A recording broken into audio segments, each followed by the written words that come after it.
Hello everyone. I'm very glad that you listened to my story. Please give me a follow and like the video if you enjoyed it. Feel free to comment and provide feedback so I can improve the sound quality. Yes, we invite you to listen to part 3 of the series.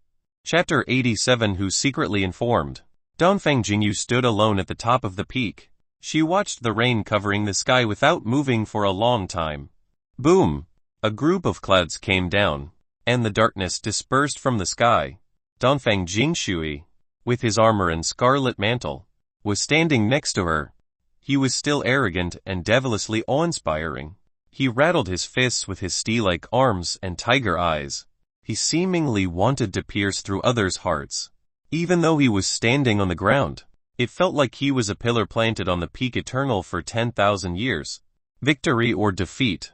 Dongfang Jingyu accepted the white veil from her big brother and covered her supremely beautiful features that were capable of toppling countries and cities. This veil was taken back by Dongfang Jingshui from young noble flawless hands. The white dragon heavenly sword of Su Yan had reached the 6th level and his sword energy could turn into dragons. Earlier, we fought for more than 700 rounds yet couldn't determine the victor. Dongfang Jingshui stood straight while arching his chest. The battle aura on his body did not completely disappear. He spoke again. We both felt that there was a huge change in Jinghuan Mountain, so we both stopped. Many ultimate arts were not used.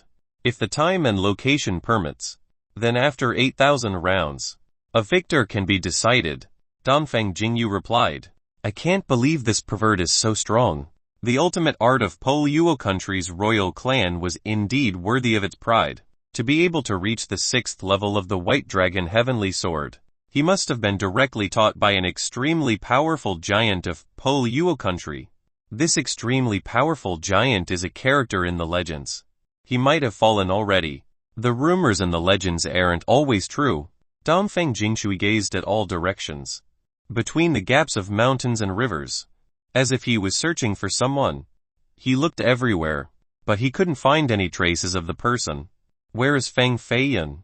Even though Dongfang Jingshui's evil aura was boiling, at this moment, he was smiling.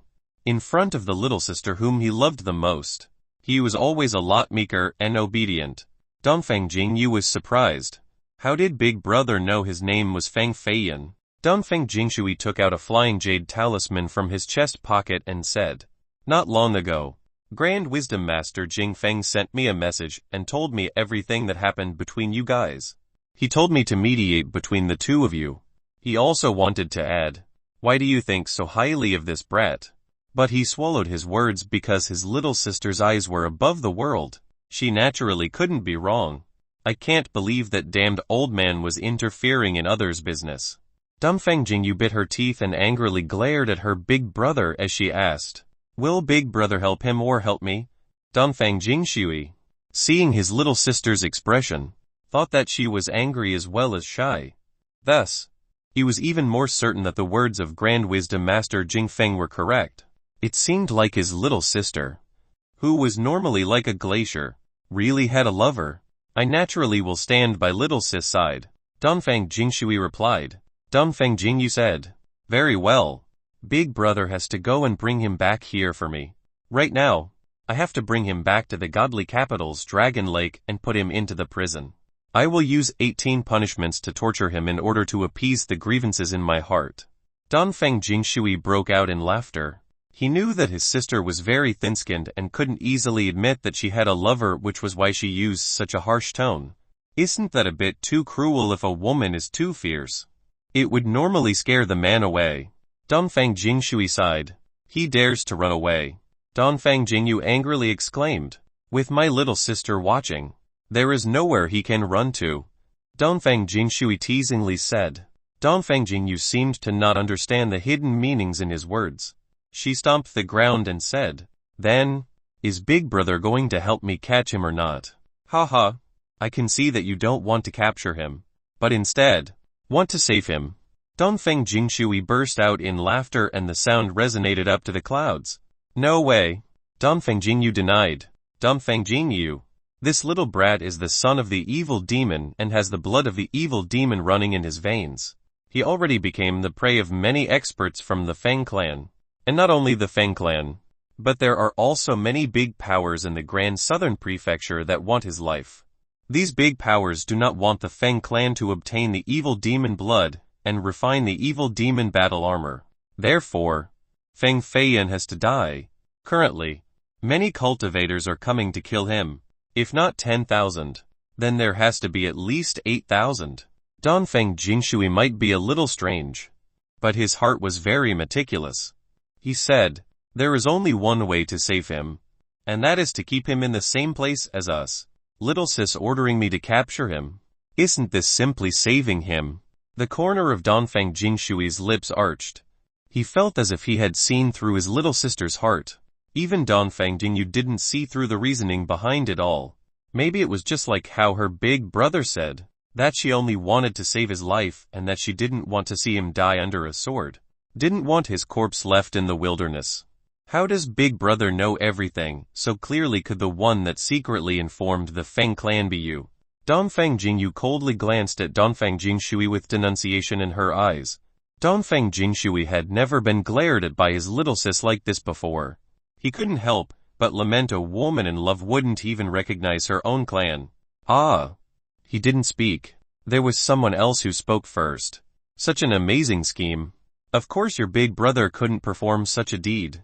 Only I, your second grandpa, could be so smart and use this move that could deal with everything. From the sky, a light quickly flew forward.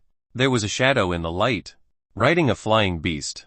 This was an ugly old man with disheveled hair, riding a small mountain goat. The clothes on his body were a bit extravagant, but he hadn't taken a bath for Hawk knew how many years, so it was filled with dust. Every 2 steps he took, a layer of dust fell onto the floor. He was very skinny, just like the scrawny mountain goat, revealing his bones. It was as if he was an old shepherd who just came out from a valley somewhere. There was a tobacco pipe in his hand, with smoke coming out from his mouth.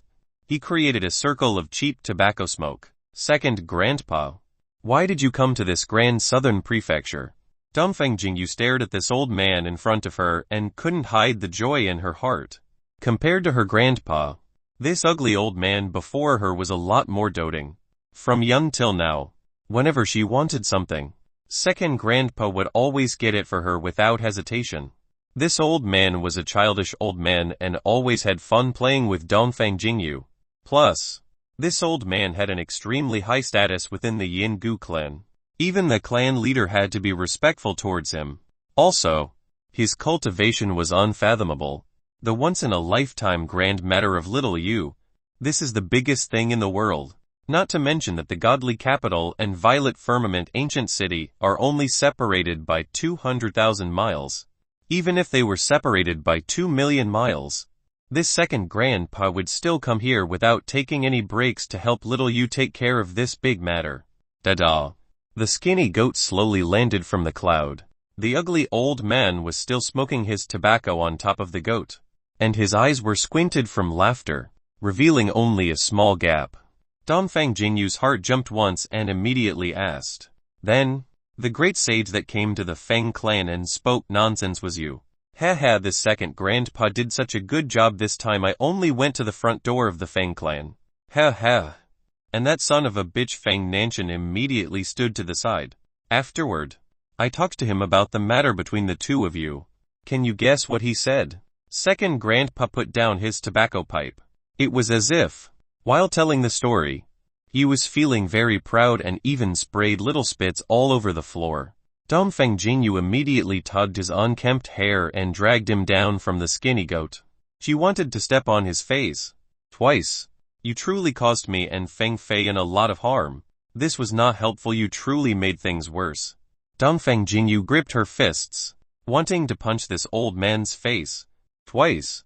The second grandpa became alarmed and quickly said, "The heaven and earth are my witnesses.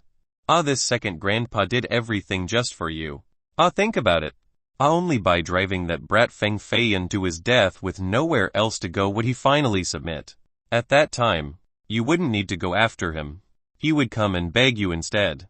At this moment, all of the great powers in the entire Grand Southern Prefecture want his life.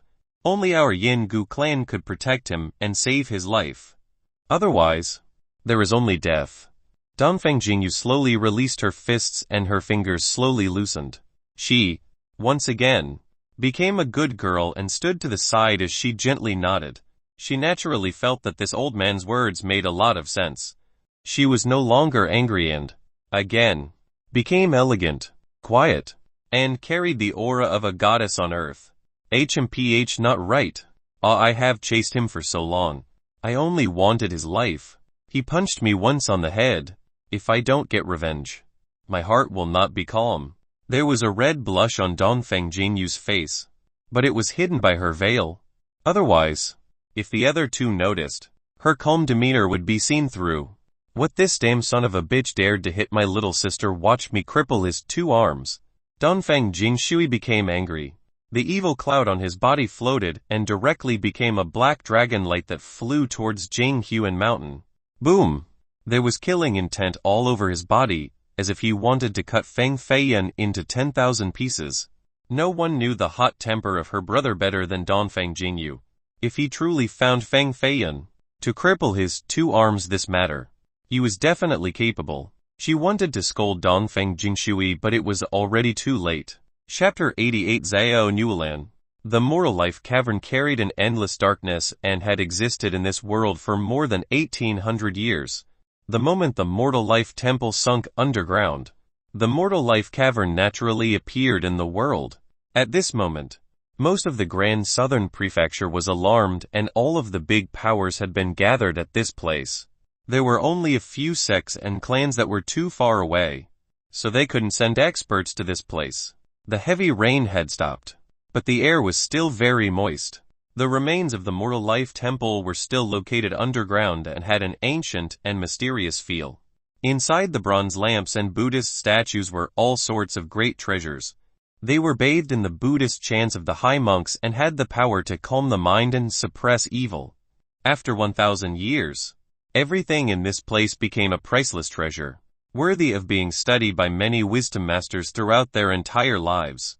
The cultivators present were all people that wanted to fish in troubled waters, even though they wouldn't be able to seize the unparalleled Buddhist treasures. If they could pick up even just half of a Buddhist bead, then it would have been worthwhile. 1800 years ago, the Mortal Life Temple was the most sacred ground of the Buddhist faith. Each and every monk was enlightened enough to pass on their own doctrines and establish their own temples. I heard the abbot of the temple, at that time, was a grand character of the Buddhist faith. Back then, he was a person that was respected by everyone in the world. Even the Jin Emperor wanted to call him his Buddhist master. It was such a sacred Buddhist ground, with experts as numerous as clouds. Yet it was still completely massacred, and even the temple was sunken under the ground. Who did they offend to bring about such a calamitous fate? There were many cultivators with great knowledge present that had heard about the legends of the Mortal Life Temple. However, they didn't know that the high monks were all killed by the abbot and that the temple was also destroyed by the abbot because of a woman. This was a scandal of the Buddhist faith. There were Buddhist disciples that knew about the secret, but it was greatly hidden, and they were unwilling to release this matter to the world. Feng Feiyan followed the group of cultivators to enter the Mortal Life Cavern. He stood outside of the dilapidated godly temple and looked towards the yellow ancient well. The woman corpse was still floating on top of the well. Her perfect white skin was shining like jewels with godly flashes of brilliance. Whoosh whoosh. Strands of spirit spring water continuously flowed in the air and into the body of the woman, filling her with vivid life, wanting to seize her fate once more so that she could come back to life. Wanting to revive after being dead for more than 1800 years. This was easier said than done. Feng Feiyan's cultivation had once reached the 9th level of heaven's emergence and was known as the number 1 of the world. However, in order to revive the dead, he would still need to pay a heavy price that was basically half of his life. Plus, the higher the cultivation of the dead, the harder it would be to revive them. To revive an ordinary person, Feng Feiyan's past life could accomplish it by sacrificing half of his life. However, if the dead was someone with the same level of cultivation as young noble flawless, then Feng Feiyan would have had to risk his life just to attempt it. Therefore, a powerful cultivator absolutely wouldn't revive someone else. Not only would it require a forbidden technique, but it was also a gamble with one's own life. And the chance of success was less than 1%. One could only imagine how difficult it was to defy the heavens and change fate. Even though this corpse woman was pale, her facial features were exquisite, with a long and slender figure. It would only be something to marvel. It was no wonder why the abbot was deeply in love with her and was even willing to die. And even after death, he couldn't forget about her and even wanted Feng Feiyan to spare her life. I deserve to die. She should live on. Feng Feiyan softly whispered this phrase. At this moment, if he handed the Nalan Buddhist robe and Buddhist jade bead over to monk Jiru, with his cultivation, along with the 2 sacred Buddhist treasures, he would naturally be able to destroy her last sliver of life and turn her into dust or remnants of bones. However, what could he do to not disappoint the plea of the abbot? Boom! A spirit wave channeled from the woman corpse. Her finger seemed to be moving gently. Many people saw this scene, but they had to rub their eyes, thinking that they were imagining it. However, the finger of a dead person moving was an indisputable fact. This was a lot more surprising than evil corpses moving about. One person curiously headed towards the yellow well. They were still 10 jang away before a chilling light emanated from the woman's forehead and immediately pierced through this cultivator, turning him into a pool of blood. Boom! This chilling light was extremely powerful.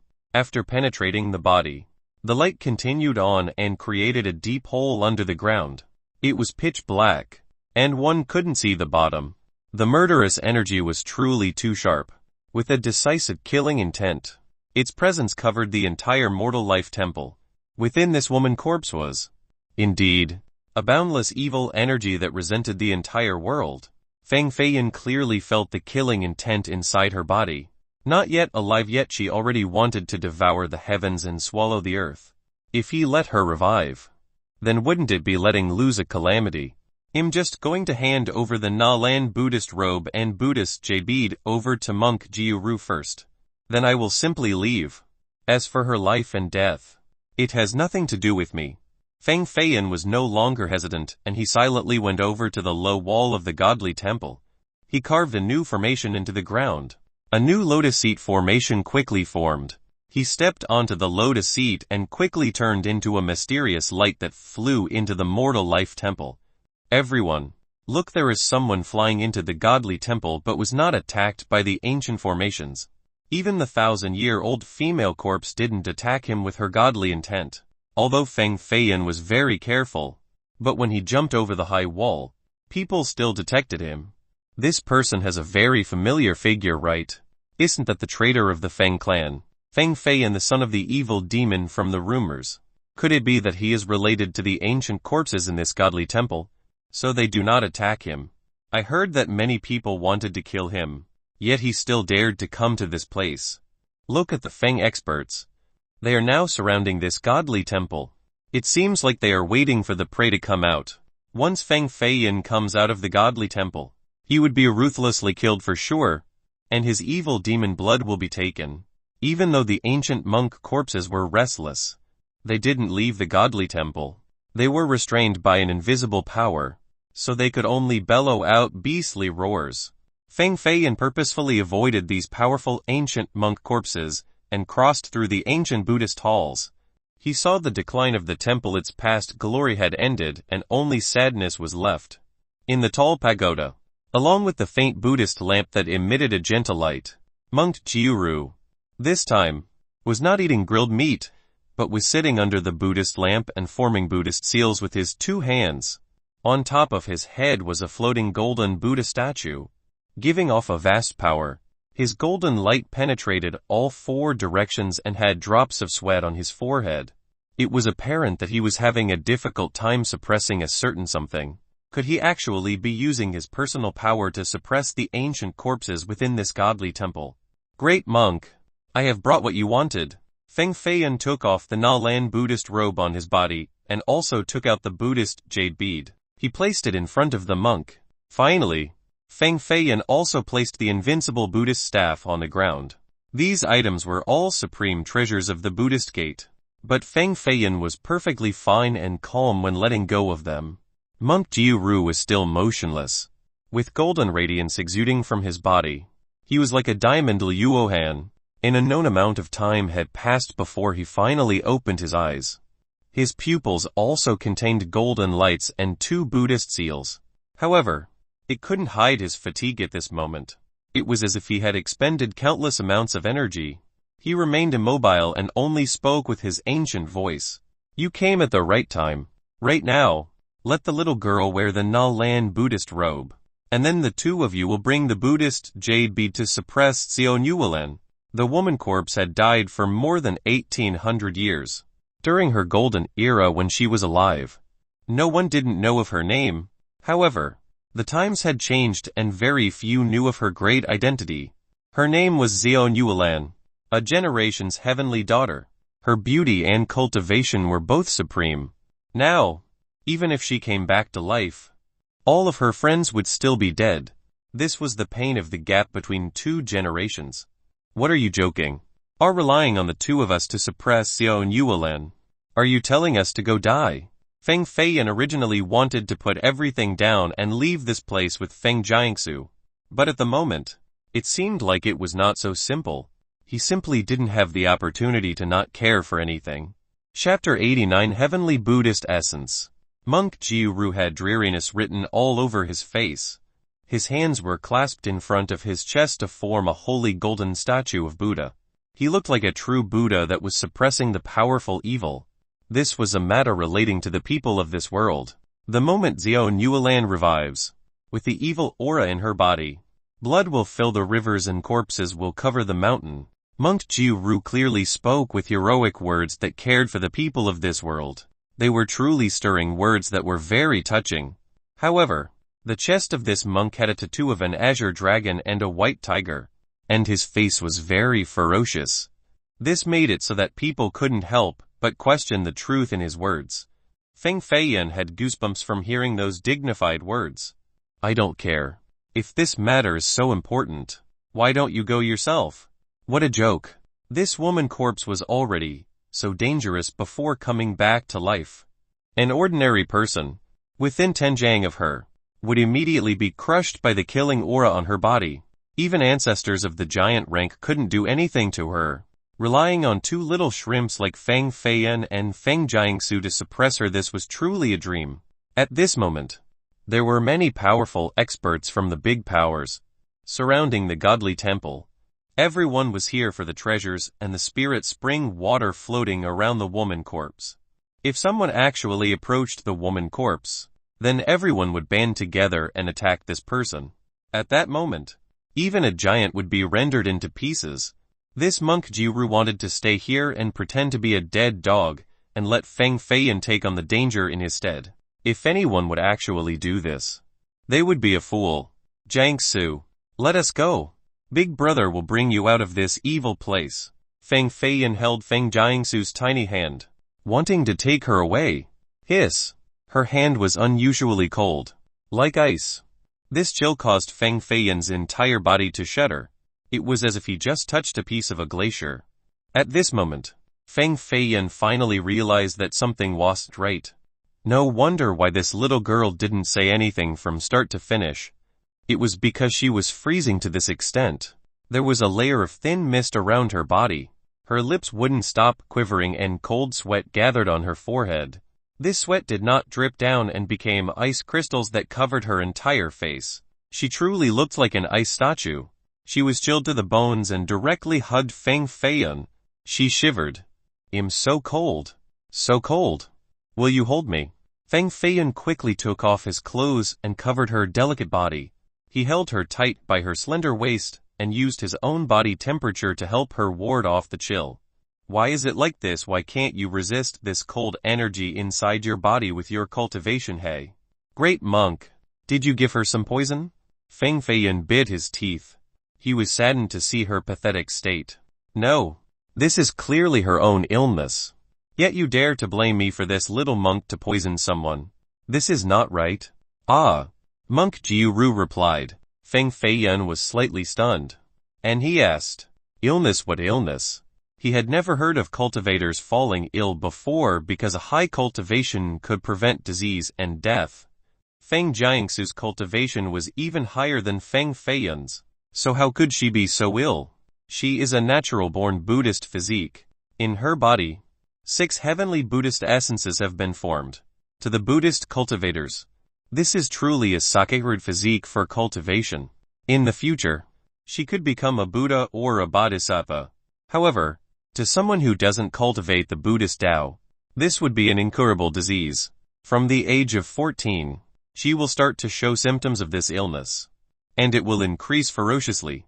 Very few could live past the age of 16. Monk Jiu Ru chattered. Feng Jiangsu's entire body was convulsing, and she couldn't speak. Even her breathing was unstable while her heart began to beat slower. Her blood seemed to have been frozen. Feng Feiyan began to worry. He kicked the bald head of Monk Jiu Ru and yelled, "You stupid old ass. I only want to hear about how to save her. Why did you say so much nonsense?" Cough cough. This she only needs to wear the Na Lan Buddhist robe on her body. Then it could temporarily extract the chilling energy from her body. However, in order to cure her completely, she has to cultivate the ancient mortal life scripture and join our Buddhist gate to become a female nun. Monk Jiu Ru seemed to be in a good mood. Even when Feng Feiyan kicked his head, he didn't become angry and began to chatter again. Feng Feiyan didn't listen to what he had to say. He quickly picked up the Na Lan Buddhist robe on the floor and carefully put it on her body. He fastened the buttons, then quietly observed the changes. The Na Lan Buddhist robe was just a plain robe on Feng Feiyan's body, but when worn by Feng Jiangsu, there was an immediate magical change with an amazing resonance. The gray cloth was completely wiped of its ancient and old appearance. Each strand of fabric exuded a faint green light. The naked eyes could even see these green lights moving above the cloth as they interwove into strands of Buddhist seals. There were seals from the Buddha, some from the Yin-Yang Bodhisattva, and even sigils from the Vajra. The glorious Buddhist light became brighter and even more holy. Even the disguise on her face was dissolved by the Buddhist light, revealing her original appearance. With alluring eyes, a jade straight nose, and red and translucent lips, her features as beautiful as a painting. This was her original appearance. It was prettier than her initial appearance by more than a dozen times. This was why, when she was pretending to be a man, she was extraordinarily handsome and was even called a devilishly handsome man by Feng Feiyan. When it came to beauty, Feng Jiangsu was essentially not inferior to Dongfeng Jingyu. They were both existences that toppled all other creatures. Only, they used different methods to hide their true beauty. Under the effect of the Na Lan Buddhist robe, the 6 heavenly Buddhist essences were moved and began to shine, causing her entire body down to the bones to give birth to a holy Buddhist light. It allowed this unruly girl to wield the sacredness and modesty of a bodhisattva. This was not an illusion. This feeling was real and grew even stronger. A blue lotus seat began to form under her feet. There were 9 lotuses altogether. The blue radiant light sparkled together with her body and clothing as they were integrated into one. At this moment, she was like the reincarnation of a bodhisattva or a true Buddha without any mundane flaws. Feng Feiyan's legs were quivering. He almost kneeled down to worship the bodhisattva. Luckily, his willpower was powerful, so he was able to suppress his body's response and wasn't made a fool. If it was any other cultivator, they would have soon kneeled in front of her and started to worship her as if she was a Buddha statue in a temple. Fuck, I can't believe how powerful this Na Lan Buddhist robe is. It's capable of suppressing the human spirit and can create a sense of worship in their souls. Why didn't I become this powerful when I wore it? Feng Feiyan had no doubt that if Feng Jiangsu was to go outside and scam others, the moment she puts out her hand, countless people would kneel on the ground and give her all of their wealth. This attack on the soul was much more frightening than a physical attack. But this Na Lan Buddhist robe could only be worn by a natural-born Buddhist physique before a true resonance. In the future, when this little girl cultivates the ancient mortal life scripture, this robe would be even more magical. Even with a spirit treasure in your hand, you still wouldn't be able to harm a hair on her head. Monk Jiu Ru began to chatter again. The chilling poison in Feng Jiangsu's body was finally removed. She gently opened her eyes and her eyelashes slightly trembled. Every action was the manifestations of holy charms. Could it be that she really became a true Buddha? Feng Feiyun, I thought you wouldn't come back for me. I thought that even if I died here, you still wouldn't pay any attention to me. The moment she opened her mouth, the entirety of her holy aura disappeared. There were even tears dripping down her face as her inconsolable crying made others want to empathize with. Even though Feng Jiangsu was a strong woman, she was only 14 and her courage was quite small. She absolutely couldn't handle the supernatural matters. However, in this godly temple, that was filled with ancient monk corpses, she had to wait for several days. This truly caused her to be frightened. However, she did not cry. She held on to all of her tears until Feng Feiyun came, and unleashed all of them at once. She cried so that he could watch and feel guilty. How could I not care for you? Did you forget you were my wife? Feng Feiyun felt his heart becoming soft. He gently rubbed her cute nose and teased her.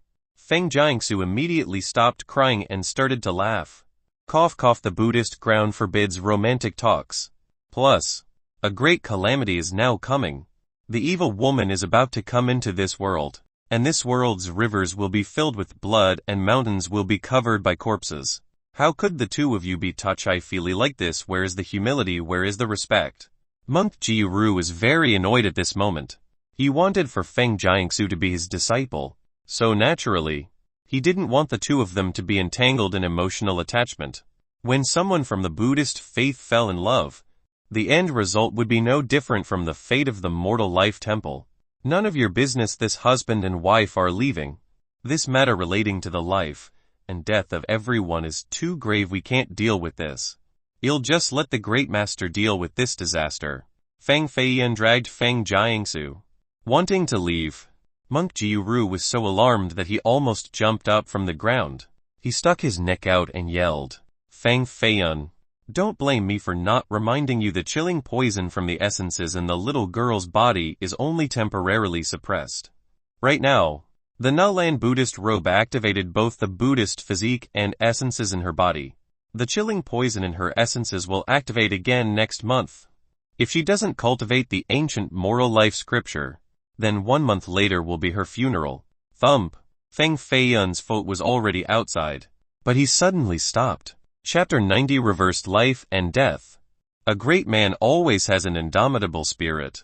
The evil woman coming into being will cause misery to all living beings. A good man naturally will not fear danger and will welcome difficulties. No matter how badly they will be beaten and will fight to the end.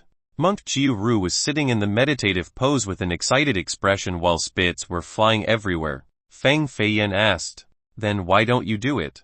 Monk Jiru replied, if it wasn't for the chilling poisonous essences in Feng Jiangsu's body, why would Feng Feiyun still be here wasting time and nagging with this monk for so long? He would have ran away long ago. However, if Monk Jiru was speaking the truth, then he really couldn't leave. Leaving was detrimental to Feng Jiangsu. This poor monk has to use the boundless Buddhist power to suppress the ancient corpses within the Moral Life Temple and essentially can't leave this place. Therefore, the responsibility of stopping the evil woman can only be shouldered by the two of you. Monk Jiru was still pretending to play dead in his meditative pose. He had no intentions of standing up. Feng Feiyun smilingly said, fine. I will take the Nalan Buddhist robe and Buddhist jade bead. Then, you will also give me the 5th rank all-heaven spirit pill. Of course, will go to suppress the evil woman without fear and definitely will not let her have a chance to revive. A 5th rank spirit pill was too valuable. It could be considered the king within medicinal pills. It can give birth to flesh and bones and allow others to break through an entire realm, just by smelling it once. An ordinary person could prolong their lifespan by 20 years. Every single one of these 5th rank pills was a priceless treasure and exceedingly rare in this world. The Grand Southern Prefecture had many big powers, but it would be a miracle to find 1 or 2 5th rank spirit pills. This treasure would, maybe, appear once every 100 years. If he was going to risk his life, then he naturally wanted to hold on to this 5th rank spirit pill first. With this pill, it would be a cinch to cure the chilling poisonous energy in Feng Jiangsu's body. Once he obtained the pill, they would escape and wouldn't have to look at Monk Jiru again. Monk Jiru was also extremely smart. How could he not know what Feng Feiyun was thinking, so he replied, "Young benefactor, after you suppress the evil woman, then I will naturally hand the 5th rank spirit pill over to you with both hands." Feng Feiyun knew that this person was not an empty oil lamp, so he coldly snorted, "Great monk, you are trying to cheat us." "Ah, a monk would never lie," Monk Jiru replied. Boom! Outside of the pagoda, a loud bang occurred. Inside the ancient yellow well came a vast light. Like a blinding pillar that aimed straight for the high heavens, it connected to the red heart that was hovering on top of the ancient well. The corpse of Xion Yuelen was bathing in the light, causing her skin to be like ice jade. It was as if she was alive again and filled with the holy aura of a saintess. The spirit spring water that was hovering in the sky originally numbered in a couple hundred drops.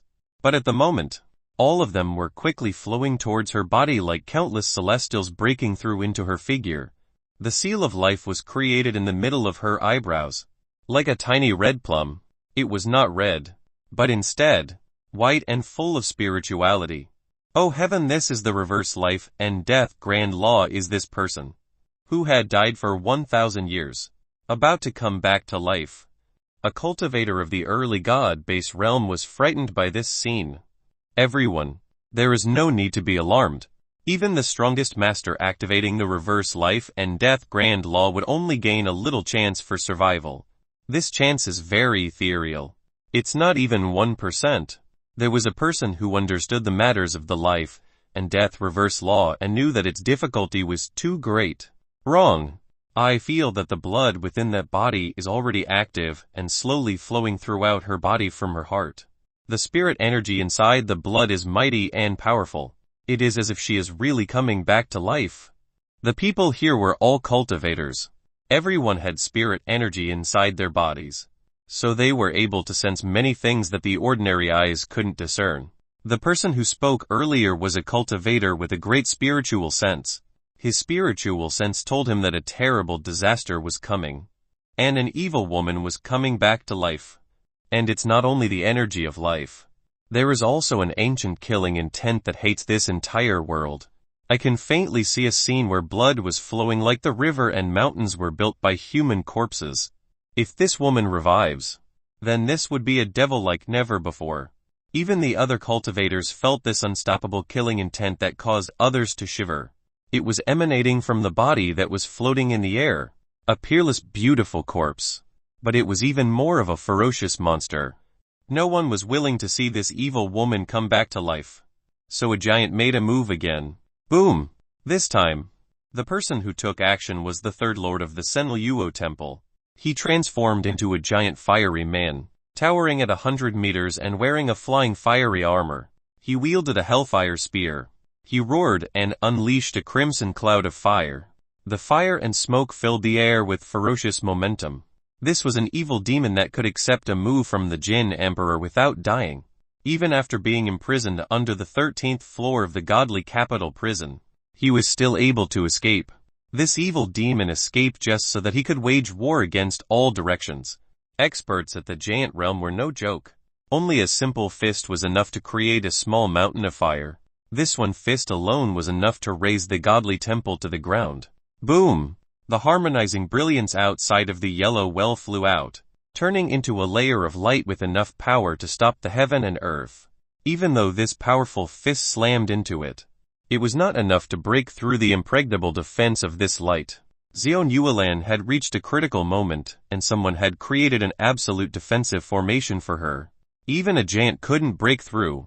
This was not to say that the fist of the fiery giant was not powerful, but because the technique of whoever created this formation was too brilliant.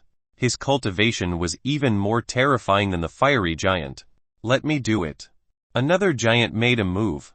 He unleashed a spirit energy several zhang long. The spirit awareness inside the sword was completely activated, turning into an ice crystal with the shape of a cicada, revealing the entire power of the spirit sword. Godly cicada spirit sword. This was a true spirit treasure. A fully awakened spirit treasure naturally would have unrivaled power. Everyone below the god-base realm should leave the mortal life cavern now, or risk being killed by the power of the spirit weapon. Someone reminded others. A master at the giant realm, if he completely activated his spirit treasure, he could absolutely raise the godly temple from 1,000 miles away. From this, one could imagine the real frightening power of a true spirit treasure. All of these cultivators could feel the presence of the spirit treasure and were scared out of their wits. No one dared to linger for 1 second longer, and they all rushed outside of the mortal life cavern like bees that lost their hive. The remaining ones were either courageous or were especially confident with their cultivation. Boom! The spirit treasure was indeed impressive. The fibrillation of one sword was enough to shake the brilliant light. The entire Jinghu and mountain quivered as if multiple earthquakes were happening, causing many large chasms to form on the ground. There were indications that this large mountain was about to collapse. Although the power of the spirit sword was powerful, it was still not enough to break through the brilliant layer that surrounded Xiao Yuelan's body. The red celestial heart floating on top of her forehead reflected a bright bloody ray. The bloody ray was filled with cold killing intent. This was her counterattack. Even though she was still dead, she was already able to fight back and kill the ones who provoked her. This was the sign that a female demon was coming into this world. Boom! This bloody ray's power was no less than the spirit treasure. It immediately hit the giant, who just took action, and cut through his hair, almost bursting his head open. This giant was the ancestor of the Grand Development Immortal Gate. Even with a spirit treasure in his hand, he still almost died in the hands of the female corpse that had not yet revived. This, truly, was extremely embarrassing. The hair of the ancestor of the Grand Development Immortal Gate was disheveled, and he rapidly retreated a few steps back. He raised his spirit sword to protect his body, and was afraid that the female corpse would make another move. If another killing ray was to come, maybe he wouldn't be so fortunate to be able to dodge again. Only the power of a spirit treasure could stop the ferocious power of that killing ray. Huo Chuchuo, Qin Sanjun, Feng Yi, if you all don't make a move right now, when this evil woman comes back to life, then no one would be able to stop her. The ancestor of the Grand Development Immortal Gate continuously named out several names of the other giants. The real names of the people were all from a long time ago. At the very least, 200 years ago was their period of fame where all of them were characters of the ancestors' rank. Huo Chuochuo was the third lord of the Senliuo Temple. Qin Sanjun was an ancestor from the Qin clan, and Feng Yi was an ancestor from the Feng clan. There were also 2 names after these 3 names, because they were all extremely famous and used to be kings of their generation. Each of them was a grand character. One stomp was enough to shake the entire Grand Southern Prefecture. At this moment, they were all together in one place. No one dared to imagine how heroic and spectacular this scene was. Could it be that all of the old men who were in seclusion for many years came here, or could it be that they were hiding in the shadows and just had not come out? Chapter 91 6 Giants. The Grand Southern Prefecture was one of the 8 grand prefectures of the Jin dynasty. Even though it was located in the southern desolate border, it was vast and had great riches. The great powers, like the Feng clan, numbered no less than a dozen. To be considered a great power, normally, there would be an ancestor of the giant level presiding within. There could be 1, or 2, or even multiple giants. The strength of these great powers was directly related to how many giants they had. This was the paramount influence of the giant rank. Outside of these top-ranking great powers, there were also immortal sects and big clans. These sects and clans' numbers exceeded 100. This was the middle power of the cultivation world at this prefecture, and they had the ability to rule over one county.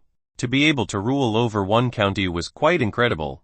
They were not lacking in experts, and each of them had more than 10,000 disciples and clan members.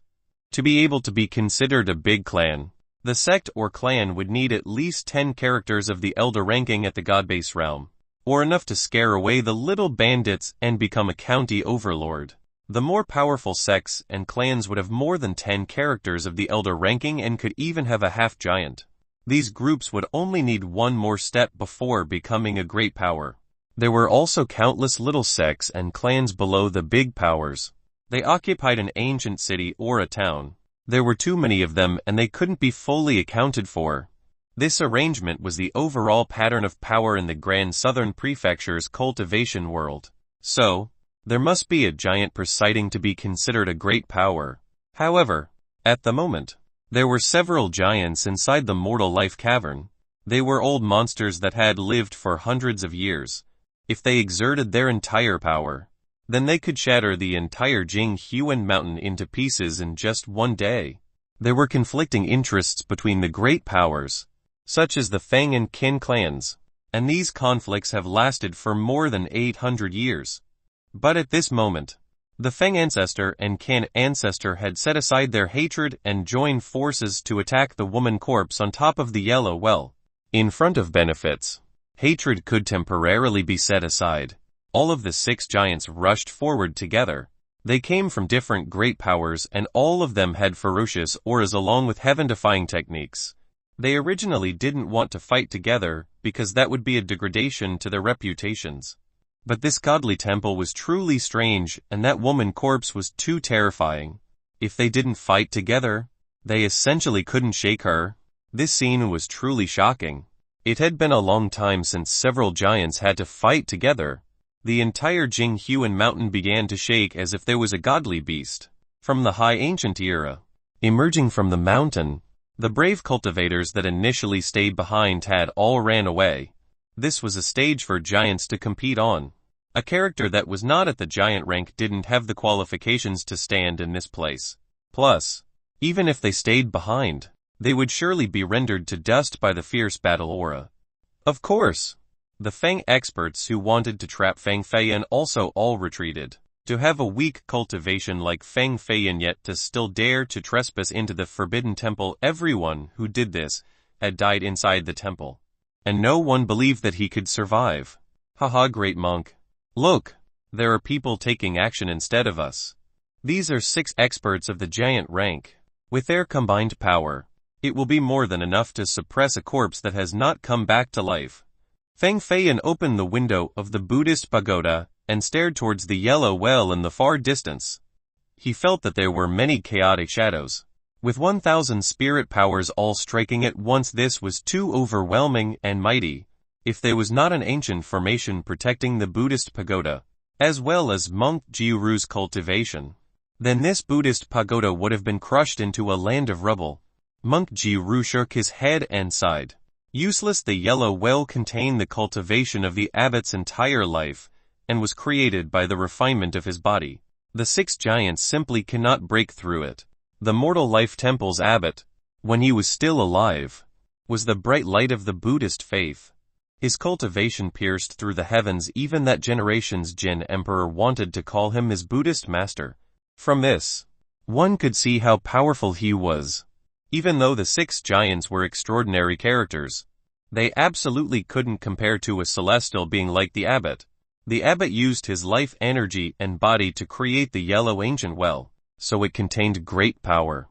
With the 6 giants' strength, it would be very difficult to break through it. Are you kidding me? The abbot might be powerful, but he had died for more than 1,800 years. The power of the yellow ancient well must have decreased over time. With the power of the supreme giants, at the longest, it would be an hour before they break through that glowing light. Feng Feiyan voiced out his analysis. In fact, the only reason Feng Feiyan said this was because he didn't want to oppose Xion Yuelan. The dying exhortations of the abbot remained lingering in his mind. The grief of the red spider lilies, along with the death of a beauty, gave people an empathizing sadness. On top of that, Feng Feiyan had also died once, so he was very sympathetic towards Xion Yuelan. He felt that they were of the same type of people. Monk Jiuru continued, "You are wrong. That year, the abbot chose this location for the reversed life and death grand formation for a reason. Is there something special about Jinghuan Mountain?" Feng Feiyan asked. "There are so many spirit stone mines in Jinghuan Mountain. How could it not be special?" Monk Jiuru replied, "Bah, even though spirit stone mines are rare, this is not something unique to Jinghuan Mountain." Feng Feiyan naturally didn't trust that the abbot chose this place just because it had many spirit stone mines. This explanation was a bit too forced. However, there are more than 10 spirit stone mines in this mountain. Each have great chances to give birth to spirit stones. The mountain contains enough resources for a great power to use for several hundred years. This amount of spirit stones. Do you think they were just naturally created by the world? Monk Jiuru asked. Spirit stones were the condensation of the world's essence, like the spine of the world and the spirit marrow of the earth. To be able to obtain one spirit stone was already a great fortune, let alone so many spirit stone mines. This was indeed a bit unusual. Feng Feiyan suddenly recalled the valley right outside the mortal life cavern. Inside the valley was a vast amount of spirit energy, flowing like the lava. It was much richer compared to the regular spirit energy in the air by several times. He suspected that there was a spirit vein, but because he didn't personally go down, he wasn't sure. However, after hearing Monk Jiuru's words, it almost confirmed his suspicion. Could it be that there is a spirit vein beneath Jinghuan Mountain and the abbot used the yellow ancient well as the location to gather from the spirit vein and use its inexhaustible source of energy to breed Xiao Yuelan's body to reverse life and death into a supreme spirit physique? Feng Feiyan asked. Monk Jiuru didn't think that Feng Feiyan would correctly guess the spirit vein's existence, so he nodded his head and sighed. At this moment, 1/3 of the spirit vein's energy has already been absorbed by the yellow ancient well. Oh, how great this energy is! It's nearly endless. How could these giants have enough power to destroy it? So in the end, you only want us to go to our deaths. Feng Feiyan didn't want to be the second fool, and he definitely didn't want to desperately struggle against that evil woman. Not to die, but to save all living existences. You are at your youthful peak and should uphold the responsibility of destroying evil and protecting the Tao. In the future, your reputation will be immortal. Monk Jiuru started to chatter endlessly again. Enough. Enough. I am not interested in ordinary living beings. I am simply agreeing with you because of Jiangsu. Feng Feiyan bent down and picked up the invincible Buddhist staff. He was getting ready to leave the Buddhist pagoda. Young benefactor, I really did not misjudge you. Keek, didn't I give you a 4th rank ancient pill? Before this is the time for it to be put to use.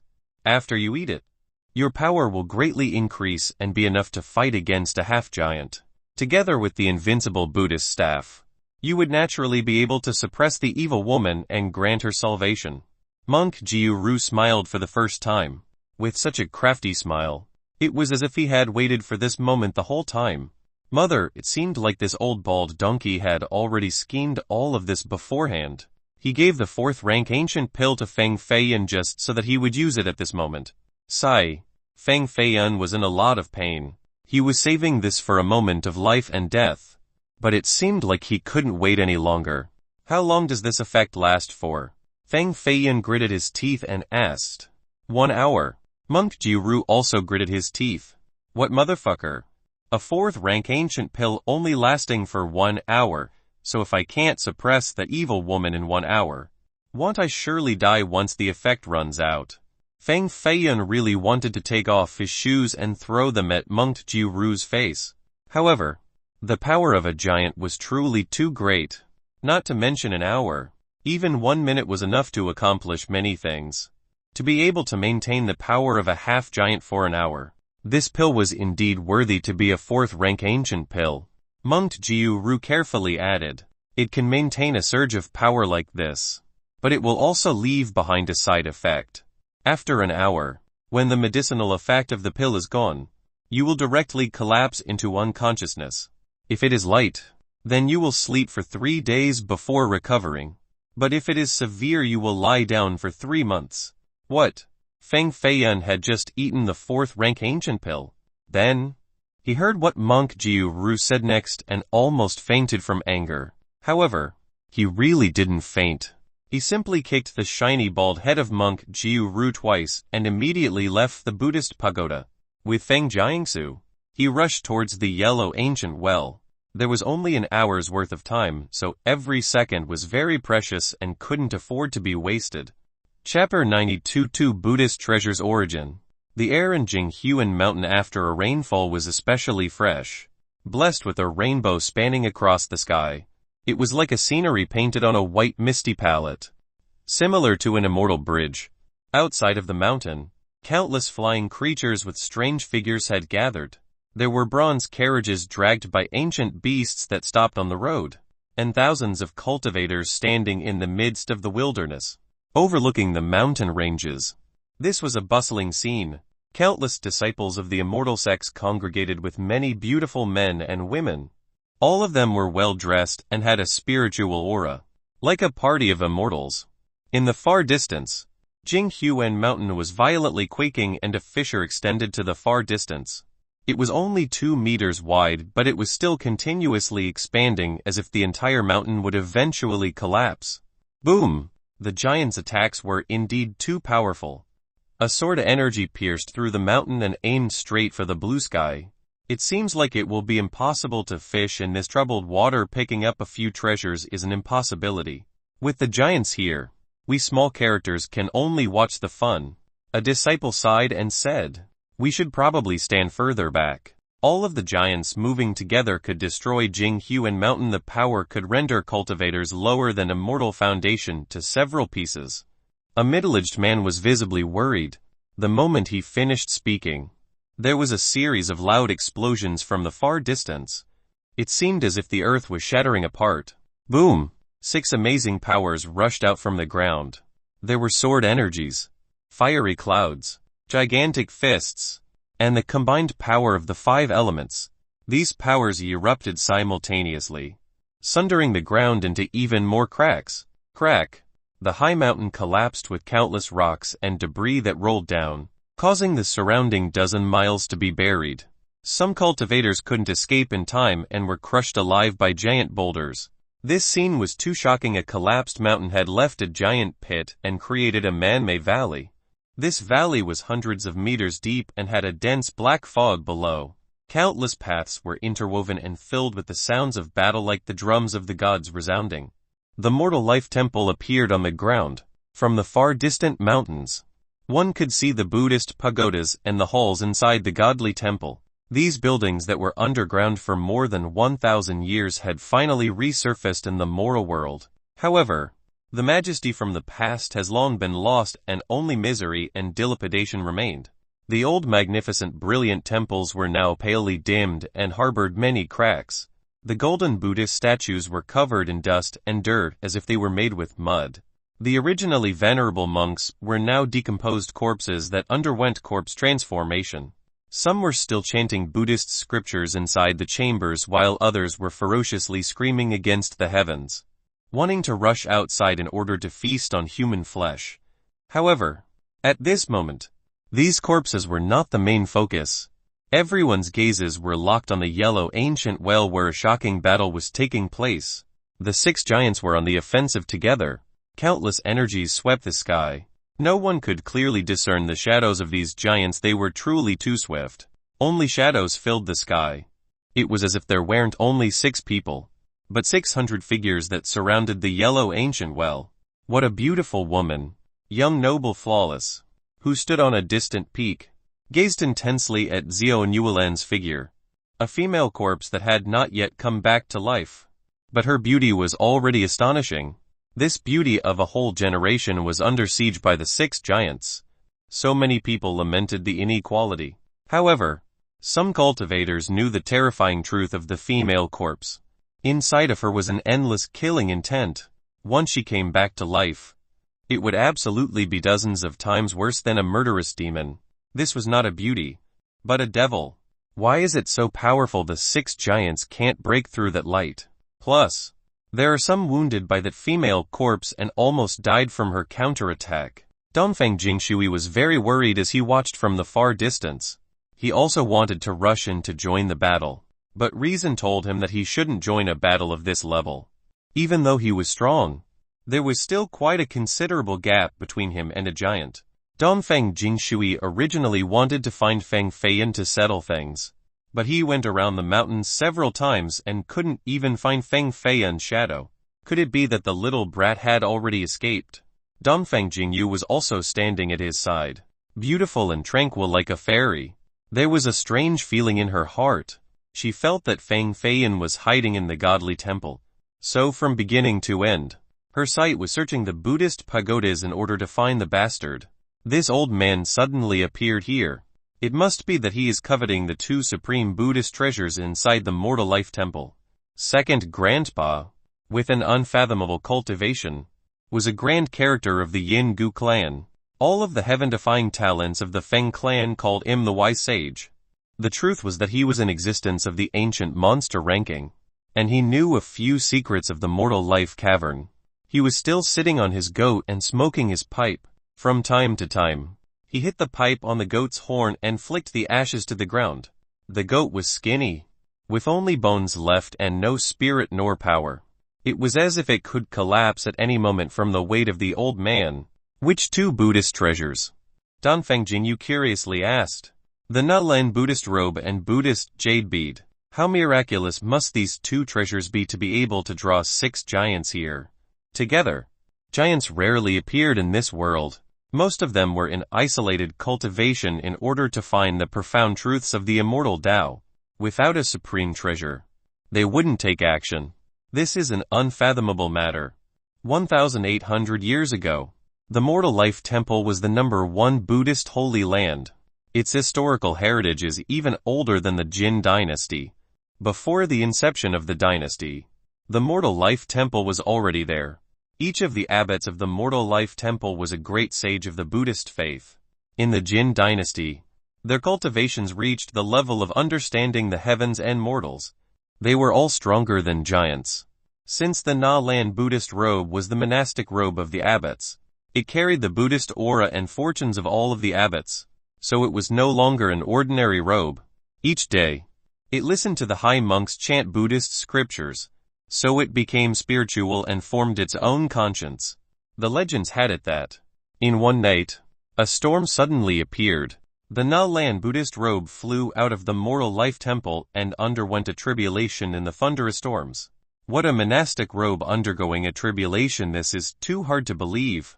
Hearing this, Donfeng Jingshui couldn't contain his astonishment and exclaimed. This had gone beyond common sense, and people didn't dare to believe it. But this was the truth. After it successfully underwent the heavenly tribulation, it became even more godly.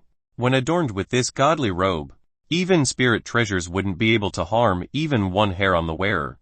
Plus, this monastic robe can assist the wearer in the enlightenment of the Tao, and the cultivation speed would become much faster compared to even eating spirit grass. When the second grandpa was speaking, even his heart felt admiration. This robe was truly too amazing. Each of its effects was enough to drive a giant crazy. There is such a wonderful treasure in this world. No wonder why these giants are all so frantic to snatch it. Donfeng Jingyu gazed towards the godly temple with disdain. She also wanted to see this supreme Buddhist treasure to satiate her curiosity. However, she didn't know that she had seen it before. At that moment, it was on Feng Feiyan's body. Although the Na-Lan Buddhist robe is truly magical, but amidst all of the treasures in this world, rumors say that it was still one level lower compared to the Buddhist jade bead. Second grandpa said, there is a Buddhist treasure that is even more magical than the Na-Lan Buddhist robe. Indeed, the Buddhist jade bead. A long time ago, rumors had it that there was a young monk who drank water next to a stream. At that moment, a crane flew down from the clouds and was also drinking the water. The young monk had never seen such a big giant immortal crane, so he thought he was seeing a miracle from Bodhisattva. He quickly kneeled down on the ground and respectfully kowtowed. Lo and behold, the immortal crane was indeed a transformed female Bodhisattva. She sat on a lotus formation and had Buddhist brilliances on top of her head. Her body was illuminated with a golden aura, very magical. She gave the Buddhist jade bead to that little monk.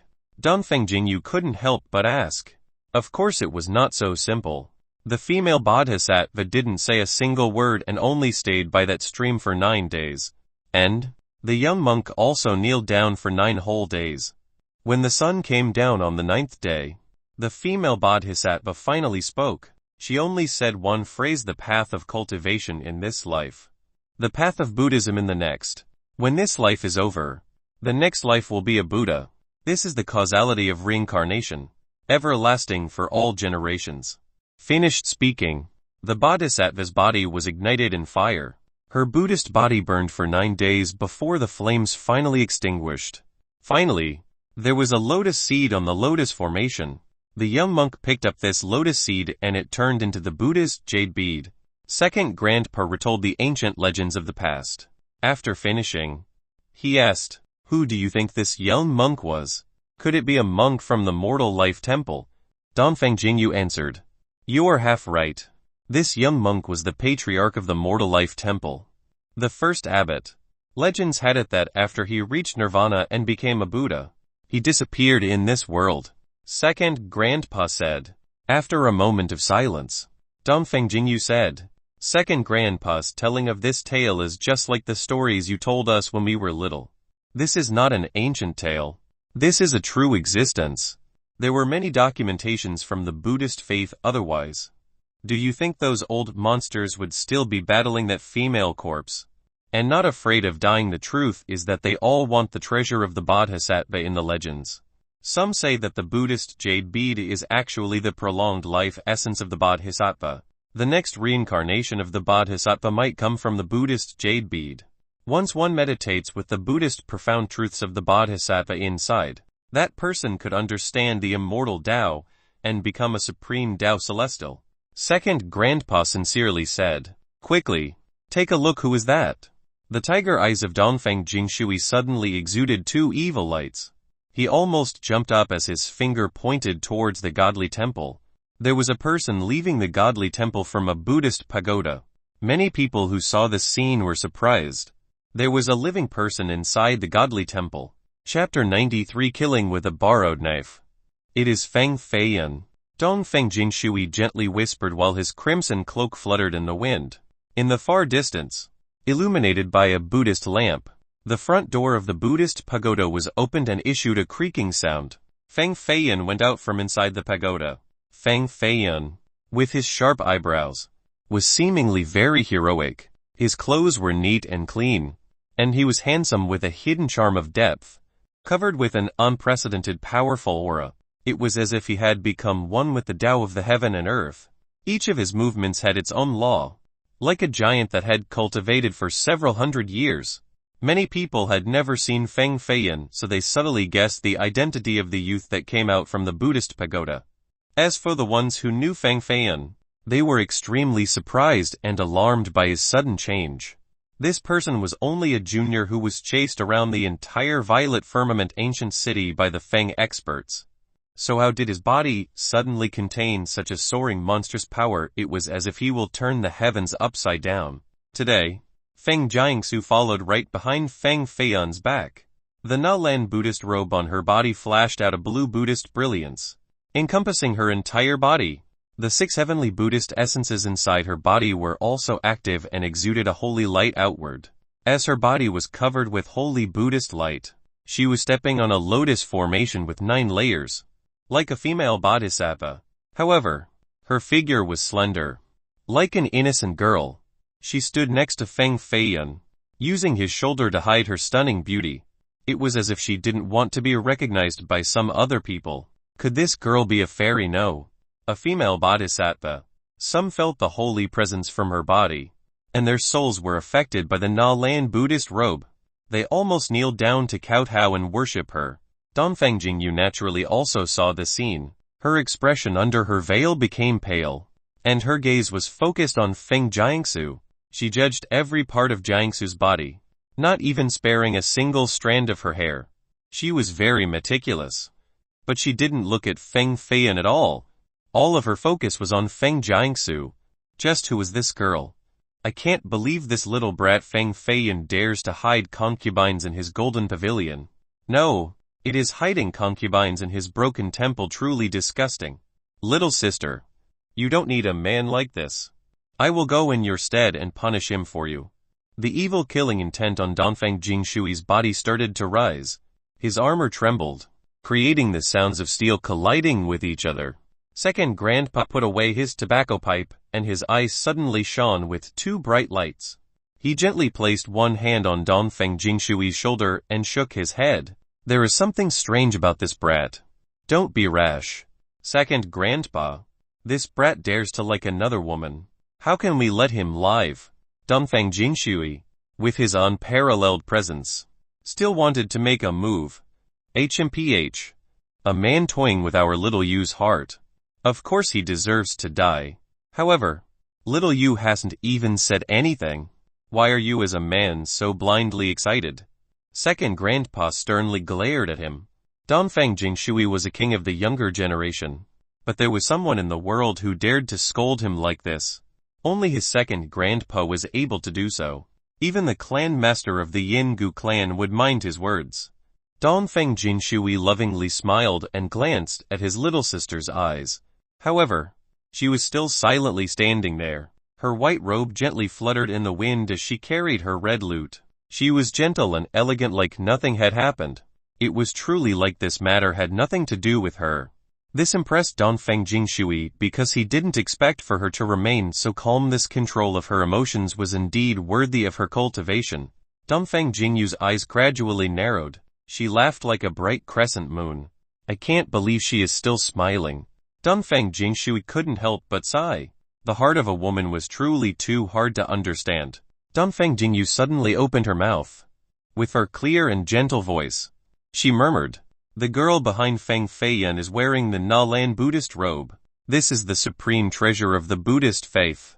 Anyone who wears it can understand the Buddhist scriptures and will become impervious to spirit treasures. It truly is a priceless Buddhist treasure." She deliberately didn't suppress her voice, even though it seemed like she was muttering to herself. Many cultivators nearby had heard her. They had heard of the legends regarding the Nalan Buddhist robe before. Reminded by Dongfeng Jingyu, they all became excited. All of their gazes locked onto Feng Jiangsu. They were no longer gazes of sincere worship, but the eyes of desire. They wished that they could take off the Buddhist robe from her body as soon as possible. The girl that looks like a bodhisattva behind Feng Feiyan is wearing the Nalan Buddhist robe. This is the supreme treasure in the legends of the Buddhist faith. Everyone, look, she has a jade bead in her hand. Could this be the Buddhist jade bead? Numerous monks were moved. From one mouth to another, this news was suddenly spread to everyone. They were all attracted by the supreme treasure and were no longer afraid of death. They slowly headed towards the direction of the godly temple. Killing people to steal treasures, a truly lucrative venture, and definitely worthy of risking their lives. Dongfeng Jingyu was still silently standing there, like the bright moon in the sky, elegant and beautiful. She was still giving off a beautiful smile. Dongfeng Jingshui and second grandpa looked at each other and felt a cold chill. They lamented, "The heart of this girl is too cold-blooded. We cannot mess with her. Definitely cannot mess with her." "What are you two saying?" Dongfeng Jingyu was not aware that something was wrong. Nothing. Nothing. Very excellent. Ah, very smart. Such an amazing application of using a borrowed knife to kill. Feng Feiyan and Feng Jiangsu rushed like the wind towards the yellow ancient well. They planned to use the Buddhist jade bead to suppress Xiao Nuolan and completely destroy the seal of life in her body. Monk Jiu Ru said that only the person wearing the Nalan Buddhist robe could enter that light. "I will help you open a hole. After going in, you have to be careful. Even though the bead can suppress Xiao Nuolan, you have to be wary of the yellow ancient well's power." Feng Feiyan reminded, "You can rest assured. If I don't come out in an hour from the light, then you should leave this place and not worry about me." Feng Jiangsu knew that the power of the ancient pill only lasted for an hour.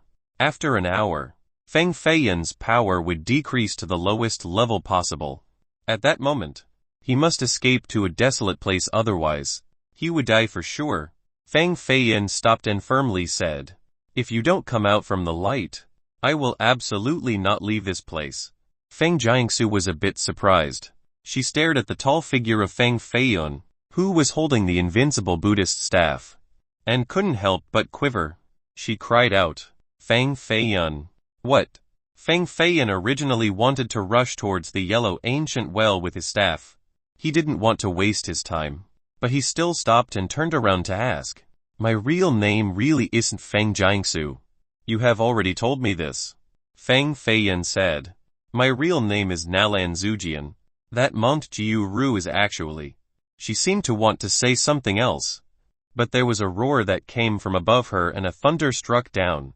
If the Na-Lan Buddhist robe didn't stop part of the impact, then she would have been dead at this moment. So the Na-Lan Buddhist robe is on your body, hurry and hand it to me. From the sky, fiery clouds were intertwining with thunders.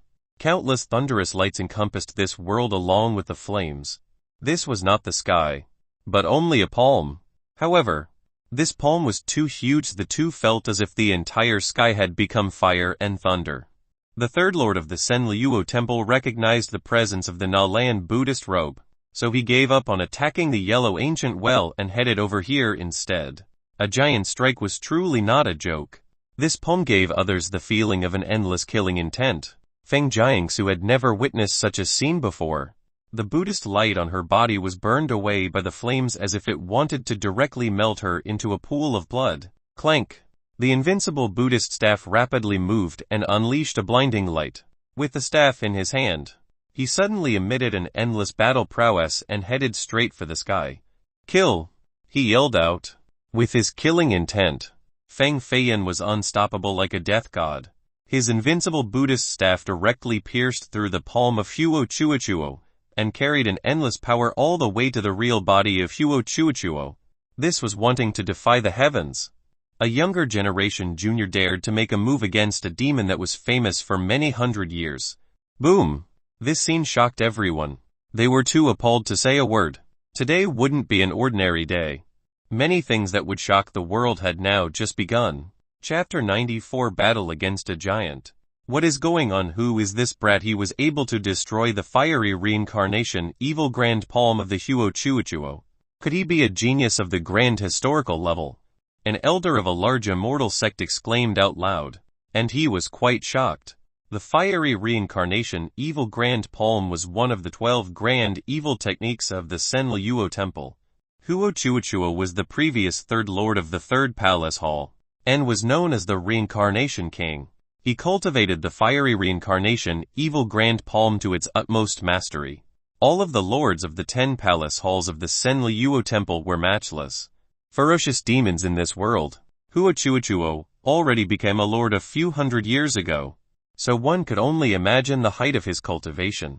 Today, he was a character that, if one was below the giant rank, they simply couldn't handle one move from him. But at this moment, this young man in silk clothing, with great spirit and a Buddhist staff in his hand, was able to break through the proud evil technique of Huo Chuochuo. Even though it was only one move, it was more than enough to make the spectators' blood boil. This was a king of the younger generation opposing a giant of the previous generation. This is not one of the characters in the grand historical genius level. He is the traitor of the Feng clan, son of the evil demon, Feng Feiyan. A heavenly daughter of a great clan looked at the sky. With inspired battle intent and an excited heart, her eyes were flashing. The 8th elder of the Feng clan was standing on top of a bronze carriage, holding an ancient book. His originally pale and refined features became livid as he was unable to remain calm. A junior with a shallow cultivation suddenly became so powerful, and almost comparable to a giant. Could this be the true power of the evil demon's son? Could it be that the evil demon blood in his body has been awakened? This was a slap to the face. Ah!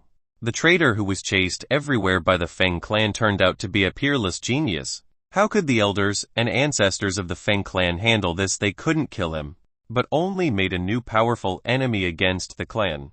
The expressions of the Feng disciples present were very hard to watch. Feng Feiyan's brilliance was too bright, making them feel shameful. They only relied on their pitiful cultivations, yet they still dared to chase him before this was only bringing disgrace upon themselves. Continuous flow. The flames continued to burst and the thunders were exploding in the sky. Even though the fiery figure was 100 meters high and one finger was as big as a pillar, this was not the real body of Chuochuo, but only flames that condensed into a fiery figure. No one really knew where his real body was hiding within the giant fiery figure. Good little brat. The fiery figure roared and the palm that was penetrated by Feng Feiyan was immediately repaired by fire and became intact again. The surface of the hand gained a new fiery armor, with thunders circulating through it. Feng Feiyan was floating in the air as he condescendingly looked down. The invincible Buddhist staff in his hand had 36 formations. They were engraved in an overlapping manner into different layers on the body. From there, 36 flashing layers of light started to shine. After taking the fourth-rank ancient pill, the energy surged inside Feng Feiyan's body.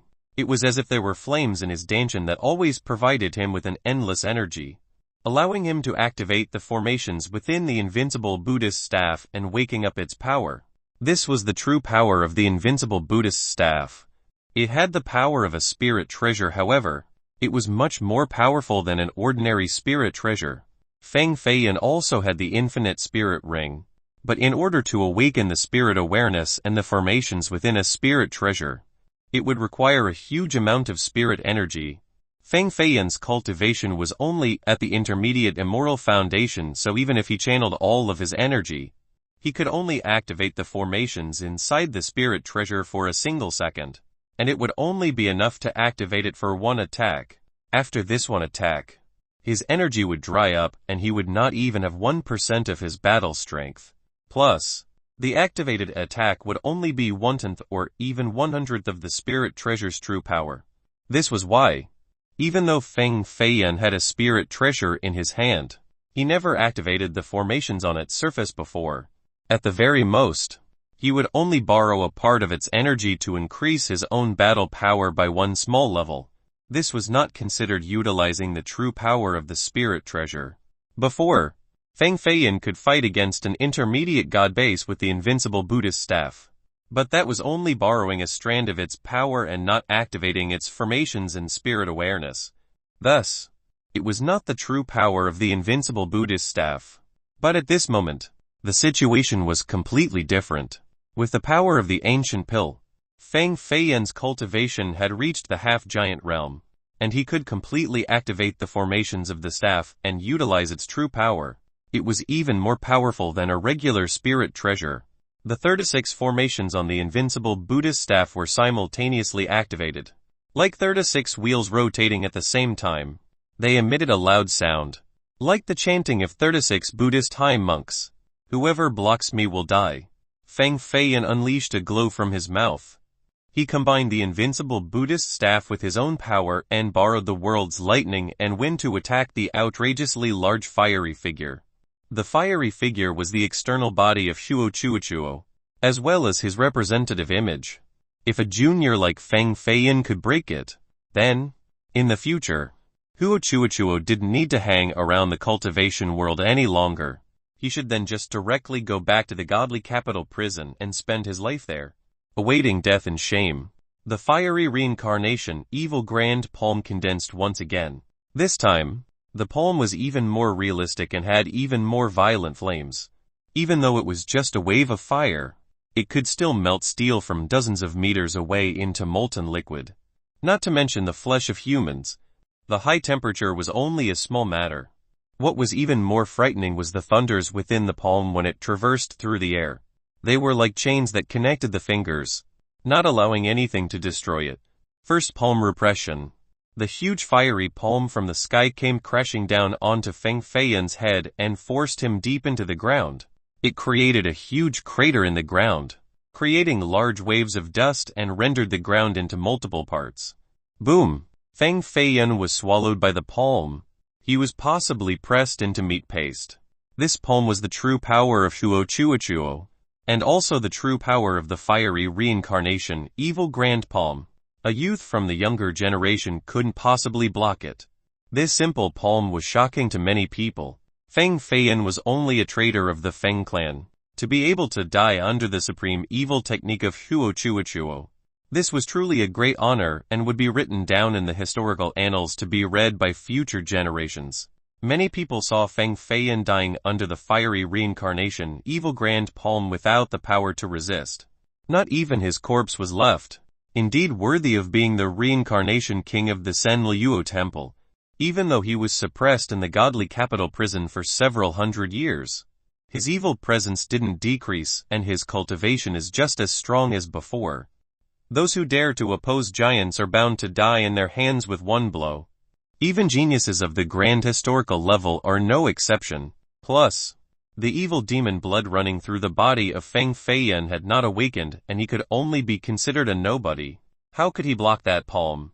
Even though he died, it was a glorious death. I noticed that Huo Chuochuo exerted his full strength, and that was the fiery reincarnation, evil grand palm at maximum potential. Everyone was talking about the duel from earlier, and they felt that Feng Feiyan had died a heroic death under the fiery reincarnation, evil grand palm. Not long from now, someone will carve a tombstone for him, a fitting end for a king of the younger generation. Boom! A golden light suddenly flew out from the already scorched ground. It swept through the sky like a bright golden cloud and immediately struck the fiery figure, penetrating its huge right eye. A golden shadow flew out from the neck of the fiery figure and flew upward towards the sky. It was wielding a golden staff and exuded a golden light.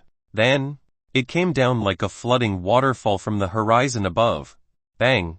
The giant head of the fiery figure suddenly exploded, and even the fiery armor protecting it had collapsed at the same time. The very mighty fiery figure in a flash became headless. If there wasn't a great source of mighty energy controlling it from inside, then the fiery figure would have been crushed. The golden shadow stood on top of a Buddhist pagoda after his powerful attack. He was holding the invincible Buddhist staff. With slightly disheveled hair, he coldly glared at the fiery figure. Burning flames shined brightly in his eyes, like two dancing phoenixes. It was indeed Feng Feiyan. How could one fiery reincarnation, evil grand palm, kill him? His long hair draped over his shoulders while he stood up straight, exuding powerful aura. The dragon horse river diagram. Like a godly river hovering over the sky, the dragon horse breathed in the essence of the moon and temporarily ruled over a corner of the sky. It changed the color of the sky itself. At this moment, Feng Feiyan was not a person, but an incarnation of the heavens and earth. He was able to change the energy aura of the mountains and rivers. Chapter 95. Being a good man is difficult. Feng Feiyan stood on top of the ruined Buddhist temple. He walked on a 100-jang-high golden dome that was made from copper tiles. His black hair freely draped downward while his white robe was stained with drops of blood, giving off a chilling presence. He stood straight in an awe-inspiring manner while the mysterious and ancient dragon horse river diagram floated on top of his head. The head of the evil fire body was destroyed by the invincible Buddhist staff, but it didn't harm the actual body of the Huo Chuochuo. Another giant head immediately converged together and grew out from the neck. After being suppressed in the godly capital's prison for many hundred years, could it be that the cultivation world has become so powerful that even a junior would have such frightening battle prowess? Huo Chuochuo was an evil demon since the old times.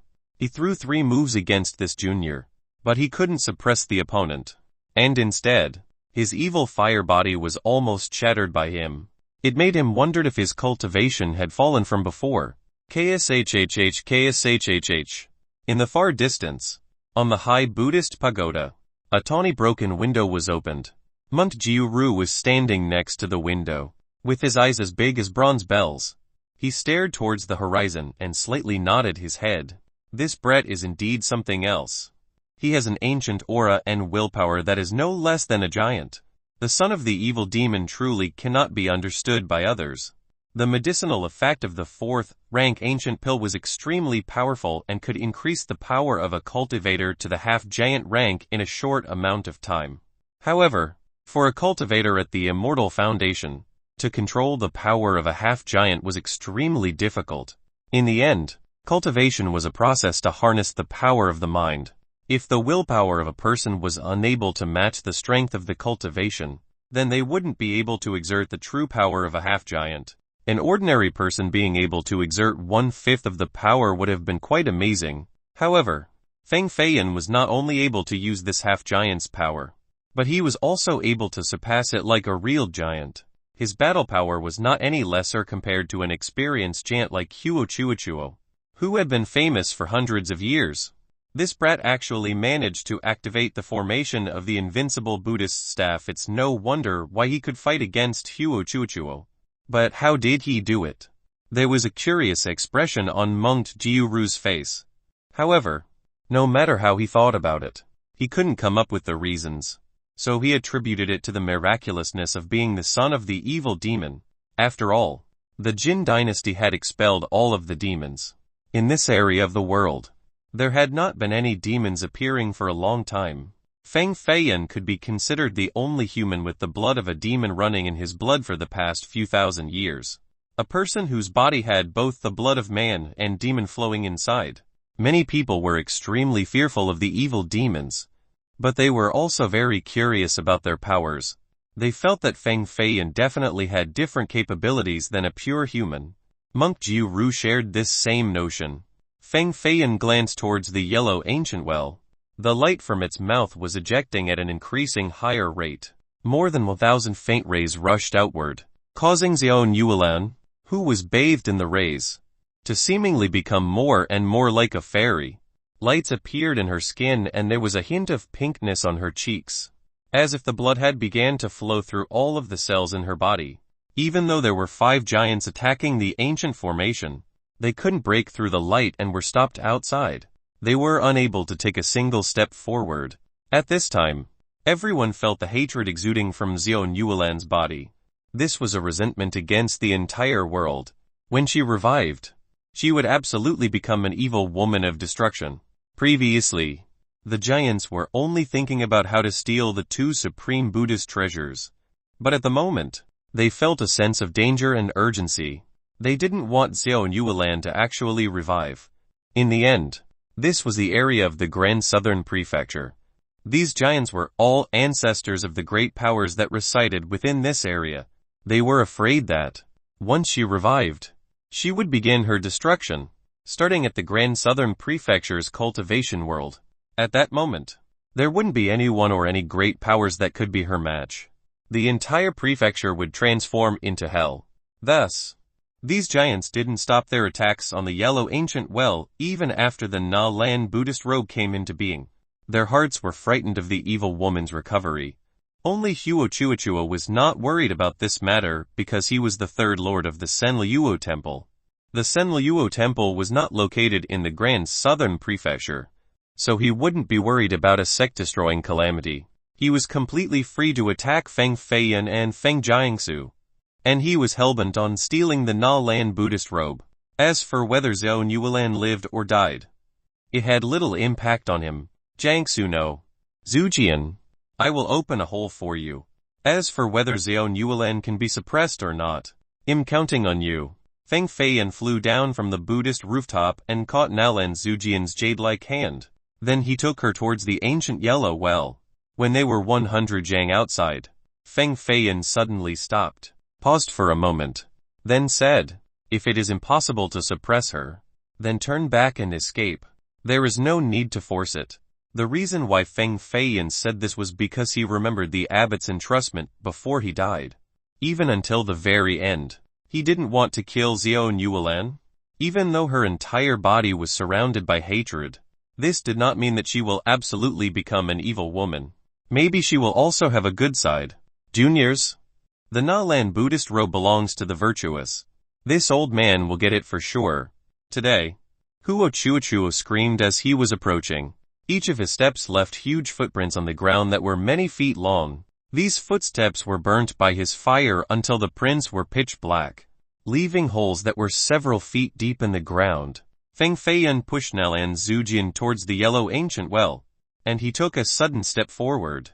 He stomped on the ground to erect a wall made out of dirt, and this temporarily stopped the advancement of the evil fire body. Because Nalan Zujian was wearing the Na Lan Buddhist robe and stepped on the 9 layers Buddhist lotus formation, the light exuded from the yellow ancient well essentially couldn't stop her path. Even the bloody heart on top of Xiao Yuelan didn't try to attack her. She gently approached inside the ancient land. The formation below her emitted waves of lights, opening the path for her to come closer to the yellow ancient well. Boom! The evil fire body had destroyed the wall and his giant foot stomped downward. Feng Feiyan also flew up and directly attacked with the invincible Buddhist staff. The 36 formations activated at the same time and turned into 36 giant magical rings. They had a radius of several dozen meters. The rings first approached the giant foot and slowly entrapped the evil fire body into the formation. At this moment, Nalan Zujian had just gone inside the light. Feng Feiyan will absolutely not let anyone disturb her. Even a giant wouldn't be able to take a single step forward. Boom! The evil fire body destroyed the shackles and it became more violent and ferocious. It knocked Feng Feiyan flying with one fist, causing the flesh on his arm and chest to be ripped apart as blood freely flowed out. In the end, Huo Chuochuo was a giant and Feng Feiyan was only equal to a half-giant. So there was a gap between the two. How did she get into the light? What is she doing in there? The sound of Huo Chuochuo appeared from inside the evil fire body. It almost sounded like a growl. Wave after wave of sounds approached Feng Feiyan, causing his hair to fly wildly and his robe to violently flap in the wind. Huo Chuochuo felt that this matter was not ordinary. After all, several giants couldn't destroy this light. But this little girl was able to easily enter. Others couldn't help but become suspicious of the reason. Not only Huo Chuochuo, but many people here had worrying expressions. Some thought that Nalan Zujian was here to help the revival of the female corpse to destroy all of the people in this place, and maybe even all existences. Other people speculated that Nalan Zujian was here to steal the cultivation of the female corpse, to take advantage of this corpse that has not yet revived to steal her body. In the end, everyone had their own thoughts. They felt that Feng Feiyan was scheming for his own benefits, that he was using this woman to steal the Tao foundation of the female corpse in order to control a supreme master and become a tyrant in the cultivation world. We can never let this son of the evil demon accomplish his objective. I believe that this young woman is a chess piece for Feng Feiyan. He wants to capture the 1,000-year-old female corpse to increase his own cultivation.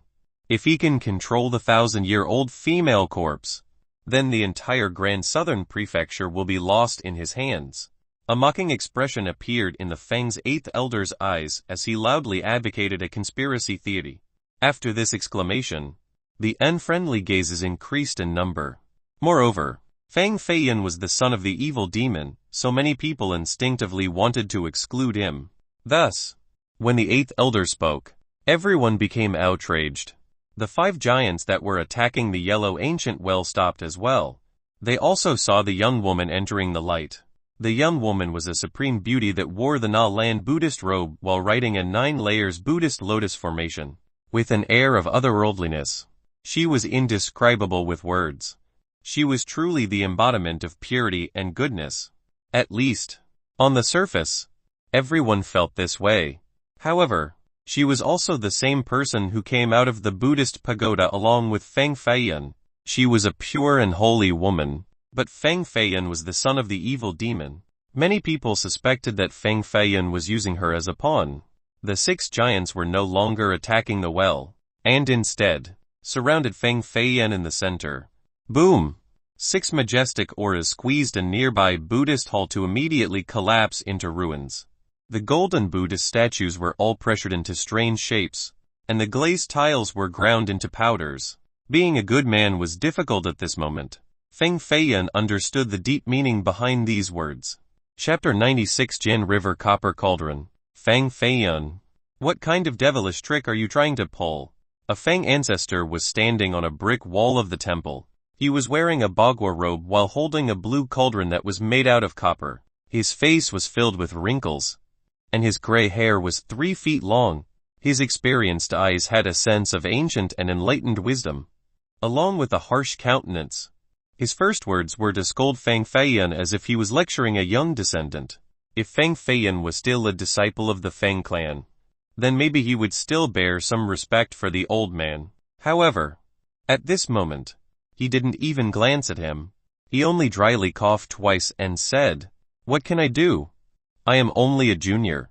In the eyes of giant characters, such as yourselves, I am merely an ant." Feng Feiyan naturally knew that they were all suspecting him, thinking that he had some great scheme, so they wanted to suppress him. Feng Feiyan only coldly chuckled in regards to their ignorance, and he didn't bother to give an explanation. This was because, even if he explained, they wouldn't believe him anyway. How bold of you dare to use that tone to speak with this old man, so arrogant. Your body truly has the evil demon's blood flowing through it. The Feng ancestor felt very disrespected.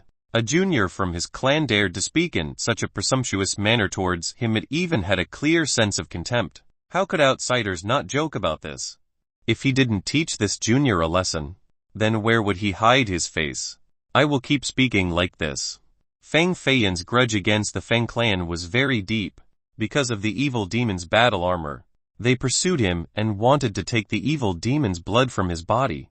The Fang ancestor was merely someone whose heart was clouded by greed. Why would he need to show him any respect? Fang Feiyan sternly declared, "As long as I, Fang Feiyan, remain alive, sooner or later, I will come back to the Fang clan to take back what belongs to me. At that moment, grievances will be dealt with, and revenge will be dished out.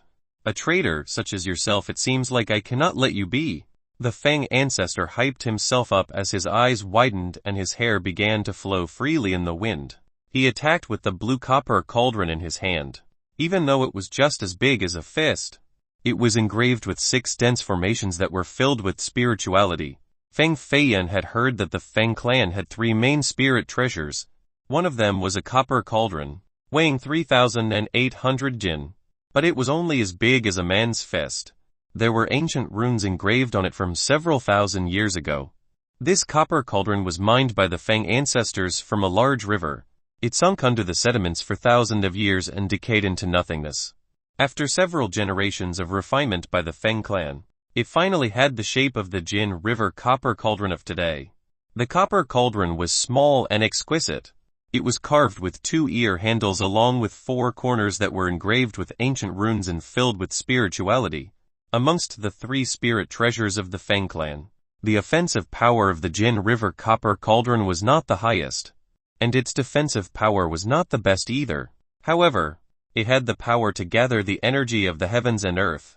Legend states that a sage from the Fang clan used a grand technique to completely restore the Jin River copper cauldron. Then, it sucked in an entire mountain and refined it into a piece of hard iron as big as a fist. This hard iron could be used to refine top treasures. A huge mountain was even refined into iron as big as a fist. If a person was sucked inside, it would be easy to refine him into a grain of sand. All of the Fang disciples knew of this rumor, so they were quite in awe of the copper cauldron. It would be better to run when met with this spirit treasure, but at the moment, Fang Feiyan couldn't run. He couldn't even take a step back. Infinite Spirit Ring.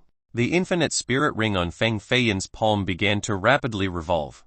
It issued many mysterious ghastly voices, and a black cloud flew above, issuing a large black sheen. There were 6 ancient engraved texts on the infinite spirit ring that turned into 6 ancient diagrams. They were the 8 trigrams mysterious language. 4 Yang ancient cauldron, netherworld spirit pagoda, heavenly flying king, 100 ghost banquet, and 10,000 lights diagrams. The items were floating in the Danshan of Fang Feiyan, along with the dragon horse river diagram. They were all very mysterious, as if they were 6 ancient symbols that were hiding a grand secret. However, no one had the power to decipher them. The 6 ancient diagrams began to move as if 6 grand formations were activating. The crimson dragon spirit that was flying around the infinite spirit ring began to bellow out arrogant dragon roars. The spirit of the spirit treasure had recovered, and it became even more conscientious. The infinite spirit ring. The huge voice of Shuo Chuo resounded from inside the evil fire body. This old devil immediately recognized the black infinite spirit ring. The infinite spirit ring originally belonged to the Senliuo temple, and it was stolen away by Sen Yi.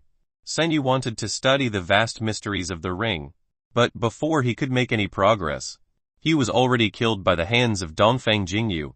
Kuo Chuo clearly knew the origin of the infinite spirit ring. Even though it was only a half-spirit treasure, it was considered by each of the Hall Lords as an ancient mysterious treasure. He didn't know how it turned into a real spirit treasure, or how it fell into the hands of such a junior. The infinite spirit ring and the Jin River copper cauldron began a heated battle. The 2 spirit treasures were both ancient existences and had hidden powers that were not unlocked by the users. Their sizes were not large, but their power was extremely powerful.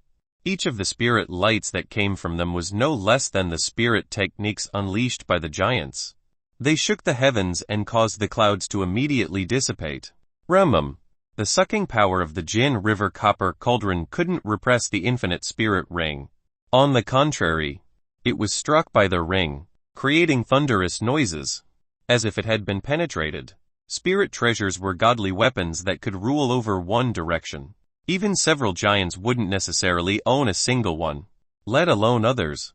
Amongst the 6 giants that were present, only 3 of them had spirit treasures. One of them was the Jin River copper cauldron of the Fang ancestor. Another was the sky-breaking sword of the Grand Development Immortal Gates ancestor. And the last was the evil fire body of Shuo Chuochuo. There was a great distance between giants with spirit treasures and those without one. In the end, the power of the spirit treasures was too formidable. Once completely activated, they could be extremely overwhelming.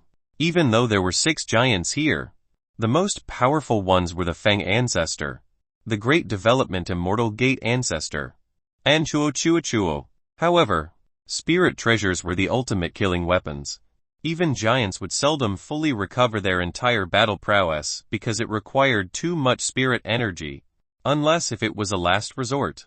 No one was willing to summon their spirit treasures to attract attention from everywhere. This would bring about unnecessary trouble. If evil sects became interested, it could bring about an unexpected sect-destroying calamity. The 3 spirit treasures were the strongest foundation, and the reason why the Fang clan was able to become a great power for more than 1,000 years in the Grand Southern Prefecture. As long as the 3 spirit treasures were there, they could sustain the Fang clan's heritage. The other great powers only had 1 spirit treasure, maybe even none. So, the truth was that the Fang clan was quite powerful. However, the junior, Fang Feiyun, was able to summon 2 spirit treasures, which were the invincible Buddhist staff and infinite spirit ring. It drove these giants to be crazy with jealousy. 2 spirit treasures. 2 spirit treasures. It was enough to start a large immortal sect. Let the Fang clan deal with themselves. The competition between spirit treasures is too destructive. Even giants can be hurt. The Qin ancestor sighed loudly. Even though giants were quite powerful, a giant with a spirit treasure could defeat another giant. However, it was still impossible to kill one. Killing a giant was extremely difficult and easier said than done. Even a spirit treasure couldn't do it. The Qin ancestor naturally was not afraid. He only wanted to watch a good show. To see the Fang clan lose their face in front of all of these cultivators. Old man Fang, it seems like you are becoming weaker as you grow old. You can't even suppress a junior. I will come give you a hand. Huo Chuochuo issued a cold and devious smile as he joined in the fight. This old devil naturally didn't want to help the Fang ancestor deal with the traitor. Instead, he only wanted to steal the infinite spirit ring from Fang Feiyun. This was a treasure of the Sen Luo temple. It hid a stunning secret, so he must retrieve it. Chapter 97 Female Corpses Awakening. 2 giants joining forces to take down a junior from the younger generation. If this matter were to be spread, then the reputations of the 2 giants would be ruined, while Fang Feiyun's reputation would definitely shock the world. It's over. With 2 giants taking action together, who here could stop them? Many cultivators were dumbfounded and were greatly surprised by Fang Feiyun's power. However, when the 2 giants were about to fight him at the same time, everyone felt sorry for Fang Feiyun. It seemed as if a king of the younger generation will perish today, dying inside the godly temple. Dongfeng Jinshui asked, "Second grandpa, do I need to lend him a helping hand?" The old man riding on the mountain goat rubbed his nest-like hair and glanced at Dongfeng Jingyu, and he smilingly asked, "Little girl, what do you say?" Both the old and young man assumed that Dongfeng Jingyu was deeply in love with Fang Feiyun. As for them, they also wanted to help Fang Feiyun in order to get a great young talent with boundless potential to join the Yin Gu clan. But they still wanted to tease Dongfeng Jingyu first. They were hoping to hear her personally implore them. However, they didn't know that the feelings of Dongfeng Jingyu towards Fang Feiyun was rather vague. There were some grievances, as well as an unspeakable appreciation for his talents. But for a woman as proud as her to ask them for help, this was harder than reaching the heavens, no matter the kind of women. In the beginning, they were all very shy. If a woman's skin has thickened, then they must have encountered a man with thick skin as well. This type of shamelessness could only be learned and incorporated into one's natural demeanor or sheer pretense. However, our fourth young Miss Dongfang is still only a young girl. She had only just come out from the godly dragon palace on top of the heavenly mountain to the real world. Her skin was still very thin. Even if she truly liked someone, she wouldn't be able to say it out loud. This would be too embarrassing. Let him die, he's just a son of the evil demon. Our Yingu clan does not need to offend so many cultivators just for him. Dongfang Jingyu continued, and I hate him to the bones. It is better if he dies, so I don't have to kill him myself. Are you sure you won't commit suicide out of love because of him? Dongfang Jingshui asked. Dongfang Jingyu glared at him, and she coldly responded, I would only see it as a stray dog dying. The most I will do is digging a grave and bury him. A woman has to go and pick up her man's corpse. This is the husband burial, cough cough. No burying a stray dog. Burying a stray dog. A really big stray dog. Second grandpa changed his tone. He just wanted to ridicule Dongfang Jingyu. The truth was that they both knew Dongfang Jingyu was just being shy and refused to say it. She actually didn't want Feng Feiyan to die in this place. Therefore, when it was necessary, they would still take action. If not for Dongfang Jingyu, then it would be for the Yingu clan to recruit a young genius with boundless potential. Boom! Boom! Boom! Both the Feng ancestor and Chuo had spirit treasures. The Jin River Copper Cauldron and Evil Fire Body both launched their attacks. Feng Feiyan eventually couldn't block them, and he was filled with wounds. One of his ribs was broken by the cauldron. If the spirit vessel inside his body didn't counter the cauldron, then it would have pierced through his body. Poof! Feng Feiyan was punched by the Evil Fire Body in the back. His spine issued a crackling sound, and his whole body was almost torn into two pieces. Two giants with two spirit treasures wasn't something that the current Feng Feiyan could oppose. However, he didn't take even half a step back. He was still persistent and didn't want them to distract Nalan Zujian from suppressing the female corpse. If Feng Feiyan wanted to leave, these people wouldn't necessarily be able to stop him. However, he was unable to walk away. At the very least, he had to wait for Nalan Zujian and bring her along. Even though his whole body was wounded, he was still persisting through it all. Waiting. And waiting. The hour was approaching and the power of the ancient pill had weakened. But at this moment, Nalan Zujian still hadn't come out from the light. Dongfang Jingyu naturally saw through what Feng Feiyan was doing. With his current power, he could easily break through the siege and escape. But he was still protecting the yellow ancient well. What else could he be doing but waiting for that girl inside the light? Serves you right. You deserve to die. I will just bury a stray dog after this.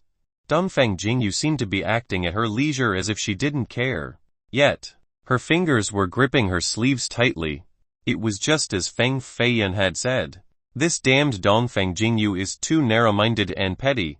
Within the light, Nalan Zujian was standing next to the yellow ancient well and observed the female corpse on top of it. At such a close distance, she noticed that this female corpse was indeed quite beautiful. She had a slender face, a sharp chin, and a straight nose. Her figure particularly aroused the jealousy of other women. Those two slender legs went a bit too far. Nalan Zujian considered that she had a great figure herself, but compared to the female corpse, her legs were a bit short. When she controlled the 9 layers lotus formation to fly next to the female corpse, she realized that her figure was so ordinary. Her legs were not as long and straight, and her waist was not as slim. Even her white breasts were lacking a whole chunk in comparison. Nalan Zujian became even angrier. Why was it that nothing was comparable to her? Was this woman an alluring succubus? Suppress. Definitely must suppress her. Absolutely cannot let her revive. Nalan Zujian took out the Buddhist jade bead. It was blindingly dazzling and emitted a gentle green light. Buddhist auras permeated from the 9 holes. She wanted to activate it and completely obliterate the life essence inside the body of Xiao Yuelan. But suddenly, her whole body started shaking, as she was holding up the Buddhist jade bead and staring at the female corpse. The female corpse's originally closed eyes like a sleeping beauty, suddenly opened. The pupils in her eyes were crimson like an ocean of blood, extremely frightening, nefarious, terrorizing, sinister. The female corpse, that had died for more than 1,000 years, and the supreme beauty of her generation renowned throughout the world, had opened her eyes at this very moment. Her originally black pupils that opened again after 1,800 years had turned crimson. They were no longer pure and their spiritual consciousness was gone. The only things left were mysteriousness and killing intent. Nalan Zujian held the Buddhist jade bead and was completely motionless. She covered her mouth with her hands and held her breath. She was completely speechless. She firmly bit her lips and thought, "Oh heavens, even her eyes are prettier compared to mine."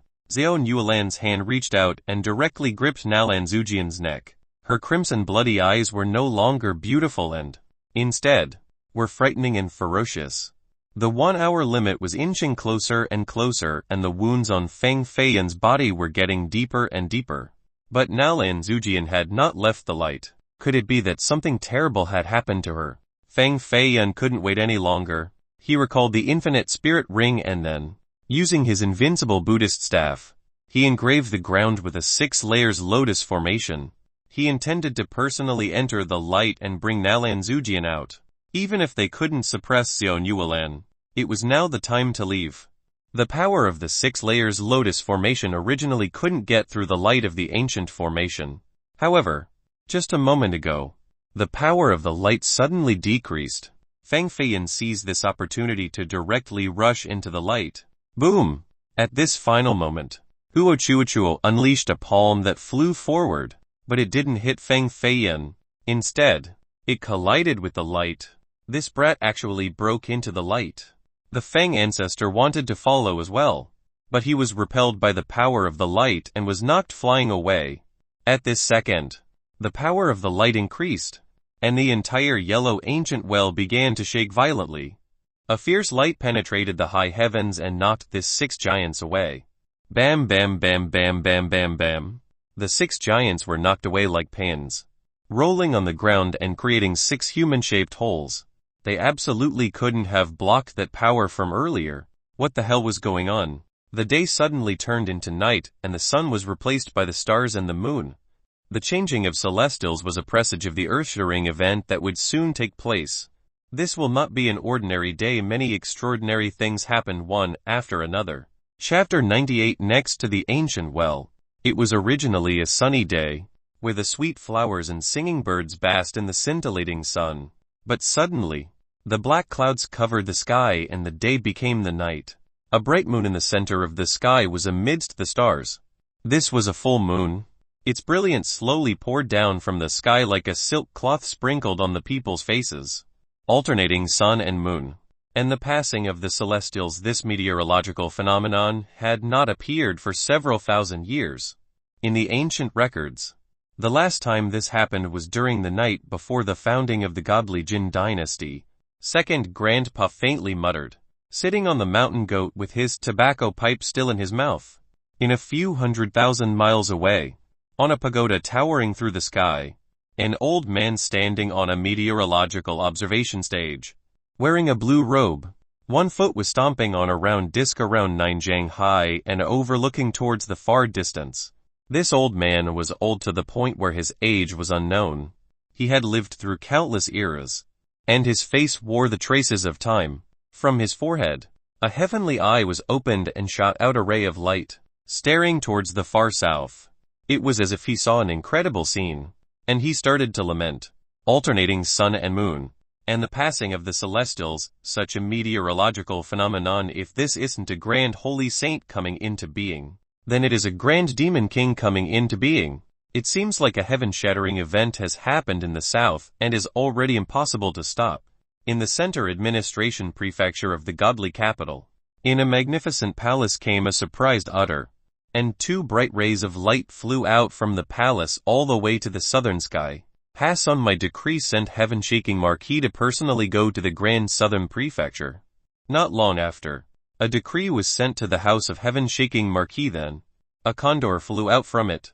It became a black rainbow, breaking through the sky, and it headed south. Jinghu and mountain creating a new meteorological phenomenon alarmed the entire godly Jin dynasty. Even the masters of the several hundred small nations nearby were shocked. Anyone with a powerful cultivation felt an extraordinary presence at this very moment. The moment Feng Feiyan stepped inside the light, he had an ominous feeling, and a cold chill came from beneath his feet. It spread rapidly all the way to his spine, then rushed up to his neck. Danger, danger, danger. An instinctive reaction surged, making Feng Feiyan want to run away. However, he felt as if his entire body was frozen and impossible to move. Bam! An invisible shadow knocked Feng Feiyan directly flying to the outside. Feng Feiyan believed he had an impeccable vision, but he couldn't see the opponent's shadow. Bang! Feng Feiyan hit a wall, and all of the bones in his body almost shattered. With one more blow, his uncontrollable body flew right outside. However, the dangerous feeling and the spiritual suppression that could crush anyone still lingered. Boom! He hit another wall. Again. No. This was not a wall, but the yellow ancient well. Feng Feiyan looked everywhere. There was no shadow, only the yellow ancient well appeared before him, very eye-catching. He was always curious about it, and this was also his first time being so close. What was actually inside this well? An ancient well being able to gestate a female corpse. Could it be that the entire well only had corpse water? Feng Feiyan no longer cared about the black shadow, and loosened his grip on the yellow ancient well. This well was built more than 1,000 years ago. Rumors claim that it was created by the abbot's own body. It was filled with an ancient atmosphere. As his fingers touched the surface, it was just like touching the bones from an ancient era. A cold aura. It was another cold aura capable of freezing others' hearts into a glacier. It emanated from the ancient yellow well for only a second, however. It was enough to split Feng Feiyan's frozen finger, and his skin shattered, revealing his frost-covered bones. He was currently a half-giant, but he couldn't stop the cold aura from the yellow ancient well. If it was anyone else, then they would have already been frozen and broken into pieces. Even though the cold chilled one to the bones, Feng Feiyan still couldn't suppress his curiosity. So he looked down inside the ancient well. It was dark inside, faint and whirling. It was very difficult to discern. Suddenly, a soul-devouring force came from the inside. Feng Feiyan was shocked and broke out in a cold sweat. The inside definitely contained a terrifying existence. He couldn't look anymore. Bam! Feng Feiyan quickly withdrew his gaze. Even though it was just a glance, his eyes became bloodshot and blood was almost flowing from his eye sockets. Bam! Feng Feiyan was startled when he turned around. He quickly took a step back and his heart violently contracted. His body directly pressed against the wall of the yellow ancient well. He stared straight ahead, and he gravely said, "You came back to life." The shadow finally revealed her figure. From start to finish, she had always been behind Feng Feiyan. The rays from the yellow ancient well rushed back and forth, covering her body and creating an endless sense of mystery. Earlier, she was standing behind Feng Feiyan for who knows how long. When he finally turned around, he noticed crimson eyes right next to him, so he was startled and jumped back to the yellow ancient well. Xiao Yuelan remained motionless. Her distance from Feng Feiyan was only 3 feet. Her crimson, red eyes intensely stared at him. It was more terrifying than Feng Feiyan's heavenly phoenix gaze, comparable to oceans of blood. The rays began to disperse and the moon and stars in the night's curtain shined down, like a night lantern illuminating her body. Feng Feiyan was at one corner of this night lantern. She gently breathed while basking in the lights of the stars and the moon. Her nose slightly narrowed. She was filled with spirituality and liveliness, absorbing the energy of the moon and the stars. This was a secret method only known by the cultivators from the high ancient era, and it was long gone. Only a few people and existences would be able to recognize it. However, these ancient people were grand characters and were always living in seclusion in the far desolate or ocean, and thus, humans rarely saw them. However, this female corpse, who just came back to life, was using such a method. Could it be that after 1800 years of culmination, she finally reached such a frightening height? Feng Feiyan felt her body exuding an enveloping killing intent. At this moment, He didn't dare to breathe. And not only him, but the cultivators a few dozen miles away were all quivering and holding their breaths. Feng Feiyan originally wanted to escape while she was absorbing the light of the moon, but he only took one step backwards before he tripped on a hard stone and almost fell on the ground. Fortunately, he maintained his firm stance so he didn't fall, but it also disturbed the female corpse. She could no longer be considered a female corpse because she had revived. She was a living person. Her eyes slightly turned and the crimson gaze was fixed upon Feng Feiyan. Her killing intent became stronger and the coldness became more dense. She slowly took one step forward. Feng Feiyan quickly took one step back. This time, he was attentive and dodged the rock behind him. However, the spot where he almost tripped over earlier didn't have a rock. It was actually a person. A woman. Na Lan Zujian was lying below Feng Feiyan's feet. She was always lying in this place. It was just that earlier, Feng Feiyan's gaze was focused on the yellow ancient well, so he didn't notice her. She was motionless on the ground, and it was unknown whether she was dead or alive. Feng Feiyan no longer retreated, and he ignored the killing intent of Xiao Yuelan right next to him. He quickly squatted down and propped Nalan Zujian up while calling out to her. Jiangsu, Jiangsu, what is wrong?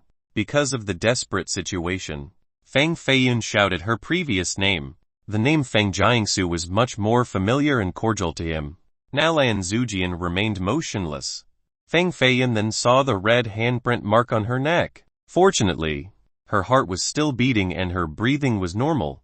It seemed like she was only rendered unconscious from strangulation. This was not normal. Under the current situation of Xiao Yuelan, she should only be an evil god who only knew how to kill. How could she only make her faint? Could it be that the Na Lan Buddhist robe saved her life? Feng Feiyan didn't think too much about it. He quickly carried Nalan Zujian and wanted to leave. However, he had not even taken a step before he felt a chill on his neck. He was gripped by an icy hand. Feng Feiyan uttered a groan. The difference in cultivation was too big, so he was unable to move. Xiao Yuelan's sharp fingernails on her slender fingers were like 5 extremely long swords and left 2 bloody wounds on Feng Feiyan's neck. Infinite Spirit Ring. In a flash, Feng Feiyan activated the power of the ring, hoping to use its strength to suppress Xiao Yuelan or force her back. This was the only solution that Feng Feiyan could come up with. Otherwise, he would lose his life in an instant against this newly revived evil woman. This was too unfortunate. Could he be her first taste of blood after coming back to life? Feng Feiyan was very unwilling, but his neck started to issue the sound of breaking bones. He felt his hot blood trickling down his neck and flowing down to his clothes. Her hatred was too strong. She would kill anyone she met without any reasons. The words of Monk Jiuru were true.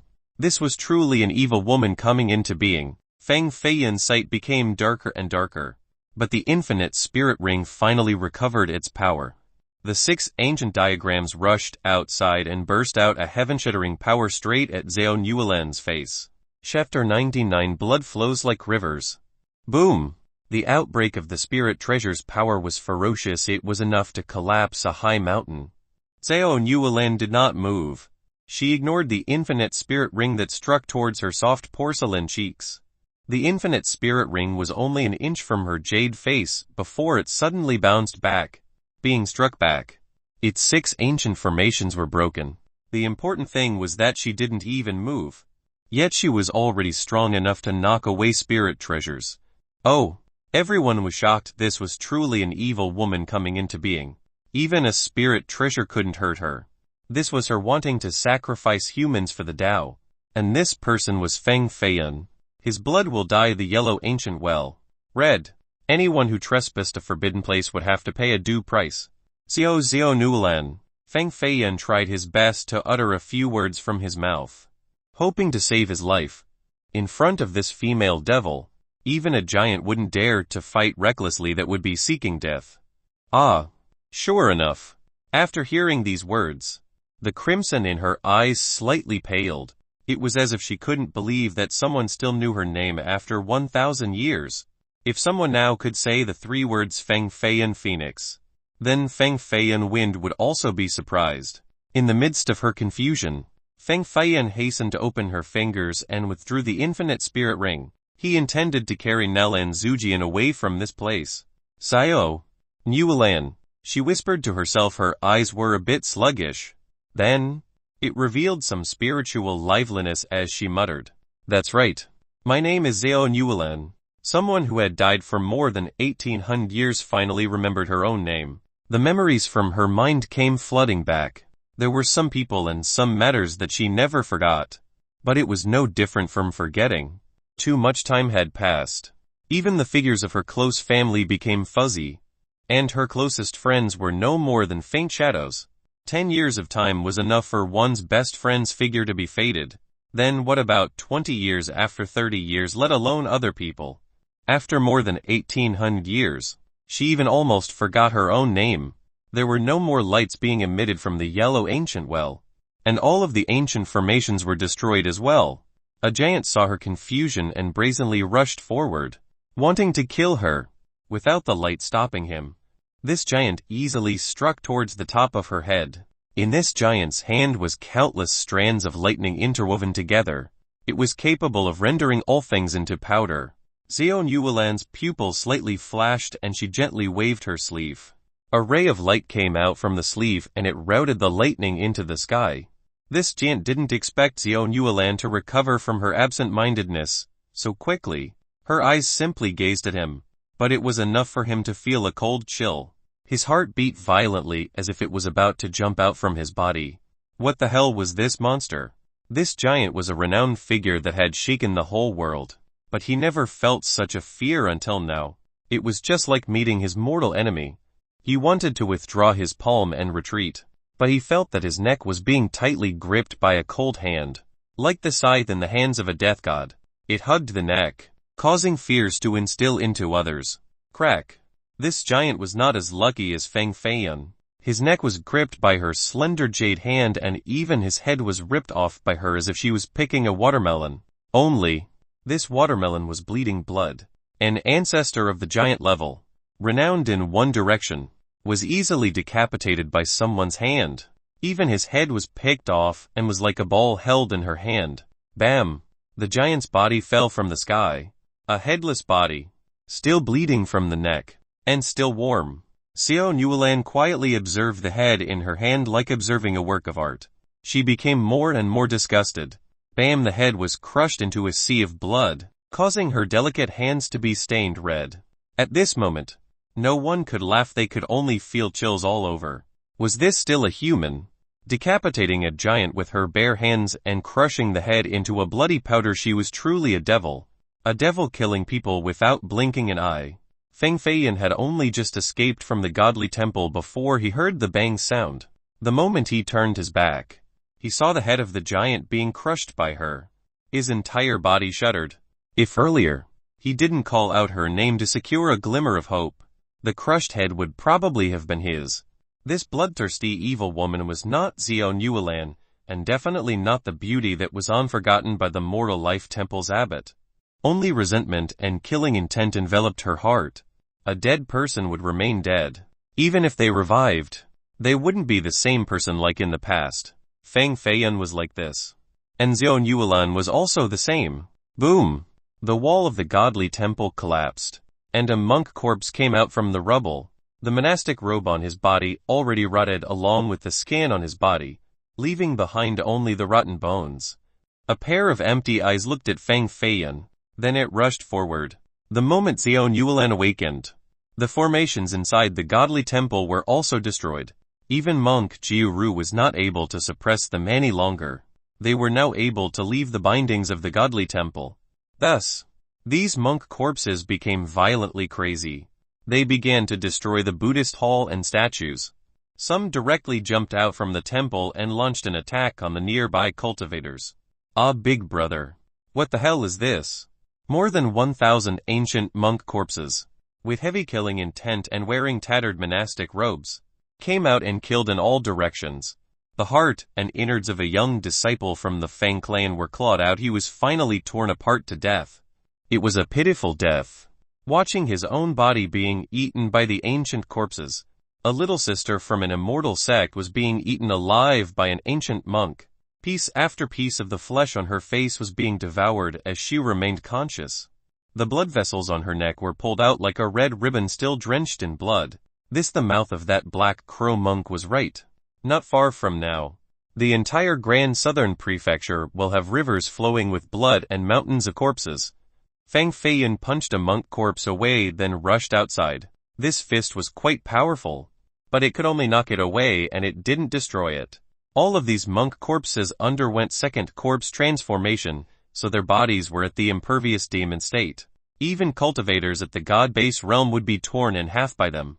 If it was only Xiao Yuelan, then many people would probably die. But it would not be a terrible calamity. However, with the release of more than 1,000 monk corpses, this was truly a great disaster. There would absolutely be corpses for thousands of miles. A calamity has befallen the Grand Southern Prefecture. The ancestor of the Grand Development Immortal Gate was standing on his ancestral wind beast, with the sky-breaking sword to his back. He watched the waves of corpses below. At this time, he could already foresee that, in a few months, there would be many great changes occurring in the Grand Southern Prefecture. Many great powers would probably be destroyed. Jinghuan Mountain was not far from Violet Firmament Ancient City, so the first people to struggle against this disaster would be the city. How many cultivators would have to die in this battle? The ancestor of the Grand Development Immortal Gate saw with his own eyes the fall of a giant. His body, at the moment, was lying cold on the ground. It was frozen and broken into pieces. Ah! The ancestor of the Grand Development Immortal Gate felt a chill on his neck. He saw the female devil, standing next to the well, glare at his neck. Her gaze was so frightening that it caused his neck to freeze into ice. Escape! Quick! The only thought on his mind was this. He ferociously slapped the back of the ancestral wind beast, wanting to control it to flee Jinghuan Mountain. Ayo! However, the ancestral wind beast couldn't fly. It uttered a whining sound. Instead, its head was penetrated by a killing light, spurting out a rainbow of blood. Its giant body fell straight towards the ground. He panicked even more. Since the start of his fame, he had never felt as scared as this before. It was as if there was a ferocious ghost that wore white robe, chasing him from behind. It was holding a steel chain, wanting to claim his life. In the end, he couldn't run away. His pace suddenly stopped and he surprisingly looked straight forward. Xiao Yuelan was standing there. Her crimson eyes shot out 2 rays of bloody lights and pierced his chest, creating 2 streams of blood. A giant of an entire generation didn't even have the power to fight back. Chapter 100 Evil Woman's Presence. An evil woman. Her body did not rot after 1800 years, and her soul finally came back. Reverse life and death was a terrifying grand technique. However, the chance of success was extremely low, not even 1%. Yet, she was successful, and she even absorbed several hundred drops of spirit spring water. She devoured 1/3 of a spirit vein, and even the power from the moon and stars were absorbed by her. What kind of existence is this? Some people felt chills throughout their entire body. They envisioned a scene where the heaven fell and the earth crumbled. Time had passed and very few people knew her real name. Many instinctively called her Evil Woman. This was not a name for an ordinary demon, but a true devil. She was an existence that could fight against the gods and capable of forcing all existences in this world to tremble. The evil woman also wore a Buddhist robe and the material wove together to make it was unknown. After 1,000 years, it was completely unharmed. It even carried a unique sense of spirituality. It was embroidered with an azure Buddhist lotus, beautiful and moving, like a lotus flower blooming in a spirit pond. There were still rolling dewdrops on the lotus leaf. Her hair was not at all disheveled. She was using a jade-ornamented hairpin to hold her hair together. Each strand of hair was full of energy and life essence. The strands emitted a bright jade light. Some shone on her jade-white neck and others faintly glimmered on her round earrings. Her crimson eyes were still red like 2 tigers, carefully gazing at the ancestor of the Grand Development Immortal Gate, with the presence of a higher being looking down below.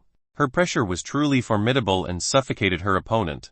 The 2 wounds on the back of the ancestor were finally sealed by his powerful cultivation. However, they were grave wounds, and his internal organs had been damaged. He had to use his endless spirit energy to barely suppress his injuries. I inadvertently have offended you, but you shouldn't kill to the very end. The ancestor took 2 steps back and his eyes emitted blinding lights. The 2 hands hidden in his sleeves began to form sword seals. If this woman took action yet again, he could only fight to the bitter end. With a spirit treasure in his hand, there was a chance that he could survive this using his sword. The evil woman's figure was so sultry and her slim waist under the moonlight was too beautifully charming. Her face under the silver moonlight was illuminated like the ceramic jade filled with implicit charms. A beautiful woman was even more pretty while standing below the moonlight. But at the moment, no one dared to enjoy this kind of beauty. Even young noble Flawless, who was always crazily obsessed with beauties, ran away a long time ago. This wasn't a joke, even giants were decapitated. How could he stay in this place? The beautiful, alluring jade hands of the evil woman stretched out again. They were the same hands that had just crushed the head of a giant. Earlier, the sword of the ancestor immediately slashed forward, releasing a cold ray from the sky. A giant ferociously attacked with the power of the spirit treasure utilized to the extreme. Swoosh! 2 slender fingers pinched the unstoppable sky-breaking sword. All of the spirit energy immediately collapsed into pieces. The powerful giant attack was easily blocked by her. Bam! The sky-breaking sword was broken by her jade fingers, and a countless amount of spirit energy and spirituality spilled out from the fracture.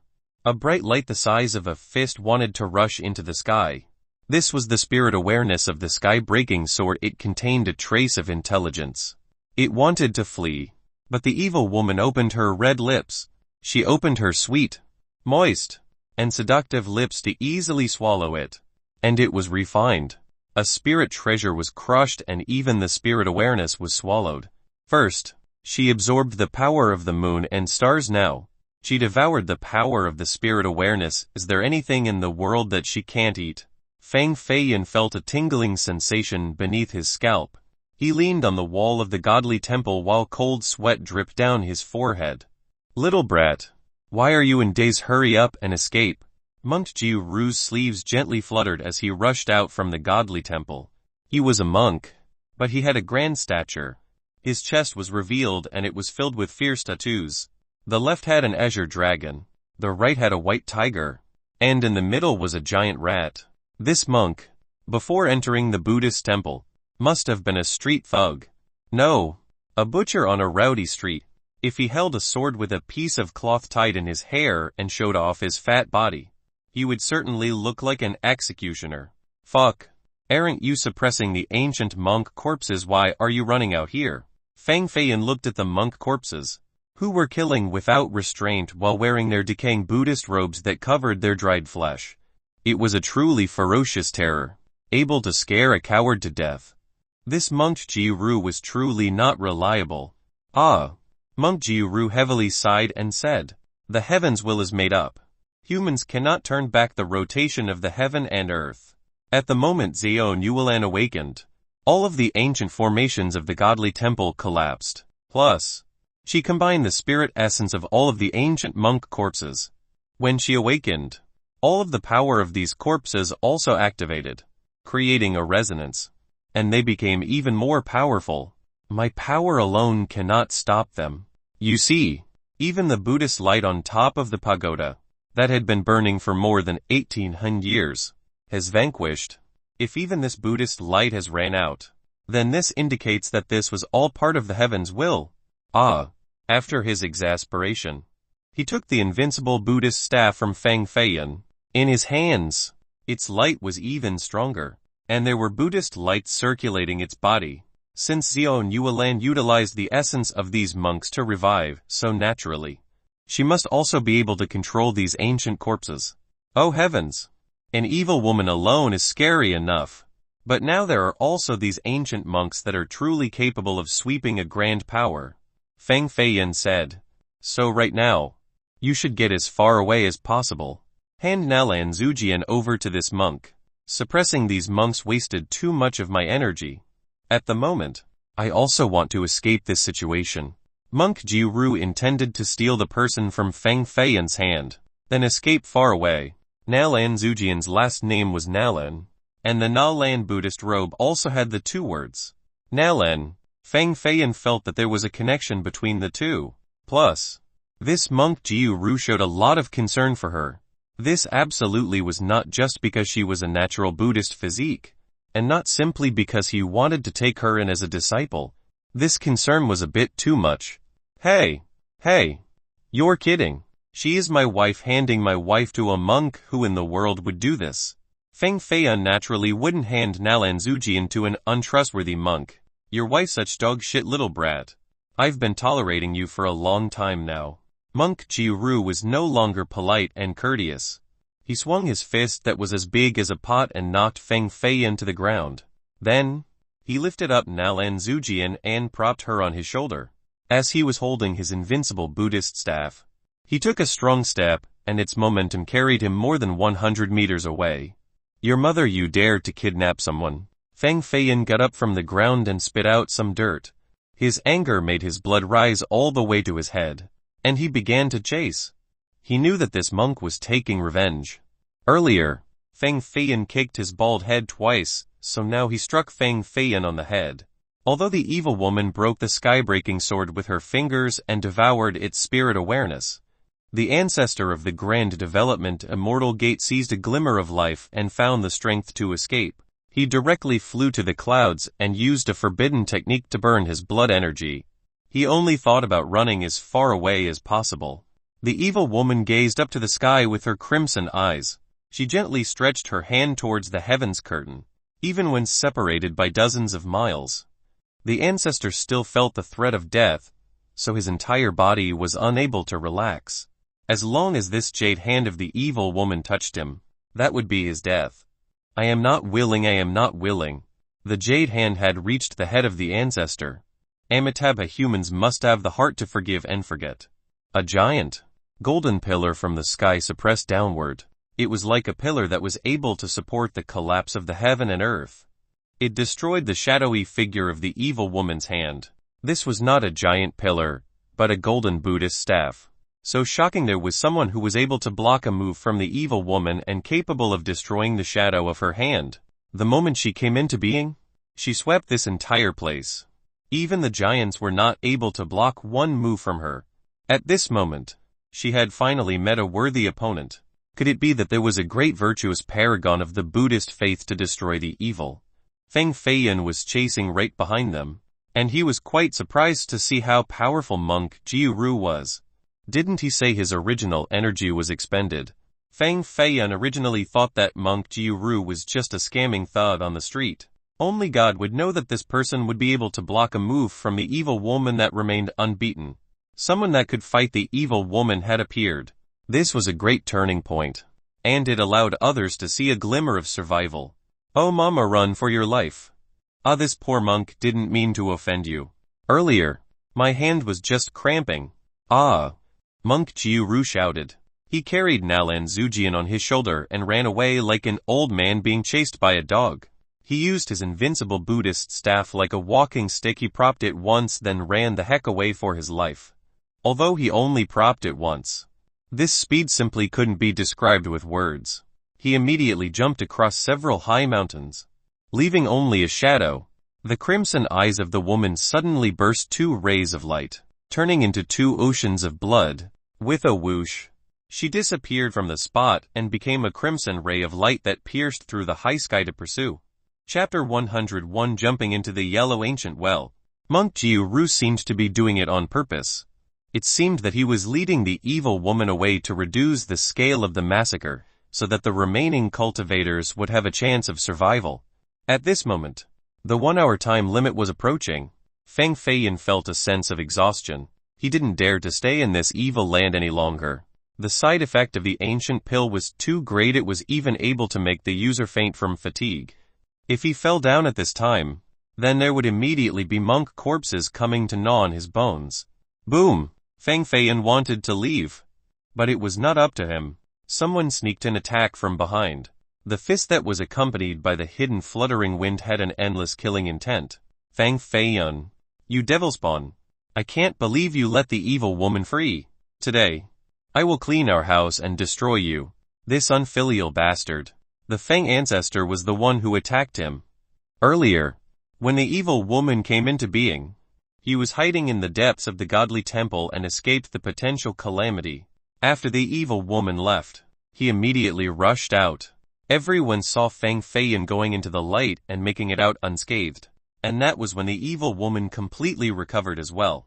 Thus, all of these events made others suspicious that Feng Feiyan helped her revive. This is taking the side of Tyrant Shu. The Grand Southern Prefecture is facing a great calamity. Feng Feiyan must directly take the responsibility. One is the son of the evil demon. The other is an evil woman. They turned out to be the same type of trash. Today, we will first slay the son of the evil demon. Then we will kill the evil woman. Many cultivators died in the hands of the monk corpses, so their grievances were quite high. At this moment, they placed all of their hatred onto Feng Feiyan. Feng Feiyan had already been wrongly accused before. Even if he could survive today, his notorious name would soon be spread throughout the entire world, and he will be labeled as the son of the evil demon, servant of the evil woman, traitor of the Feng clan, and creator of the calamity. But so what, he was Feng Feiyan, and he never did anything to be shameful about. His conscience was just. Whoever dared to spout nonsense if one person, then kill one person if two, then kill two. Poof. Feng Feiyan no longer showed any mercy. He pierced the forehead of a white-clothed cultivator with one finger. It left a hole as big as a finger. His head was penetrated by the spirit energy that blasted the back of his neck, and then his stiff body fell to the ground. Another palm flew out, like an iron print throughout the whole sky, into 3 elders of the Feng clan. They were struck flying away and were vomiting blood as they rolled on the ground. In order to open a path of escape, he had to be decisively merciless. Poof, poof, poof. One palm unleashed the shadows of 3 killins. All of them were several zhang high. They swung their iron heels and trampled about like wild beasts, causing the 3 Feng elders who were on the ground to turn into meat paste. Even though the medicinal property of the ancient pill was weakening and the feeling of exhaustion in his body was increasing, Feng Feiyan became more ferocious as he fought with his crimson eyes. Whoever tried to stop him was his enemy. Animal. The Feng ancestor couldn't hold back any longer. He stretched his palm and the world's energy condensed on top of it, creating a huge palm print that knocked Feng Feiyan flying away. Feng Feiyan was already spent, so he couldn't stop the palm of a giant. He flew upside down in the sky and crashed into a corner of the godly temple. His internal organs were considerably shaken and he spat out a mouthful of blood, causing his clothes to be stained with blood. Bang! He fell on the floor, no longer able to stand. He stumbled a few times before he arrived by the icy yellow ancient well. The palm of the Feng ancestor knocked him back into the godly temple. He leaned on the yellow ancient well. He was completely out of strength and was as cold as ice. He didn't know whether it was because the power of the ancient pill was running out or whether it was the yellow ancient well that caused him to feel this chill that permeated his bones. A well with an ancient architecture gave life to a supreme evil woman. The inside of the well had a dense and endless mist, hiding the endless thirst for blood. One glance was enough to cause blood to flow from the eyes of humans. Feng Feiyan stepped on a headless body. This corpse was already shattered by the cold of the yellow ancient well. It was an extremely miserable sight to behold. This was the corpse of a giant. No matter how majestic or domineering he used to be, he was now nothing but only trashy, icy remnants. Am I going to die here as well and share the same fate as him? Feng Feiyan was very unwilling. Many sounds of wind whistling came about. Not only the cultivators of the Feng clan, but experts from the other great families also surrounded this place. Some wanted the evil demon's blood in his body, and others just wanted to kill him to become famous.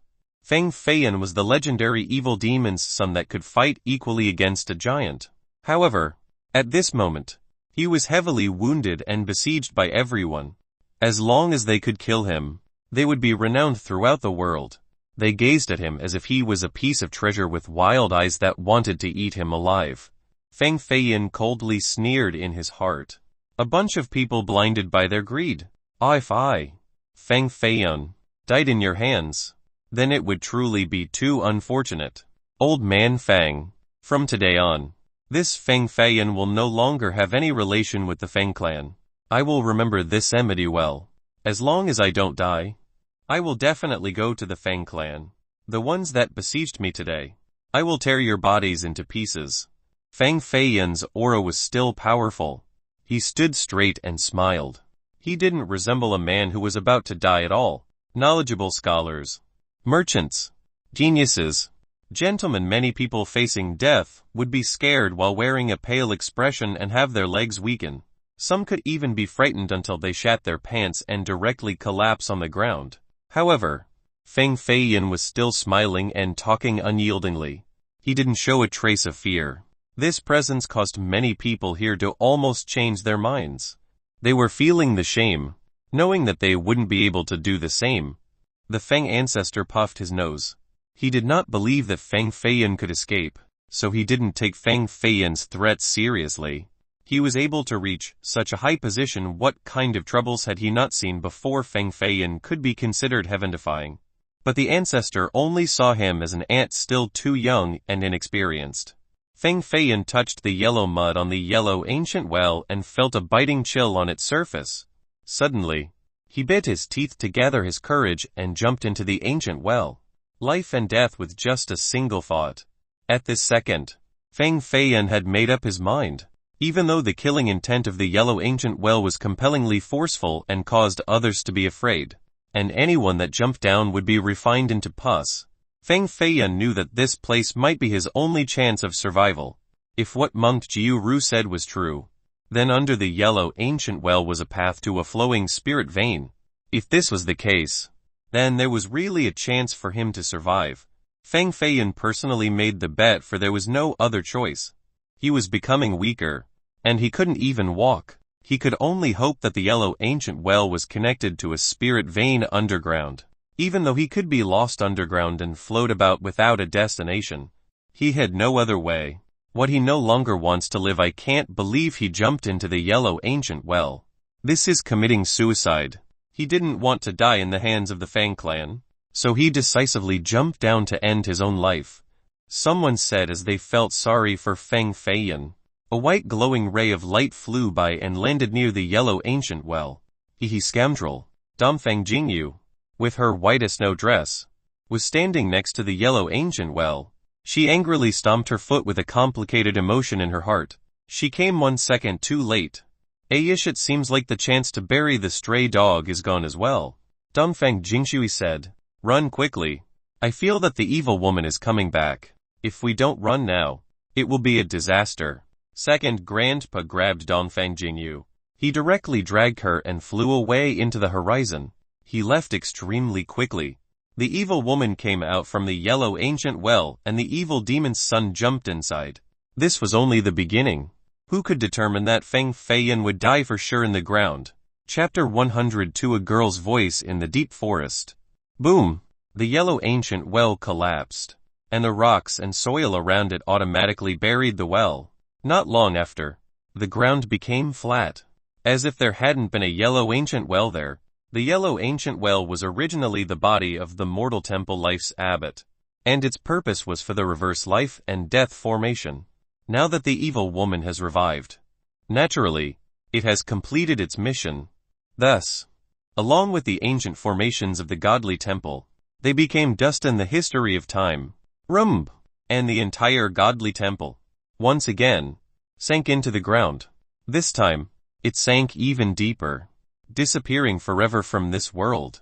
The Buddhist pagoda along with the chambers all went down as well.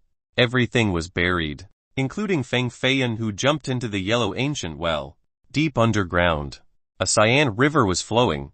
It was around 100 zhang wide, and the surging river was flowing towards an unknown direction.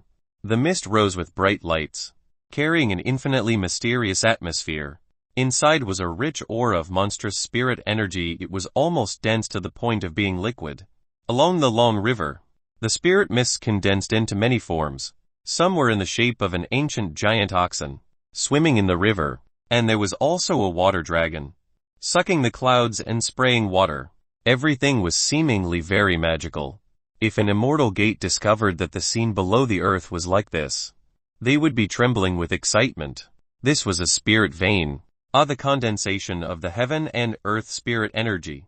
It required a complex terrain along with more than 10,000 years of gestation before becoming a spirit vein.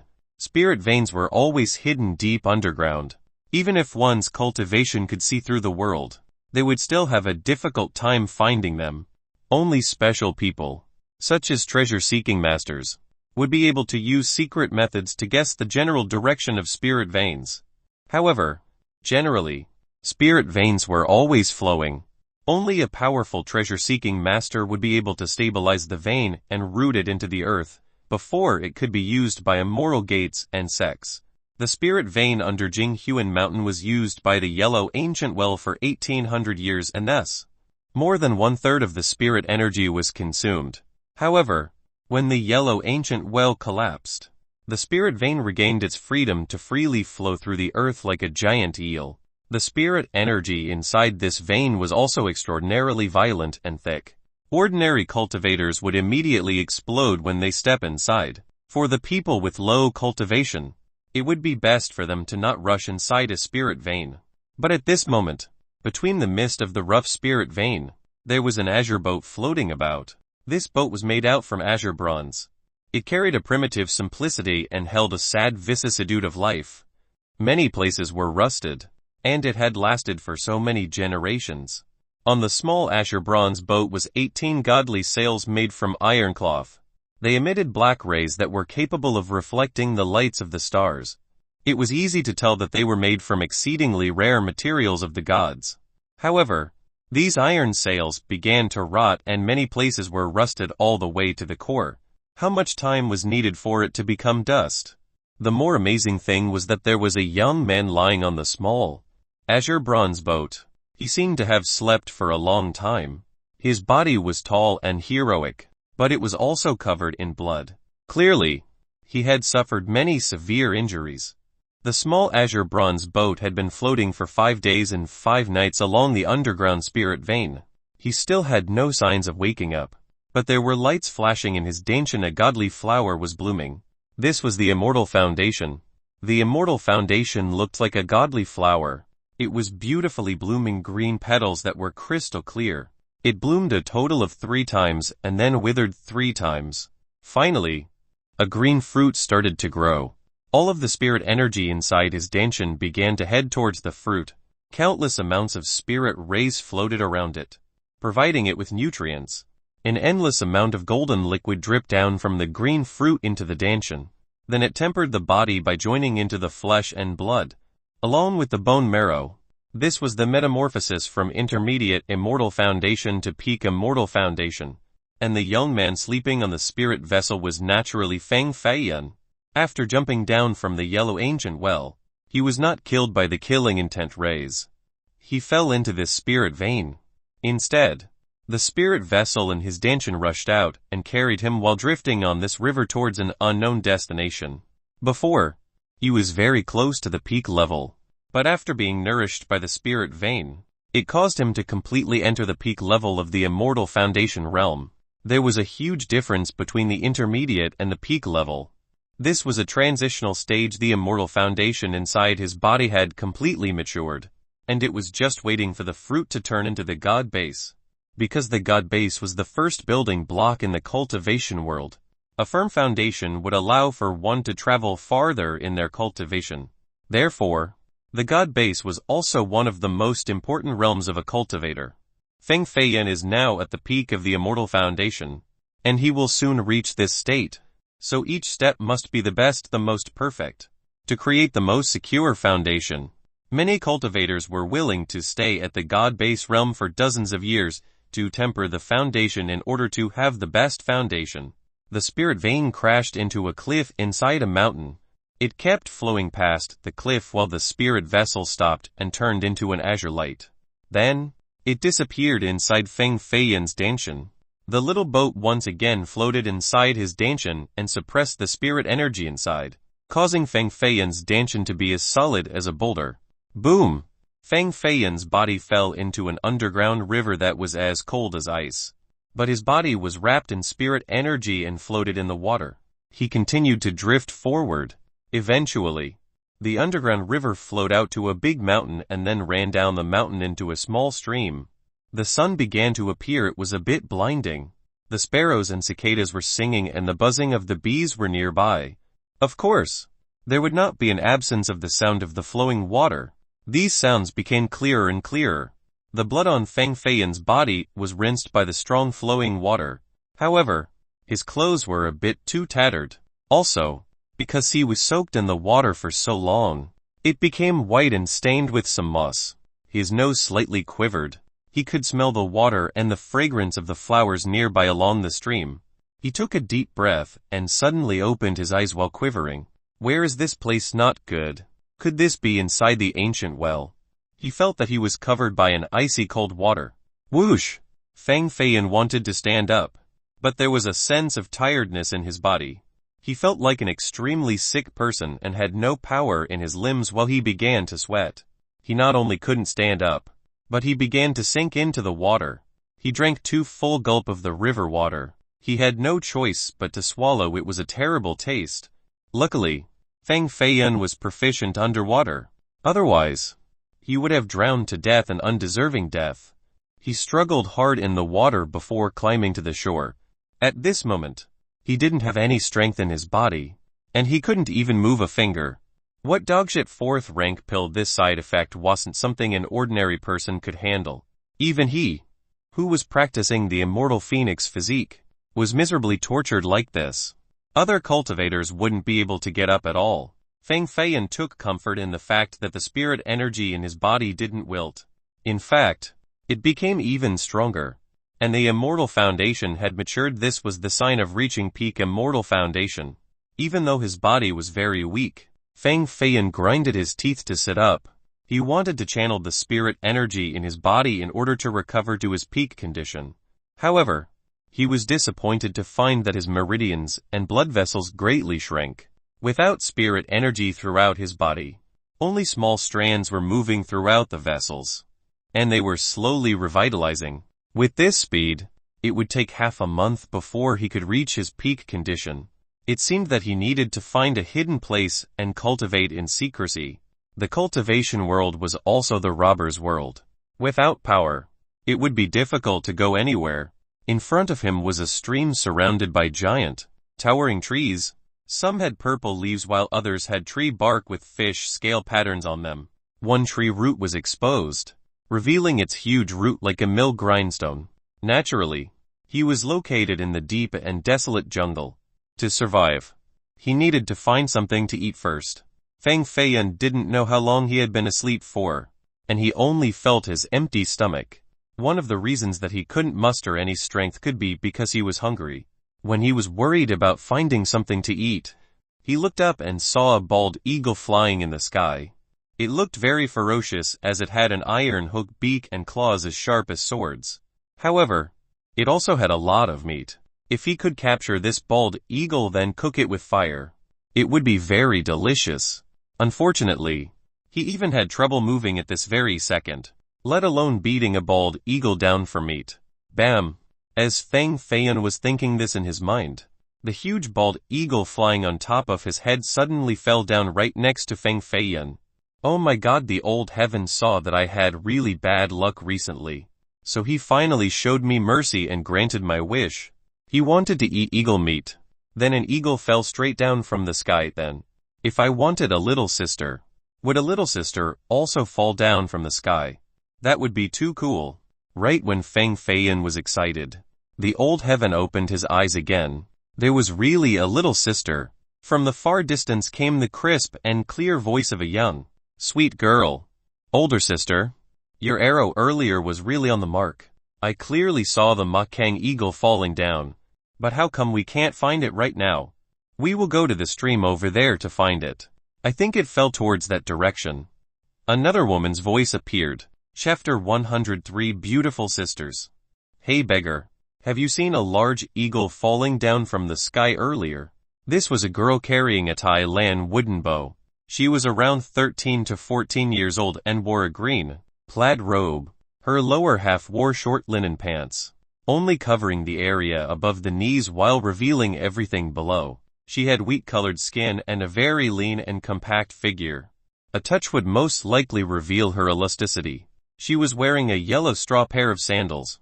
Because of the trek in the mountains, not only the sandals were tattered, but the soles were also left with wounds from the bushes and thorns. The blood had either dried up or became scars. She was pretty, especially the round eyes that were just like the moon in the sky. She was equipped with a bamboo quiver filled with arrows.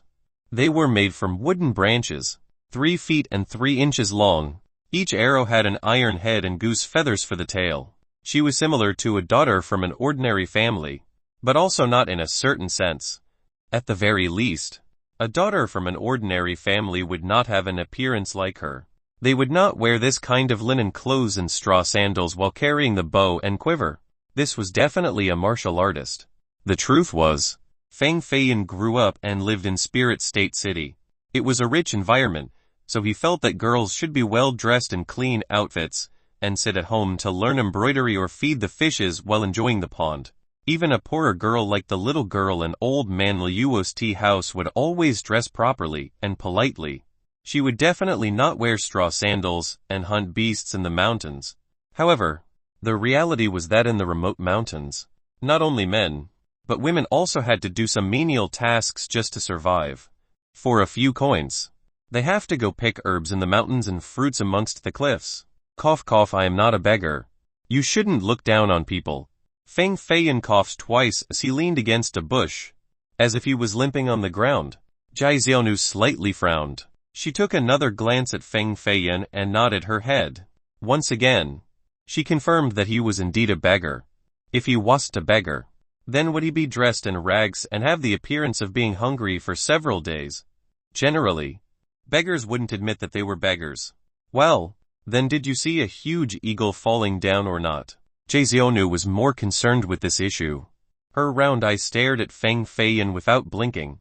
Feng Feiyan said, "Of course I didn't see any. That's strange. It clearly fell around this area. How did you not see it?"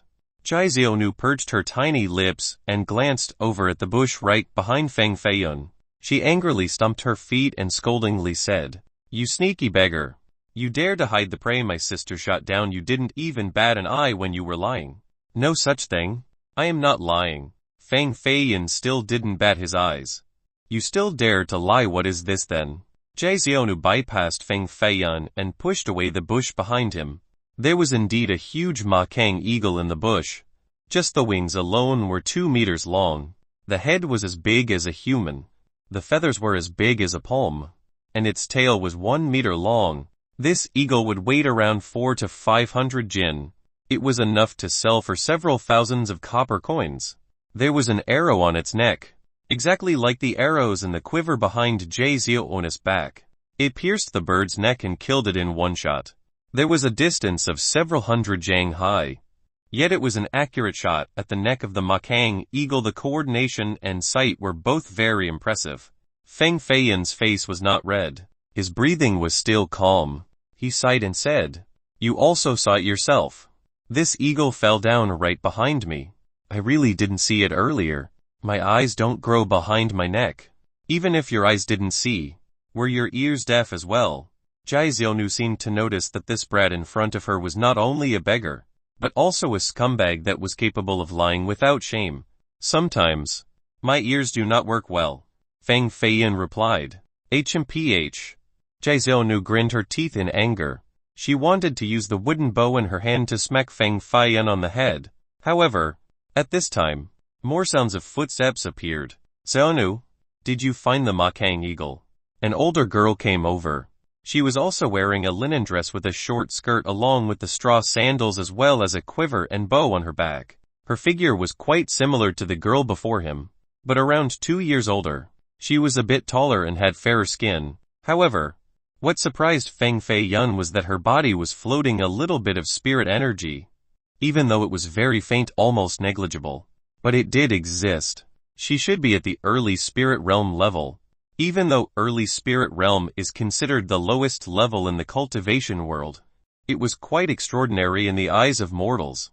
It was enough to be a martial arts master, and they could take care of more than 10 muscular men without a problem.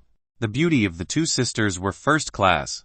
If they were dressed with makeup, then they wouldn't be any less than the rich, noble daughters. And the older sister would even be higher, with a tender elegance. Older sister? I met a little thief. Jai Xiaonu glared at Feng Feiyun. Feng Feiyun retorted, I am not a thief and definitely not a little thief. After these words came out, Feng Feiyun's chest suddenly felt heavy and he began to cough. He lost all of the strength in his body and his eyes darkened. The older sister that had just arrived noticed that Feng Feiyun was weak, so she took out a wooden gourd from her chest and propped him up into her chest. She opened the gourd and gave him some water. Feng Feiyun's entire body was weakened, but he felt as if his head was leaning on a high-class cotton pillow. He instinctively drank the water from the wooden gourd. The water was clear and contained a unique source of energy. After drinking, there was a strange medicinal aftertaste in his mouth. His body that was without any strength suddenly gained a bit more vitality. His blood flow became faster along with some sensations for his bones. Feng Feiyun's head was resting on her shoulder, and he could smell the faint fragrance from her hair. He stared at her face from the left and noticed that she had some really long eyelashes. So lying in a woman's arms was such a comfortable matter. Big sister, why are you saving this beggar? He is a scoundrel and is probably faking his sickness as well. You didn't need to give the medicinal spring for him to drink. In the next few days, what are we going to do if we get injured? Jai Xiaonu stomped her feet repeatedly with an angry expression. The medicinal spring that was earlier given to Feng Feiyun was their preparation in case they were injured or bitten by poisonous scorpions. Even though it was the most ordinary and of the lowest rank, it was life-saving at times. It's fine. It's fine. With this bald hawk, our trip to the mountains is already successful. Today, we can go back to Green Maple Town, so we won't need the medicinal spring anymore. The voice of this woman was very gentle. Any man would want to hug and love her well. Plus, her nature was so kind-hearted she even lent a hand to a beggar. She noticed that Feng Feiyun's face was becoming pink. She revealed a sweet smile and gently placed him on the ground. Then, she softly spoke. There are many fierce beasts on Wangwu Mountain. How did you get to such a dangerous place as a beggar and your clothes are so wet? You will easily become sick. Next time, don't do this again. I will remember. Feng Feiyun stared at her. Ah, you have arms and legs and is also a man. You should earn your own living. Even if you can't join the army for a good career. But as long as you aren't afraid of labor, being a little servant to earn some meals probably isn't a difficult matter, she said with a sympathetic tone. I remember, Feng Feiyun replied. She knew Feng Feiyun was just saying it to deal with her, so she shook her head and said, in fact, I know that you have such a miserable life. And coming to this deep mountain, you were on the verge of. Feng Feiyun wanted to know what she knew. You wanted to commit suicide by drowning to end your life. But you were not successful, Feng Feiyun replied. She seemed to understand Feng Feiyun really well. And she continued, do you know no matter how hard life is, you should just survive. As long as you are living, there is always hope. Well, I have said so much. It is no longer early. If I don't leave now, I won't be able to make it back to town. You should take care of yourself. The two women carried the iron bow on their back and placed the Makang eagle on a wooden carriage. Then, they headed towards the jungle. The wooden carriage rolled along the lonely trail, issuing many click-clack sounds. Hey, if you are going to save people, then save them all the way. Feng Feiyun shouted towards the two women as he jumped up from the ground and held onto a tree with his hands. The wooden carriage stopped. The big sister naturally turned and revealed her white crystal waist. Then she said, you don't want to die. I no longer want to die. After hearing your words, I have been enlightened, Feng Feiyun replied. Bodhisattva said, saving one life is the same as accumulating merit for the next life. Feng Feiyun repeatedly nodded his head and said, that's right. That's right, Bodhisattva was so right. I only want to eat a meal right now. Being alive is such a good thing. I trust that you, a female Bodhisattva, will not watch someone die without saving them. Jai Xiaonu frowned. It was obvious that she had a bad impression towards Feng Feiyun. She didn't want this little thief to fool her sister. So she said, big sister, This boy has shifty eyes and is crafty-looking. His origin is also unknown. He could be a thief of the Huangfeng Ridge, pretending to have this appearance to infiltrate our green maple town. The thieves of the Huangfeng Ridge are quite notorious and specialized in dealing with beautiful girls. I heard the mayor say that a disciple of the Three Mysterious Gate was ruined by the thieves. Even a disciple from an immortal gate couldn't escape. It is better if we are careful. But he doesn't look like a thief. The woman was also a bit scared. In the end, the thieves from the Huangfeng Ridge was quite scary. Even the godly martial army here wasn't able to kill them after several attempts. And they also suffered losses. These thieves were quite elusive, never casting even a single shadow. Many townspeople were captured by them. Men became slaves and women were raped. The old were massacred and the young lost their corpses. Feng Feiyan stood silently to the side while listening to their conversation. He was wondering where the hell this place was. It still had to be in the Grand Southern Prefecture, because their accents didn't change too much. But how come he had never heard of the Three Mysterious Gate? It must only be a small sect. As for the Huangfeng Ridge's thieves, they were described like the best demon kings. However, Feng Feiyan also had never heard of them. At this moment, he was only worried about the evil woman, Zhao Nilan, and the more than 1,000 monk corpses that escaped from the Mortal Life Temple. These were the true devils and demons that caused chaos. He was afraid that the entire cultivation world of the Grand Southern Prefecture had suffered a celestial change. However, this disaster still hasn't spread to such a small little place yet. Chapter 104 The Murderous Border of the Southern Desolace. The air in the mountain was especially refreshing and carried the scent of wild chrysanthemum. The pillaring trees in the midst of the wild forest, along with the thorns and wild grass, covered the small roots in the mountain. One could sometimes see 1 or 2 chickadees being alarmed by the wooden carriage. They would suddenly fly from the grass and land on a tall maple tree. This mountain was named Mount Wangwu. There were many ferocious beasts and birds. The Makang eagle shot down by the sisters could only be considered a medium-sized bird. Little sister Jai said that she had seen a huge bird with 2 heads and a 10-meter-long body, and the wings spanned around the size of a windmill's fan. There were many strange animals in the dense forest. This Mount Wangwu was considered an ancient mountain. People living at the base of the mountain would only go to the edge to hunt for medicinal herbs, and some beasts they essentially didn't dare to enter any deeper. There was once a brave person named Long Kao who dared to go deeper to hunt beasts, but he was never seen again. How big was this mountain range was exactly even the Jai sisters didn't know clearly. They only spent 7 or 8 days inside the mountain near the peripheral. Clank clank. The wooden carriage slowly forced its way on the narrow and steep mountainous path. One side was a tall mountain while the other was a bottomless cliff, and one could easily fall down in an accident, breaking into many pieces. Feng Feiyan sat on the wooden carriage filled with medicinal plants, and next to him was also the Makang eagle. It was indeed very big. Essentially, it occupied the whole carriage. Feng Feiyan could only sit in the corner. He reached for a medicinal plant next to his pants and started to play around with it, sniffing it with his nose. This medicinal plant was as long as a finger and its body was as long as a rice leaf. The color was also blue. Between the 3 blades of leaves was a blue flower. What grass is this? Feng Feiyan curiously asked. Older sister Jai was walking in front with her weak shoulder tied to a rope the size of a finger. The other side of the rope was strapped to the wooden carriage. She was having quite a difficult time pulling the wooden carriage and sweat was dripping from her forehead. The wooden carriage was not only carrying the Makang eagle, weighing several hundred pounds, but also a sickly patient Feng Feiyan. With the increase in weight, the 2 people had to try their best. And not to mention, they were only 16 or 17-year-old girls. If she didn't have a touch of spirit energy, she wouldn't have been able to pull this wooden carriage at all. Feng Feiyan felt bad in his heart while watching this scene.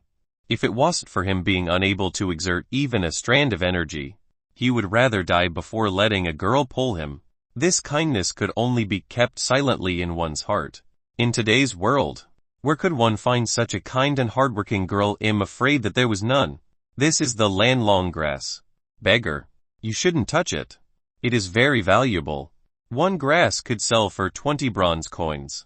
My sister and I had to pick grass for 3 days in the yellow earth on top of the vertical cliff before finding only 13. If you break even one leaf, you wouldn't be able to repay it. Jai Xiaonu looked at her sister who was struggling to pull the wooden carriage.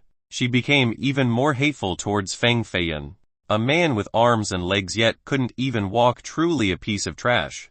She always suspected that this beggar was pretending to be sick and was too lazy to walk. She thought that he only wanted to torture her sister to take him back into town. Chai Xiaonu, walking behind the wooden carriage, sometimes grinned her shining white teeth and glared at Feng Feiyan. She wanted to beat him up, then throw him into the ravines to feed the wolves. So expensive.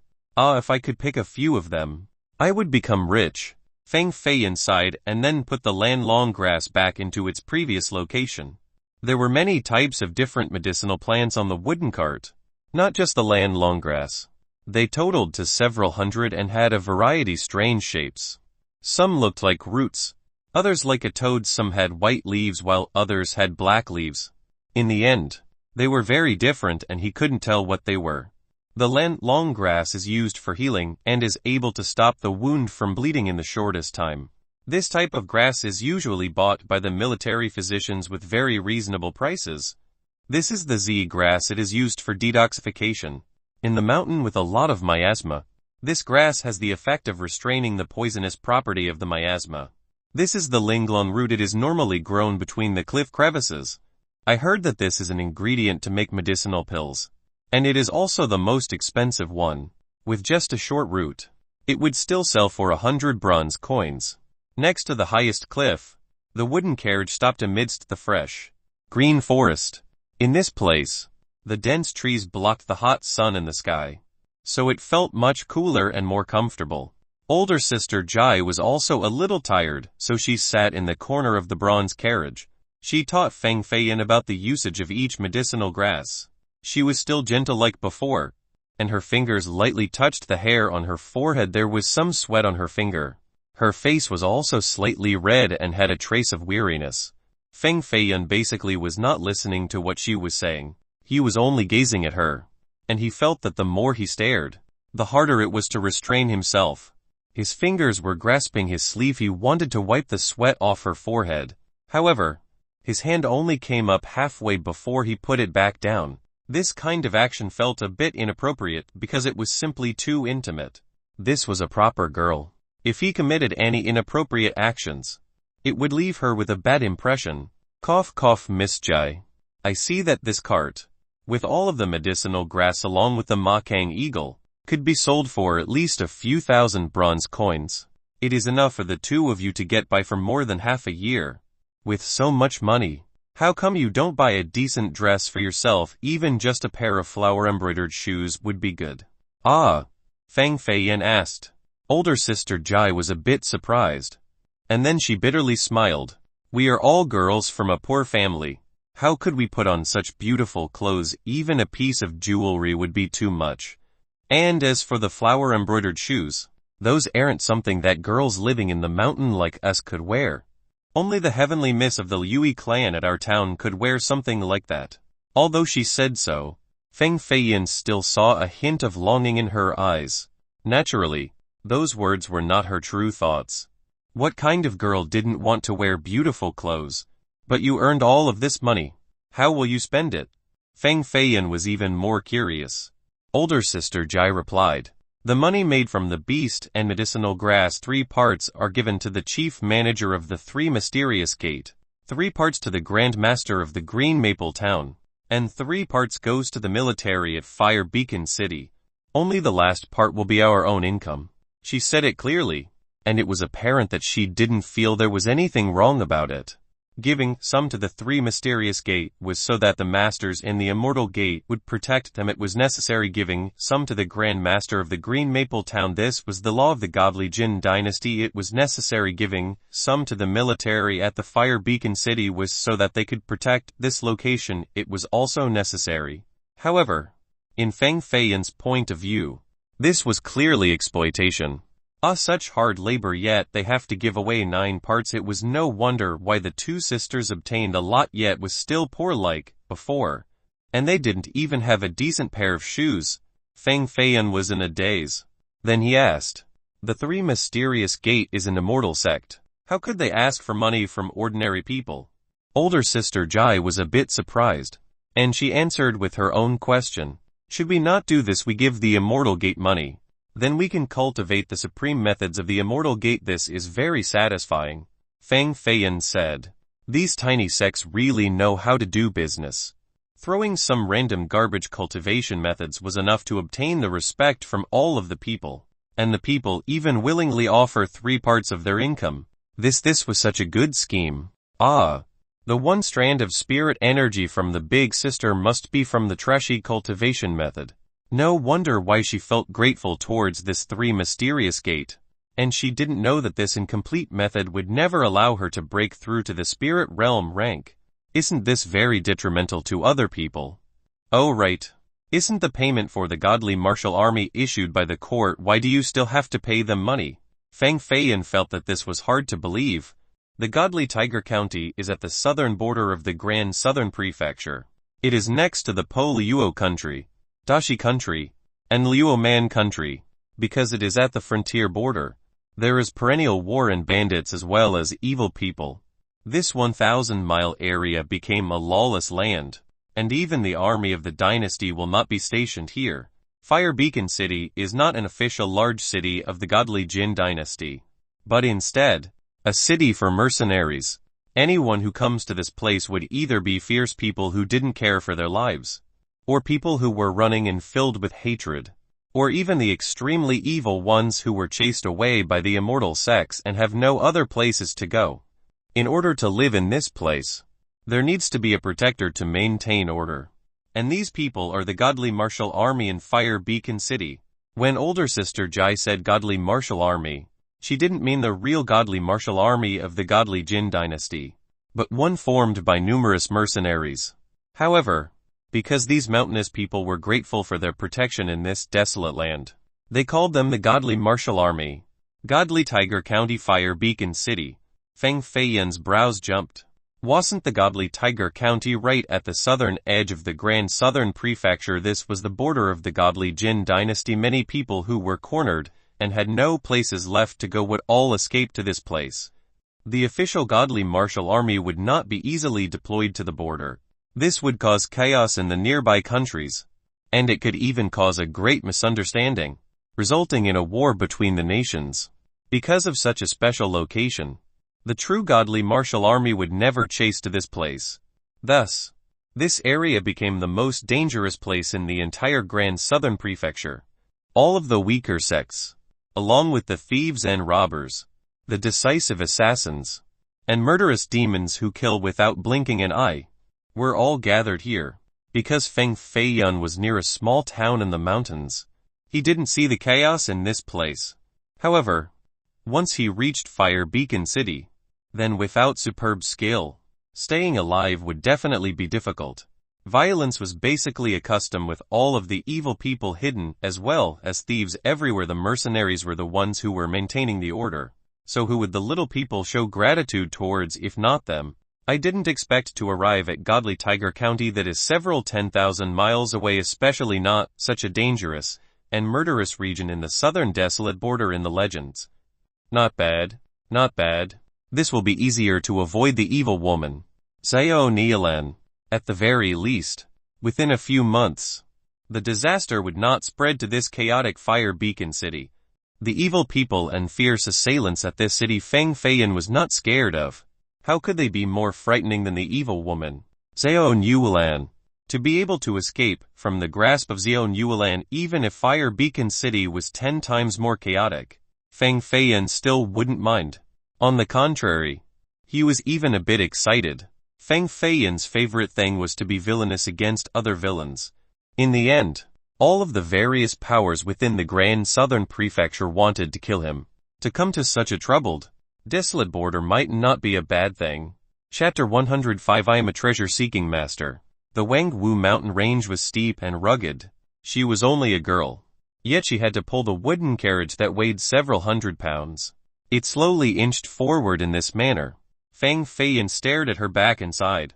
Hey, beggar, Why do you keep staring at my sister? Don't think of any crooked thoughts lest I will dig out your eyeballs. Jai Xiaonu said as she signaled her finger over at Feng Feiyan and mercilessly glared at him. How could I have any crooked ideas? I just want to know what your sister's name is. Feng Feiyan said. Then ask her yourself. Jai Xiaonu replied. I'm very shy. I was born with very thin skin. Feng Feiyan said in a serious tone. Really? Jai Xiaonu didn't really believe him. Feng Feiyan said.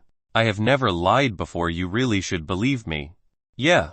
Right, it would be strange if I believed you. Even though Jai Xiaonu had this thought in her head, she said still. My name is Xiaonu. And my sister's name is Xenu.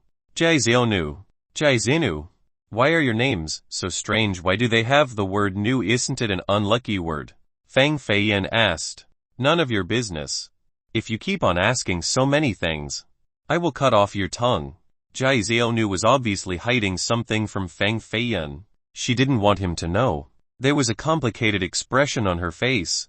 Even though it was well hidden, Feng Feiyan still noticed it. It seems like they also have their own stories. Ah! Stop! Feng Feiyan suddenly shouted loudly. Jai Xenu, who was struggling to pull the carriage forward, quickly held her pace.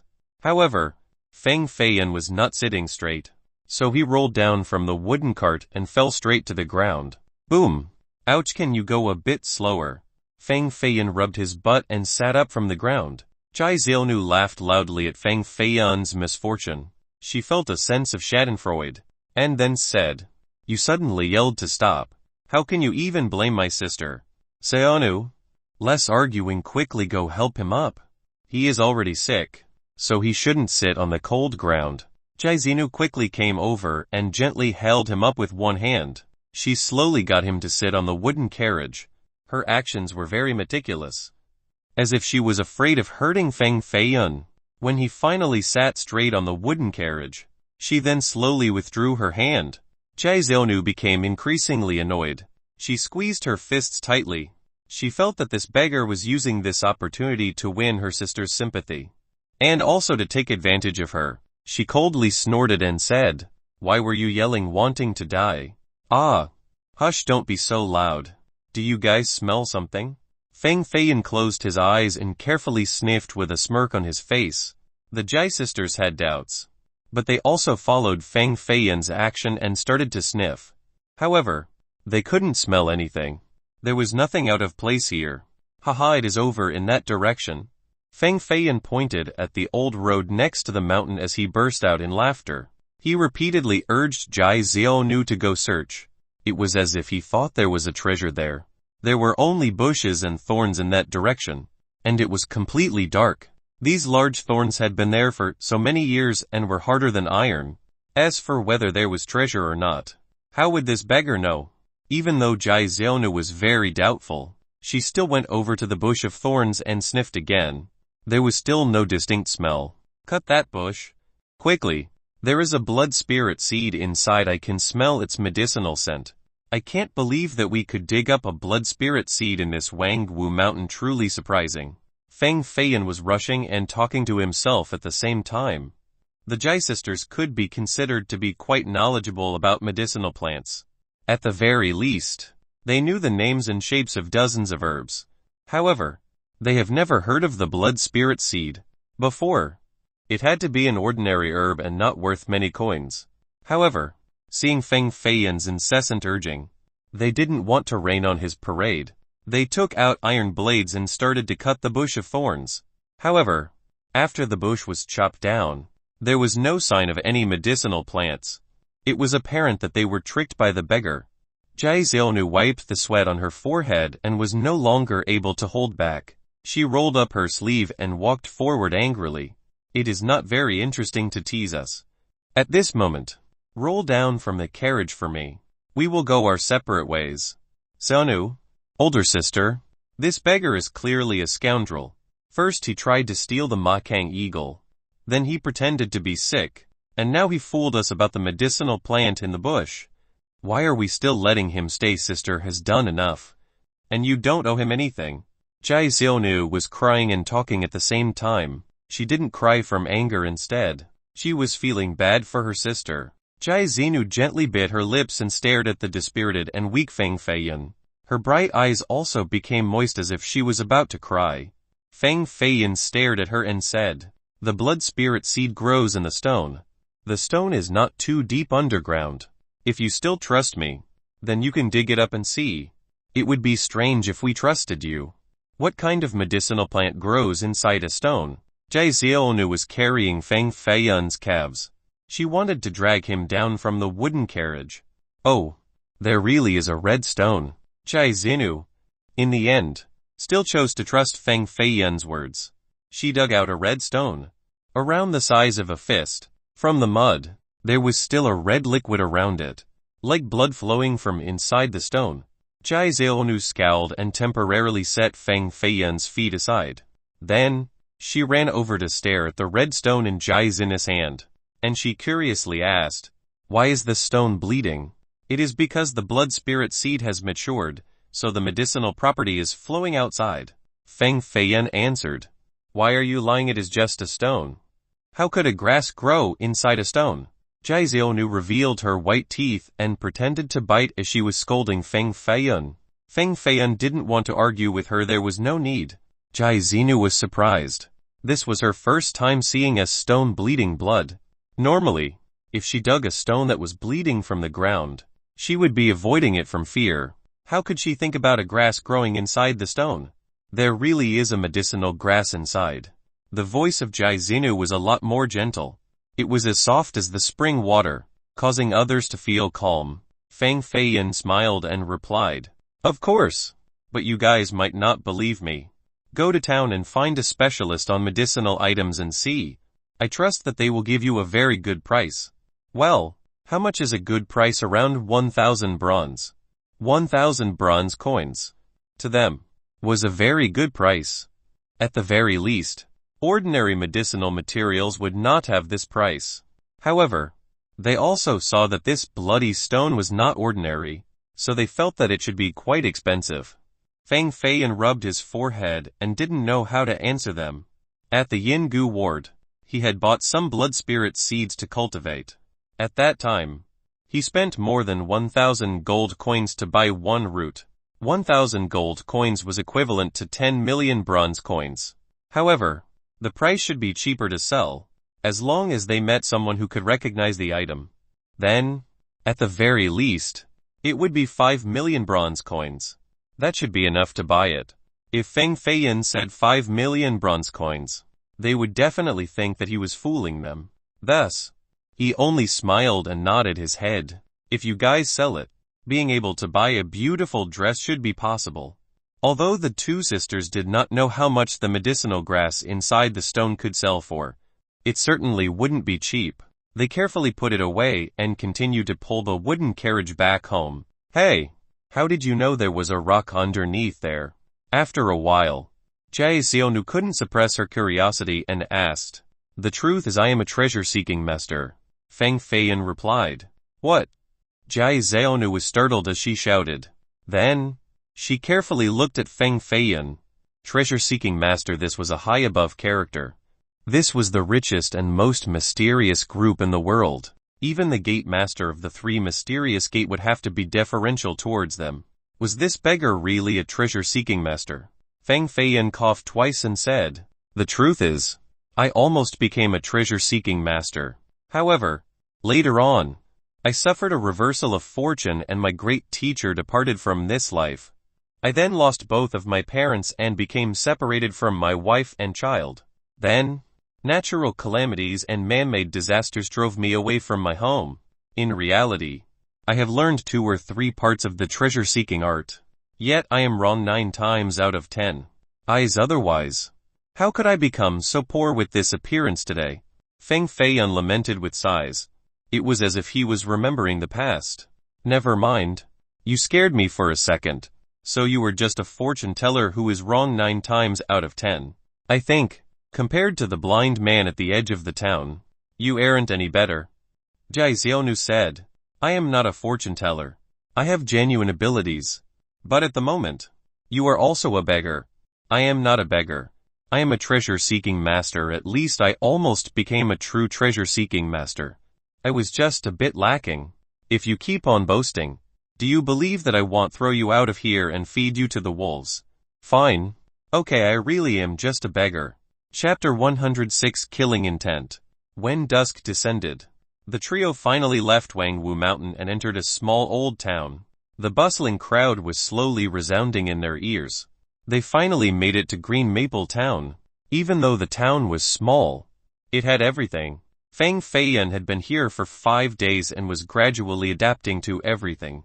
With his eyes closed and legs crossed while his hands were slightly folded in front of his chest, lights were condensing in his hands, exuding some sparkling lights. His palms slowly pushed outward and unleashed a strike that struck 3 meters away, hitting an iron bell as big as a head and created a buzzing sound. He recalled his palms and opened his eyes. Yes, finally restored 3 parts of my power. Feng Feiyan felt the blood in his body flowing everywhere and his veins were filled with spirit energy. Creaking, the door of the wooden storage room was opened, letting a ray of sunshine in. Hey, still alive? Jai Xiaonu stood at the door while loudly asking Feng Feiyan. Can't die just yet. I'm still alive. At this moment, I feel as strong as a dragon or a tiger and can even knock down an ox. Feng Feiyan jumped up from the haystack and was laughing non-stop. Jai Xiaonu glared at him and then coldly said, if this is the case, then you can go now. Right. Go where? Feng Feiyan pretended to not know anything. You ate and slept for free at my house for 5 days. Don't tell me you want to keep on freeloading. Jai Xiaonu never saw eye to eye with Feng Feiyan and wished that she could kick him out even sooner. However, Jai Xiaonu was a very kind girl and had always taken care of Feng Feiyan. Even though Jai Xiaonu was unruly, she also never went against her sister's words. While her sister was out selling herbs, Jai Xiaonu decided to go behind her back and chase Feng Feiyan away.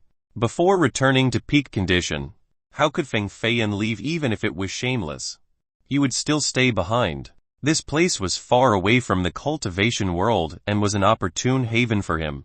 After the battle at Jinghuan Mountain, Feng Feiyan's reputation was thunderous, resulting in many cultivators knowing his appearance.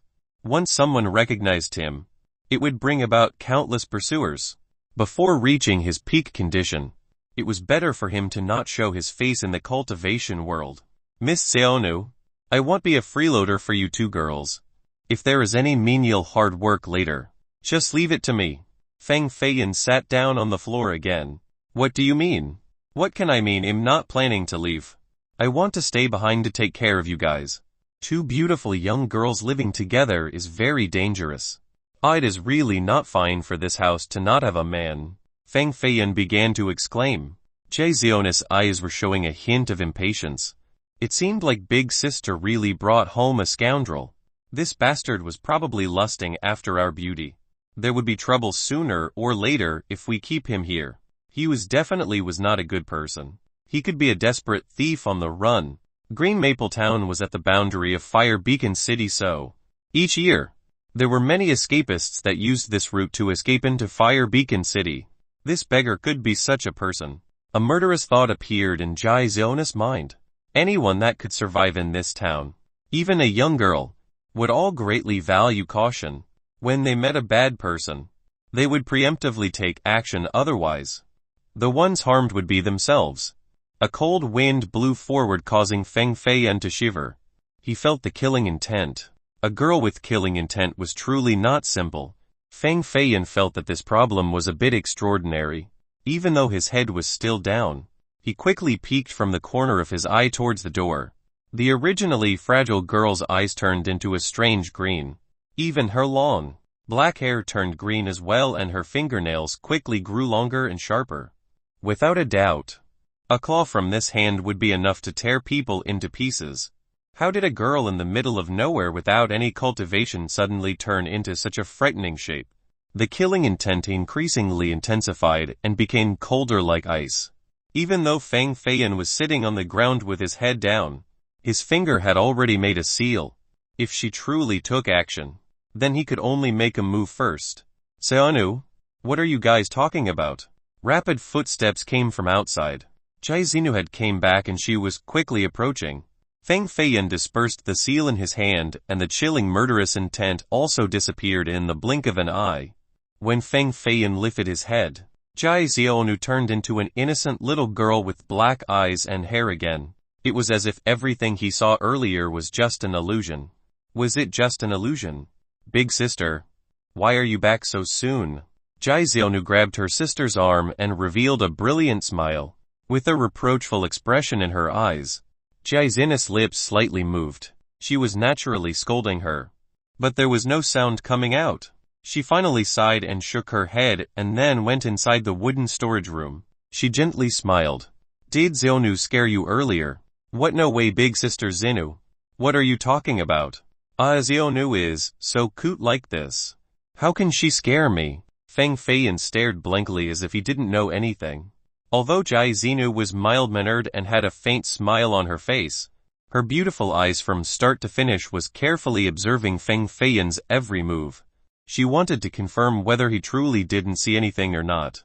If Feng Feiyan revealed a slightly abnormal hint, then this gentle and lovable big sister Xinu would kill him without any hesitation. Jai Xinu slightly glanced at Jai Xiaonu and was met by a gentle headshake. It was as if Xiaonu was telling her that Feng Feiyan didn't see anything. At this moment, she finally calmed down and smiled. That's good then. That's good. This brat, Xiaonu, grew up without parents, so I always doted on her. This is why she is a little unreasonable and unruly. You shouldn't blame her right away. How could I blame my savior? In fact, I think I should be taking my leave. If I stay here any longer, I might be affecting the relationship between you two sisters. Feng Feiyan felt a sense of dread from the earlier transformation of Jai Xiaonu. One had to know that he had the soul of a phoenix, and his spiritual sense was very accurate. Due to the side effect of the ancient pill, his spirit sense weakened. However, it absolutely shouldn't have been unable to find anything strange about these two. This meant that these two sisters were not simple, truly not simple. A pair of poor sisters, the older one at 16 years old, and the younger one at 14 years old, was capable of surviving independently in an inhabitable city such as Fire Beacon City. Not only this, but they often traveled to the mountain as well. This was definitely not something ordinary girls could do. Just this alone revealed the unusual situation. But Feng Feiyan had not thought of it before. The killing intent from earlier was real, along with the green eyes, green hair, and those sharp claws. All of it gave Feng Feiyan an intensifying ominous feeling. There seems to be a problem. Cannot stay in this place any longer. Earlier, you didn't want to leave when I tried to kick you out.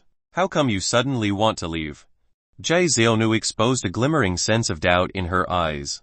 She also came in and stared at Feng Feiyan with her jet-black round eyes. She squatted to the right-hand side of Feng Feiyan and gently placed her small hand on his shoulder. Even though she transformed earlier, Feng Feiyan was sitting on the ground with his head down. He truly didn't see anything. However, why did he suddenly want to leave? What would be the explanation for this? Could he have really seen my transformation from earlier, so he wanted to leave out of fear? If this was the case, then they absolutely couldn't let him leave this place alive. This matter had a grave implication. Even the normally gentle and pleasant Jai Xinu raised some suspicions at this moment. If this beggar actually knew, then they could never let him leave this place. Yeah. Why do you suddenly have to go? You aren't completely well yet. Plus, you don't have a home to go back to. So where can you go? Jai Xinu also stared at him intensely as she slowly placed her jade-like hand on his other shoulder. Her voice was still soft like before, and her smile was full of kindness. Two beautiful girls, sitting left and right of him. Plus, they were both charmingly staring at him. Their jade-like hands were on his shoulders in a very intimate manner. Any man in this scenario would have laughed out loud and hugged them into his arms. However, Feng Feiyan felt as if there were two centipedes crawling over his body. At this moment, if he said the wrong words, then these slender jade-like hands of theirs on his shoulders would directly tear him in half. Their eyes continuously blinked, but they never averted their gaze from Feng Feiyan. They only wanted a reasonable explanation. If Feng Feiyan couldn't come up with anything, then this meant that their identities have been revealed and that he must die. Why? Why did I want to leave it is? It is because I found that Fang Feiyan stuttered, and his face became redder and redder. The blood rushed all the way to his neck. He slowly lowered his head as if he was mustering all of his courage. Then he finally said, I found that I like Big Sister Xinu. I really cannot restrain this love in my heart. After you saved my life next to the small stream in the mountain, along the way, I always silently remembered it in my heart. Sometimes, emotions just come so suddenly, and I was not prepared. I know that in Big Sister Xin's eyes, I am just a beggar. You saved me because you pitied me. However, I can't extricate myself. I can't help myself from falling in love with you. Fang Feiyan bitterly shook his head and smiled till tears flowed out. And he said, I know I am not worthy of you. And you also don't think much of me. Compared to sitting in the wooded storage room every night while being tormented by love, I would rather leave this place early. Xionu is right. I cannot linger in this place. I am trash and a freeloader. But even if I leave this place, I will never be able to forget you. You are engraved in my heart and carved into my bones. Big Sister Xinu, am I foolish you want to tell me to leave this place? Right. Chapter 107 Yan World's 3 Strange. Yin World's 3 Evils. Fang Feiyan's eyes were reddened as he blankly stared at Jai Xinu while his lips gently shivered without saying any other words. How could Jai Xinu have expected Fang Feiyan to say these things thus? She was momentarily confused. In a short amount of time, she didn't dare to look straight into his eyes. So she smiled and turned her head. Sweat began to form on her hands, and she felt a little uncomfortable. Her gaze left Fang Feiyan's shoulder, and she only thought about getting as far away as possible from Fang Feiyan. Oh heavens, he had such thoughts in his mind. What should I do now? What should I do now? Jai Xionu was also in a daze for a long time with her little cherry-shaped mouth forming an O. Naturally, she didn't think that this beggar would secretly like her sister. His words were indeed true and romantic and had the shy expression of a young boy. It was impossible to be a lie. What a joke. I know I should go. I cannot stay behind. Fang Feiyan's mind lamented how dangerous the situation was just now. Luckily, he was able to fool them. Without passing through this gate, maybe his life would have to stay in this place forever. Fang Feiyan stood up while continuously sighing. He pulled his tired body towards the door. If he didn't run now, then when would he? Wait a minute. Fang Feiyan's heart was alarmed with a panicked sound. He focused a cold mist of energy under his feet while channeling spirit energy in his dungeon. He was getting prepared to make a move. Jai Xinu came from behind with some hesitation and an apologetic sensation. She stood in front of Fang Feiyan and said, the truth is you can also stay here. Ah! Fang Feiyan's heart jumped. I wish I could leave here instantly. I didn't want to stay at all. I was only pretending to be reluctant earlier as a show for you guys. Only the heavens would understand the heart of this woman. Truly unpredictable. She's telling me to stay behind. Then what is the right decision here? Hey! Little brat. What expression is that on your face? My big sister only wants you to stay behind because she is afraid that when you leave this house, you will die on the streets. Don't think that my big sister likes you. Your sweet words earlier could only fool a 3-year-old little girl. Jai Xionu was still yelling at Fang Feiyan like before. Cough cough. I never fooled a 3-year-old little girl before. Fang Feiyan looked a little embarrassed. Jai Xinu smiled and said, you don't have to listen to Jai Xionu's nonsense. You can rest assured and stay here. As long as you work hard and not only eat and sleep. We won't chase you away. Xionu. Follow me. Let Feiyan have a good rest. Jai Xionu angrily glared at Fang Feiyan once again before she finally left with her sister from the wooden storage room. Fang Feiyan was really frustrated. Since they wanted him to stay, then it would raise some suspicions if he still left. At that moment, it might be a life-threatening danger to himself. What secrets were they hiding? Fang Feiyan felt a wave of uneasiness while speculating many things in his head. His sight wandered around the wooden storage room before falling on a large iron bell inside the woodshed. Why was there a large iron bell inside the storage room? The iron bell was as tall as a person, and it should weigh more than 1,000 jin. The surface was covered in yellow rust. After wiping away the rust, there were a few words and a drawing was revealed beneath. To produce this much rust, this iron bell should have existed for a very long time. Feng Feiyan was trying to identify the writings and drawing. Then he smelled a strange odor. This odor was quite faint, and if Feng Feiyan's sense of smell was not amazing, then he definitely wouldn't have been able to recognize this scent. This is the smell of blood coming from inside the iron bell. Feng Feiyan came up with a possibility in his head. This huge iron bell was originally placed in a pond full of blood and was soaked in it for too long thus. The surface was stained with rust. For unknown reasons, this iron bell was fished out from the pond and brought to this place. Who in the world brought this huge iron bell here? And why? Giant Era 38th year. From the Jai clan's ancestral hall Guiying bestowed by the heaven. Take the false green blood some kind of treasures. I cannot understand any of this. Feng Feiyan could read some of the blurry words and identified some parts of it, but he could not understand the overall meaning. The only clue was the 38th year of the Giant Era. However, this was an era from more than 1,000 years ago. When Feng Feiyan read the history of the godly Jin dynasty, he had inadvertently seen the name of this era before. Many great things happened during the Giant Era, so Feng Feiyan had some impressions. However, he only remembered that this was the name of the era over 1,000 years ago, but he wasn't sure exactly how many years it was. He would have to read the book again to find out what exactly happened. The ancestral hall of the Jai clan. Jai clan, oh, I think I have heard of this before. Why does it sound so familiar? Never mind. Why think about it so much? The right path is to cultivate first. Those two sisters are not simple. Green hair and eyes along with long claws. What kind of existence is this? I have never heard of a demon race like this. Maybe they aren't demons, but they are also not humans. Could it be that they cultivated a strange merit law? Feng Feiyan really wanted to calm his mind to cultivate, but the image of Jai Zion's transformation remained in his head. It was truly frightening, even more frightening than a ghost that had just crawled out from a grave. Big sister, why do you want to keep him here? Could it be that you really trusted his words? You cannot trust men's words. Jai Zonu perched her lips and was a bit angry. Jai Zenu gently smiled and said, "Foolish little sister. We are hiding here. Naturally. We hope that the less people know about us, the better. Yet you still let him stay." Jai Zonu puzzlingly said.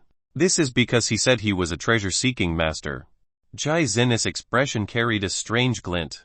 It was as if she was thinking about something. Come on, big sister. So you really do believe his nonsense? If he really was a treasure-seeking master, then I will kneel to him and call him master, Jai Zenu said in a disdained manner. Jai Zenu shook her head and answered, I actually somewhat believe him. Today, I went to sell the medicinal grass and secretly went to Grandpa's son to give him the blood-colored stone. He was frightened at that moment and said that there was a magical grass inside the stone that was worth a few million coins. This was a medicinal item that cultivators wished for. Only someone with experienced sights or sensitive spirit awareness, or a treasure-seeking master, would be able to find it. This actually happened. Jai Zionu continued. There is no spirit energy on the beggar and he had moral eyes. Yet, he was able to find this mysterious grass. Could he really be a treasure-seeking master? Even if he wasn't a real treasure-seeking master, he definitely still has some grasp on certain abilities of a treasure-seeking master. With a complex look in her eyes, Jai Zenu continued. Grandpa's son said that people who were capable of learning some means of a treasure-seeking master would have the talents to become one. Not one would even appear in 1,000,000 people. If we let him study the Grave Palace treasure-seeking record, then his future potential might be great. He would be able to help us. She wanted to speak more, but instead paused because of certain taboos that she didn't dare to say out loud. Does Grandpa's son want to give him the Grave Palace treasure-seeking record? This is absolutely impermissible. In the eyes of outsiders, treasure-seeking masters are only people who search for spirit treasures and materials.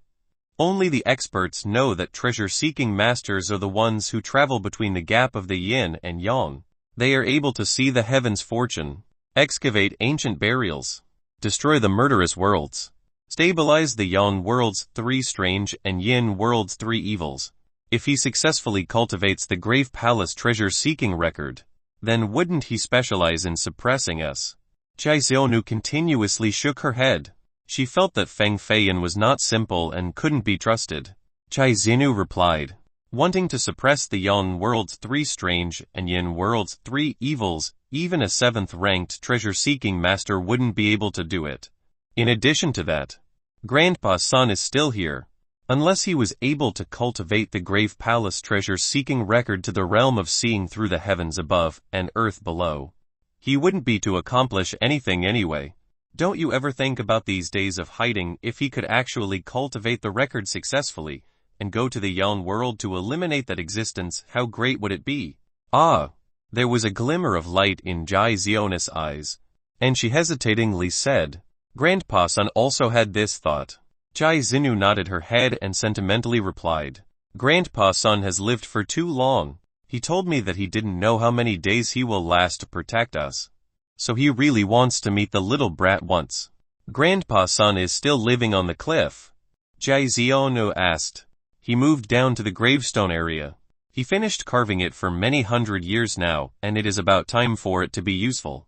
It seems like old Grandpa won't live for much longer and is going to his burial step by step.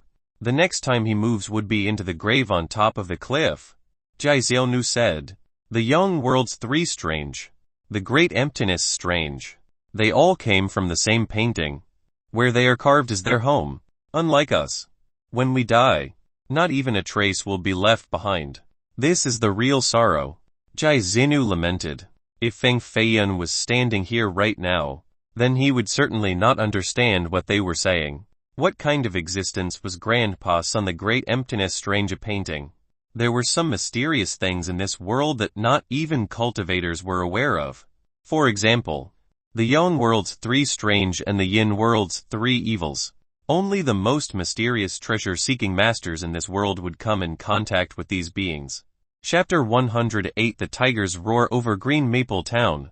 An iron bell laid in the woodshed with its surface covered by yellow rust. It was etched with circular patterns and was brimming with a peculiar rhythm.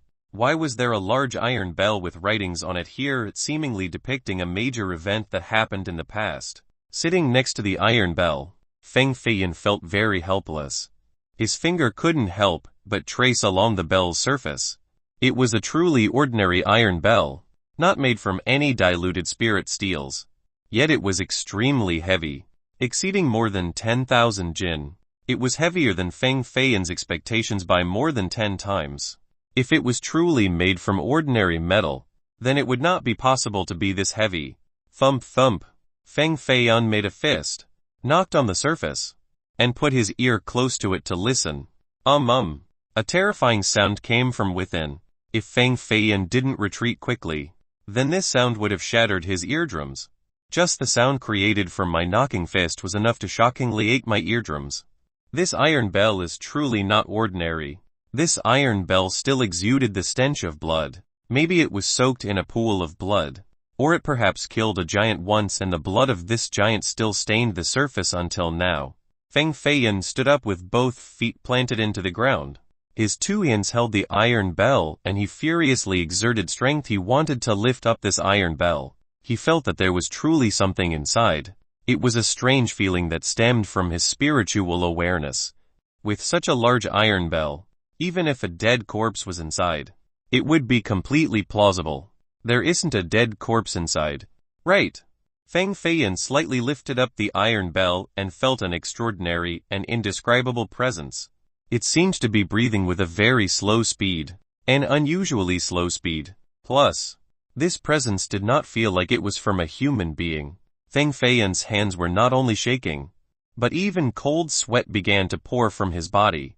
If he truly lifted this iron bell, could he be releasing a horrible creature from inside? Right when Feng Feiyan was hesitating, there was the sound of chaotic and rushed footsteps from the outside. Just by hearing the footsteps, Feng Feiyan immediately knew that Chai Xiaonu was coming. It was this little girl that he didn't like again. Crank. The door was pushed open, and it was indeed Chai Xiaonu. Feng Feiyan was still lying on the ground next to the pyre. It was as if he hadn't moved at all. Jai Xiaonu bit her lips and disdainfully stared at Feng Feiyan's disheveled hair along with his ragged and dirty clothes. This beggar had not taken a bath nor washed his face in who knows how many days. His face was covered with dirt, and his eyes and nose were no longer recognizable. "Hey, come with me," Jai Xiaonu said. "Hey this. Hey that. I am a person with a last name and a given name. My name is Feng Feiyan." Feng Feiyan arched his back and stood up from the ground with a smile on his face. Then he concernedly asked, "Where is your big sister?" Jai Xiaonu stared at his despicable face and became even more uncomfortable. This beggar was still dwelling on her big sister. He is truly a frog wanting to eat a swan. He should look into the mirror for a little bit to see his own appearance. "Brett, I am warning you, forget about my sister, otherwise I will not be as courteous to you." Jai Xiaonu narrowed her eyes and waved her 5 cute fingers in front of Feng Feiyan. Then, she turned them into a tender and white fist. Feng Feiyan wasn't taking her threat seriously, but he asked, "Of course I don't have this courage. I was simply just asking. Today, I will bring you to meet an important senior. My big sister already went there first to prepare, so we will go right now as well." Jai Xiaonu looked at Feng Feiyan's clothing and continuously shook her head. Finally, she said, "Meeting the senior today is not a joke. Why not take a bath first, so that it wouldn't be so distasteful in front of him? Why are you just standing there?" Feng Feiyan was indeed in a daze and only regained his wits after a while. He helplessly waved his arms around and muttered, "Isn't this a little too fast? I have not prepared anything." Jai Xiaonu was also stunned. Then she suddenly understood that the beggar was having strange thoughts again. She angrily stepped on his feet and said, "Do you really think that my sister thinks highly of you? What are you doing? You're only daydreaming. What other thing could it be when meeting a person?" "Ah," Feng Feiyan innocently said. "Is going to see a senior always an in-law meeting?" Jai Xiaonu angrily rolled her eyes and said, "I don't want to waste words with you. You don't need to take a bath anymore. Just stick with this appearance and come with me right now." Feng Feiyan chuckled in his mind and felt that this little girl was much more interesting than her older sister. He pretended to nod in an honest manner and followed her outside. At this moment, it was already getting late, and the stars were appearing high above. The moon was shining down, creating mottled shadows on the ground. "Why are we going to meet this senior at night? Isn't it more polite to go during the day?" Feng Feiyan said as he was standing in the yard and lifted his head towards the sky. He looked at the position of the moon and the stars to guess the time. It was 4 o'clock at night. "Shut up." Jai Xiaonu mercilessly stomped on Feng Feiyan's foot again. It was so hard that he grimaced in pain, but he didn't dare to make a noise. They haven't yet left the courtyard that was inhabited by the two sisters before Feng Feiyan suddenly stopped and felt tense. He stared into the deep curtain of darkness, and his pair of eyes narrowed into a gap. Something was happening. Up ahead, Jai Xiaonu also felt that something wasn't right. She also stopped and looked towards the same direction as Feng Feiyan. The two of them responded almost at the same time, but Feng Feiyan was a bit faster. However, since Jai Xiaonu's attention was gathered towards the darkness, she didn't notice the abnormal reaction of Feng Feiyan. "Hurry! Hide!" Jai Xiaonu's pretty face suddenly turned pale. She pulled Feng Feiyan all the way back to the woodshed and slammed the door shut. What happened exactly? Feng Feiyan was pushed to the corner by her and couldn't move. "Shut up." Jai Xiaonu's nerves were tense. Yet she still sharply snapped at Feng Feiyan. However, this did not hide her nervousness. Her two hands were squeezing Feng Feiyan's arm tightly. She was indeed very nervous, and her body was compressed into a clump. "Ungao." In the darkness, there was a muffled tiger roar that carried a cold wind from very far away. There was a 5-meter-long black tiger flying in the sky, but to call it a huge tiger was not very accurate because it only had the similar length of a tiger. It didn't have any fur on its body and was instead covered by silky black scales, and it had 2 huge wings from its back. The 2 wings were in the shape of a fan, and each flap created a huge gust of wind. This was a distinguished beast, a scaled tiger with 300 years of cultivation. When a fierce beast reaches 100 years and above for their cultivation, they would already fall into the category of distinguished beasts. They would be captured by an immortal gate or taken by the godly martial army of the godly Jin dynasty to train them into war beasts. Thus, in the mortal world, normally no one would be able to see a beast above 100 years of cultivation, and distinguished beasts with 300 years of cultivation were even rarer and had powerful battle potential. They would be able to destroy a city's wall with just one hit. In a few small immortal gates, a distinguished beast with 300 years of cultivation could be called a beast king. The layer of scales on the scaled tiger had changed 3 times, so it was as hard as steel. Even ordinary flames would not be able to harm it. It truly had 300 years worth of cultivation. Riding the scaled tiger was a skinny, black-clothed young man with evil energy surrounding his body. His face was pale, like a corpse crawling out from a grave. The 2 demon spawns had escaped for so long. I finally found a little trail. Another scaled tiger was flying in the back with a woman on top of it. She was also wearing black clothing, with 2 steel swords on her back and a strange stone bagua compass on her hand. It was as if she was searching for something. Her cold eyes focused on the bagua compass with one finger pointed towards the sky. Her finger seals continuously transformed, and the lights from the stars all shined onto the bagua compass. A third scaled tiger at the back caught up, and there were 4 men wearing black, godly armor. Their entire bodies were covered by the armor, only revealing their black eyes, like 2 black holes without any emotions. 4 black mists circled the space between the armor as if they were 4 death gods.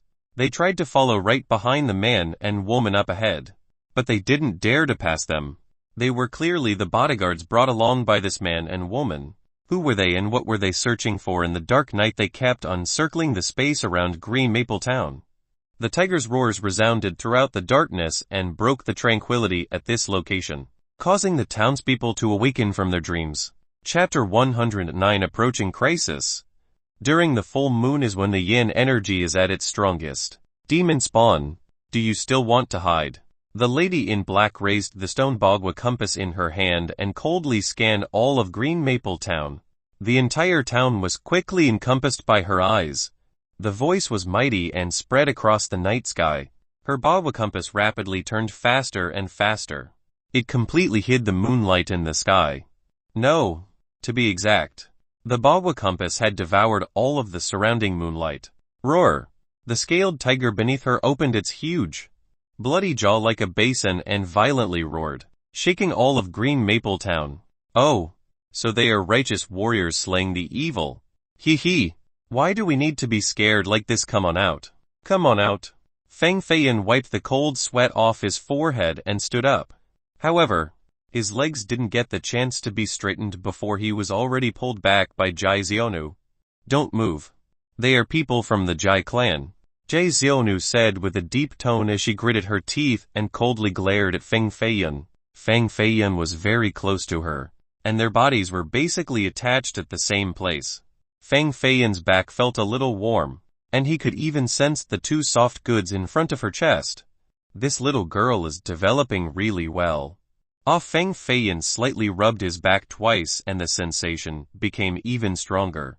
If you move again, do you believe that I won't rip off your head? Jai Xionu was squatting right behind Feng Feiyan with her chest glued to his back. At this moment, when he gently moved, she was naturally very sensitive and knew what this scoundrel was thinking. He was simply too disgusting, truly a scoundrel. If the experts from the Jai clan weren't hovering up above, she would have directly killed Feng Feiyan already. Feng Feiyan turned around and innocently smiled. I wanted to ask why you are so afraid of the Jai clan. Do you owe them a lot of money? Hearing the 2 words Jai clan, Jai Xionu's eyes gave birth to endless hatred, and her white teeth bit on her lips and said, don't be nosy about others' business. Feng Feiyan suddenly remembered that the Jai clan was a powerful cultivation clan of the Grand Southern Prefecture. It had about the same power as the Feng clan. The Jai clan's history dated for more than 1,000 years. But the Jai clan had always been entrenched in the godly Tiger County and rarely brought their forces out of Violet Firmament ancient city. As a result, their name was not as renowned as the Feng clan or Qin clan, but their power was not any weaker. Plus, The Jai clan was a rather mysterious family, and they were also very low-key. Outsiders didn't even know where they were located in the godly Tiger County. Truly not simple. Truly not simple. Obviously, the two Jai sisters were the two demon spawns that the Jai clan was searching for. What the hell did they do to offend the Jai clan? Feng Feiyan hesitated for a moment, and he pretended to be scared as he asked. I think that they came with a lot of people. If they searched every house in the town, we wouldn't be able to hide. Jai Xiaonu also thought of this, and a glimmer of worriness appeared in her eyes. She hugged Feng Feiyan's arm even tighter. What should we do then? Like I said earlier, a house without a man will not do. You stay put here, I will go reason with them. Isn't it only a bit of money, might as well give it to them. Feng Feiyan acted composed to paint a picture of how an ordinary person would act, frightened, but also heroic. They will not reason with you. Once you walk out, they will take your life. Jai Xiaonu felt that this beggar was a fool. He even wanted to reason with the Jai clan's cultivators. If there was reasoning in the cultivation world, then there wouldn't be so many killings. This fool at least had a heart. At the very least, he didn't run away by himself. In the night sky, the three-scaled tigers were still hovering above with their wings blocking out the stars and the moon, leaving Green Maple Town in darkness. Jai Fingling suddenly stood up from the scaled tiger's back with his pale face full of killing intent. He looked at the lady in black and asked, "Find them yet?" From the compass. There is only one in Green Maple Town. However, the cultivation of this demon spawn is higher. At this moment, I have no way of directly locating it. Jai Kangyu's cold gaze stared at the Bagua compass. On its surface was the reflection of the stars along with the moonlight's condensation, creating a green shadow. First, we will capture this demon spawn. Then, we can naturally force the other one out. Jai Fingling's face became even whiter. It was as if he was painted white. He quickly said, "4 Grand Death Generals. You all watch the 4 directions of Green Maple Town. Don't let even a fly out. Above and below the ground. Carve the Yongrun Death Formation to prevent this demon spawn from escaping underground." Yes. The 4 Death Generals simultaneously confirmed and adorned their armor before they jumped down from the scaled tiger's back. They turned into 4 black shadows and began to carve the arrays throughout the town's 4 directions. Jai Fingling and Jai Kangyu also jumped down from the tigers. Their cultivations were extremely high. Their clothes fluttered in the sky. One cold person and one cold beauty. Like 2 death gods descending from the heavens. They rendered the townspeople to be in horror. Oh heavens, is this the Huangfeng thieves coming to slaughter the town?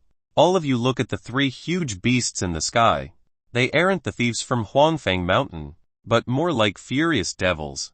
Nearly all the townsfolk of Green Maple Town were awakened and left their rooms only to see a man and a woman in black descend from the sky. Their bodies were very straight, like 2 sharp swords. Their eyes were especially formidable. A direct stare at anyone would send shivers down their entire bodies. They would then fall down to the floor, trembling from the coldness.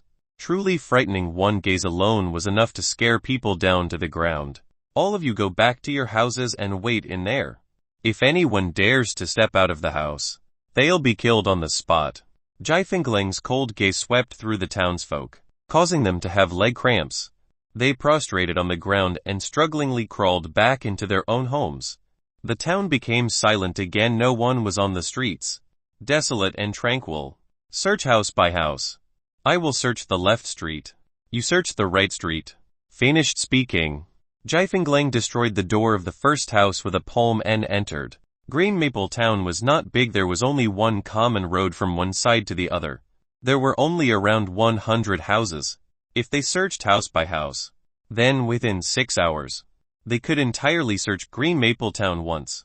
Not mentioning a human, even a hidden mouse could be found. The worst situation had occurred. They were truly searching house by house.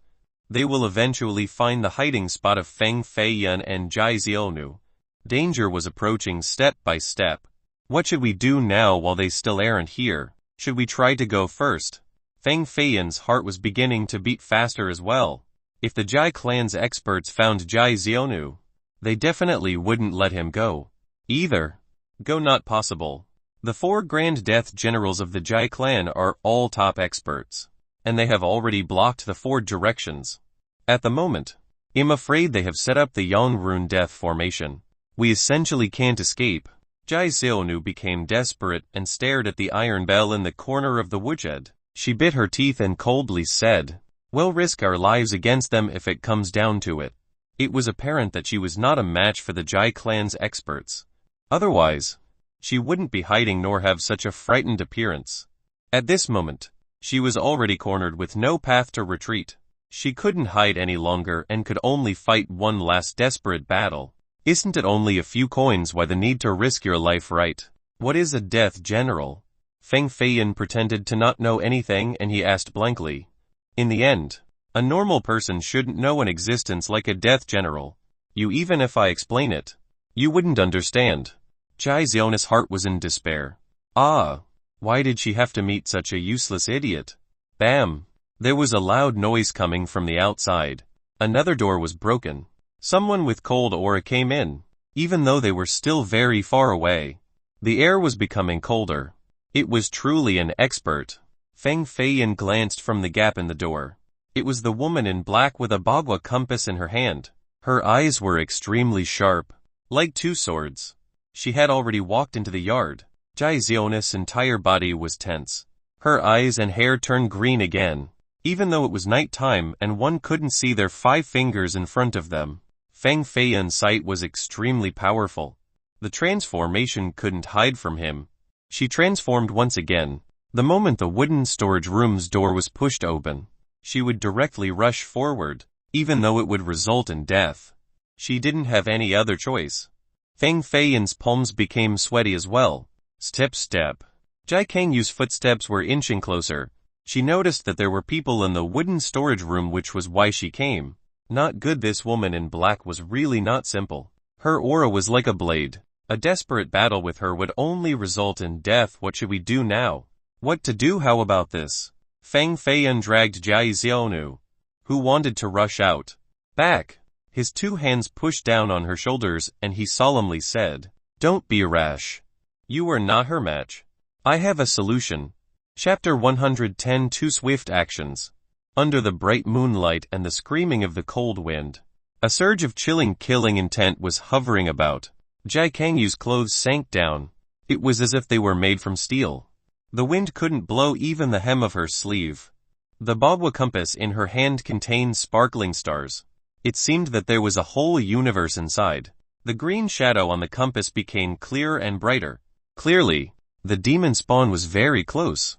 There were only a few hundred people in Green Maple Town, and all of the houses had a lamp burning since there were people in the house.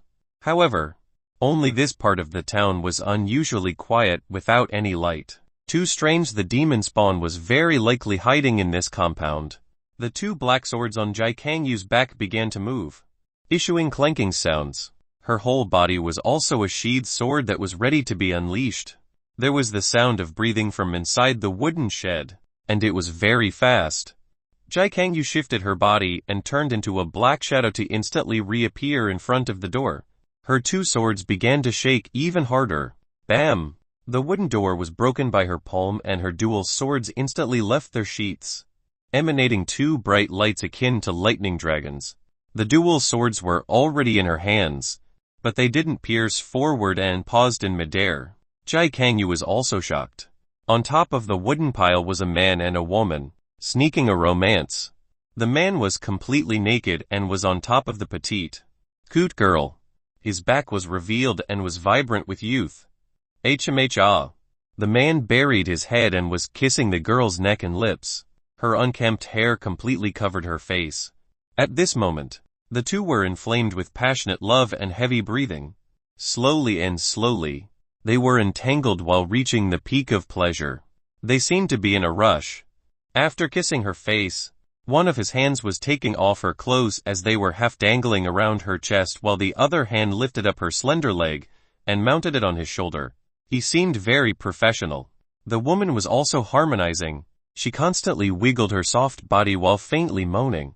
Slower, slower, oh, oh, as the sweat dripped down their skin, and when they were reaching the peak of pleasure, The wooden door was broken and a woman in black suddenly barged in. Feng Feiyun and Jai Xiaonu, who were lost in their passion on top of the pyre, suddenly stopped.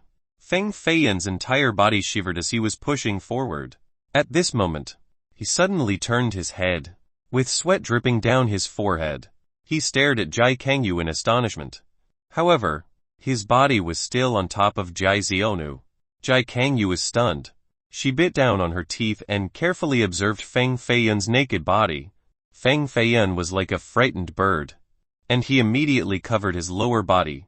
Female hero, please spare us. We are two willing lovers. Feng Feiyun trembled as he saw the two black swords in her hands and he kept begging for mercy. He was still hugging Jai Xiaonu in her messy clothing and hid her in his arms. Jai Kangyu quickly turned around and no longer stared at the bare ass of Feng Feiyun. She angrily bit her teeth and asked, "Who on earth are you? Why are you hiding here?" "I am called Feng Ergu. We were hiding here, Tito." Feng Feiyun stalled for a long time and words wouldn't properly come out as his face was completely red. Jai Kangyu tapped her forehead and felt really stupid for asking this question. A boy and a girl hiding alone in a wooden storage room with this scene, what else could they be doing? Why did I ask such a thing? No need to say it. Jai Kangyu was a bit embarrassed. She slightly glanced at the naked and intertwined man and woman again. Feng Feiyun hugged Jai Xiaonu tighter and tensely said, "Female hero, we are truly in love. Please spare us a living path." When did I say I wanted to separate you two? Jai Kangyu was a little speechless. Are you not a thief from Huangfeng Mountain Witch Shisen Yang? Feng Feiyun astonishingly said. Jai Kangyu replied, "Shisen Yang, I know that you like pretty men and specialize in picking handsome men like me back to Huangfeng Mountain to have your way with me. However, even if you do this, you can only have my body, not my heart." Feng Feiyun spoke clearly with emotion as true tears dripped down. Jai Kangyu's lungs were about to explode from anger. How could she encounter this sort of thing? She was even considered a witch by this guy. If she didn't notice that this brat was a mortal without a trace of spirit energy, she would have slapped all the teeth out of his mouth. Jai Kangyu's attention was drawn to Feng Feiyun, so she didn't notice the small, pretty, and shy girl in Feng Feiyun's embrace. She only considered her as a little girl with her first love. HMPH. Jai Kangyu turned around and left as if she was escaping. She only thought about getting away from this bastard, Feng Feiyun. She wanted to get as far away as possible before his mouth would spew out even more dirty words. When she went to search the house next door, Feng Feiyun and Jai Xiaonu finally breathed a sigh of relief and knew that they had made it through this disaster. Feng Feiyun's power was only 30% of his prime condition. Even if he risked his life, he wouldn't be able to fight Jai Kangyu, and so he had to resort to this move. Even if Jai Kangyu had a high cultivation, she was only an inexperienced girl. After seeing the secret passionate affair between a couple, she naturally wouldn't dare to look at it anymore, especially when the scoundrel, Feng Feiyun, deliberately showed his lower body that was towering directly at her. How could she try to search more carefully after this? Because Feng Feiyun grasped her mentality. He was able to repel her. "Pa HMPH, pa, you actually kissed me." Jai Xiaonu continuously spat on the ground, wanting to spit away all of Feng Feiyun's saliva. Truly disgusting. It was only supposed to be an act, yet he actually kissed really hard. Plus, his tongue thrusted inside her slender mouth. Feng Feiyun licked his lips and revealed a silly smile. This female hero's eyes were very smart. If I didn't kiss correctly, I'm afraid that she would have been able to see through it. Your hand shouldn't have actually reached into my clothes. You even gripped so tightly. Jai Xiaonu's black eyes were filled with anger as her long eyelashes were fluttering. She lifted her white as snow hands to put on the clothes that were undressed by Feng Feiyun. However, the sensation did not feel better. Her two breasts were still in pain. Cough cough. Earlier, it was pitch black, and that female hero was so aggressive. At that moment, I was very tense and my hands couldn't help it, so I used a bit too much strength. Feng Feiyun replied. Jai Xiaonu's small hands busily covered her chest and angrily pushed Feng Feiyun's chest, knocking him flying to the outside. "Give it back to me." Her expression was very hard to see, but it carried a shy blush. "What? Feng Feiyan fell to the ground. He rubbed his head, not knowing what was going on. Still pretending with me? Where did you hide my clothes? Her red face became even more beautiful. Because of the intense exercise from earlier, the headband on her head was cut and her long hair fell straight down all the way to her waist. This caused her to be even more charming.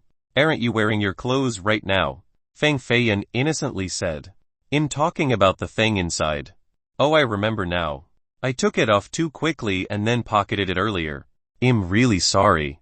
It seemed to be a bad habit from before. No. That is not true. This was my first time. I was scared by that female hero, so my action was too fast. Feng Feiyan unwillingly took out a piece of sheet clothing of unknown colors and began to look at it. It still carried the scent of a young girl. The scent seemed to be orchid, truly very tempting. This was her underwear that was tightly worn on her body, and it was very smooth when clasped in the hand. She was not a female hero. She was only a death spirit child groomed by the Jai clan. Jai Xiaonu turned her back and put on her underwear again while speaking with a cold voice that was filled with hatred.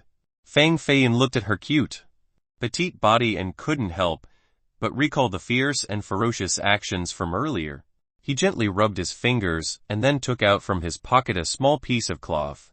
He embarrassingly coughed twice before he said, Earlier, I was too swift and accidentally took this out as well.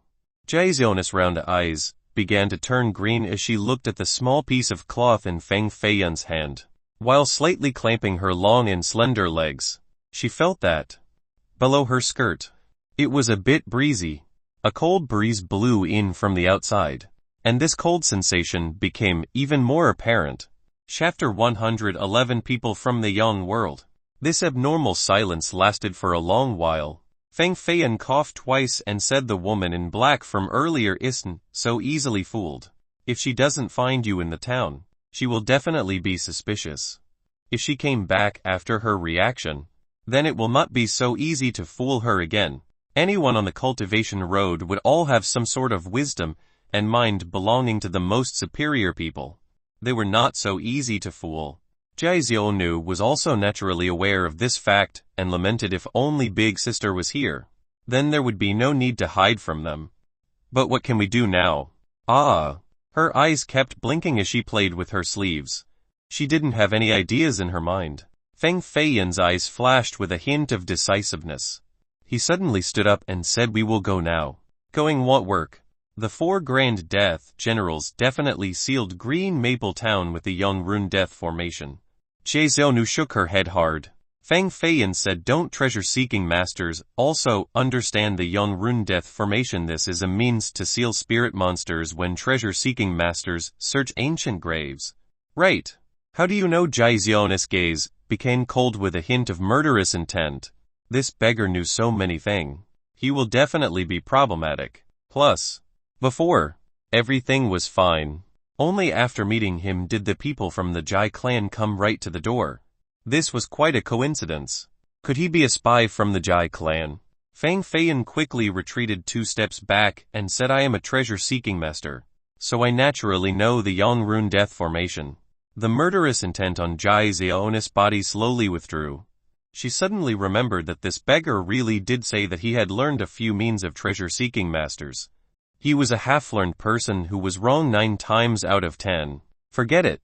With only your abilities, how could it break through the Young Rune Death Formation? Jai Xiaonu temporarily dropped her caution against Feng Feiyan.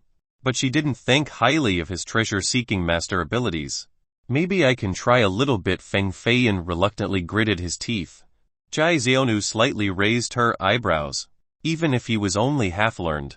But at the very least, there would still be some hope. It was worth a shot.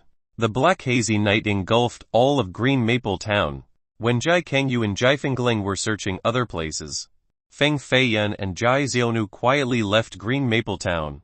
They hid in the shadow and went outside of the town towards the Wangwu mountain range. Why are we going to Wangwu mountain? Feng Feiyan whispered while walking behind her. The Jai clan had sent the death spirit child to Green Maple Town, so there has to be more experts hidden in the night curtain. We must go to Wangwu mountain to inform Big Sister and Grandpa Sun. Jai Xiaonu was in a hurry and hastened her pace. She originally thought that Feng Feiyan would not be able to follow her.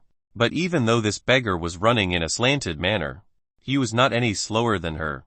"Who is Grandpa's son?" Feng Feiyan curiously asked. "He is the senior I told you about before." Even though Jai Xionu still couldn't handle Feng Feiyan, her attitude was obviously much better than before. "He lives in the Wangwu mountain range," Feng Feiyan asked again. Jai Xionu didn't answer his question and slowed down her pace before stopping completely. She lied down on the ground with her gaze raised slightly upwards towards the top. Feng Feiyan also followed her gaze and looked up.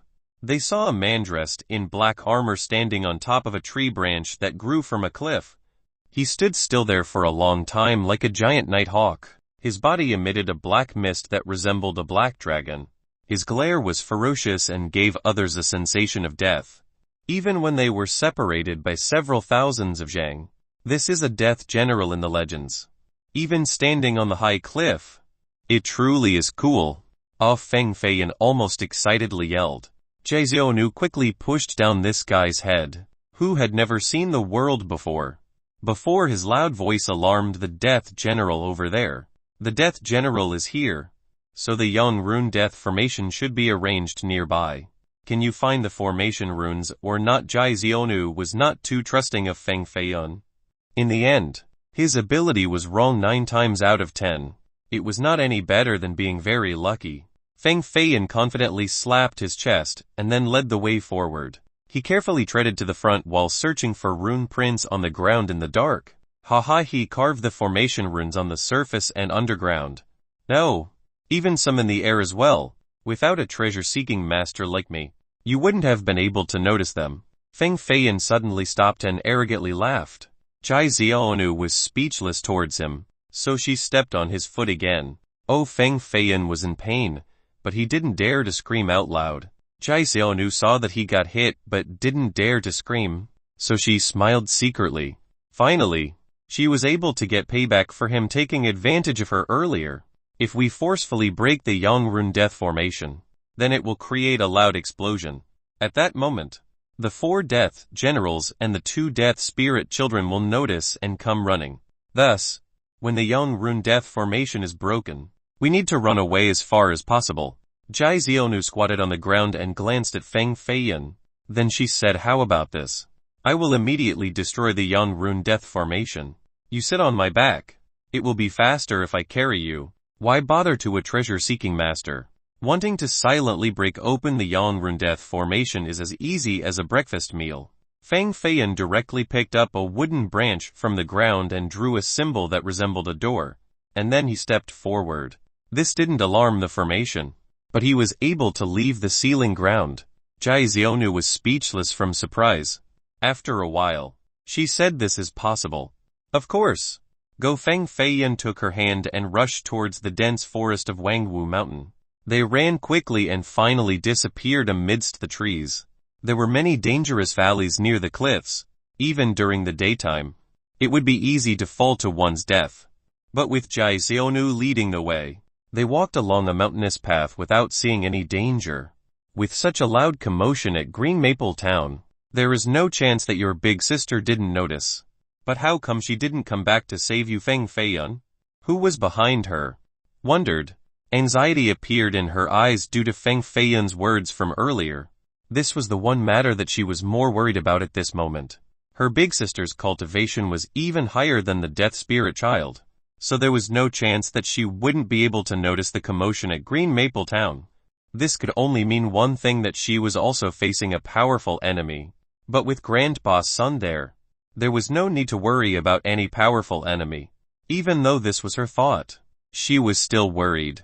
An unknown amount of time later, a very high mountain appeared in front of them, towering high in the layers of clouds. Even though it was night time, one could still feel its majesticness. Boom! Suddenly, the huge mountain shook and even the mist and clouds dissipated. What kind of monstrous force was required to shake such a huge mountain like this? Could it be that there was a distinguished beast with 500 years of cultivation or higher in the mountain? Boom! Another huge explosion. The explosion directly caused Feng Feiyan and Jai Xionu to become unstable, and they fell down to the ground. The two tightly held each other as they rolled down. This is. Feng Feiyan was horrified by the scene in front of him. He saw a giant hand reaching out from the mountain and directly pierced through the huge cloud around the mountain. This hand was so big that just the fingertips were several dozen meters long. The fingernails were like giant broadswords, emitting a soul-frightening light. The huge mountain was penetrated by just one blade. What the hell kind of existence was this? Seeing the runes on the claws. This was not a human nor a distinguished beast. It carried a strange aura that truly suppressed others. Feng Feiyan considered himself to be someone with very broad knowledge, and he had dealt with many secret races of the cultivation world. However, some of the things that happened recently and encountering some unheard-of things made him feel that he was, step by step, exposed to some mysterious groups. It is over. The young world sent people here. Seeing the giant claw, Jai Ziona's face was even more solemn. She was even more fearful than when she saw the Jai clan's experts. Chapter 112 Abnormality. Sha Hangyun. This one claw among a group of black clouds that had a devil mask engraved on top with an evil splendor. This was a natural-born item from the body, a special marking of this race. Feng Feiyan once again had seen things he had never seen before, and he heard things he had never heard before. A venerable being of the abnormality order under the young world king. How did he find this place? Jai Zionu was shivering in fear. She was frightened by the giant monster in the sky and lost the strength in her body. Feng Feiyan lifted her up with one hand and ran his hands over her slender waist before he rushed towards the dense forest. She was scared silly and couldn't even move. But Feng Feiyan's will was extremely powerful and was not suppressed by the aura of the venerable being from the abnormality race. Bam bam bam. Behind him was a series of explosions. And the earthquake was even more severe. The giant mountain in the clouds was torn down and the devastating crash pained the eardrums. Several huge boulders came tumbling down and almost struck Feng Feiyan's head. What great power was this? It even managed to send down such a huge mountain. Whoosh! Lightning as large as a dragon descended down from the black clouds like a heavenly blade slashing through the heaven and earth. Old man son, your great calamity is descending, and your cultivation has weakened by more than half. You are no longer an opponent of this venerable being. The giant black claw grasped the lightning, then threw it violently down towards the ground. It knocked a 30-meter-tall tombstone flying. This tombstone is extremely thick, like a cliff surface with numerous texts engraved. It was as if it recorded the history of a certain grand character. On the front was a painting of an old man with white hair that was full of wrinkles while bending down.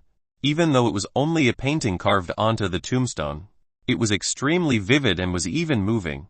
That's right. This old man's painting was moving.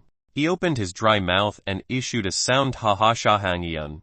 With only your ability you don't even enter the top 10 ranking of the abnormality order.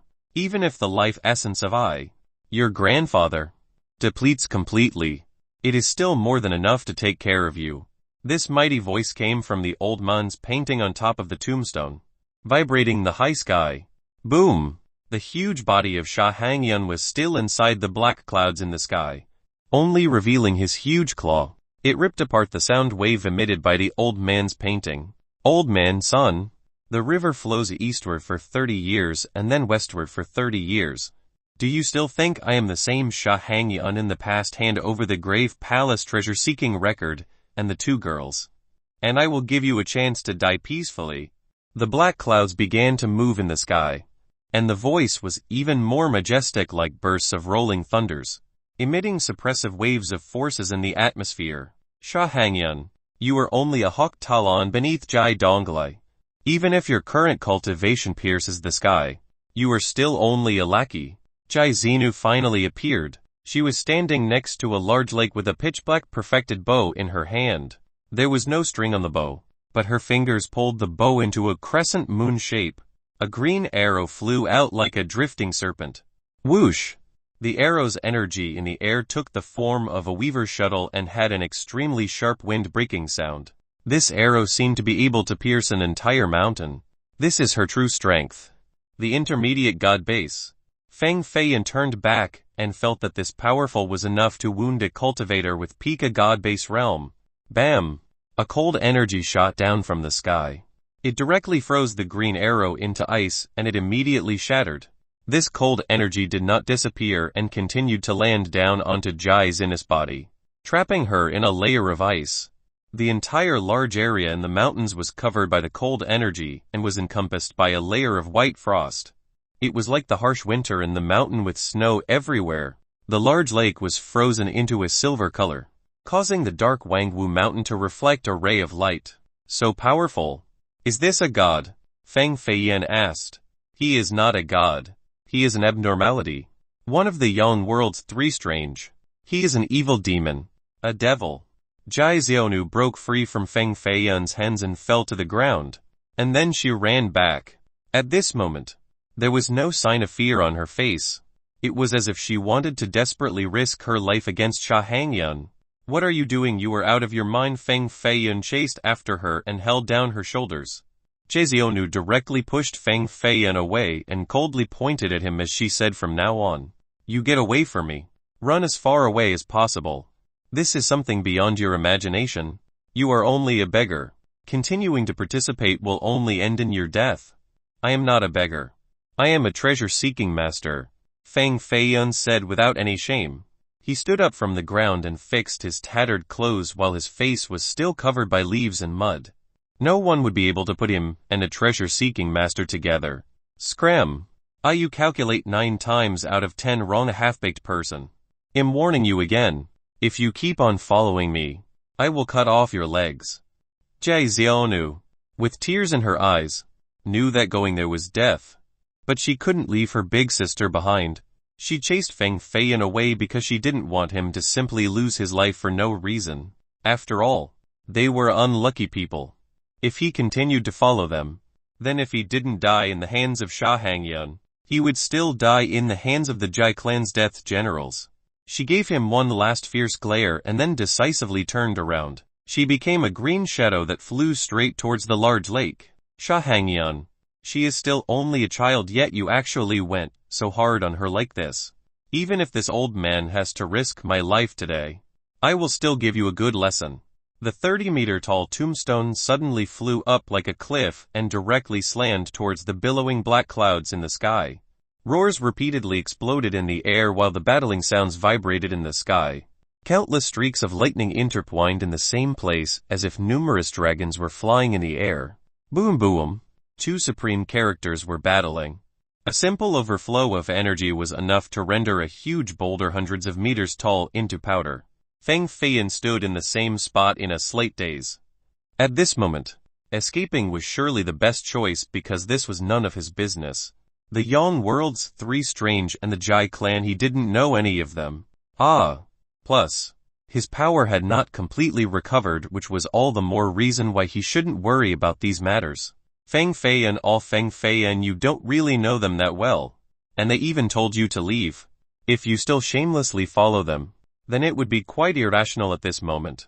Escaping as far away as possible is the best to prevent inviting a disaster to oneself. Feng Feiyan thought so in his mind, but he couldn't take the next step no matter what. But they saved your life. If they left you there in Wangwu Mountain at that time, then you would have starved to death. Feng Feiyan really took note of Jai Zinnis' kindness. This gentle and kind-hearted woman had a firm place in his heart. Where in the world would one find such a good girl like this? One dead person is one less person. Feng Feiyan bit his teeth hard as he made up his mind. However, a powerful voice came from behind. There is a grand battle going on in Wangwu Mountain. It seems that the 2 demon spawns may have fled to this place. Earlier, I saw a flashing green light. It must have been one of the 2 demon spawns. They can't escape. Jai Fengling had went ahead to stop their escape path. We will go from behind to block off the rear. 2 shadows flew forward from the hills, dressed in pitch-black armor and shrouded by black mists. They had an aura of death on their bodies. These were the 2 death generals. They were alarmed by the explosions at Wangwu Mountain, so they came here from Green Maple Town. They just noticed Jai Xiaonu and wanted to surround her. Hey! Who are you? Why are you here at Wangwu Mountain? The 2 death generals suddenly stopped and their armors clattered together to create a piercing noise. They stopped 10 feet away while staring at this beggar in front of them. This beggar was so poor with 2 bare feet. His pants were ripped apart in many places by the tree branches. His shirt was even more tattered and was basically in pieces. And with the dirt clump on his face, it made his features to be especially unrecognizable. Did this guy just climb out of a pit? My name is Feng Ergu Win Second Dog. Please spare my life. 2 great heroes. Ah Feng Feiyan spoke with a surprised look as his legs were trembling. Feng Ergu. It is you again. Jai Kangyu pierced through the night and flew out from the darkness. Her clothes were like steel and with the Bagua compass in her hand. Her pair of eyes were as cold as swords. Feng Feiyan was startled and lamented at the turn of events. Why did this girl also come to this place? Chapter 113 First Chop a Leg. Jai Kangyu was a death spirit child trained by the Jai clan with an intermediate god base cultivation. Even characters of the elder rank from the previous generation would not be her match. A death spirit child of the Jai clan was renowned throughout the Grand Southern Prefecture. They were comparable to the heaven-defying geniuses of the Grand clans. Because they were groomed and trained in the most desperate situations since an early age, they were much more terrifying than the heaven-defying geniuses. However, the number of death spirit children in each generation was very few, never more than 5. And Jai Kangyu was one of them. She carried a chilling air with a cold countenance. Yet she was beautiful but always stiff as ice. Ordinary people would become instinctively frightened and have to retreat when they saw her. Shisun Yang, you were here too, Feng Feiyan complained incessantly in his mind. But he pretended to be composed and didn't dare to reveal anything out of the bag. The 2 death generals were obviously at the early god base. Feng Feiyan wouldn't be able to handle more than 10 moves from any of them. Not to mention that this death spirit child, Jai Kangyu, whose battle prowess must be more than 10 times that of the death generals. If she saw through him, it would be difficult to not die. Shisun Yang, the 2 death generals stared at each other, then slightly glanced towards Jai Kangyu. Jai Kangyu's heart originally was as cold as ice and steel, but it had been obliterated. A death spirit child should be able to remain calm. But being called Shisun Yang by Feng Feiyan rendered her wanting to have the impulse to hit him. Could it be that I really look like the ugly hag thief from Huangfeng Mountain? Her eyes became cold and suspicious towards Feng Feiyan. A beggar who was having a secret affair in the woodshed from earlier ran to Wang Wu Mountain even before her. This was too strange. Jai Kangyu's eyes fixed on Feng Feiyan's body. Seeing his body quivering non-stop, it seemed like she was able to grasp him. Suddenly, she flew 1 step forward and a light went from her finger straight towards Feng Feiyan's neck. Whoosh! This finger came too suddenly. A cold air caused Feng Feiyan's neck to be in pain from the chill, and the killing aura condensed in one place, as if a poisonous serpent bit him on the neck. If Feng Feiyan wanted to dodge at this moment, then he could naturally dodge this one move. However, he definitely would not be able to dodge her second attack. Thump. Jai Kangyu's finger firmly stopped on Feng Feiyan's neck with a hint of doubt in her eyes. This beggar did indeed seem to be just an ordinary man. Feng Feiyan was still pretending to be in a motionless daze, and he did not react. Jai Kangyu withdrew her finger and brought along the 2 death generals to chase towards the depths of Wang Wu Mountain. However, after walking 10 steps, she stopped and said, Jai Long, you stay here to watch this brat. Jai Kangyu's mind was meticulous and she did not completely trust Feng Feiyan, so she ordered one of the death generals to watch over him just in case. Yes, Jai Long coldly answered and suddenly stopped. He turned around and used his pitch-black eyes to stare at Feng Feiyan. Jai Kangyu was now at ease and disappeared in the darkness with the other death general. Feng Feiyan knew that it would be difficult to fool her. After all, to be able to become a death spirit child, only one could be found every 1,000 miles. Whether it was mental aptitude or natural talents, ordinary people could not compare to them. The great battle in the air was still going on. The more than 30 meters tall giant Tombstone and Sha Hangyan were still fighting in the clouds, so they were hidden by the black clouds. Without a god-based cultivation, others essentially couldn't see the state of the fight. This scene could only be caused by characters of the giant level. Other people essentially couldn't interfere. If Feng Feiyan had decided to repay his debt, then he couldn't watch Jai Xiaonu be captured by the people from the Jai clan. and he didn't want to see Jai Xinu be frozen for the rest of her life even more. Ahem. Great hero. You see the really big lightning in the sky? It seems like there is a big rain coming. How about we find a place to take shelter from the rain? Feng Feiyan pretended to be surprised and asked Jai Long in a friendly manner. Jai Long coldly laughed. This beggar viewed the supreme spirit technique of a master as lightning. This little child not knowing anything was really funny. Jai Kangyu making me watch an idiot like this is truly a superfluous matter. If it was Jai Fengling, then it wouldn't be so troublesome. Directly cut him with the sword. Then he wouldn't have to specify a death general to watch over him. Only a girl like Jai Kangyu would have the heart of a woman and didn't want to kill someone innocent. She definitely would not be able to do anything great. Unfortunately, my natural talents aren't as high as her. Otherwise, I wouldn't have to be her subordinate. Now, with no one here, let's just kill this brat first. Then go catch the demon spawn. If I am lucky, then maybe I can even catch the demon spawn before Jai Fengling and Jai Kangyu. This is a great contribution. A murderous thought appeared in Jai Long's mind. He slightly smirked and headed towards Feng Feiyan. Feng Feiyan's sense was sharp, so naturally, he felt the killing intent rising towards him. He lamented once in his mind, and suddenly stared at another direction while he loudly shouted, "Wow, a really big drop of water floating in the air. And it is even exuding a bright white light." Jai Long's hand was already on the sword hilt, but he was attracted by Feng Feiyan's surprised shouting. His glance went over in that direction and indeed saw a drop of spirit spring floating in the air with a little girl inside, blooming with a brilliant luster. Ignorant child. This is a drop of spirit spring heaven. I didn't think that I could meet such an immortal fortune by accident in such a manner. Jai Long's eyes became bright and directly stomped on the ground to jump up. He reached out towards the floating spirit spring drop in the air.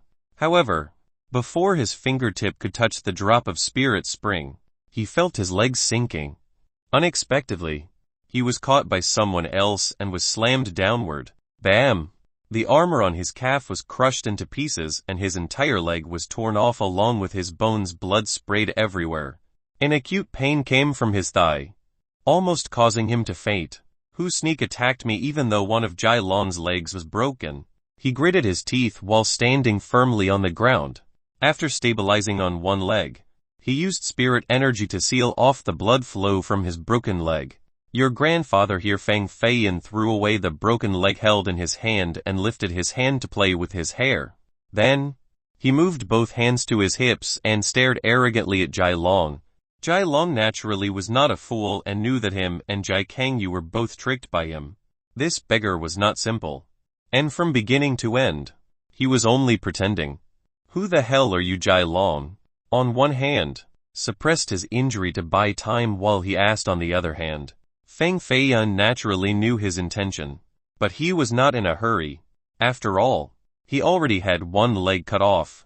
Even if he managed to suppress his injury, it still wouldn't be difficult to take care of him. Feng Feiyan withdrew the drop of spirit spring and smilingly said, "If you want to know who I am, then you must first answer a question for me."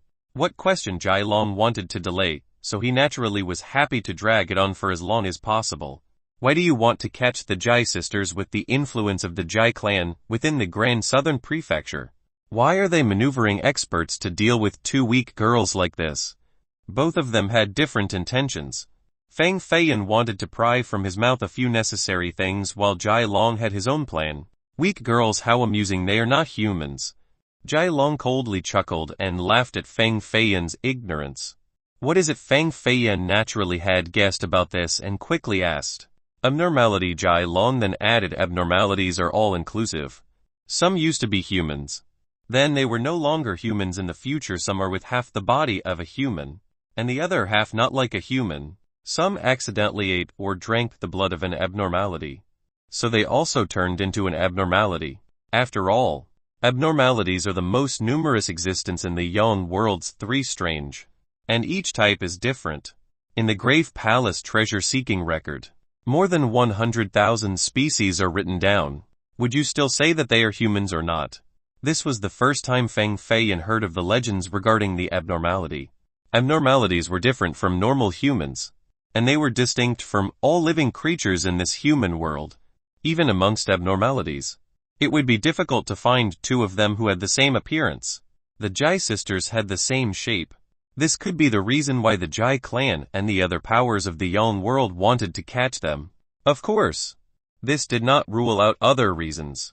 Sha Hangyan was an abnormality, and the Jai sisters were also abnormalities. But they were completely different. Perhaps abnormality was just a generic term that encompassed a wide scope. This was a brand new concept, causing Fang Feiyan to see into a new mysterious corner of this world. You still haven't answered my question. Why must all of you capture them? Fang Feiyan thought of the rusty iron bell and the woodshed with Jai clan engraved on it. If someone told him that the Jai clan and the Jai sisters were not related, he would not believe them even if he was beaten to death. Not right? The Jai season and Jai era. Why are they so similar? They are simply homonyms. Normally, Fang Feiyan wouldn't naturally want to think so much. But when these two were combined together, then everything became more subtle. The Jai clan at the top of Grand Southern Prefecture's force, could they be related to the abnormality? If this message came out, then all of the treasure-seeking masters of the godly Jin dynasty would go together to visit the Jai clan's patriarch. Chapter 114 Mao Wuwei. We are only following orders. As for the reasons, only the upper echelons of the Jai clan would know clearly. Jai Long responded while standing with one leg in the night. Blood was still dripping from inside his armor. Fang Feiyan slightly puckered into a frown. The status of a death spirit child in the Jai clan was already very high, and it was impossible for them to be uninformed at all. It was obvious that he was hiding a great secret, and Jai Long simply didn't want to say it. Seeing the momentary absence of Fang Feiyan, Jai Long grasped this opportunity to stomp on the ground with one foot and unleashed an iron fist that split the rock on the ground. This iron fist was fiercely frightening. He used all of his power with the intention to kill in one hit. Swish! Fang Feiyan was even faster. He slightly moved sideways, and the infinite spirit ring on his thumb appeared with a spirit edge. A grand palm seal flew out, and the two of them turned into two killing shadows that rolled outside. Boom! Jai Long only had one leg, so his center of gravity was not stable. When Fang Feiyan quickly dodged his move, he no longer had the chance to dodge the incoming power of two killins. Poof! His armor was crushed and his crushed body was badly mutilated. An early god base expert was killed by two killins. This was a death general that was meticulously trained by the Jai clan. This death was full of grievance. After getting rid of Jai Long, Fang Feiyan no longer lingered behind and immediately rushed towards the Black Knight. He didn't go deeper into Wang Wu Mountain, and instead to the opposite direction, leaving the mountain. This was the direction back to Green Maple Town. He naturally didn't want to abandon the Jai sisters. But he knew that, with his current state, even if he went there, he wouldn't be able to help much. However, there was a great secret that had not been solved in Green Maple Town. If he was able to unravel the big secret, then maybe he would be able to save their lives. After about an hour of time, Fang Feiyan finally entered Green Maple Town. At this moment, it was completely swallowed by darkness. Not even a beacon of light was present.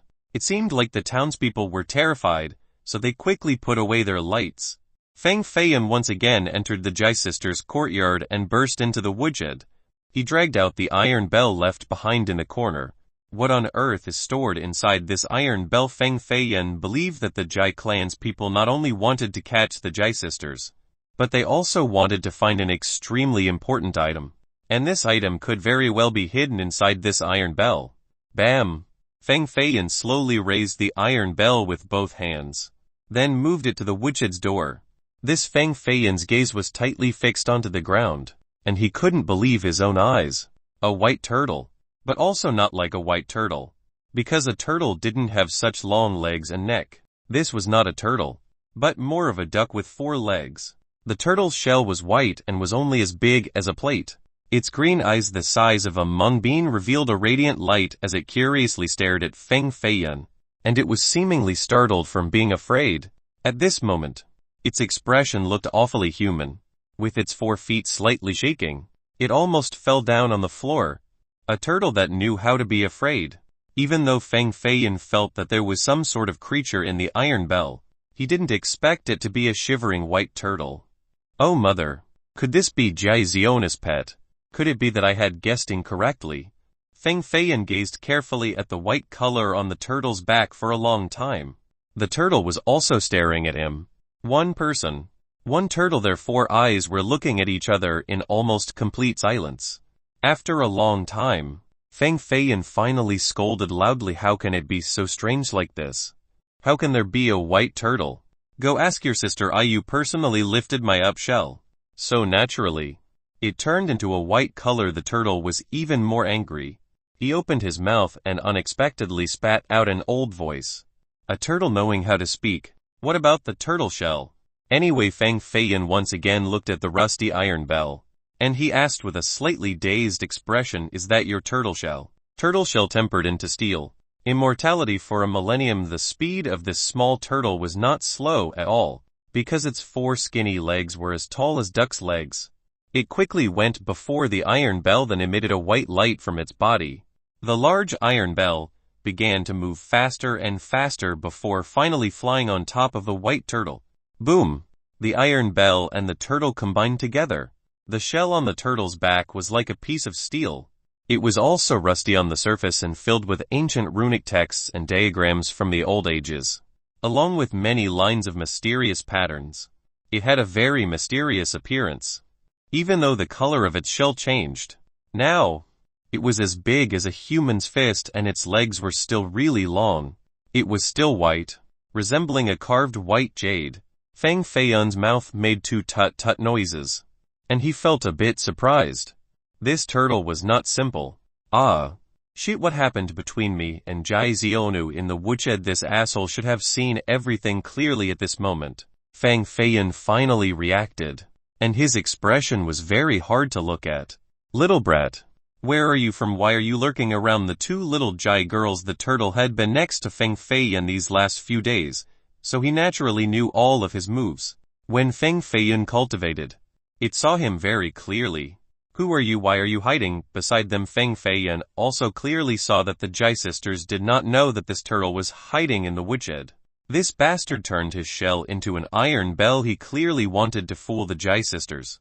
Perhaps before the Jai sister even arrived at this courtyard, it had already been hidden here and turned to the iron bell as it lurked inside. No wonder why the Jai sisters never took a glance at this iron bell. They clearly didn't notice the unusualness of this iron bell. HMPH, my status is so noble. How could a little brat like you know? The eyes of the turtle like 2 beans carefully looked at Feng Feiyan. Suddenly, they froze and noticed the black ring on Feng Feiyan's thumb. The infinite spirit ring. You are from the Senliuo temple. The white turtle, with some surprise, carefully looked at Feng Feiyan again, and said to himself, I didn't think that the Senliuo temple's people would also jump into this pot of muddy waters. Brat, I'm warning you. You better stay far away from them, or this old man will not be so courteous to you. Feng Feiyan naturally wouldn't care about its threat. Why would it wait until now? Knowing about my own current powerlessness, it certainly would have made a move much earlier. Thus, this guy was only boasting for a bluff. Old turtle, why does your back have the engravings about Jai clan's deeds? What is your relationship with the Jai clan? Feng Feiyan asked. The iron bell was its shell, so the words engraved on the iron bell were naturally engraved on the shell as well. Little brat, be a little polite to me. I also have quite a famous name. Then what is your name? Surname Mao. Given name Woogui Turtle. Mao Woogui. Feng Feiyan almost laughed out loud. The expression of Mao Woogui turned slightly green, and his eyes became somewhat green as well as he said, this old man traveled unhindered across the world for several thousand years. If I was not struck by an ancient witchcraft spell, then I would have killed you 18 times just for your expression from earlier. Struck by an ancient witchcraft spell, so you turned into this scary appearance now. Feng Feiyan was a bit surprised, even though he knew ancient witchcraft spells were very mysterious and were passed down since the High Ancient era. But to be able to curse an old turtle living for several thousand years to this current appearance, it was obvious that the one who casted this witchcraft spell was also quite extraordinary. To be able to cultivate for centuries, they were considered distinguished beasts. To be able to cultivate for millenniums, They were considered spirit beasts. The total amount of spirit beasts in the entire godly Jin dynasty would not exceed 10. Not to mention that this old turtle had cultivated for several thousands of years. It hurts to think about the past. Mao Wugui deeply sighed as if he was lamenting the bleak state of living. Feng Feiyan looks down to look at him for a little bit. And he asked, you and the Jai clan, and the Jai sisters, what kind of relationship do you all have? HMPH. This matter is crucial. The less a brat like you knows, the better. Right. How are the two little girls with old man Sun guarding them? There shouldn't be anyone able to harm them, Mao Wugui said. Feng Feiyan shook his head and replied, it is not good. The Yon world sent down a god of death with the name Sha Hangyan. Old man Sun is most likely not his match. Sha Hangyan. Why didn't you little brat say this earlier? It is a grave matter. Grave matter. I didn't expect the young world's king to send down a venerable being to this place. Is he not afraid that the sacred spirit palace would also send its own people? He's even more courageous than the Jai clan this time. The commotion is too great. I'm afraid this will not end well.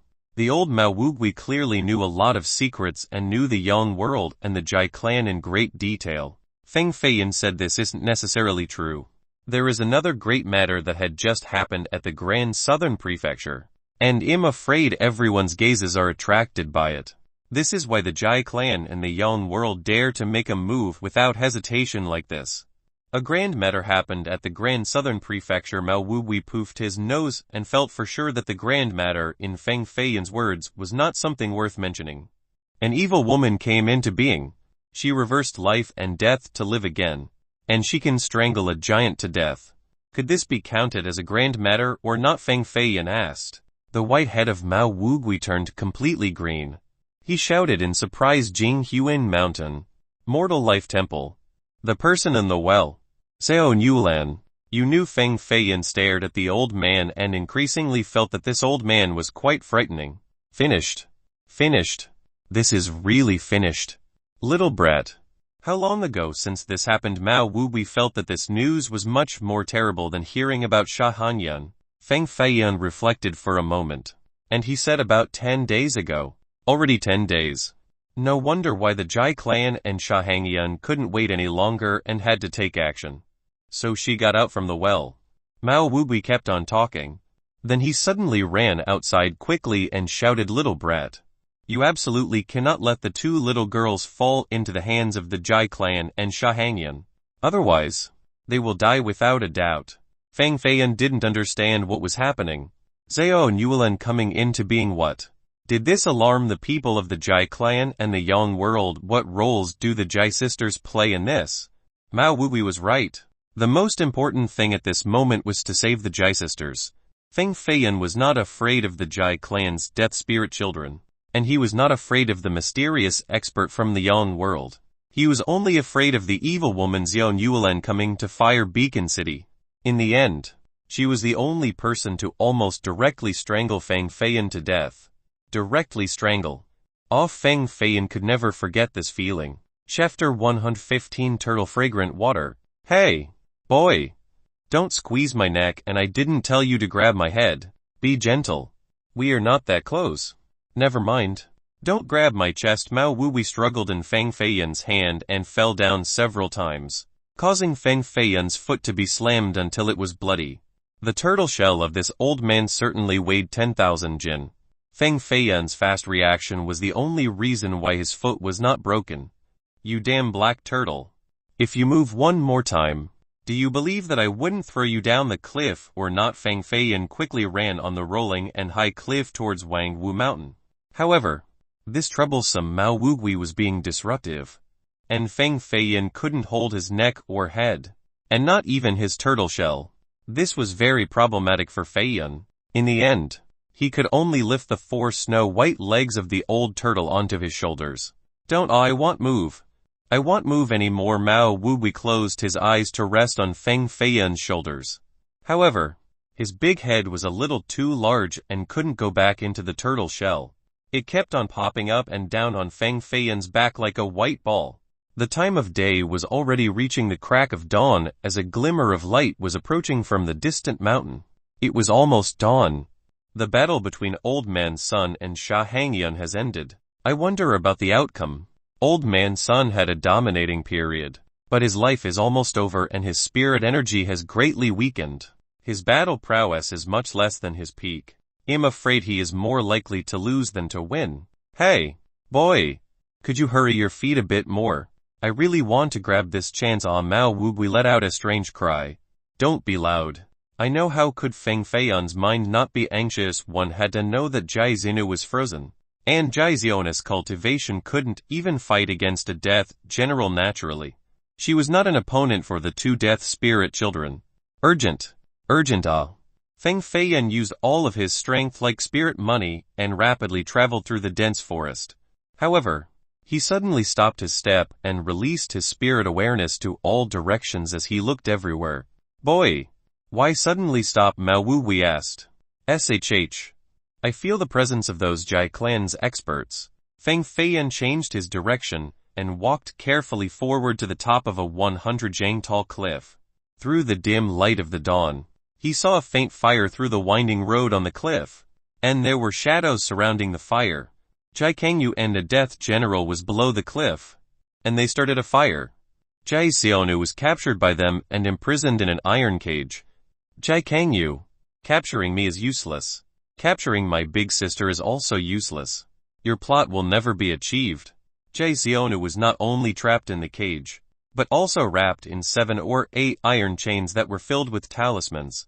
As long as she struggled even a little bit, the talismans would send out lights, turning the iron chains to turn into a crimson red. Jai Xionu continuously screamed as her body shrank tighter. Jai Kangyu sat cross-legged next to the bonfire with her pair of beautiful eyes closed while holding the Bagua compass. The top of the compass was still full of stars with bright lights. Her eyelashes gently quivered and opened her eyes to glare at Jai Xionu as she coldly said, "Your big sister, at this moment has been frozen by someone else's jade cold energy. Jai Lingfeng should be about to capture her and bring her here. Now, you all want die a good death. You all." Jai Xionu wanted to curse, but just a bit of struggling brought about the tighter wrapping of the iron chains, and she began to scream. Boy, go and rescue her. Mao Wugui's turtle shell lifted a little bit as he sat on Feng Feiyun's shoulder. His extremely big head leaned on Feng Feiyun's ear to maintain his center of gravity. A turtle managing to sit up, this was truly strange. His 2 eyes, as big as moonbeams, glared at the bottom of the tall cliff with an outraged sensation. At this moment, am not much better than you. You were struck by an ancient witchcraft spell. I was hit by a pill's side effect. At the moment, my fighting strength isn't as high as 30% of my normal condition.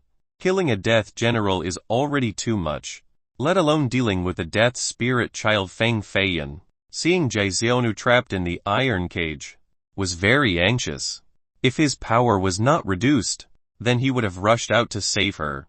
What Dan did you take that has such strong side effects like this? Mao Wugui's turtle eyes seemed to be a bit curious, as he asked a 3rd-ranked Dan. Right. 4th-ranked ancient Zhu Dan, Feng Feiyun replied. Good for a little brat eating a 4th-ranked Dan. No wonder why the blood energy in your body is limited, and your meridians are closed. Not dying is already very good. Cough cough.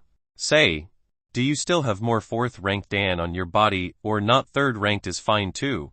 If you really don't have it, then I even want a 2nd-ranked Dan. Mao Wugui swung his turtle claw in front of Feng Feiyun. If I had more 4th-ranked pills, then I would have eaten it already and fight against the 4 directions. Why would I be hiding everywhere from a death spirit child? Feng Feiyun grumpily replied. The truth is, if you want your body to recover, then it doesn't necessarily have to be a 4th-ranked pill to do it. Mao Wugui's eyes blinked brightly. Feng Feiyun turned his head and asked, you have a way? How funny, I'm such a character of what level? How could this matter be difficult for me? Mao Wugui arched his white no stomach and said, the reason why your spirit energy is blocked is because the medicinal effects of the ancient Zhu Dan blocking the path of energy. As long as there is a spirit item that can calm down your meridians and blood vessels, you can immediately restore your peak power. What spirit item? This damned turtle was talking as if there was really such a thing. Turtle fragrant water, Mao Wugui replied. What is it? This was probably Feng Feiyan's first time hearing about the spirit item. The spit of a turtle with 1,000 years of cultivation, and up Mao Wuwei arched his white stomach again and licked his tongue. Feng Feiyan immediately took a deep breath, and then he looked over to the old turtle's mouth and stiffly smiled. I can only appreciate your good intention. Boy, you look down on this old man. No, I had sworn to the moon before.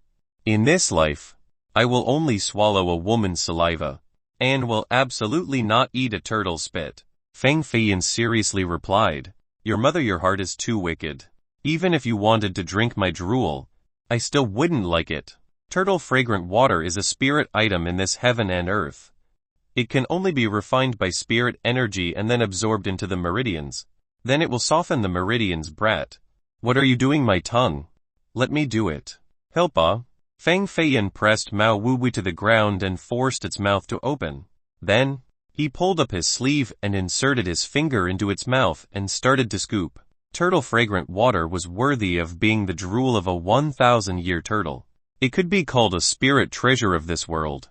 After Feng Feiyan refined the turtle fragrant water in his hand, not only did his meridians and blood vessels recover, but they also expanded by a lot. The spirit energy in his body seemed to have a subtle change as well and was more rich and stable than before.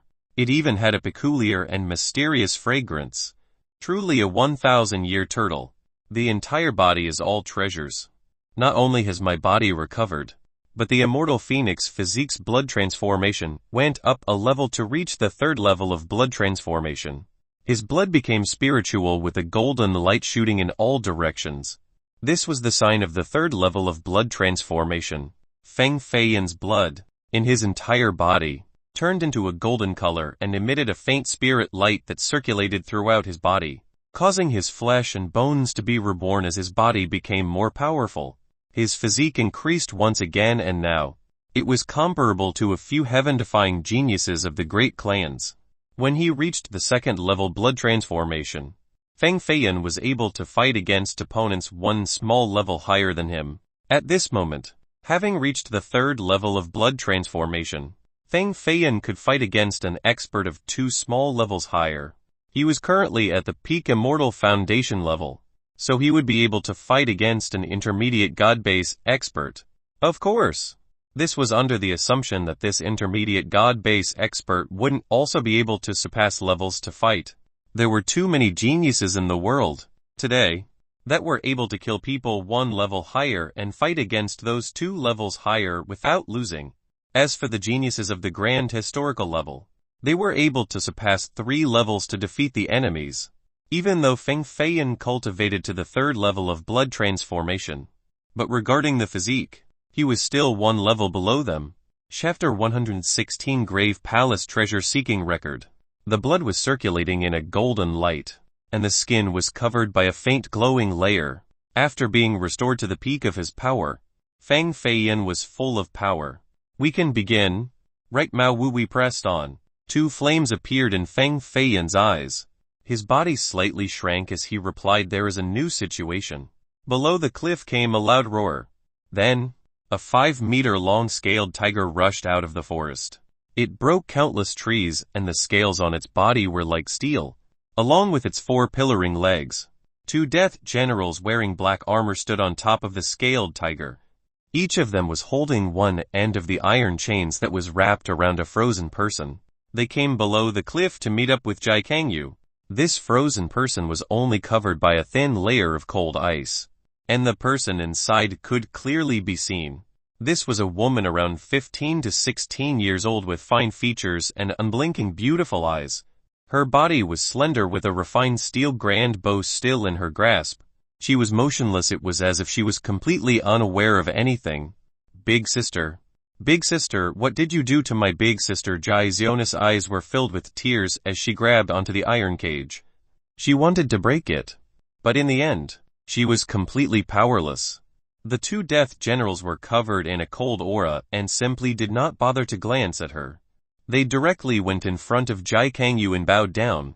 One of them clasped his hand together and said, I pay my respects to Death Spirit Child Kangyu. The 2 demon spawns are both captured. Should we run back now to report it?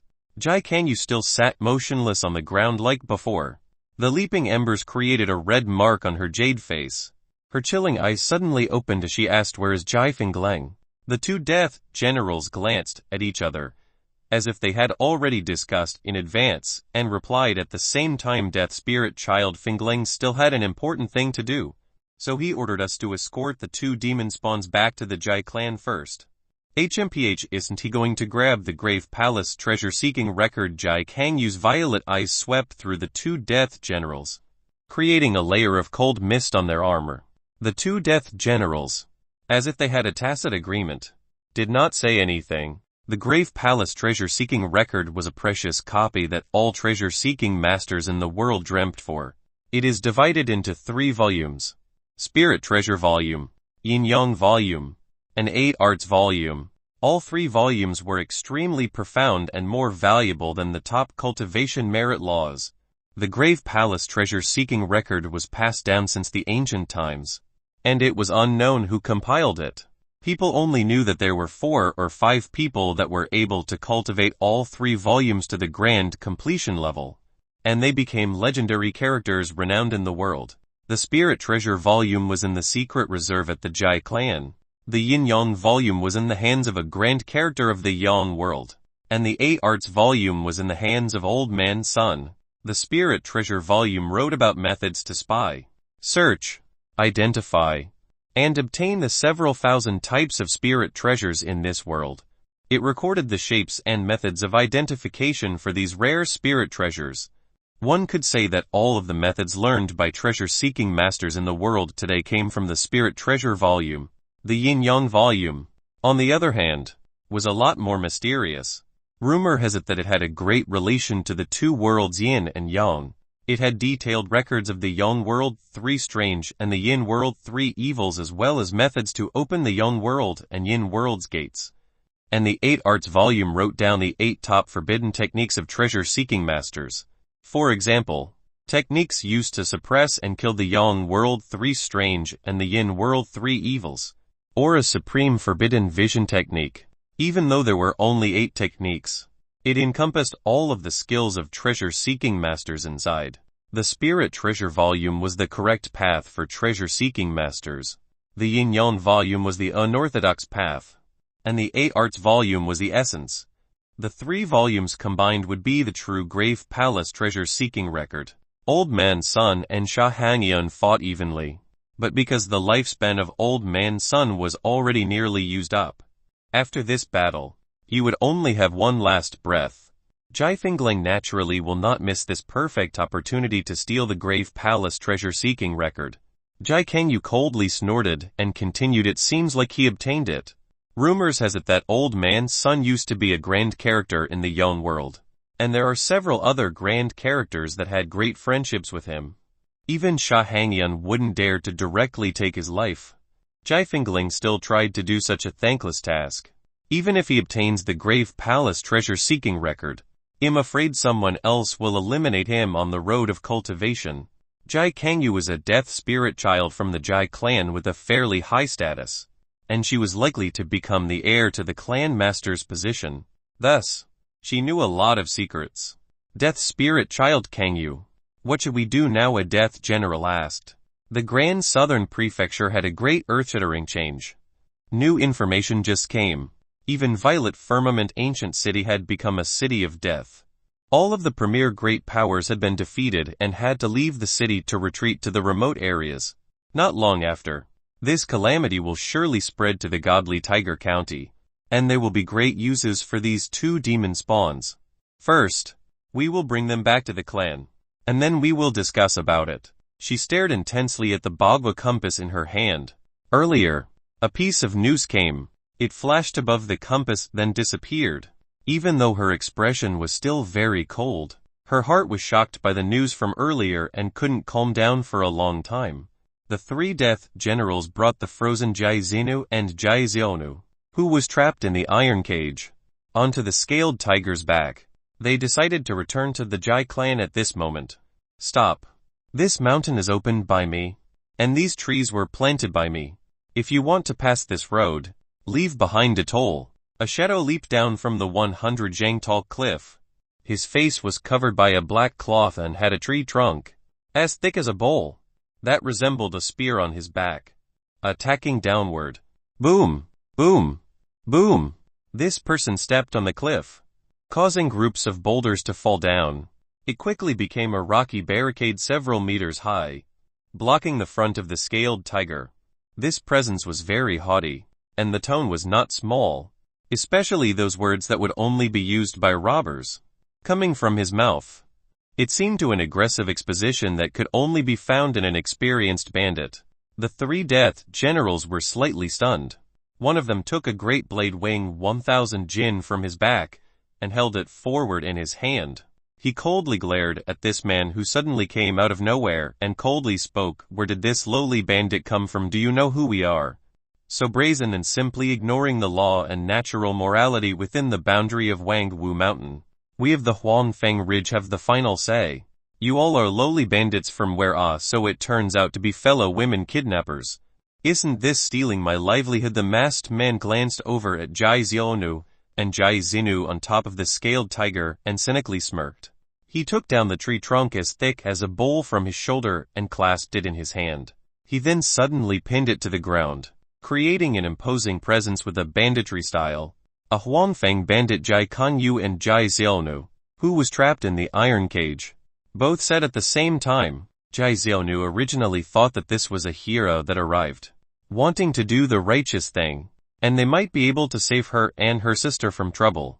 However, she didn't expect that he was a Huangfeng bandit. Not to mention, was this bandit even a match for the Jai clan's death squad? However, even if he could defeat the Jai clan's experts, falling into his hands compared to falling into the Jai clan's hands would not be much better. A Huangfeng bandit is indeed renowned far and wide. Even this cold beauty knows our great name. To tell you the truth, this uncle walks without changing my first name and sits without twisting my last name. As a scout leader of the Huangfeng Ridge, I am Feng Daniu Big Ox Awesome. The masked man beat his chest as he heroically said, "Silence." Silence for a long time. Then a storm of laughter rang out. One death general carrying the 1,000 jin blade walks towards the masked Feng Daniu. Even though his entire body was covered by a layer of black armor, one could still see a dismissive look in the eyes beneath the armor. A trivial lowly bandit from the Huangfeng Ridge still dared to stop the path of the Jai clan's cultivators. This was simply the same as viewing the rest of the world as chickens. Even the chief bandit from the Huangfeng Ridge most likely wouldn't dare to offend a Jai clan's death general. The masked Feng Daniu still leaned on the tree trunk with the radius of a palm and stared at the approaching death general. He happily asked without fear, "Boy, what are you doing?" "Keek, you tell me. What do I want to do?" The death general smiled and emitted an endless dark mist that transformed into a blue dragon shape, very frightening. "You're in the territory of our Huangfeng Ridge, yet you still try to steal our business. This is an immoral and unprofessional conduct." Feng Daniu naturally was scared by the black mist from the death general.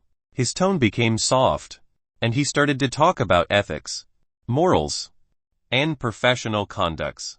Why would the death general be long-winded with him thus? The heavy black blade rose up like a black dragon, raising its head, creating a huge shadow.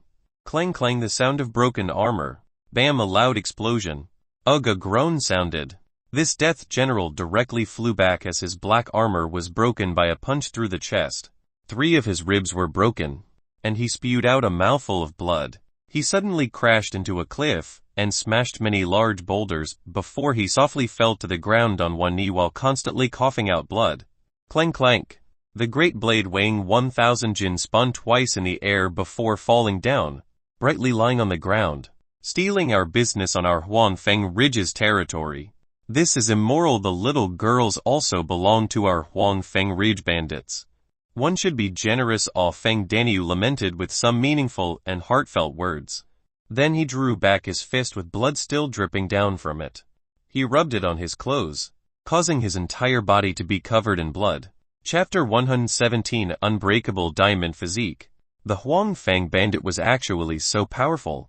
He's only a scout leader yet was able to defeat a death general with one fist, smashing his body armor into pieces. Jai Kangyu suddenly stood up and looked towards Feng Danyu with the two black steel swords on her back, revealing flashing lights. Jai Xiaonu, who was locked in the iron cage, was also shocked.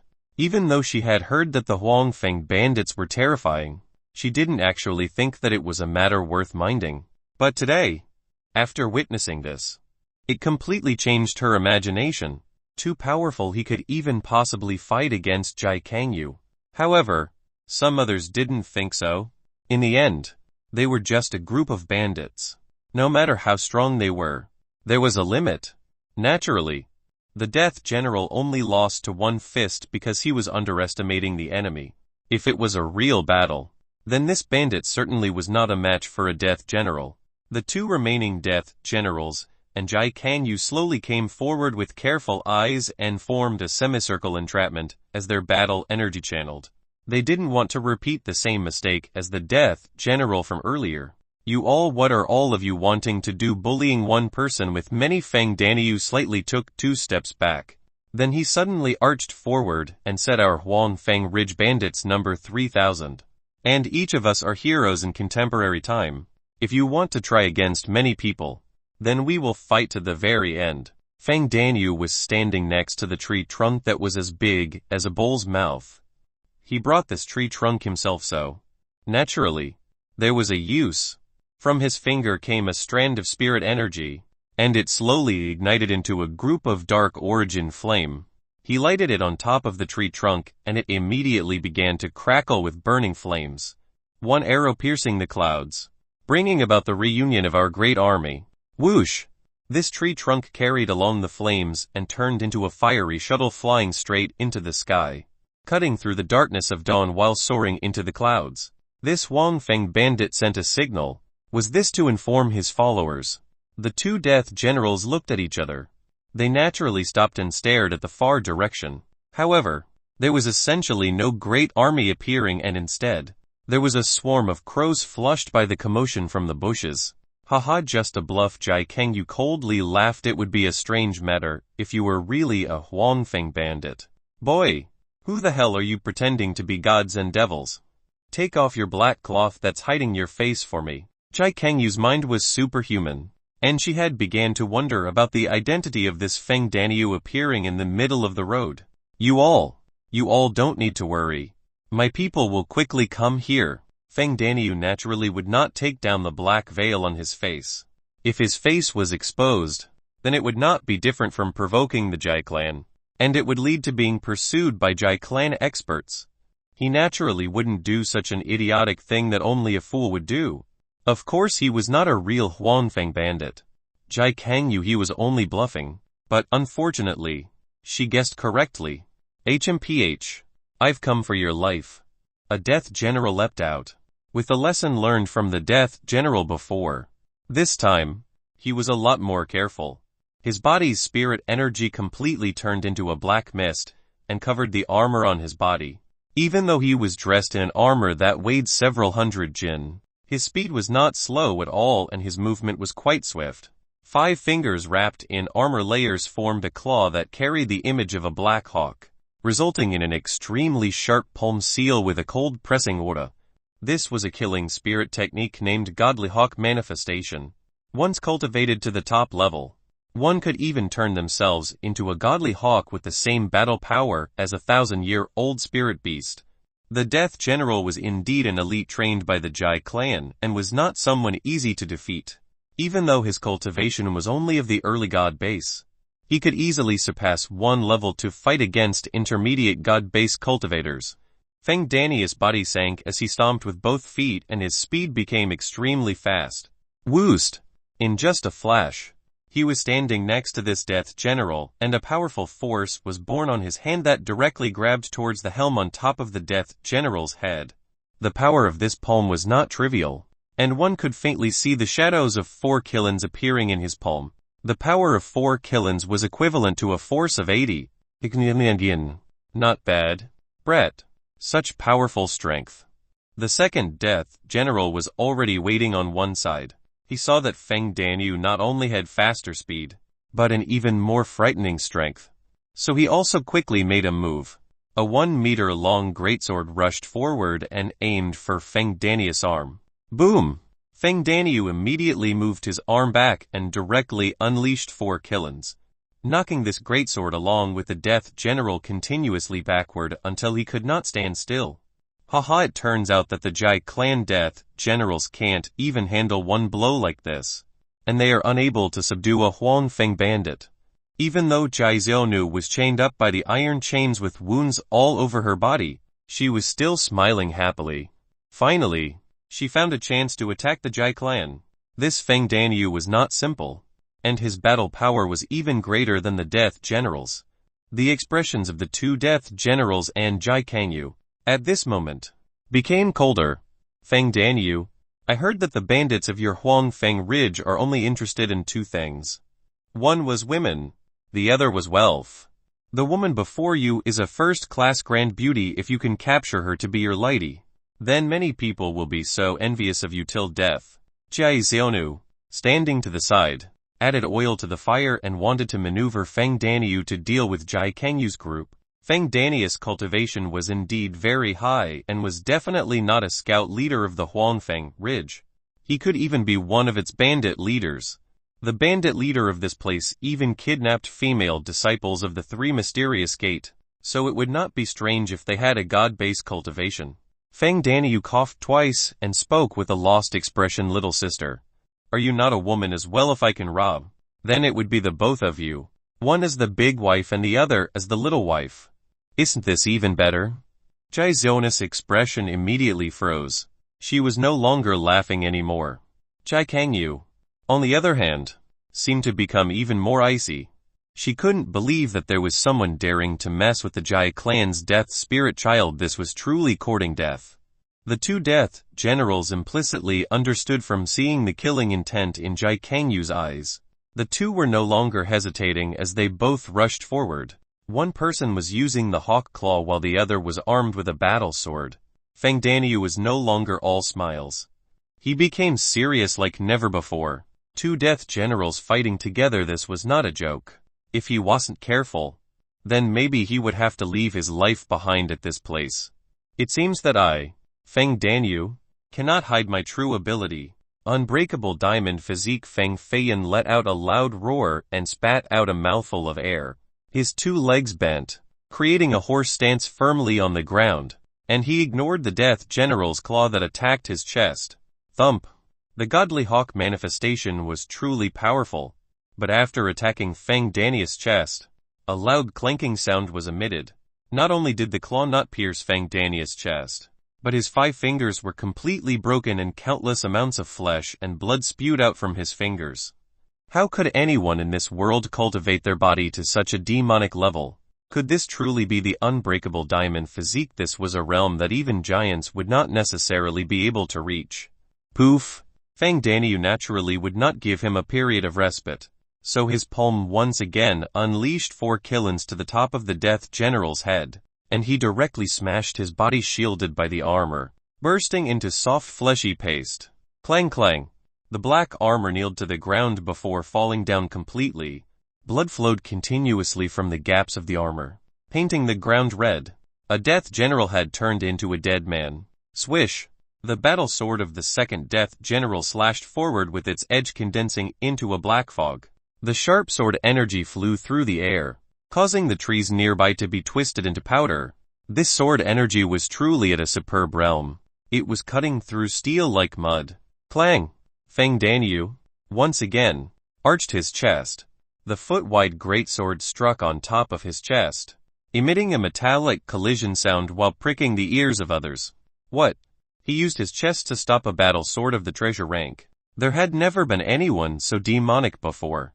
Could this Feng Danius body exceeded a giant? The Death General was surprised as his arm was numbed from the battle sword's quaking.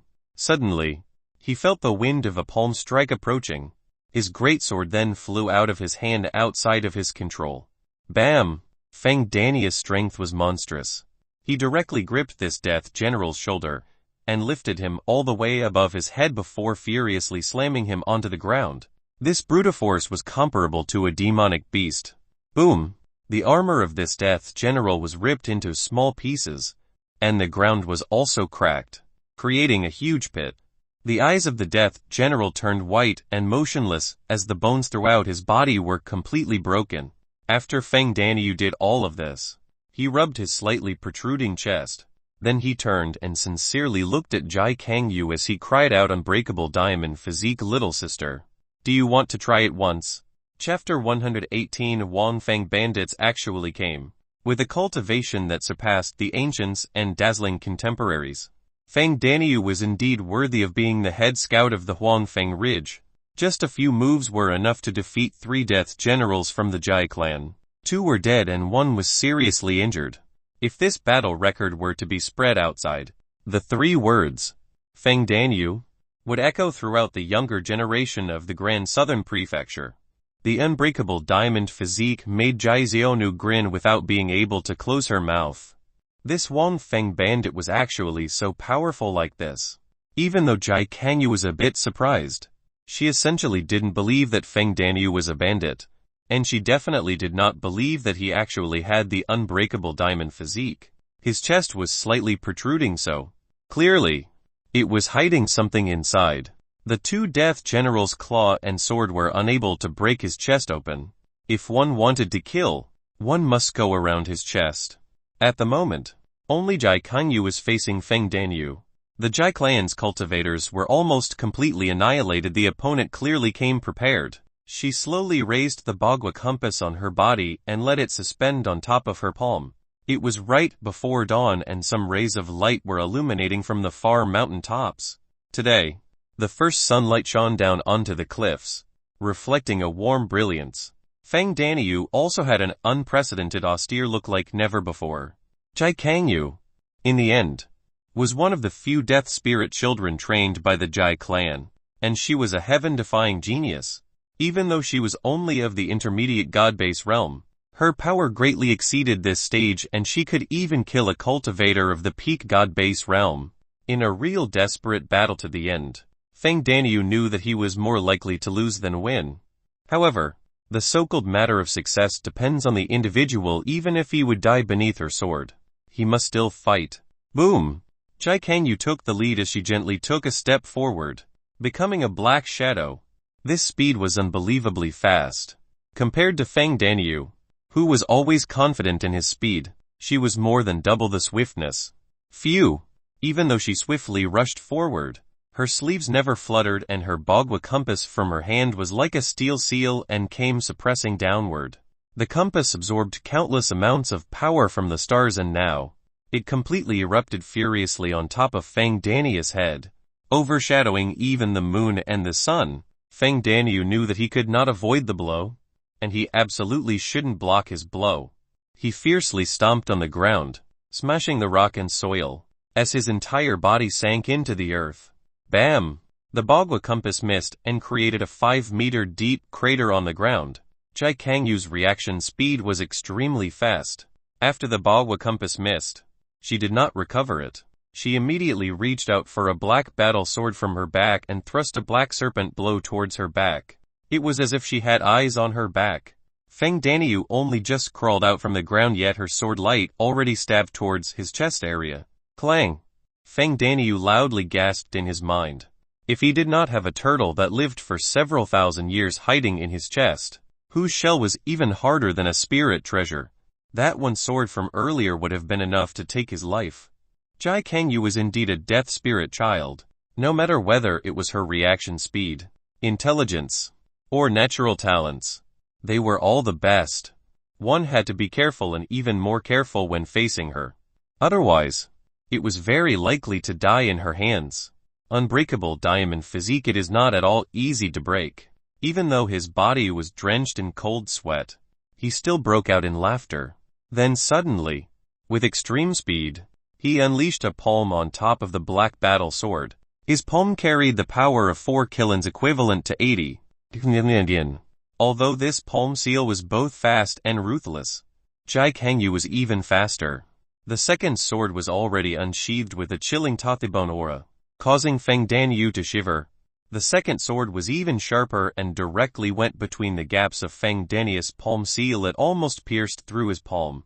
Even so, Feng Dania's fingers were still bleeding after being cut by her sword energy. A death spirit child was truly not a joke.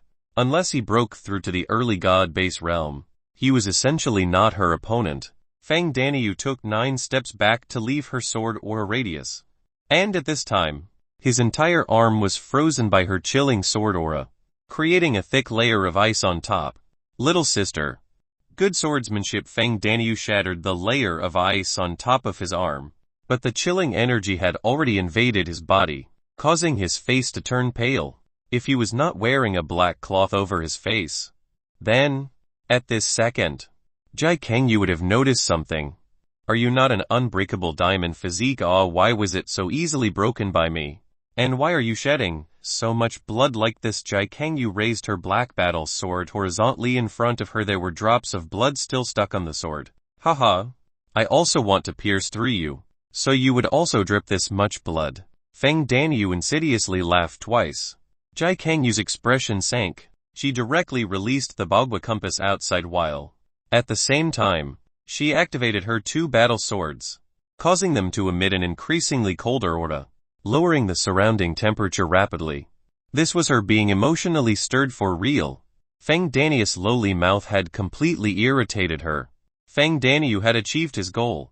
As long as she was angry, there was an opportunity for him to utilize. The godly light inside his danshin began to move. The dragon horse mountain and river diagram rushed out from his body and flew on top of his head. Then it completely showed its figure. Suddenly, Feng Daniu's presence underwent an enormous change. He stood up straight and his energy also became extremely sharp as the infinite spirit ring on his finger began to rapidly rotate. Win or lose will be up to this one move.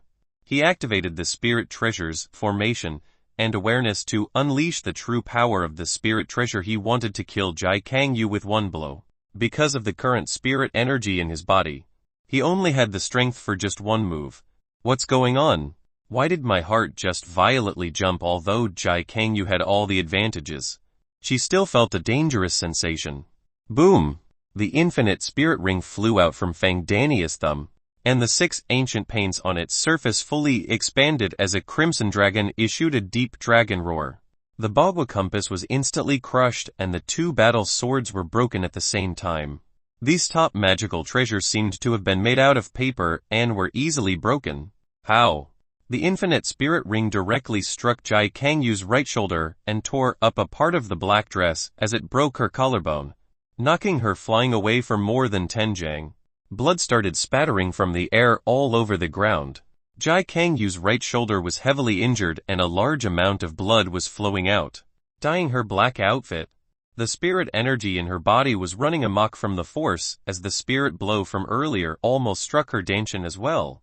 She had never been wounded so gravely like this before. Her meridians had been severed in 3 places, and her right hand could not be lifted. Still not dead. Feng Daniu was also not in a good state at this second. The spirit energy in his danshin was 99% gone.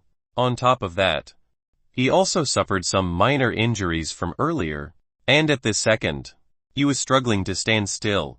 He originally thought that this one blow would be enough to kill Jai Kang Yu, but her cultivation was even higher than his imagination, and it was only enough to seriously injure her.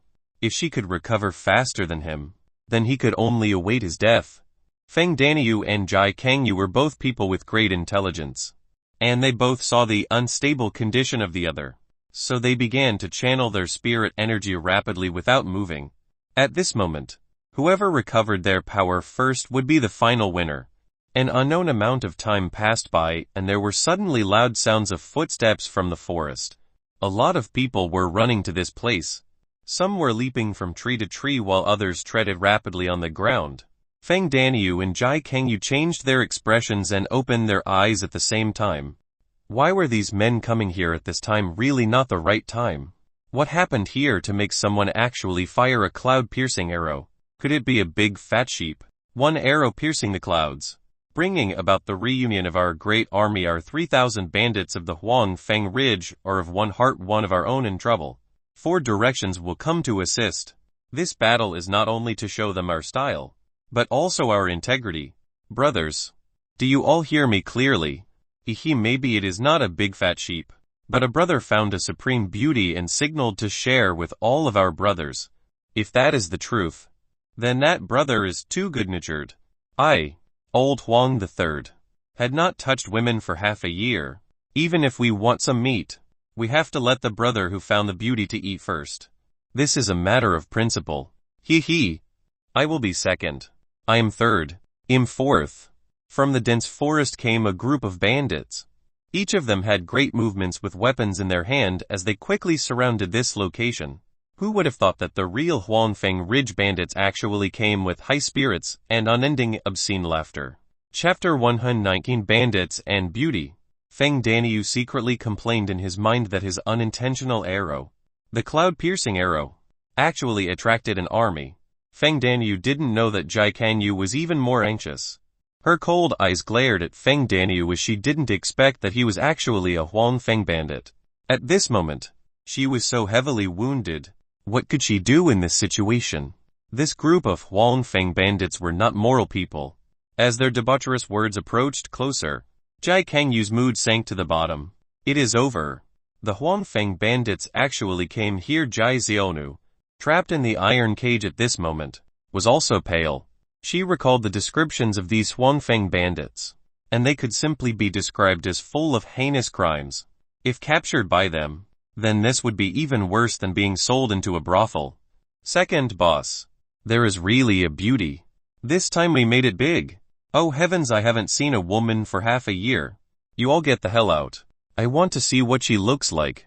The group of bandits all flocked forward wearing all sorts of clothing, and the weapons in their hands were also different. However, their abilities were not ordinary, not as trivial as it was stated in the rumors. More than 300 bandits all had spirit energy surrounding them. There were a few that had a godly light in their dantian. Their majestic auras reached the god base realm. These bandits were all vicious and came from everywhere in the world. They were guilty of huge crimes, so they had to escape to this dangerous border in order to avoid their enemies. Amongst them were those whose hands were tainted with the blood of more than 100 victims. Some destroyed an immortal gate or sect, and others unintentionally killed descendants of a grand clan. Then there were a few who raped the noble daughters of prestigious families in the godly capital. Even within these degenerates, some chose to hide their identities along with their cultivation. There were even those who hid their faces because their enemies were truly terrifying. Wow! Oh heavens! A goddess! All the thieves were amazed with their eyes wide open. One of them was petrified while a few had their jaws dropped to the ground, and one even had saliva wetting his shoes. They seemed like they had just been released from the godly capital prison, and their hot gazes were all over Jing Kangyu. Jai Kangyu was indeed a rare beauty, but she was also a cold beauty with an arrogant temperament, lacking human emotions. But because of this, the bandits became even more excited. All of them were rubbing their hands together, eager to give it a try. Second boss. Look at that tender face. I really want to lick it once. You need to grow up. A person with a messy beard and disheveled hair shouted, causing this bandit to unwillingly step back. This was the second boss with a short but sturdy stature. He had a round face with really big ears. His hair and beard covered his entire face. Strangers would actually think that he was a gorilla. Second boss. Look at those fine legs, so straight, so white. I really want to give it a go at licking them. A person was on their knees as their saliva started to drip. You are even more unpromising. The large axe on second boss' shoulder swung and immediately knocked him flying outside. The axe in second boss' hand was around the size of a large millstone, and the axe's blade was around 3 Chinese meters long. The axe's head was even larger than his body. If it was 10,000 jin, then it would still be several thousand jin. However, it was whirling in his hand in a very flexible and smooth manner. He once again propped it on his shoulder as he rubbed his black beard. That seemed to be a grass bush beneath his chin, and smiled. Brothers, you all should look at her beautiful fingers. Slender and long, and so white. A quick glance is enough to see how soft they are. It would be so nice if I could lick them once. Second boss. You are the one that is even less promising. All of the bandits were thinking this, but they didn't dare to say it out loud. Second boss is very right. Wu Jiu. We'll chop off her fingers then give it to boss. A bald, muscular man came out with a crimson grand saber. He wanted to cut Jai Kangyu's fingers off without any hesitation. This guy must have a simple-minded brain. Or he did not know how to use his eyes as well as not having the slightest bit of mercy for the fairer sex. Of course, this bald head couldn't chop off Jai Kangyu's fingers. Once his grand saber was raised, the group quickly pulled him back into the crowd and crazily gave him a beating. Jai Kangyu was angered to the point where her breasts kept on undulating up and down. She couldn't believe that she was being judged by a group of bandits. Plus, some of them really didn't have any class and spoke such unbearable language. Some of them suggested that they should take turns having sex with her starting tonight back at the headquarters, while some wanted to eat her right here on the spot. If it wasn't for her being unable to condense her spirit energy inside her danchin at this moment, she really wanted to mince the ones who just spoke into chopped meat. Brothers, calm down, calm down. This icy beauty will absolutely not get away. As for the order, didn't we already decided before? Cough cough. I already called second. The second boss embarrassedly coughed and looked around as he asked which brother found this supreme beauty and shot out the cloud-piercing arrow. Me Feng Danyu cried out and strugglingly ran forward. After a period of time just now, Feng Danius Danshan had recovered part of his spirit energy and he could walk again. Feng Danyu ran over and glanced at Jai Kangyu. Then he loudly laughed and said, "Second boss." It was me, Feng Danyu. You were the second boss. Clearly had never heard of this name. Feng Danyu? No joke. There were more than 3,000 bandits at the Huanfeng Ridge. Plus, there were new people joining every day. How could second boss know each and every single one? But at this moment, how could he say that he doesn't recognize him? Wouldn't that be too embarrassing? Oh, so it is Feng Danyu. This time you really had a huge contribution. I did not misjudge you. You were indeed a good seed. Second boss exposed his big yellow teeth and fiercely slapped Feng Daniu's shoulders as if they were really familiar. Danyu, so awesome, able to capture such a supreme beauty. You're even more amazing than seizing 100 gold coins. Big brother Danyu, I truly respect your character. Capturing such a peerless beauty. Yet you didn't eat her by yourself and even wanted to share with brothers. Huang the Third. Respect your attitude. Danyu not saying anything. Such a nice guy. If anything happens later, this big brother will protect you. I am the third person in line. Okay. No one originally recognized Feng Danyu, but in a flash, it seemed like everyone knew him. Moreover, it seemed like their relationships were also very good. Even Feng Danyu was surprised at this outcome. Second boss tapped Feng Danyu's shoulder and earnestly said, "Danyu, you captured her. The first shot will definitely be yours. Our 3,000 brothers are all martial children with powerful energy. We will be waiting in line behind. But you shouldn't let us wait too long. Us brothers will be hungry from just watching. Second boss took 2 steps back and pushed Feng Danyu forward, and the bandits behind him also pushed and pulled each other to form a line. A long line of more than 300 people suddenly became more than 100 meters long. The bandits were not moral people, but they knew principles and rules. This scene was really spectacular. Not to mention a woman. Even a mother elephant would be frightened into a coma. Feng Danius' mind, at this moment, was circling around. He turned his head and asked, "Right here?" "Of course, Danyu."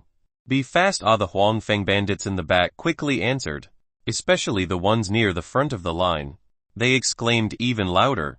Feng Danyu stared at Jai Kangyu and noticed that this death spirit child trained by the Jai clan at this moment no longer maintained her calm and cold demeanor. It was filled with horror instead. Feng Danyu had met her several times, but this was his first time seeing her so miserable. A death spirit child had such great willpower.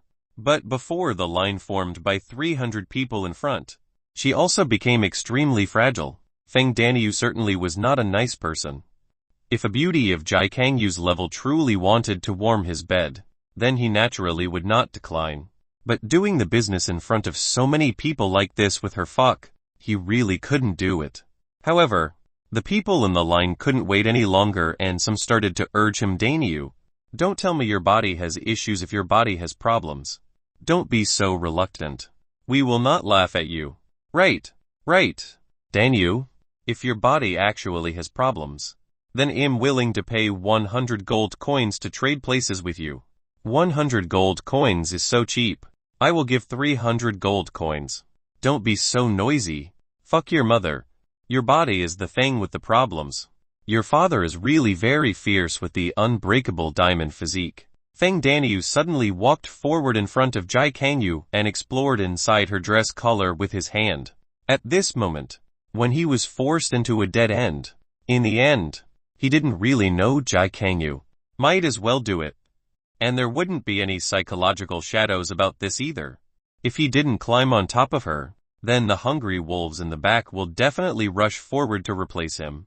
What do you want to do? Jai Kangyu had long been horrified. When Feng Feiyan's hand reached into her dress, it caused her body to violently shiver and her legs became weak, falling directly onto the ground. Wow, Danyu is really good. The beauty lie down just for you, haha. Danyu, do it. Aim straight for the yellow dragon. The bandits behind began to clamor rowdily. Jai Kangyu's black hair scattered downward like a blue waterfall pouring down, causing her white jade body to become even more alluring. Her pair of cold eyes were like the glaciers, like a spring filled with clear teardrops. Her slender and soft body seemed to be even more charming while it fell onto the ground. An emotionless death spirit child at this moment was as delicate as a newborn lamb. Feng Danyu really couldn't stand the cries of the bandits back there. He squatted down and once again reached inside Jai Kangyu's dress sleeves with his fingers to begin to open the first button. Her chest slightly dispersed, revealing her snow-white breasts below the neck. Chapter 120 Passionate Confrontation. Taking advantage of someone in a difficult position to do this type of thing was something Feng Danyu couldn't do personally. However, if he was forced to do it, then this was another matter. A beauty on the ground at one's mercy. This was a great fortune that was hard to meet in 1,000 years. If he spared this beauty, there wouldn't be another beauty. When Feng Danyu opened her first button, Jai Kangyu only had ashes in her mind. With Feng Danyu's great perception, he naturally saw the subtle changes in her eyes and knew that she wanted to seek her end. He quickly made a move and gripped her chin, then clasped her cheeks, not allowing her to bite her tongue. Even though she was a death spirit child, her skin was smooth and sleek, inciting a passion of wanting more when being touched in others' hands. Jai Kangyu's eyes were full of despair. She struggled, but couldn't free her beautiful face from Feng Danyu's grasp. You let go of me. As the two were struggling, the black cloth on Feng Danyu's face suddenly slipped down, revealing a handsome young face with brows as sharp as a sword with a godly complexion. Both of them were slightly taken back as their four eyes met each other in a daze. You were Jai Kangyu noticed the familiar appearance and immediately recalled. Wasn't this that Feng Ergu who was sneaking sex in the woodshed? Feng Feiyan's face, at that moment, was covered with dust and his hair was disheveled like a beggar. However, at this moment, even though his clothing was still ragged, his face was very clean and was countless times more handsome than before. It is no wonder why Jai Kangyu was lost for a long time before being able to recognize him. It is over. Jai Kangyu must have guessed my identity right now. After all, I said that she was a bandit from the Huangfeng Ridge. Then, clearly, Feng Ergu was not a real Huangfeng bandit either. Jai Kangyu was very perceptive and immediately understood after Feng Feiyan revealed his face. She slightly glanced towards Jai Xiaonu in the iron cage. So Feng Ergu was not a bandit and only pretended to be one for the rescue. After understanding the intricacies between everything and catching Feng Ergu's weakness, Jai Kangyu's heart was suddenly revived and was no longer so afraid like earlier. Her lips then curled into a charming smile. Even though the two didn't say anything, they had an exchange through their eyes. If Feng Feiyan dared to touch her, then she would reveal his identity. Feng Ergu, you need to protect me or I will make it so that both of us will die together. Even though these words never came out, her cold-assist smile on her face clearly sent this message out. At this moment, Feng Feiyan was riding a tiger and couldn't get down. His hand was still on her body. He suddenly bent his head down and touched her white ears with his lips as he whispered, "What on hell do you want?" This action was very intimate. From the eyes of the bandits behind them, it seemed like Feng Feiyan was kissing her face. Feng Ergu, These bandits are extremely heinous. If they rape me, then your little lover over there also wouldn't be able to escape from their claws. Jai Kangyu's mouth was tightly pinched by Fang Feiyan because of the fear that she would be spouting unfavorable words. But her faint laughter made Fang Feiyan want to strip her naked and immediately take her on the spot.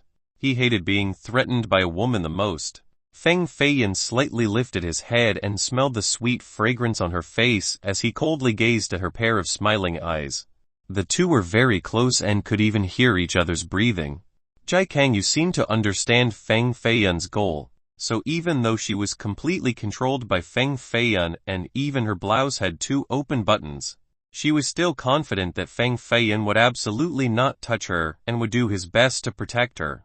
Her eyes were filled with a complacent smile. This is too outrageous.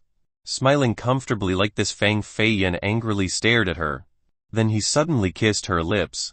It was a powerful kiss as their 2 lips tightly intertwined. The smiles in Jai Kangyu's eyes immediately disappeared. Her entire soft body became tight as she felt Fang Feiyan's lips, causing her red lips to change its shape.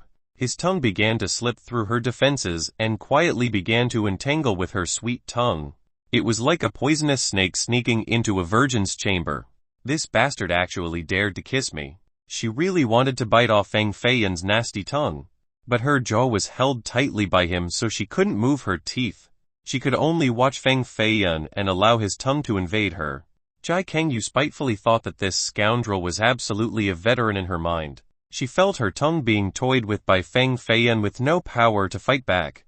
She almost fainted from the suppression of his kiss. No joke. If threatened by someone, if one doesn't earn a little something back, then wouldn't it be such a shame? Fang Feiyan did not hold back and placed his one hand on her soft cheek while his other hand explored inside her dress.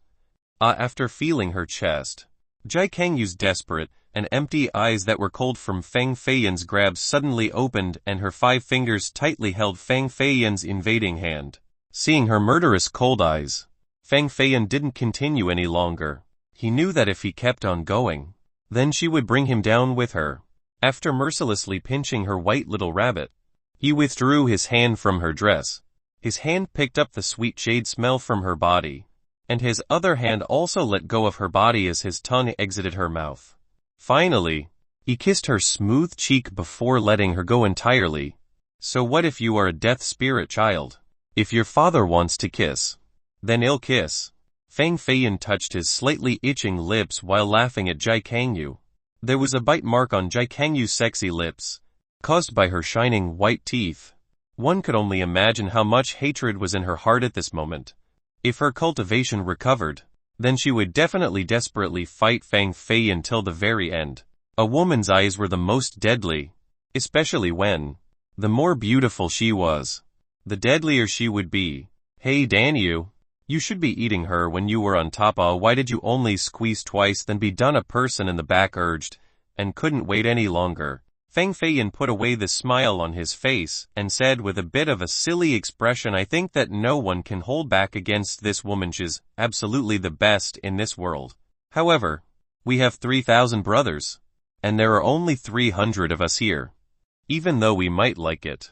But isn't this a little bit unfair to the brothers who are not here? What do you mean? The second boss was, of course, someone who cared for camaraderie. After hearing Fang Feiyan's words, he suddenly understood. A good thing should of course be shared with everyone. Bring her back to the Huanfeng Ridge. Wait until when all of the masters come. Then we will spend the night with her every night. Haha. Fang Feiyan burst out in laughter. Such a proposal was only meant to buy more time. As long as he and Jai Kangyu's cultivation recovered, it would then be enough to kill half of these Huanfeng bandits. HMPH ivory would never come out of a dog's mouth. Jai Kangyu stared at Fang Feiyan with resentment. The mouth of this bastard was truly even more cheap than the Huanfeng bandits. One day, I will cut off his tongue. But after having thought of Fang Feiyan's tongue, she thought about the scene from earlier and her pale face immediately blushed as her hatred became stronger.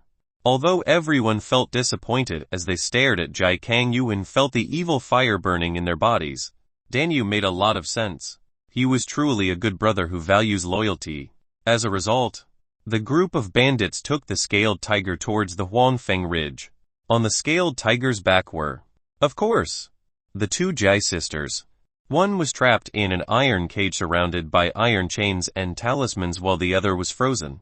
Even though the bandits were clearly interested, they couldn't get to the two girls. In the end, they could only bring them back to the Huangfeng Ridge.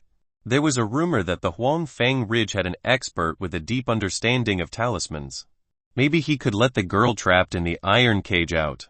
This girl was also one of the finest grade beauties in this world, so everyone was filled with anticipation. As for our cold beauty, Jai Kangyu, she was naturally carried by Feng Danyu.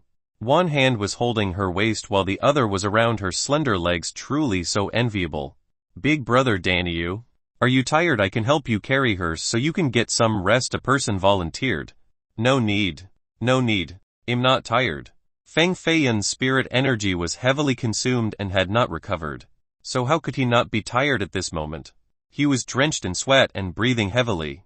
But he didn't dare to hand Jai Kangyu over to these bandits. Just her sharp eyes from the cold beauty alone was enough for Feng Feiyan to be frightened. It seemed to be saying that if you dare to hand me over to these bastards, we will perish together.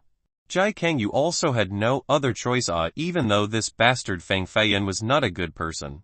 And he was even a perverted wastrel. But in the end, I was only taken advantage of by him for now. Being taken advantage of by one person was still better than being touched by many people. Plus, even though this bastard was a bit shameless, at least his figure resembled a human, and was a lot better looking than those bandits. These were the thoughts of an inexperienced woman. Of course, it was the complete opposite for men. If there were beauties wanting to ride them, then they wouldn't want just one.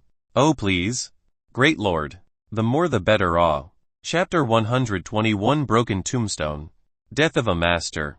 The first rays of the morning sun had come down, and the sun was a crimson red like a vermilion dan. In the mountains were many green towering pine trees. Layers upon layers of white mist cleansed the peaks. Within this ethereal charming scene, the rolling mountains were like an immortal's mountains floating above the clouds. Boom! A loud explosion came from the distance, quaking and shattering the mist. A black energy elongated into the sky as the sounds of swords shrilled the high horizon. The group of bandits was alerted and all of them stopped at the same time. They assumed that there was an ambush, so they entered a state of combat. Second boss. It seems that there is someone attacking people in our territory. A thief smelled the air and could discern a faint scent of fresh blood. Go check it. The bandits changed their course and headed towards the direction where the sounds of battle were coming from. They naturally wanted to go retake their stuff. Feng Feiyan was also curious. Outside of the Jai clan people, there were other cultivating experts here in Wangwu Mountain. When they rushed to the place, they saw a tombstone towering at 30 meters below the mountain. There were cracks all over the tombstone that was filled with broken pieces. It seemed as if it could break apart at any moment. There was a painting of an old man engraved on the tombstone. However, at this time, there were countless lines on the painting, and the drawing lines had become faint. Once the tombstone broke, the old man's painting would be crushed as well. Old man son, where are you hiding the grave palace treasure seeking record? If you don't tell me, I will destroy your tombstone with one fist. Jai Fingling stepped on top of the tombstone majestically as he showed a murderous glare in his eyes. He looks to be around his early 20s, but his cultivation was not ordinary. Like Jai Kangyu, he was also a death spirit child that was trained by the Jai clan. Using a lot of resources, he could be considered a hero amongst the younger generation. Old man Sun was a supreme master, but his lifespan didn't have much left as his spirit energy dissipated. Plus, his body was filled with unrecoverable wounds from the fight with Sha Hangyan. If this wasn't the case, how could he be trampled on by a junior like Jai Fingling? A day like this would eventually happen to old people. When their prestige was no longer enough to protect themselves, they could eventually be killed by a junior. This was the sad fate of powerful fighters. Old man Sun naturally had his own pride, the pride of a master. He was camping on a spot amongst the tombstone as his old eyes stared towards the far direction, remembering his old glorious days as his gaze became fainter and fainter. Grandpa Sun, Grandpa from afar. Jai Xiaonu saw the sad and dreary look of Old Man Sun and she couldn't help but have teardrops flow down her eyes as she shouted painfully, Jai Fingling, you who take advantage of another's precarious position will not die a man's death. Even though the girl was trapped in the iron cage, she didn't care about the pain from the iron chains on her body and still cried out. Girl, Old Man Sun turned his gaze towards the Jai sisters. One was imprisoned by the chains while the others was sealed in a layer of ice. His ancient gaze grew even dimmer as if it wanted to cry. But there were no teardrops coming out. Grandpa will not be able to protect you guys. His voice was a bit whimpering. Old Man Sun secretly glanced at Jai Xinu one last time. Not many people noticed this glance, but Fang Feiyun noticed it. A person near death looking at his loved ones was not something surprising. But why was he looking at Jai Xinu instead of Jai Xiaonu? Could it be that the Grave Palace treasure-seeking record was on Jai Xin's body? Fang Feiyun was a bit moved. The Grave Palace treasure-seeking record was the pinnacle of sacred records. How could anyone not be interested? Since you don't know right from wrong like this, I will now send you off on your journey. Jai Fingling threw a powerful fist into the tombstone, breaking it into pieces. The painting of the old man turned into ashes as well and disappeared in this world without leaving a trace. Whoosh! Jai Fingling's cold eyes then turned over towards the Huangfeng bandits. His body directly turned into a black shadow and flew upward. When he appeared again, he was already standing in front of everyone. He simply had a passing glance over Jai Kangyu. Then he stared at the Jai sisters on top of the scaled tigers. Clearly, the Jai sisters in his eyes were much more important than Jai Kangyu. Boy, what are you looking at? Your father is telling you that all the girls here belong to the Huangfeng Ridge. Look one more time and I will dig out your eyes. Second boss slammed down his giant axe and roared from his throat. The thunderous sound shook the leaves nearby, issuing many rustles. Huangfeng bandits, how interesting. Jai Fingling naturally didn't care for these bandits. Who was he? He was a Jai clan's death spirit child who had an extremely high status. Dealing with these people would be as easy as turning his palm. Jai Kangyu, fancy that you are a death spirit child yet you were still captured by a small worthless group of bandits. And you even let the criminals of the clan get captured as well. What do you think will happen to you if the upper echelons heard about this? Jai Fingling, with his hands behind his back, coldly said with an arched chin. His pale white face looked at the sky and simply didn't bother to look at these Huangfeng bandits. There were competitions between the death spirit children. Jai Kangyu had a high status within the Jai clan, but now she fell into the hands of these bandits. To the upper echelons of the Jai clan, this was definitely a bad piece of news because she was a woman after all. Jai Kangyu didn't say anything and closed her eyes. Hey, where did you come from? And you're even calling us worthless bandits as if there are no one here. We are all great bandits. The bald thief jumped out again. Earlier, this guy wanted to chop off Jai Kangyu's fingers and were stopped by the other angry bandits. At this moment, his head still had 2 large purple bruises on his head. This bald guy with a fierce stature was around 40 years old. He held a grand saber around 3 meters long and directly headed towards Jai Fingling. Fang Feiyun's gaze focused on this bald fella and noticed something very interesting. Even though this bald fella appeared to be a little dumb, the bones in his body had turned into a pale gold that were almost 10 times harder than steel. Because Fang Feiyun cultivated the heavenly phoenix gaze, he could see through others' flesh and bones. Otherwise, no one could imagine such a silly bandit being capable of refining his body to such a high level. No matter whether you are a great bandit or a small bandit, you will be a dead man in my hands. Many lights exuded from Jai Fingling's hand. He slapped out a fist and unleashed the power of 4 killins. The 4 killins faintly appeared in his palm, reaching a force of 80. Even though Jai Fingling looked down on these bandits, he noticed the extraordinariness of this bald guy, so he did not hold back on this one fist. Boom! The bald head threw his 3-meter-long saber into the ground and also unleashed a palm outward. This palm seemed very ordinary and was without any spirit energy added. However, once Jai Fingling's hand touched this palm, Jai Fingling immediately felt that something was wrong. Boom! Jifingling's front bone in his arm immediately broke and he retreated 5 steps back before stabilizing as his hand kept on shaking. Blood drops were dripping down. He looked at the baldy and saw that he was standing there as steady as an tie. He was like an immovable bronze bell. Haha boy. You can't even block one blow. If I, Wu Jiu, used my full strength, then one blow would have been enough for your mother to not even recognize you. The bald head laughed loudly and said. All of the bandits burst out in laughter. It seemed that this boy was just a spirit made out of wax. Even Wu Jiu could defeat him in one blow. How can this be? Other people might not know Jifingling's power, but Jai Kangyu is very clear. He was absolutely a top fighter within the younger generation. Even an elder of the last generation was not his match. No matter how powerful these bandits may be, they were just a bunch of unorganized scoundrels.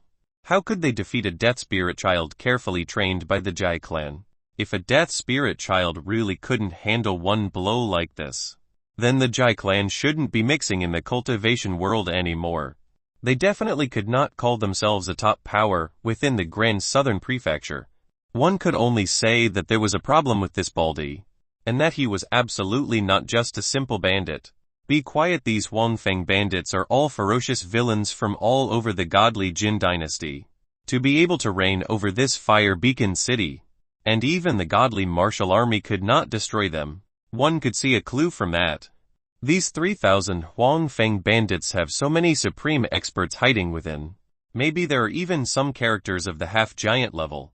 Feng Feiyan's sight was better than Jai Kangyu. He saw through many people who were hiding their cultivation and real faces. However, within these bandits, there were people that his heavenly phoenix gaze could not make heads or tails out of. Jai Kangyu's expression changed again as her black pupils began to move. If these bandits were as terrorizing as Feng Feiyan's words, then how could they escape from their hands?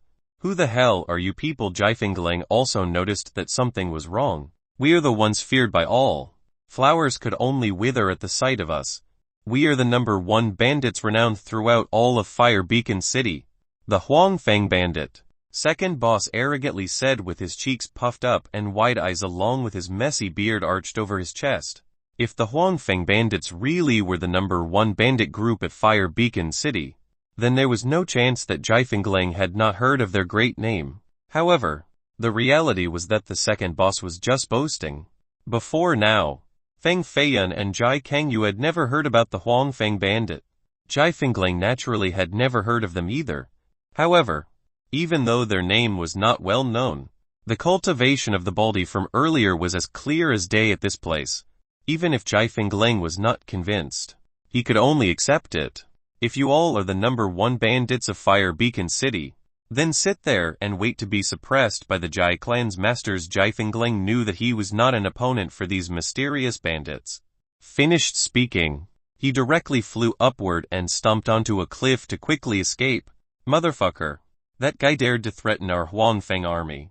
Brothers, we cannot let that boy escape.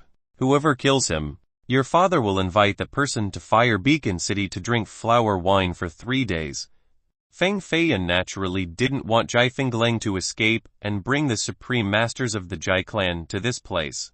If that was the case, then the Jai sisters would really have no surviving path.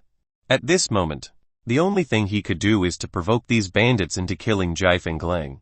Danyu, you need to be true to your words. I heard that there is a supreme beauty pavilion in Fire Beacon City. All the women there are motherfucking goddesses.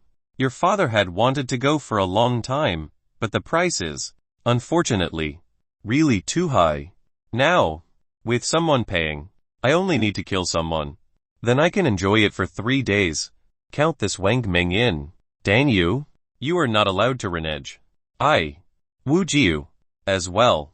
How can such a good thing be without me? Second boss spirit was high as his messy beard went flying. He was the first one to rush outside. Even though he was carrying a giant axe that weighed 10,000 jin, his ability was very bullish. He stumped hard on the ground and directly jumped more than 100 meters high. It was just like a giant gorilla knowing how to fly. Chapter 122 Broken Tombstone.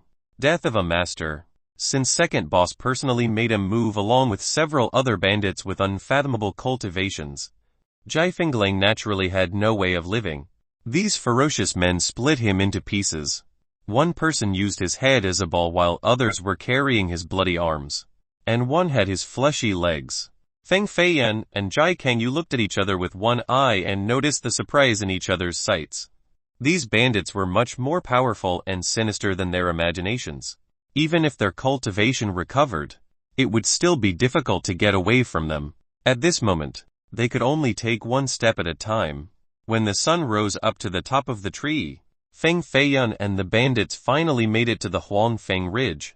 The Huangfeng Ridge was a part inside the Wangwu mountain range, so it naturally was not a simple part of the rolling mountain. This place was dangerous, with steep cliffs with peaks as tall as the clouds. It was extremely perilous with no easy trails to get on. There were also numerous deep valleys and big marshes, with purple miasmas that resembled purple cloud dragons. Coming out from the depths, splash splash splash, a waterfall from a high mountain peak came plunging down through the layers of cloud, falling into the 1,000 deep valley below. Feng Feiyan lamented while going alongside the cliff's wall. No wonder why the godly martial army could not destroy the Huangfeng bandits. This terrain was not something an ordinary human could traverse. Plus, there were many places that must be crossed that was filled with formations that possessed great offensive power. Unless the one leading the way was very versed in formations, even a great army would have to die inside this mountain. The living quarters of the Huangfeng bandits were not as extravagant as those of the Immortal Gates and great families. It was rather simple. Most of them were just built with wood and grass. And there were some who were too lazy, so they just directly went inside the existing caves on the cliff's walls. The Huangfeng Ridge had 3 bosses. Normally, second boss would usually go out to steal and kill, and he was always successful. Third boss normally would stay to protect the Huangfeng Ridge. He was a reclusive person as well as a master of engraving talismans and formations. The dangerous Pass Grand formation along the several hundred miles of the Huangfeng Ridge was the work of this person. If second boss was a giant axe cutting through steel like mud, then third boss was an impregnable shield. Because of this reason, many bandits here referred to him as Big Shield. Big Shield, Big Shield, roll out here for your father. Second boss shouted at the top of his lungs. The explosive sound caused the chickens and dogs in the Huangfeng Ridge to jump around. Why the yelling any big harvest this time? A thin old man with a monkey face crawled out from a tree hole. He had completely gray hair along with wrinkles that probably was the result from a lack of nutrition. This pale, unshaven yellow old man had cheekbones protruding and sunken eye sockets. However, this old man who was 1 foot in the grave had a great saber on his back and a red ribbon tied on his head, with a steel collar on his neck. He also wore a bright red shirt. If he was truly too powerful, he wouldn't be giving off the sensation of a bandit leader. This was third boss. Brothers, quickly carry the people over here for me. Second boss uttered out a loud cry. Some bandits brought Jai Zinu and Jai Zionu over in front of third boss house and explained in a few sentences. Then, along with a group of thieves, second boss left, with a restless feeling in his heart. Feng Feiyan stared at Jai Zionu trapped in the iron cage along with the frozen Jai Zinu. The 2 demon spawns, one is locked by the 8-vein dragon lock of the Jai clan. The other is frozen by the jade cold energy of Sha Hangyun. Even though they cannot escape from the inside, outsiders absolutely cannot touch them for a long time, so you don't have to worry about your little lover right now. Jai Kangyu noticed that Feng Feiyan was worried, so she spoke. She then continued with a solemn expression. The most important thing right now is how to quickly recover our cultivation in order to escape from the Huangfeng Ridge. How interesting. Escaping from this place isn't hard, but I'm afraid that when that day comes, you would have already been. Feng Feiyan laughed. Jai Kangyu changed her expression. She suddenly thought of something as she then said, if you cannot protect me, don't even think about a good life. Feng Feiyan no longer laughed. This was indeed a headache-inducing matter. Second boss and the group of bandits came from afar and revealed their large front teeth as second boss smilingly said, Danyu, this beauty can only be found once every 1,000 miles. If we really all pile on and ride her, I'm afraid she won't be able to keep her life. Then it would truly be a shame. We have already discussed that our 3000's troops will switch every night. The first person tonight will naturally be you. Feng Feiyan dryly coughed twice and asked right away tonight. Of course. Starting tonight. Let's see if you can go for 300 rounds or 3000 rounds. Haha, second boss burst out in rippling laughter. When the night fell down, the entire Huangfang Ridge became dimmed. On the hills above were 9 ignited copper cauldrons. The flames that began to brightly burn caused the night sky to have faintly red clouds. After 3 rounds of drinking, the bandits quickly left. Some came back to their places to cultivate. Some went to guard the important locations, and others rowdily went to have sex. Dan Yu, I really envy you. Today, you can enjoy the night with the beauty while my turn is at 4 years and 3 months later. It is really difficult to wait till that day. All Wang Meng raised his big bowl and toasted with Feng Feiyan. Then he drank it. The Huangfang Ridge had a total of 3,000 bandits, and each person could enjoy one night. Some people were listed for 7, 8 years later. Wang Meng was only 4 years and 3 months later. This was quite good already. Feng Feiyan naturally laughed in return, followed by more drinking. Only Jai Kangyu's expression became ugly and uglier. Hearing these numbers was enough for her to become crazy. However, after tonight, her cultivation would recover to around 70 to 80%. Escaping from the Huangfang Ridge would not be a difficult matter. The main thing was to deal with the matter tonight. Tonight was the wedding night between her and Feng Feiyan. Even though she grasped Feng Feiyan's weakness, this bastard was the defining standard of scoundrels and was capable of anything. Thus, her heart was not so certain of anything. 1 second of the passionate night is worth 1,000 gold. I won't be drinking with brothers. Feng Feiyan laughed and stood up to directly carry Jai Kangyu back to the room. The bandits started to boo, but none of them held Feng Feiyan back. Feng Ergu, if you really touch me, you will die. After being placed by Feng Feiyan on the bed, Jai Kangyu quickly hid in the corner and put her hands into a defensive posture. Jai Kangyu, I hope you understand this truth. Even if I eat you, what can you even do to me? Feng Feiyan grabbed her chin and pulled her in closer. She wanted to escape, but simply couldn't move Feng Feiyan. Feng Feiyan's energy was only depleted from before. On the way back, he had already recovered 70 to 80%. Now, it had almost recovered completely. So how could Jai Kangyu be his match at this time? Feng Feiyan propped up her body and stared at her icily arrogant yet peerless face. He once again kissed her tender and beautiful lips. When he removed his lips, Jai Kangyu still carried the same cold countenance as before. It was as if she had become apathetic. Her eyes seemed to say, motherfucker, if you want to kiss, then go ahead and kiss. It is not the first time anyway. Feng Feiyan naturally didn't care for her murderous gaze. He only wanted to tell her that if he could kiss her at any time, then he could take her at any time as well. Tell me how to unseal the 8-vein dragon lock of the Jai clan. Feng Feiyan was no longer rough with her. He gently caressed her face and lowered his voice into a lover's whisper. Jai Kangyu was the one who performed the 8-vein dragon lock on Jai Xiaonu, so she must know the unlocking method. Feng Feiyan initially kissing her was just the opening act to let her know that if she didn't speak, there would be something worse on the way. You want to go save your little lover. Jai Kangyu was not a woman completely blinded by hatred. Even though she was forcefully kissed by Feng Feiyan twice, she knew that she had to bear it. As long as she could escape, the first thing she would do would absolutely be to cut off the tongue of this bastard. She is not my lover, Feng Feiyan said solemnly. Shameless. You clearly did that to her, Jai Kangyu said.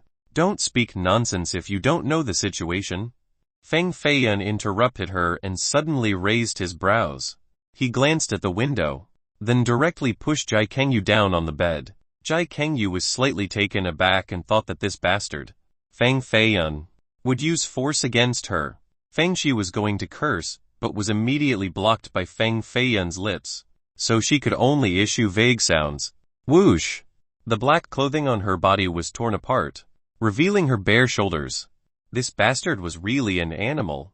Jai Kangyu struggled and screamed while rolling around with Feng Feiyan in the same place. The actions became rougher, almost causing the wooden bed to break down. Good. They left after a while. Feng Feiyan suddenly stopped and pushed the two bare jade legs of Jai Kangyu away. There were still 2 footprints on his face clearly. Jai Kangyu stomped on him. Of course. Jai Kangyu was also a smart woman and knew that Feng Feiyan earlier must have noticed that someone was watching from outside. This was why he suddenly made a move towards her. At this moment, that person was gone, so Feng Feiyan naturally would let her go as well. Strange. Who the hell was that? Why did he come here and then leave so quickly like this? Feng Feiyan was filled with curiosity. He glanced at Jai Kangyu and shook his head in confusion. He wiped away the 2 footprints on his face and left the bed to open the window. He looked outside and could only see the deep darkness without the figure of anyone else. Phew! A gust of cold wind blew in from outside the window. Feng Feiyan's heart slightly sank and suddenly turned around, only to see that there was another person in the room. Feng Feiyan's sight was so frightening, yet he could only faintly see a black shadow. This person directly captured Jai Kangyu and broke through the roof. Then, he void-stepped, flying away. Such swift speed and great cultivation. This did not appear to be a man. At the very least, there was no trace of human presence on his body. You don't know how to reason. Tonight is my wedding night without a woman. How can I perform my duty? Feng Feiyan did not show weakness and also turned into a shadow to pursue. Boy, I clearly saw the fun commotion between you two. Daring to ride the Jai clan's death spirit. Child, you are quite courageous. This old man is not interested in women. I am only interested in the grave palace cleansing marrow record and the 2 special abnormalities. On top of her roof, Feng Feiyan lifted his head and saw rolling black clouds becoming denser. There was only a huge claw faintly appearing in the clouds, and Jai Kangyu was grabbed by this claw before she was then swallowed by the black clouds. It is Sha Hangyan. Mao Wugui climbed out from Feng Feiyan's robe. He revealed half a head to look at the sky and quickly moved it back out of fear of being noticed by Sha Hangyan. Chapter 123. Third Boss Stick. In the sky up above was a suppressive murderous intent. The layers of black clouds stacking on top of each other created an ominous mountain. An enormous claw faintly loomed amidst the clouds, creating an impressive scene. The invincible gigantic aura encompassed the entire Huangfeng Ridge, stopping the fierce beasts from howling and the ferocious birds from screeching. All of the bandits rushed out from being alarmed. Some were frightened by the scene in the sky while others' expressions heavily sank. Someone is taking the peerless beauty away. Feng Feiyan on top of the roof loudly shouted. Bam! A wooden house's door was knocked flying away. Second boss, with the giant axe on his shoulder, flew out and loudly exclaimed, Who dares? Oh! His voice suddenly halted as the pair of eyes as big as a bronze bell stared at the giant claw in the sky. It was only a glance, but it rendered him completely speechless. Masters at Sha Hangyan's level were extremely frightening and would absolutely be the type that stood at the highest peak of the cultivation world in the godly Jin dynasty. Even if the Huangfeng Ridge had some hidden supreme masters, they were still lacking quite a bit compared to Sha Hangyan. Hand over the other 2 women, otherwise I will turn this place into a death zone in an instant. Sha Hangyan's voice ferociously descended down from above like a heavenly god's decree. The vicious bandits were intimidated by him, and no one dared to make a move. However, Feng Feiyan was fearless. Mao Wugui had said before that if the Jai sisters fell into his hands, death would be the sure outcome. He would absolutely never allow that to happen. You dare to threaten my Huangfeng bandit courting death? Feng Feiyan stomped on the roof and unleashed a large amount of spirit energy. His body pierced straight to the sky. He actually wanted to fight against Sha Hangyan. Phew! All of the bandits were moved by Feng Feiyan's courage that dared to fight against such a dangerous opponent. This Feng Danyu guy is truly courageous and determined. However, this makes sense. Tonight was his turn to have a heavenly night with the Supreme Beauty. But at this moment, the Supreme Beauty was taken away by someone. Any man would angrily curse at someone's mother. Sha Hangyan's power was truly too great. Even all of the bandits admired Feng Danyu's courage, but they knew that it was only a moth flying into the fire. The opponent only needed to flick his finger to completely crush him. Boom! Naturally, it was not outside of anyone's expectations.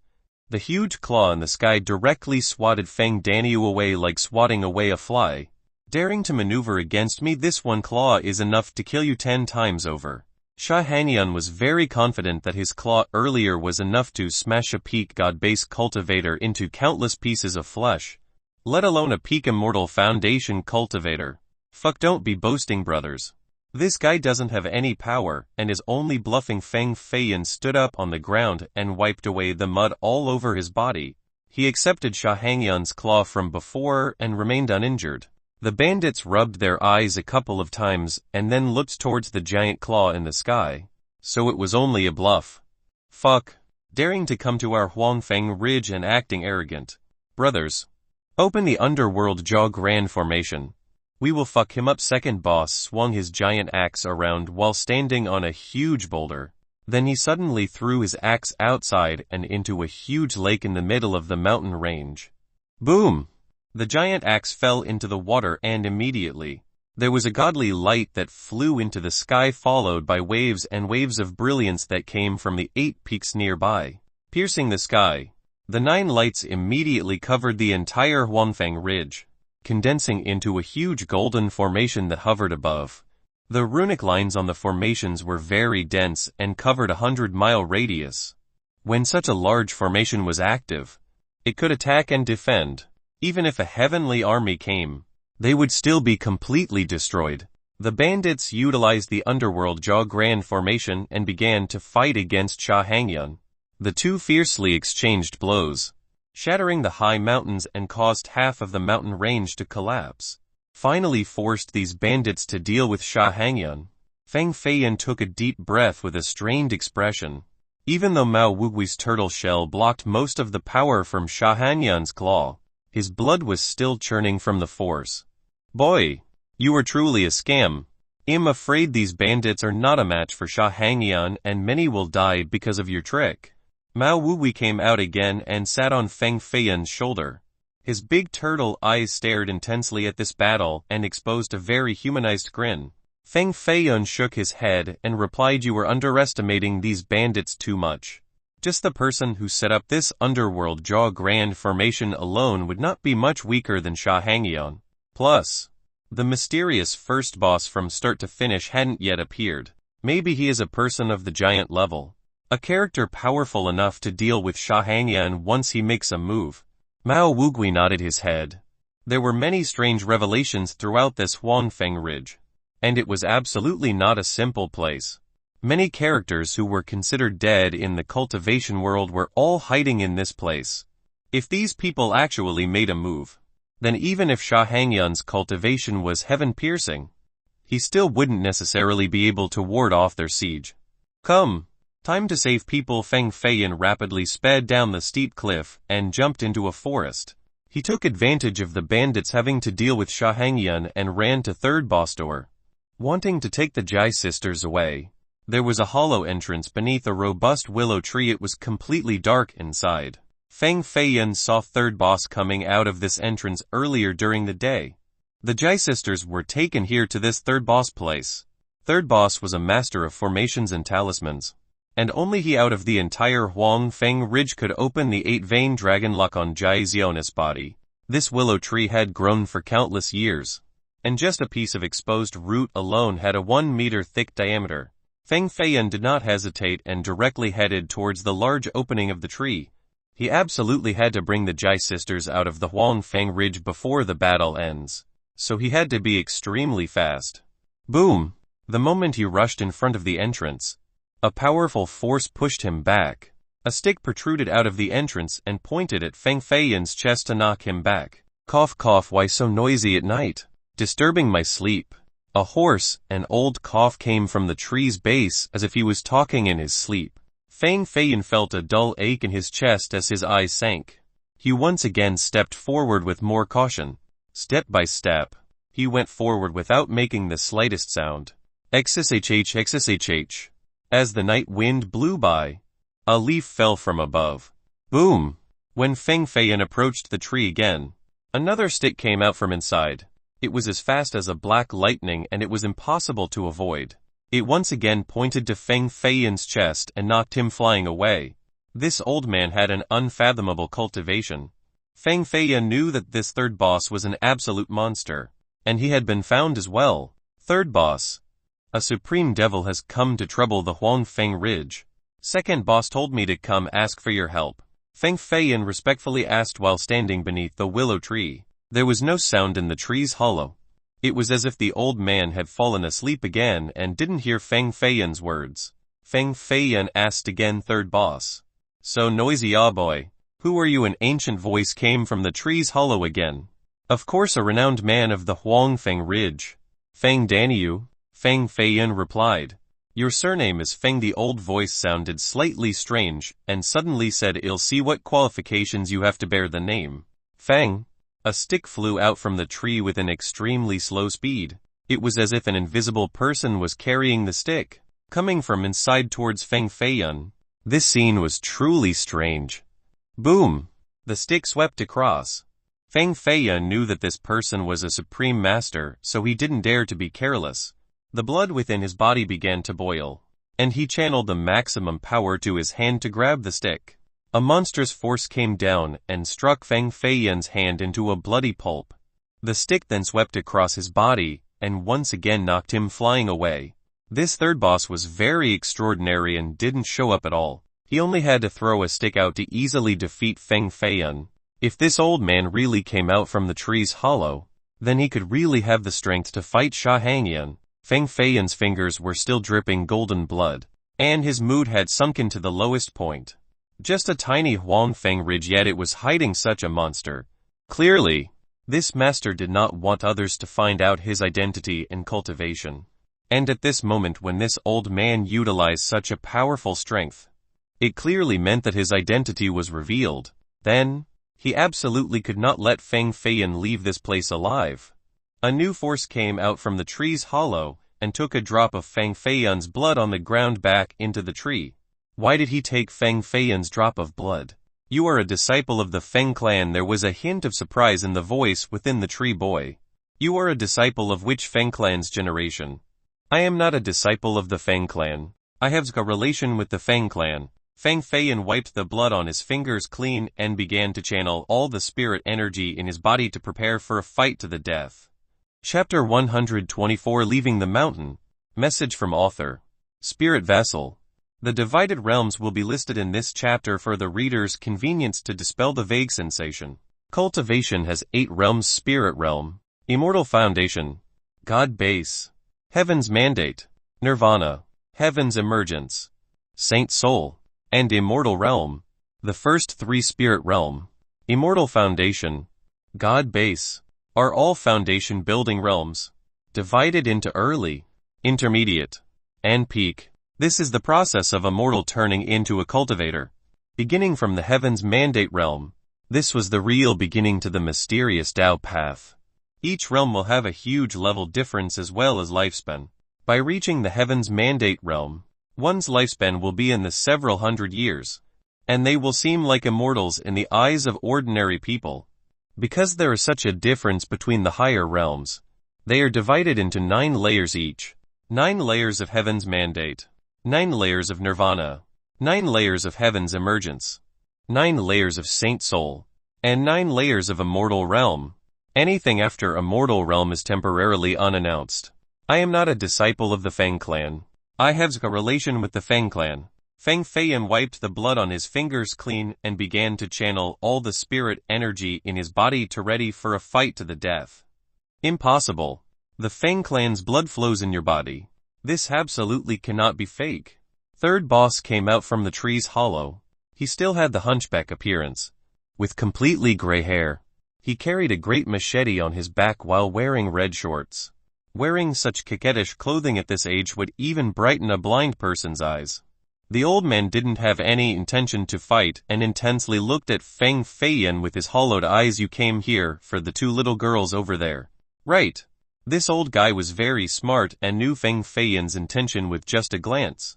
But at this second, he didn't want to make a move and took back his stick. Feng Feiyan was a bit confused.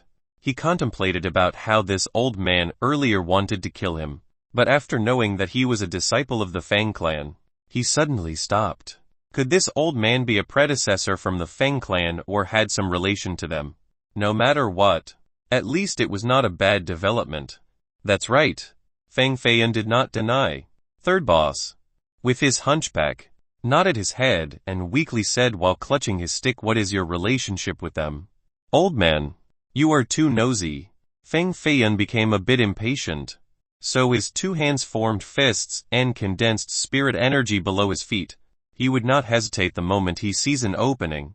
"It's fine if you don't want to talk. Looking at your age, you must be a 5th-generation disciple of the Feng clan. Your talent is barely scraping by to a level that could be considered as not too embarrassing.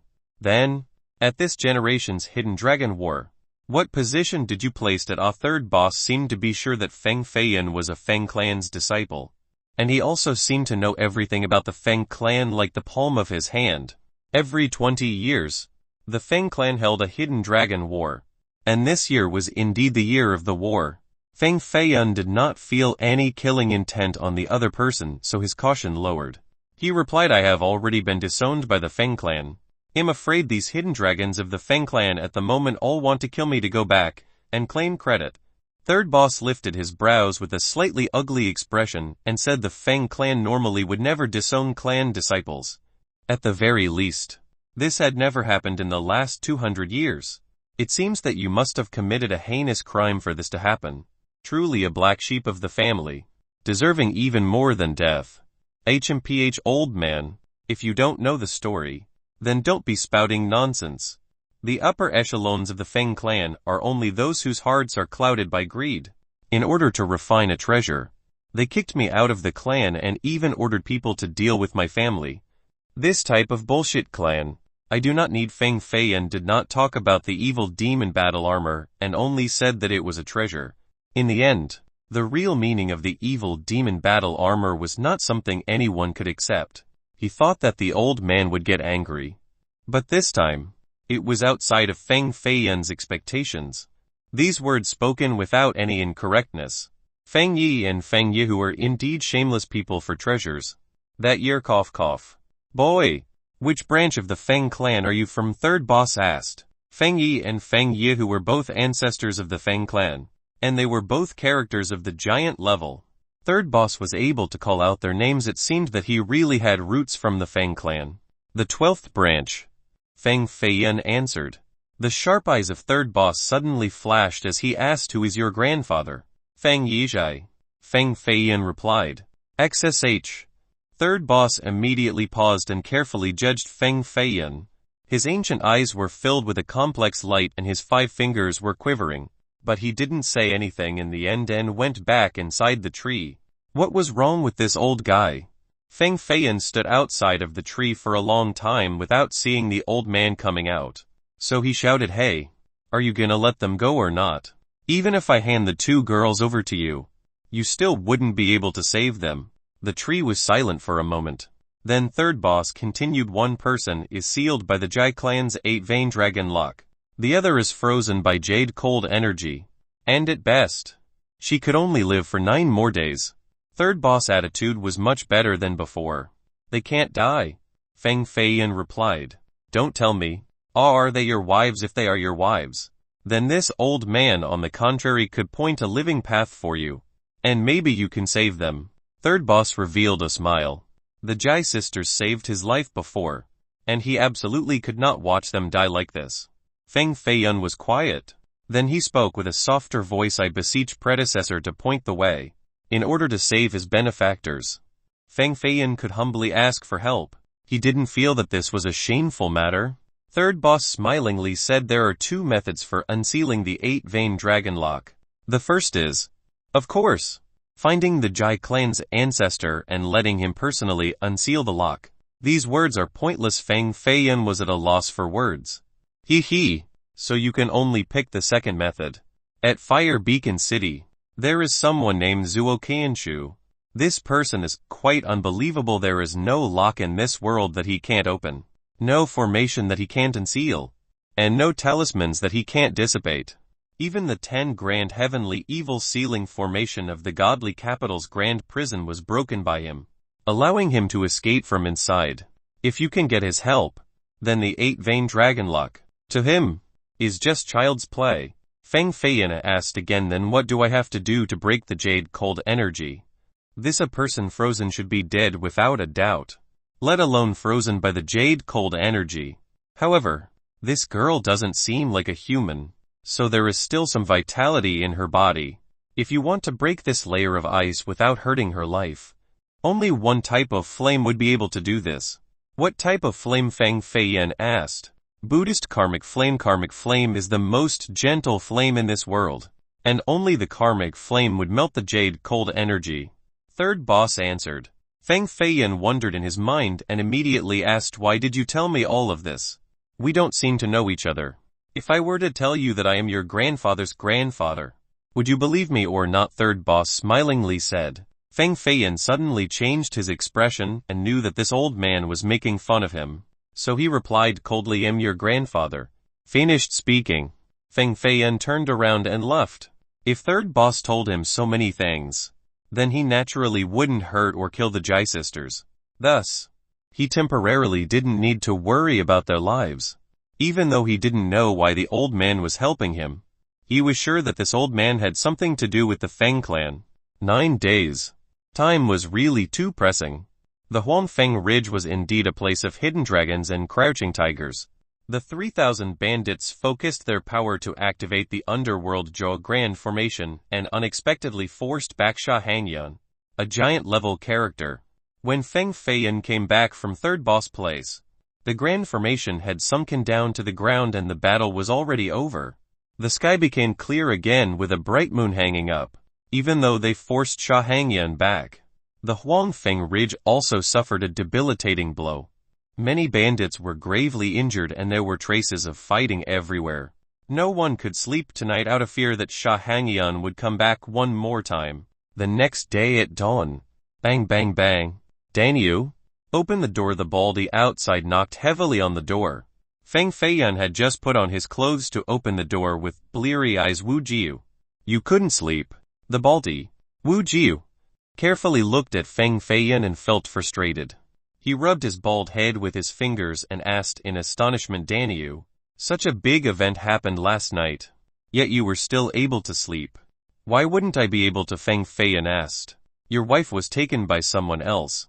You don't feel bad at all? Wu Jiu inquired. She has already been taken away. At worst, I could just take someone else back today. Feng Feiyan stretched his back while revealing a sleepy look. Wu Jiu burst out in laughter. Second boss was worried that you wouldn't be able to bear it, and specifically told me to comfort you. But it seems like it was unnecessary. Truth be told, regarding Jai Kangyu, he had no emotional attachment, but he did have some physical connection to her. Feng Feiyan was a little worried that she was captured, but such a thing would be dealt with by the experts of the Jai clan. Even if he wanted to do something about it, he was not a match for Sha Hangyan. A death spirit child status was very high at the Jai clan, and they wouldn't just sit by idly. Feng Feiyan asked, then what are you doing here? Wu Jiu tapped his bald head and replied with a loud laugh. Third boss said that the battle last night greatly harmed the underworld Zhou Grand formation, and we need a huge amount of spirit stones to fix it. He ordered you to bring some other brothers down the mountain to buy some. He specifically wanted you to do it personally. So it is like this. Feng Feiyan's sleepy face immediately disappeared, and he understood third boss' intention. This was him creating an opportunity for Feng Feiyan to come down from the mountain and go to Fire Beacon City to find Zuo Qinshu and Buddhist karmic flame. This was a hard to come by opportunity, so Feng Feiyan naturally had to utilize it. After this news came out, there were suddenly a few thick-skinned people coming by and wanted to come as well. Danyu, when we were killing the Jai clan's brat, you agreed to invite me to Fire Beacon City to drink flower wine for 3 days. Danyu, to be a kind and honest man, you need to be true to your words. If we are going to go, we have to go to the Supreme Beauty Pavilion. This is the #1 brothel of Fire Beacon City. I heard the rank 6 beauty of the godly Jin dynasty had performed at this place. These 3 guys were part of the people who killed Jai Fengleng, and they were all ferocious men. On the outside, they acted as if they wanted to help Feng Feiyan buy items, but, in reality, they only wanted Feng Feiyan to invite them to the Supreme Beauty Pavilion for the flower wine. Fang Feiyan really did say these words, so he couldn't refuse at this moment. He had no choice but to bring the three of them, along with Wu Jiu, down from the Huangfeng Ridge towards the rumored most dangerous border city, Fire Beacon City. If we are going down to buy spirit stones, did you guys bring the funding half of the way there? Fang Feiyan suddenly thought of this problem. Wu Jiu was dumbfounded and asked, we Huangfeng bandits buying spirit stones. Do we still need money? Fang Feiyan was speechless. That's right, how could he forget this? Bandits only rob. Since when do they pay with money? It seems like the acquisition of spirit stones would not be so easy. Chapter 125 Killing War Cavalry. Rumble. The earth started to shake in the wilderness for some time, causing the birds in the underbrush to fly away. What is going on here? Wang Meng withdrew his huge bare arms back in a defensive position as his body shrank from being startled. Wang Meng was one of the 4 bandits that Fang Feiyan brought along this time. This guy wore big trousers with a large hemp rope as big as an arm wrapped around his waist.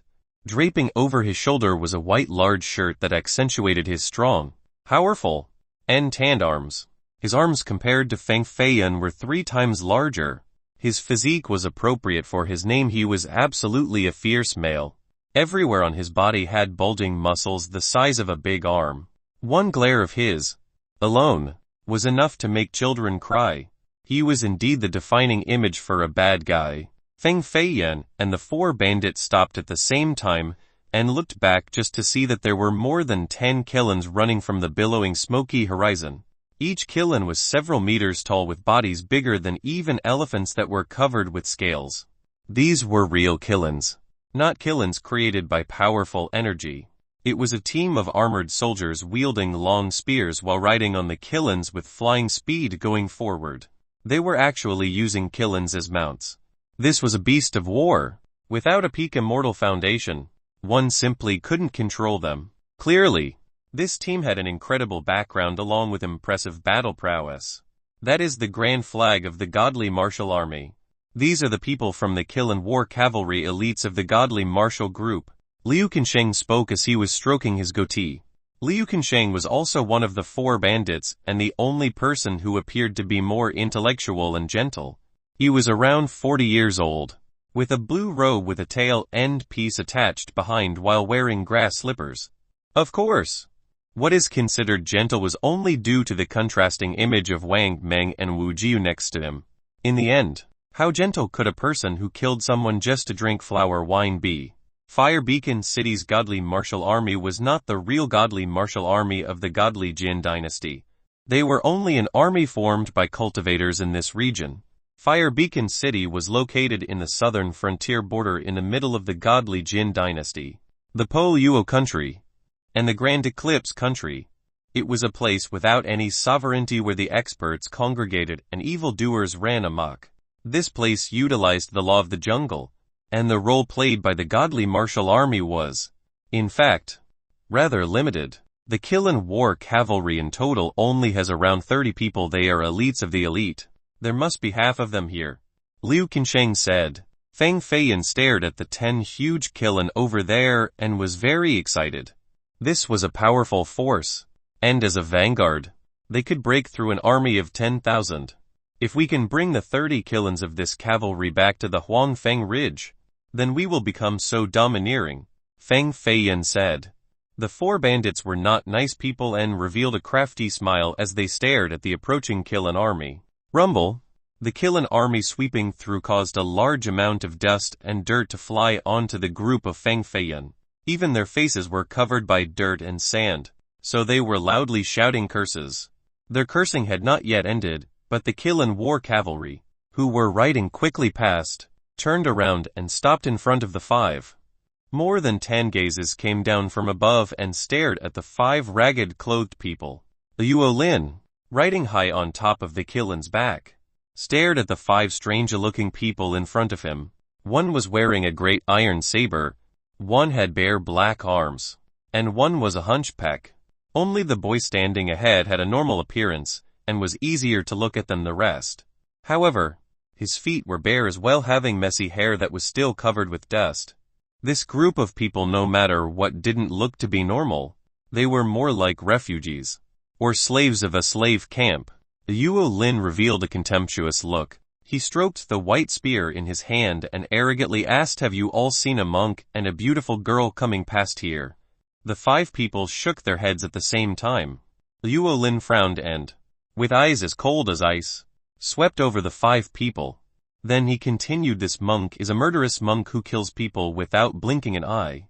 If I know you all purposefully hid this, then Fire Beacon City's walls will have a few more bodies hanging on it." Luo Lin was quite angry at this moment. 1 hour ago, he initially was patrolling with fellow Killen cavalrymen and met a monk covered with tattoos with a jar of wine on his hand along the way.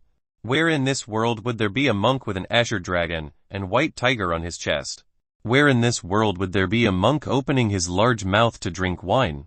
Luo Lin decided that this was an evil monk on the spot, and was sure that this monk escaped to Fire Beacon City to get away from his enemies.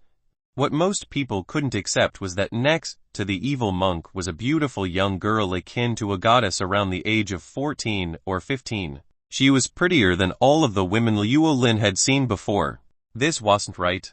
This evil monk did not only drink wine but was even a human trafficker. Seeing the pained expression on the girl's face, Luo Lin immediately had the urge to become a hero by saving the beauty. At this Fire Beacon City region, after a hero saves a beauty, she will absolutely use her body to repay the debt. If he could actually get such a city-toppling little beauty like this, then it would truly be too great. How could Luo Lin keep calm any longer? He carried his spear, and didn't bother to ask about the situation.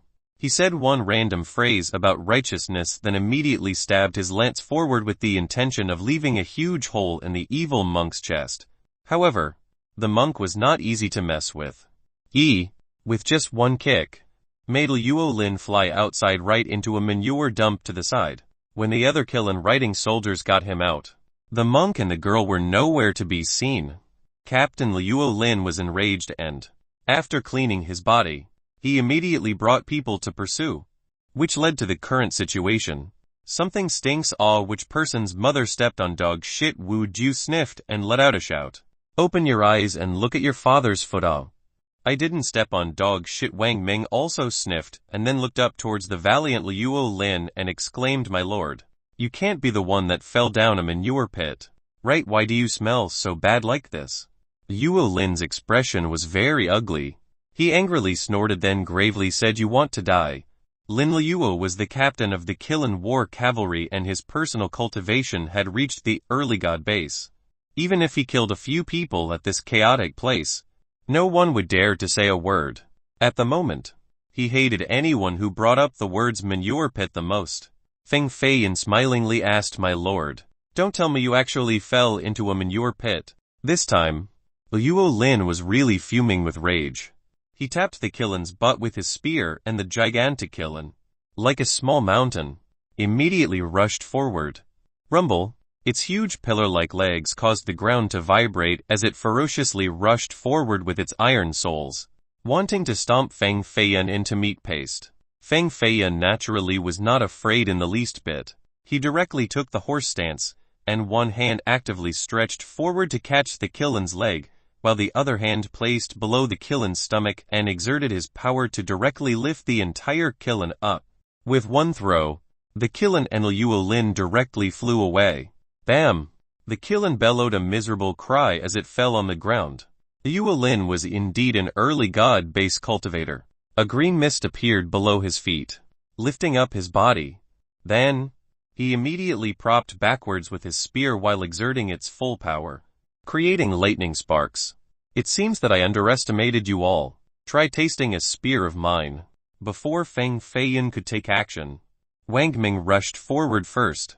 He waved his thick arms and directly knocked away the spear in Luo Lin's hand. Then he unleashed his iron fist, shattering Luo Lin's body armor. "Your father? I don't like the way you look for a long time now."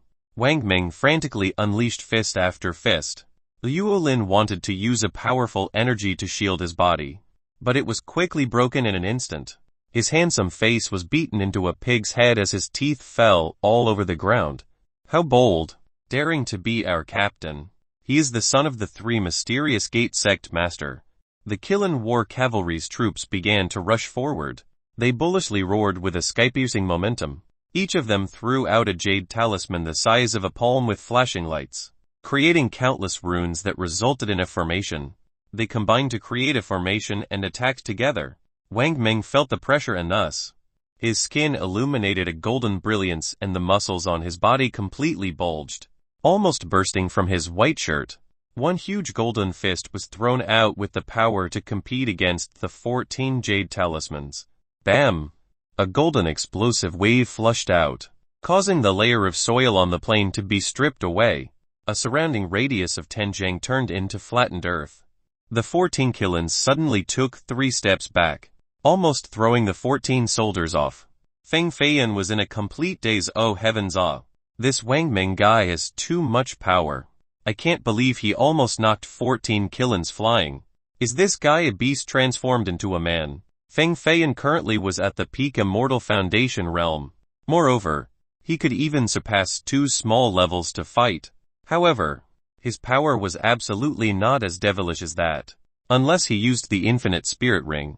Motherfucker, this time we are playing in the big leagues. We offended the godly martial army and the 3 mysterious gate. Wang Ming let out a strange cry. Feng Feiyan and the 4 bandits glanced at each other and uttered a cry of horror as they directly ran away, leaving behind the perplexed Qilin soldiers. Who the heck were these people? Clearly, each of them were people with powerful strength. Why did they just run away? Were they really afraid of the godly martial army and the 3 mysterious gates' revenge? The most pitiable was Liuo Lin. Earlier, he was kicked into a manure pit and, at this moment, he was crazily beaten up by someone into a pig's head. After being helped up by someone, he angrily growled, "Return to Fire Beacon City. I want father to mince these dogs into paste. I want to report to the city lord and deploy 10 peak god base knights to kill them." Right. There is also the monk and the little beauty. Oh, it hurts. Chapter 126 Fire Beacon City. This time, we are going to Fire Beacon City to buy spirit stones. There are 3 houses with the most spirit stones. One is the 3 mysterious gate. Another is the Yingu ward. And the last one is the city lord's mansion. What do you guys think is the best place to go and buy spirit stones? Liu Qinsheng was an experienced person and was pretty familiar with everything in Fire Beacon City. The Yingu ward is a property of the Yingu clan. There will absolutely be superb experts presiding there. We can mess with anyone, just not the Yingu ward. Wang Ming may appear to be foolhardy, but he knew who he could and couldn't mess with. Liu Qinsheng then continued. Fire Beacon City's lord is also a powerful person. To be able to reign over such a chaotic place like this, he absolutely isn't an easy person to mess with. Any of the 10 knights below him has enough strength to suppress all directions with their extraordinary techniques. They were discussing before even entering Fire Beacon City. Feng Feiyan then added, "Then the only one left is the 3 mysterious gate." What is the gate's background? Wu Jiu, Wang Ming, and Liuchuo Zai Blockhead all shook their heads. Only the smart Liu Qinsheng, who knew better, spoke when it comes to the 3 mysterious gate. We have to talk about the leading Jai clan of the godly Tiger County. The Grand Southern Prefecture had 26 counties. Each county had vast territories with rich resources and close immoral gates. The Jai clan, with the power to reign over 1 county in the south, naturally had powerful strength with countless immoral gates below its banner and were protected by them. And Fire Beacon City was at the south end of the godly Tiger County. The several thousands of miles surrounding it was covered by the deadly and murderous border territory.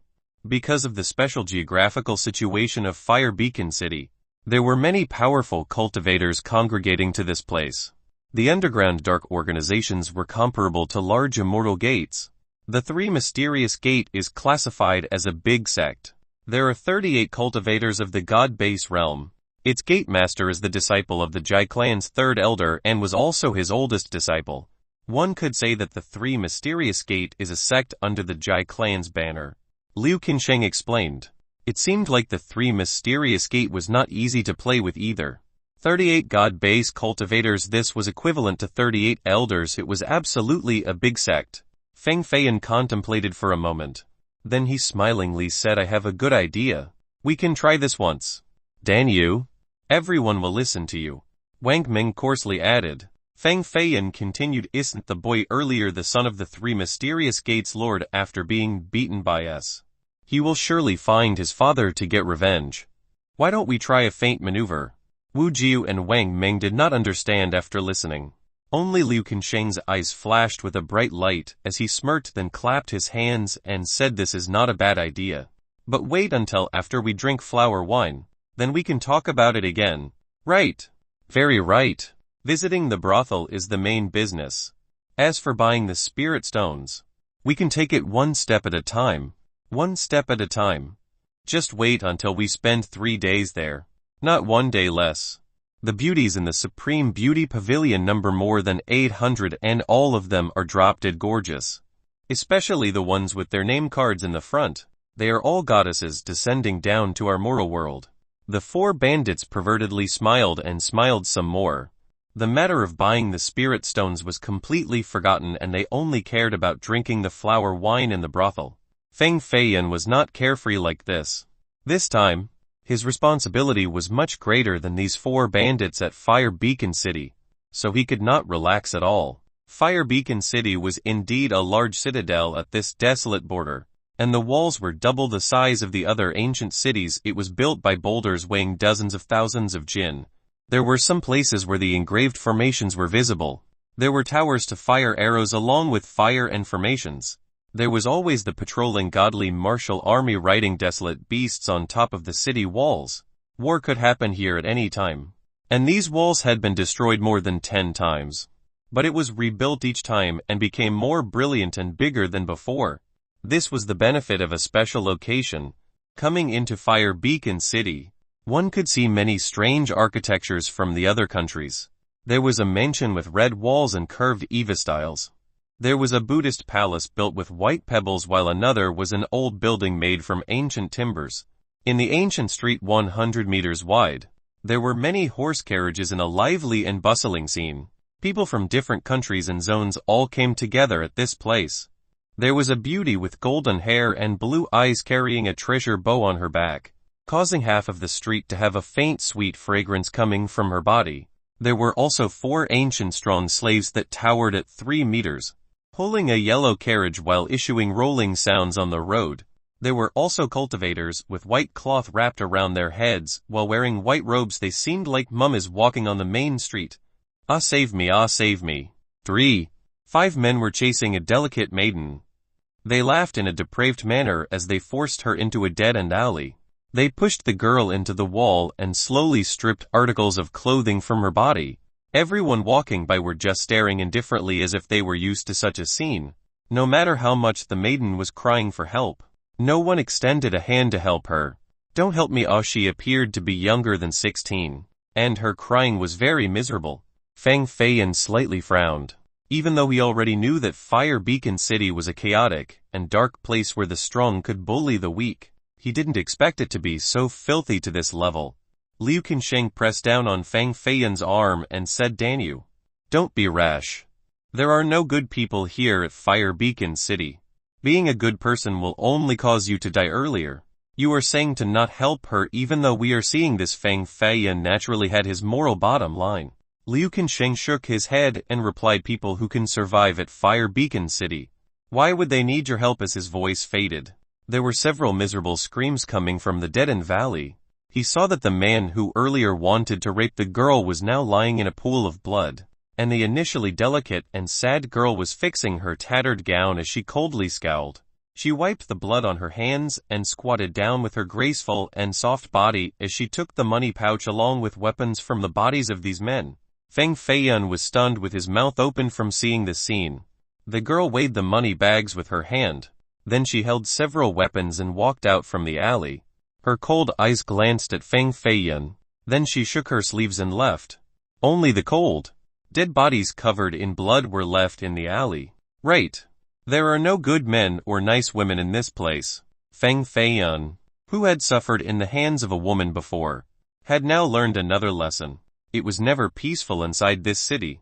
By only walking on one road, Feng Feiyan had seen 4, 5 instances of murder. This was truly not a good place. And without power, one simply couldn't survive. However, even with power, one wouldn't lie for long either without wits. Selling strange and great treasures here. Aged spirit grass. Ancient spirit weapons. Masterful calligraphies. Fine-strength spirit stones. Only need 5 coins to pick any. Pick any 5 bronze coins to buy anything. Absolutely items with great value. Absolutely not a scam. Selling hands down to make some money. After arriving at one street, it was even more chaotic. Both sides of the street were filled with street vendors. A person directly had a mat on the ground with many strange things on top. Many people surrounded this place and selected the displayed items. Brother, you have really good eyes. This is a 5th rank spirit Dan, refined by the current dynasty's tutor, and it took him 30 years. I took a lot of effort just to obtain it. I see that Big Brother is a handsome and high-class man, so I will sell it to you for a cheap price, 80 bronze coins. How about this? Fine, Big Brother is a regular, so only 50 bronze coins, then can't go any lower than this. This is already a price that makes me want to jump off a building. Oh heavens, Big Brother, don't leave. We can look at something else. I have a spirit treasure, ancient heaven restoration divine cauldron. Real calligraphy from the renowned young child Ziondan. Last day tomorrow. I will go on a journey to Poluo country. Today, I vomit my blood as I sell everything at a super low price, all of these rare and precious treasures for cheap to everyone. Spirit stones. Spirit Dan. Spirit grass. The cheapest is at 3 bronze coin. I'm not waiting any longer. This chance will never come again. Feng Feiyan passed by the street and shook his head again and again. These people really blew it out of proportion. Spirit weapons were the top divine weapons. Even the lowest ranked spirit weapon would be worth more than 10 ancient cities. How could a few dozen bronze coins buy 1 spirit? Medicines and spirit Dan were expensive as well, for they start at around 1 million gold coins. Even though many people knew that the sellers were scammers, they still went around to look just in case they could get lucky and find a real treasure. Feng Feiyan was also curious, and 2 flames glimmered in his eyes. He activated the heavenly phoenix gaze technique to scan these stalls. With just a glance, he was already disappointed. It really only had lousy things and no real treasures. Wait! Feng Feiyan's gaze suddenly paused as it fell on a stall. Dan, you don't bother. There is nothing good at this place. If you really want to buy a rare treasure, then go to the Yingu Ward. The Yingu Ward is the place where all of the treasures of the entire godly Jin dynasty gathered. This is true. This is true. The Yingu Ward is absolutely the wealthiest power in this world. Their storage walls are broken from having too much wealth. It is a shame that its real boss is the Yingu clan, so no one dares to have any ideas.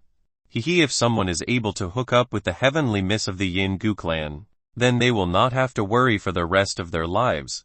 Feng Feiyan glanced at these bandits and helplessly shook his head, then said, I'm afraid no one in the world can embrace her in their arms.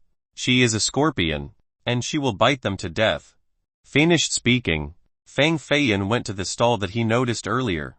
Even though this place only had random stores, but occasionally some people were still able to find real ancient treasures.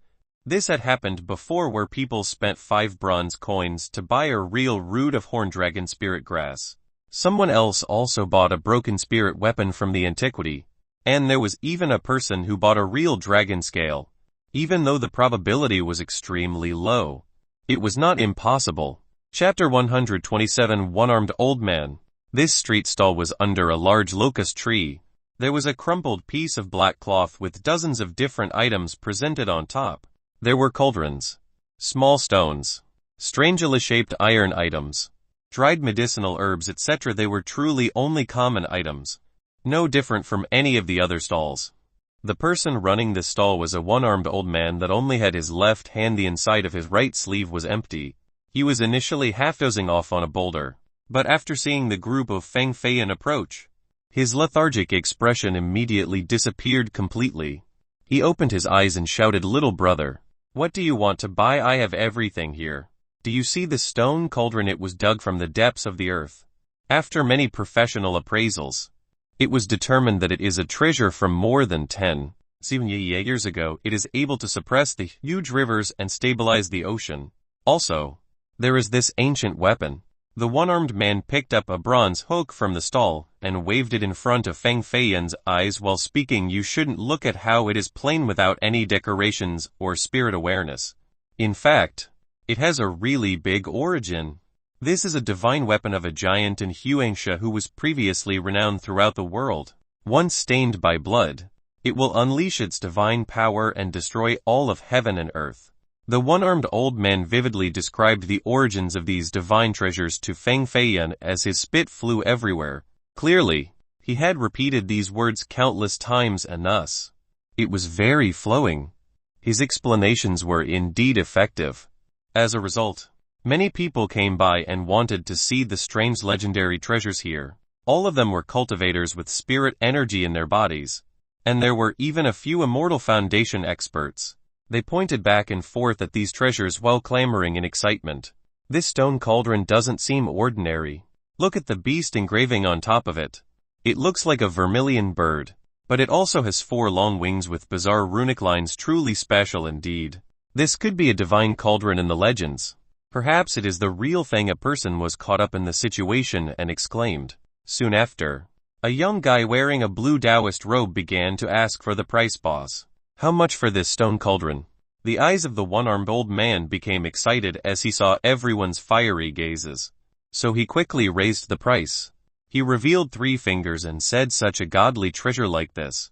The price is naturally high. 300 bronze coins. Not 1 coin less. After this price was announced, there was an immediate uproar. This place naturally sold all types of items. Their prices only ranged between a few bronze coins to a few hundred. Now, the one-armed old man dared to directly raise the price to 300 bronze coins. This was a straight-up robbery. 300 bronze coins were equivalent to 30 gold coins. 30 gold coins were not high of a price to disciples of top clans, such as the Feng clan, but to disciples of small immortal sects and families, 30 gold coins was a sky-high price. There was a huge disparity between the rich and the poor in this world. People of higher status could waste money as if it was trash. But lower status people had to risk their lives just for a single coin. The Taoist-robed young man lightly furrowed his brows and clearly began to hesitate. 300 bronze coins. Ill by one person accepted the price. Standing at the side, Feng Feiyan gently stroked his chin with his sight not on the stone cauldron, but on the one-armed old man instead. This old guy from start to finish was filled with happiness while looking at the Taoist-robed young man. The Taoist-robed young man finally decided to gamble and took out everything he had as he threw it at the old man. Then he said, "I'll give 400 bronze coins. This stone cauldron belongs to me." 40 gold coins had been paid. The higher bidder is the most deserving. It should be like this. Should be like this. The one-armed old man laughed to the point where his eyes became squinted. He put away the 40 gold coins and then pushed the stone cauldron towards the Taoist-robed young man as if he was afraid that the boy would change his mind. "My small store only does small deals and no returns. Once we've made a deal," the one-armed old man said. "Why speak such nonsensical words? If I dare to buy it, then naturally I will not change my mind." The Taoist-robed young man had an excited ray of light in his eyes. He ecstatically raised the stone cauldron in his hands with shining eyes, and meticulously looked at it as if he was looking at a priceless treasure. Wang Meng's lips then curled into a wicked smile as his thick arm secretly bumped into the Taoist-robed young man, and directly messed with his center of gravity, causing the stone cauldron in his hands to fall straight down to the ground. How? The stone cauldron fell to the ground and shattered into pieces, and it even splashed out a ton of quicklime. Everyone then burst out in laughter. Haha, it fell down really well. One fall was enough to show that it was fake. Spending 40 gold coins just to buy a fake. This little brother is really forthright.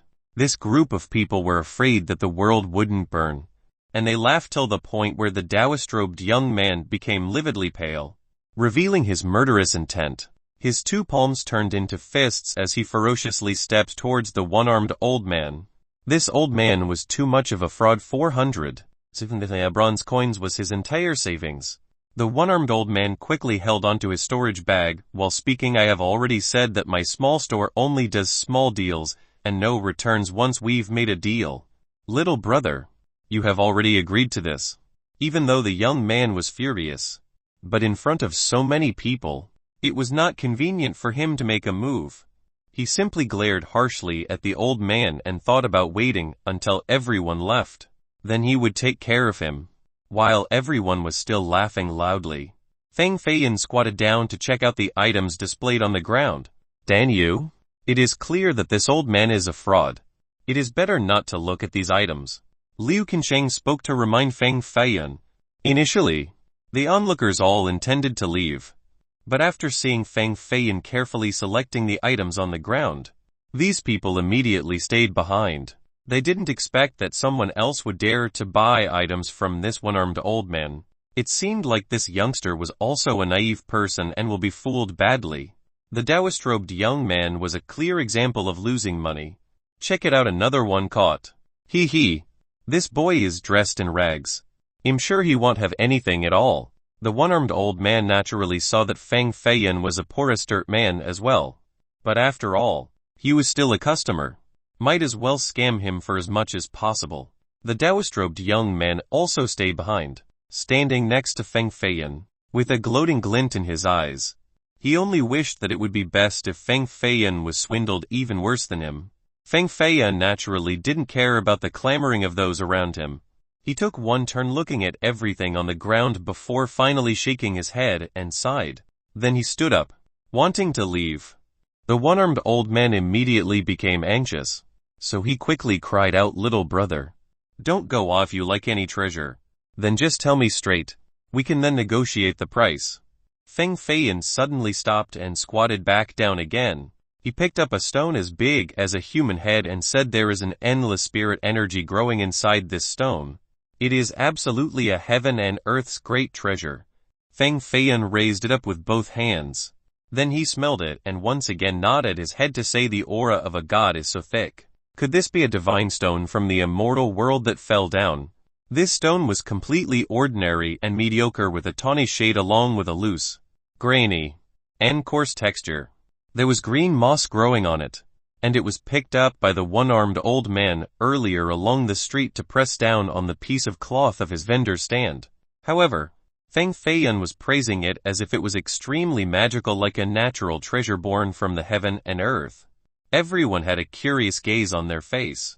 The ones with extraordinary vision unleashed a ray of light from their eyes, wanting to see through the profoundness of the stone. But they all shook their heads in disappointment in the end. It was truly ordinary. This was just a common piece of yellow stone. Even the one-armed old man was slightly taken back. He especially looked at the stone again, but couldn't find anything special about it. It seemed like this kid was a dumbass.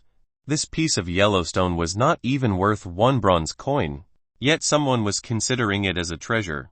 The old man was naturally delighted and smiled. "Little brother is truly a discerning connoisseur. The origin of this stone is really frightening. Legends has it that a paragon sat on it to become enlightened in the Tao, and he ascended to the heavens. If little brother really wants to buy it wholeheartedly, then I will sell it to you for 20 bronze coins."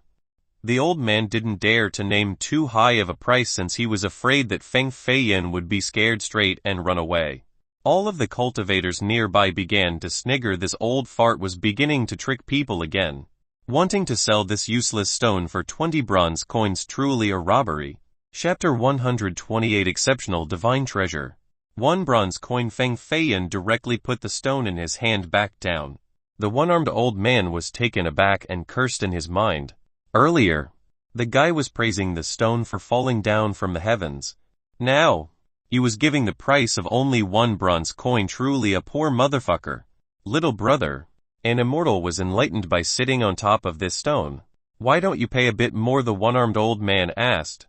"I only have 1 bronze coin, so I can't, even if I wanted to pay more." Feng Feiyan shook his head and stood up as if wanting to leave. Even though the old man was disappointed, 1 bronze coin was still money. It was only a random stone picked up on the street. He bit his teeth and said, "Fine, today I will sell it to you with the blood-vomiting price of 1 bronze coin." Good, it is a deal. Then Feng Feiyan suddenly laughed out loud and shot out a bronze coin with his fingers. Then, he grabbed the stone as big as a human's head with lightning speed and stood up. Naturally, he was also afraid that this one-armed old man would go back on the deal.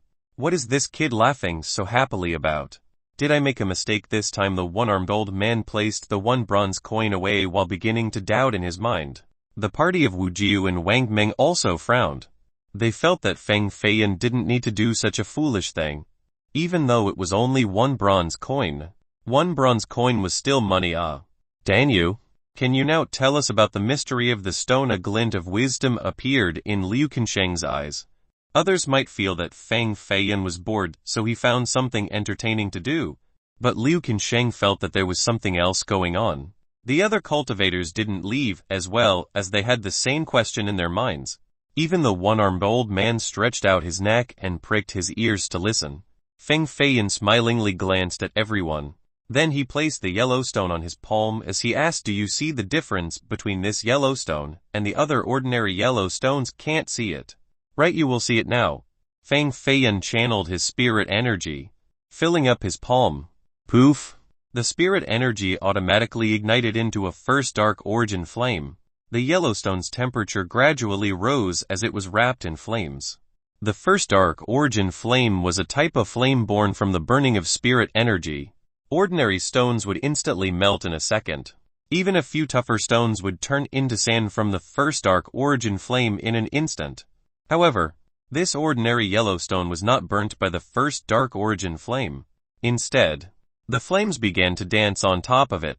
Its color started to change from yellow to red, becoming more and more gorgeous, and eventually, it became a crimson red just like blood. At this time, even a fool would see this Yellowstone's extraordinary character. The one-armed old man stretched out his neck and continuously rubbed his eyes in disbelief at the scene in front of him. The corner of Feng Feiyan's lips slightly smirked. He recovered his energy and the first dark origin flame disappeared. The color of the stone in his hand also quickly faded back to its original yellow shade. It was as ordinary as before without any noticeable energy whatsoever.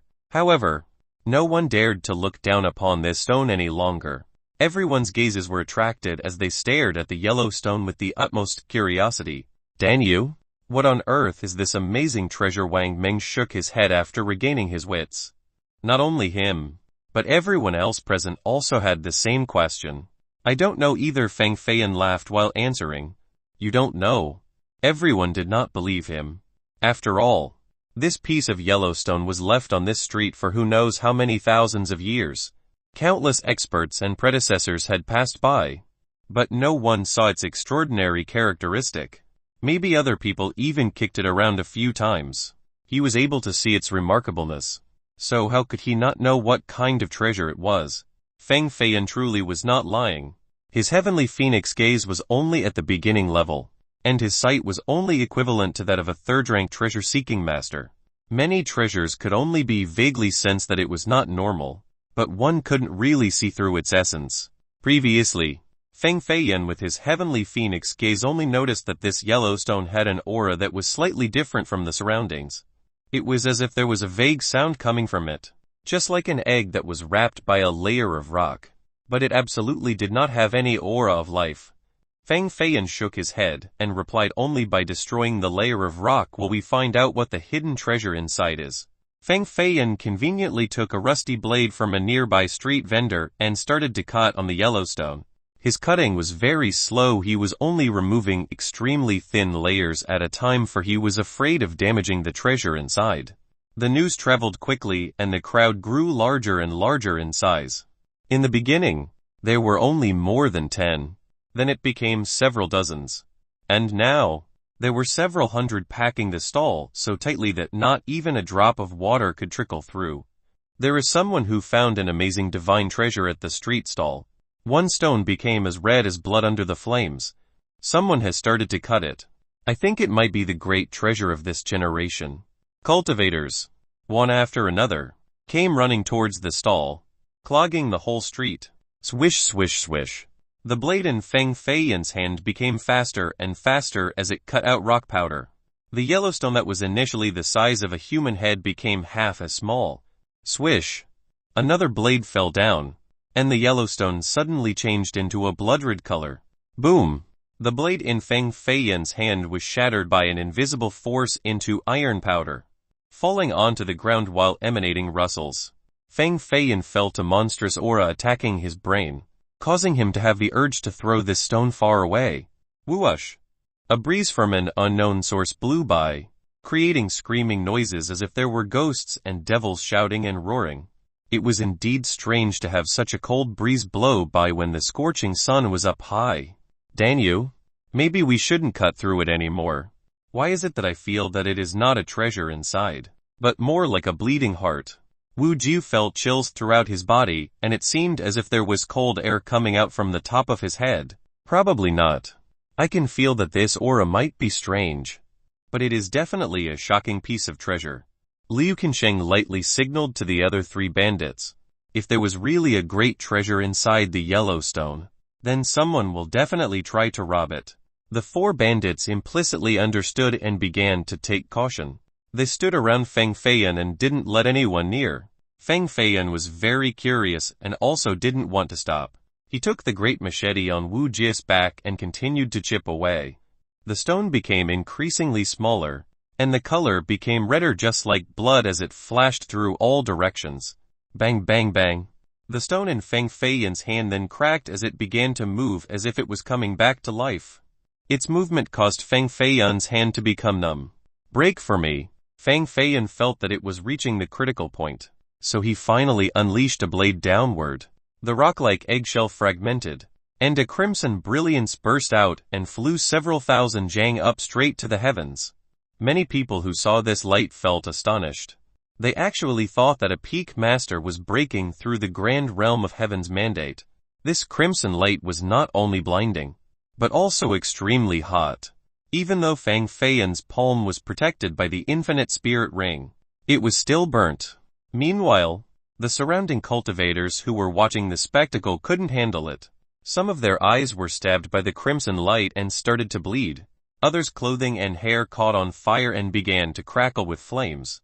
No one expected that such a terrifying power would emerge from a piece of rock. Feng Feiyan channeled his entire cultivation and used the power of the infinite spirit ring to unleash the power of the 6 ancient diagrams to barely suppress it. However, because the light was too strong, he simply couldn't see what kind of divine treasure it was. He could only vague hear that there was a strange and very sad sound. It was as if a goddess from an immemorial era was crying. Chapter 129 Diamization Stone. The sudden crimson brilliance burst out, carrying along with it a scorching temperature like the burning divine flame of a cauldron. The sound was very weak, but any cultivator at the god base realm could clearly hear the cries of a woman. Not long after, this light gradually dimmed down and completely disappeared, hence revealing its true form. This is... Feng Feiyan couldn't believe his eyes. This was a sanguine-colored stone around the size of a human's hand. What shocked him was that it had the appearance of a woman's eye. It was both long and narrow like a fiery mirror. Both the shape and the outlines were too similar to a human eye. On the surface were outlines of the pupil with a fine and smooth eye, and there were even natural eyelashes as well. This eye was truly beautiful, prettier than any woman's eye. If it appeared on a woman, then it was truly the eye of a fairy. This was not shaped from spirit stone or refined by spirit treasure, for there was no sign of human tampering. Could this be born from nature? If it was really born from nature, then with such a size, the value of this crimson stone might even be higher than spirit treasures. Such a powerful spirit awareness. It actually automatically gathers the world's spirit energy. Could it be that this eye wants to revive itself? Feng Feiyan felt its beating with a very clear and orderly frequency, just like a living heart. However, this beat could only be sensed and was imperceptible with ordinary vision. A crimson stone was automatically gathering the world's essence as if it was purposefully cultivating. It was no different from a living being. Given the chance, it might be able to become a demon from cultivation. Stunning stone demon. Boom! A surge of cold air exuded from the inside outward. In an instant, it froze Feng Feiyan's arm into a block of ice, and the 4 bandits standing around Feng Feiyan were also covered with a frosty layer. This chilling aura was too ferocious as it thrust itself into Feng Feiyan's blood. His blood vessels began to quickly freeze. At the same time, it was spreading towards his heart as if it wanted to turn him into an iceman. The sensation of being frozen was extremely painful. It felt as if the flesh in his entire body was being cut into small pieces by a frozen blade. Boom! Right when the layer of ice reached Feng Feiyan's chest, the azure bronze spirit vessel that was cleansing his danshan immediately started to flash. It was only a glint of light, but all of these ice crystals immediately retreated like the receding tides. All of the cold energy was suppressed back into the crimson stone. On top of the azure bronze spirit vessel was the dragon horse mountain and river diagram. The seemingly alive dragon horse neighed and directly suppressed the crimson stone on Feng Feiyan's hand, causing it to tremble and, in the end, a tranquil scene was restored. Feng Feiyan naturally was clearly aware of everything that had just happened in his body. The azure bronze spirit vessel was indeed worthy of being a saint's soul treasure with its matchless, magicalness to be able to completely suppress this crimson stone. This was a perfect, beautiful stone eye. But it was even more like an evil pupil. I know what it is now. This is a diamization stone, one of the 18 types of spirit stones. It is ranked 7th. A man with gray hair and a gray beard shiveringly pointed at the crimson stone on Feng Feiyan's hand and exclaimed. There were 18 different types of spirit stones in this world. Each of them were naturally created by the heavens, extremely mystical. They were the treasures fought for by all cultivators. Within it, the lowest ranked stone was the true mysterious spirit stone. And it was also the most common spirit stone used by cultivators in training. However, even a true mysterious spirit stone the size of a fingertip could still be sold for tens of thousands of gold coins. This was why these spirit stones were treasures. Even for a grand clan like the Feng clan with more than 10 mines and more than 10 slave miners, they could only produce around 100 pieces of stones like this each year. Plus, they were only the lowest types of spirit stones. A few grand sages who were also treasure-seeking masters created a report that indicated that the reserves of the 18 types of spirit stones in the world become rarer by more than 10 times for each increase in rank.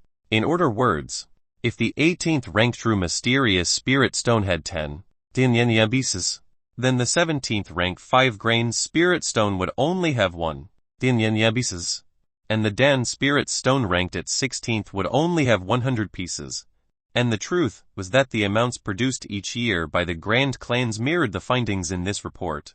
A top power could only dig out a few hundred true mysterious spirit stones, a few dozen 5-grain spirit stones, and only a few Dan spirit stones each year. There were even years where they could not produce even 1 Dan spirit stone. As for the even higher ranked spirit stones, they were even rarer and could only be found with extreme fortune. Sometimes, it required several dozen years to find just one. In the cultivation world of the godly Jin dynasty, only a few were dug out in the last few thousand years. For example, with regards to the dragon spirit stone that is ranked at 10th place, only one was found in the last several thousand years. At this moment, it was placed in the imperial palace of the dynasty in order to protect the fate of the kingdom.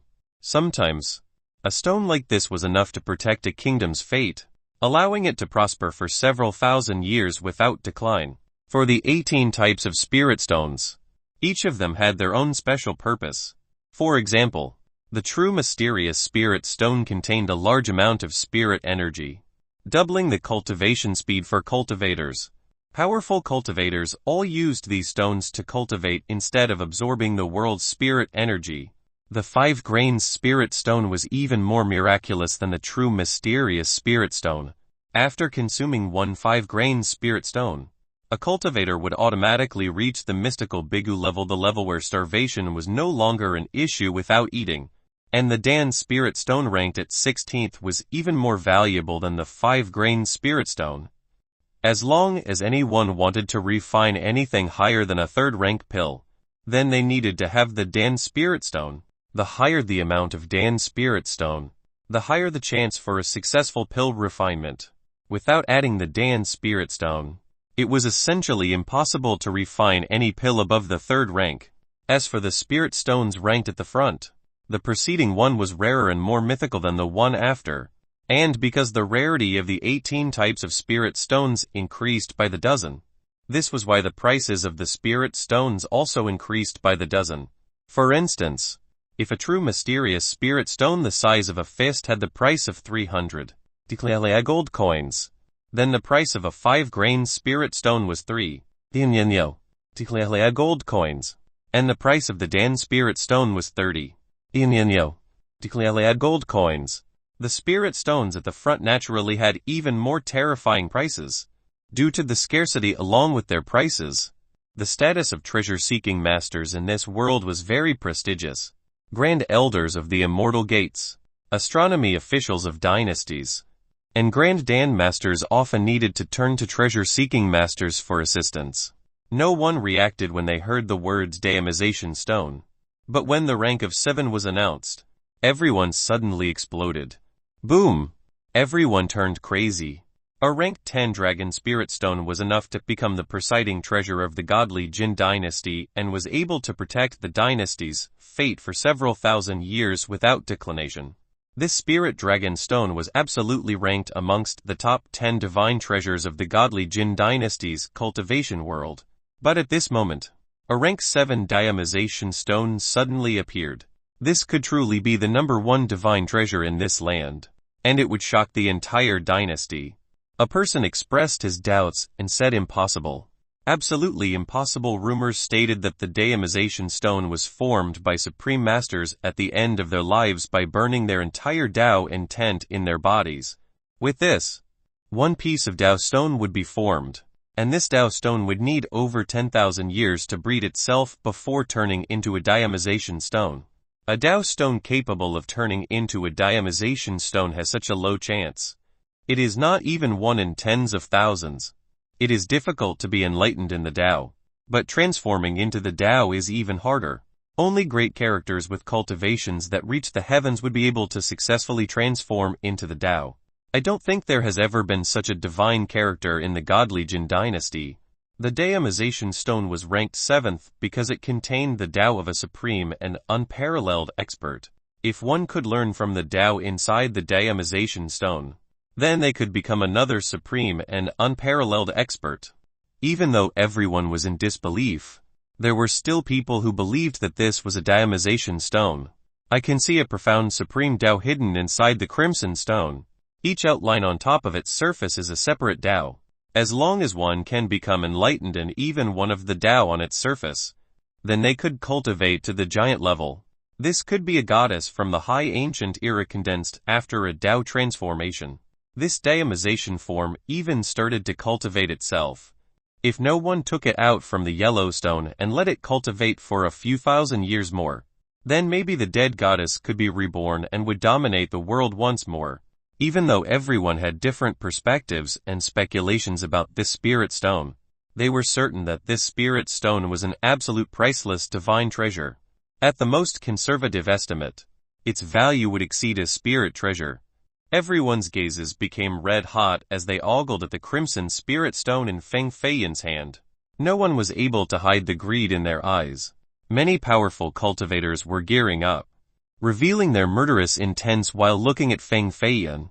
The whole street was covered by a stormy atmosphere as if a rain of blood was approaching. Chapter 130 Blood stains the long street. The one man was distraught and couldn't believe that he sold a divine treasure for 1 bronze coin. He fooled people every day just to be ripped off today. But after seeing the atmosphere filled with a murderous air when the divine treasure was revealed, the old man immediately felt a bit better. At least this deadly disaster will not befall him. An ordinary man is innocent, but one carrying jade is guilty. Young brother, this old man is from the Sioux clan of the Po Yuo country. This Daimization stone is an ancient treasure that my Sioux clan has lost.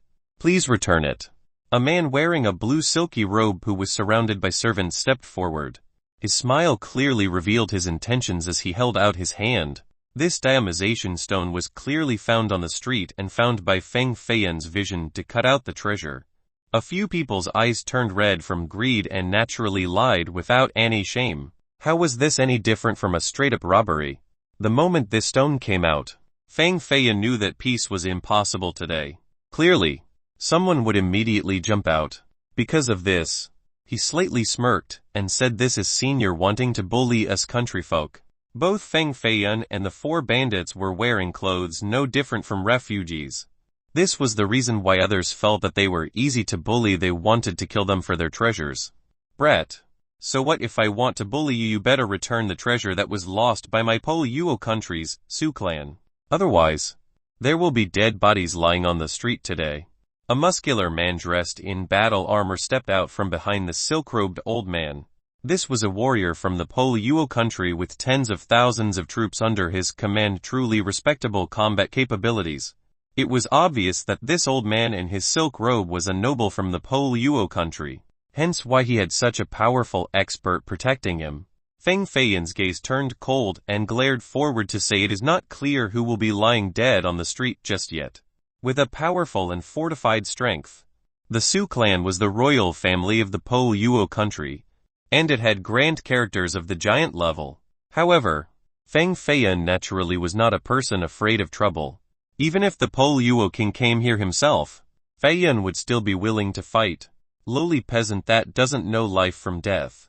The armored man formed an image of a godly tiger behind his back. It lifted its head towards the sky and deafeningly roared. This was a foreign spirit technique of the Poluo country.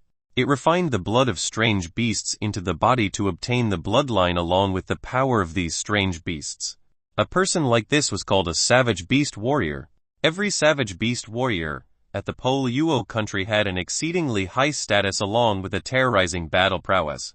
A savage beast warrior has a comparable status to a noble. Here, he is protecting an old man. Just what is this old man's identity in the Poluo country? Some people started to secretly speculate as they felt that this old man in the silk robe was an imperial uncle of the Poluo country.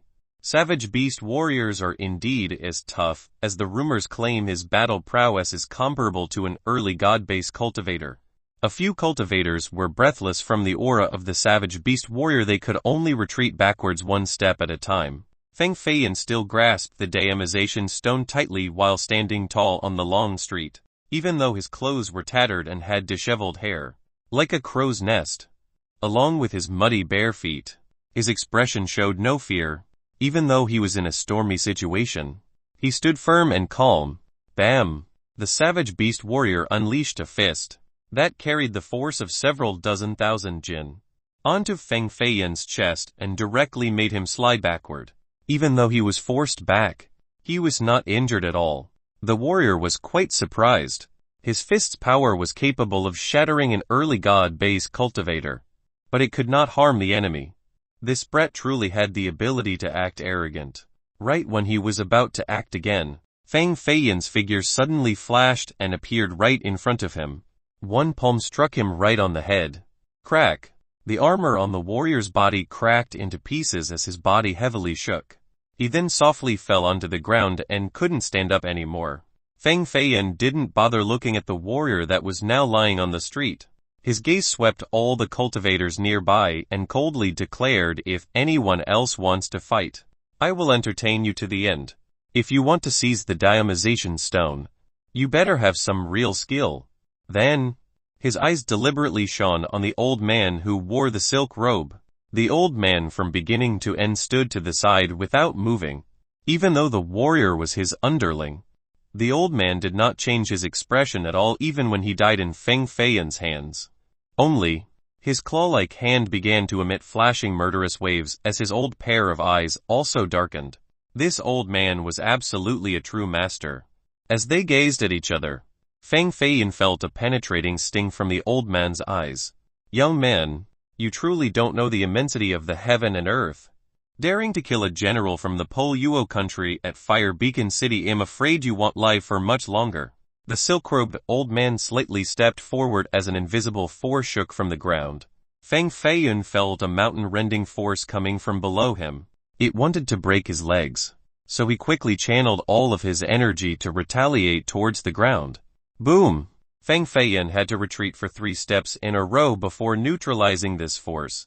The old man only took 1 step forward while Fang Feiyan had to continuously take 3 steps back. The gap in cultivation was clearly evident.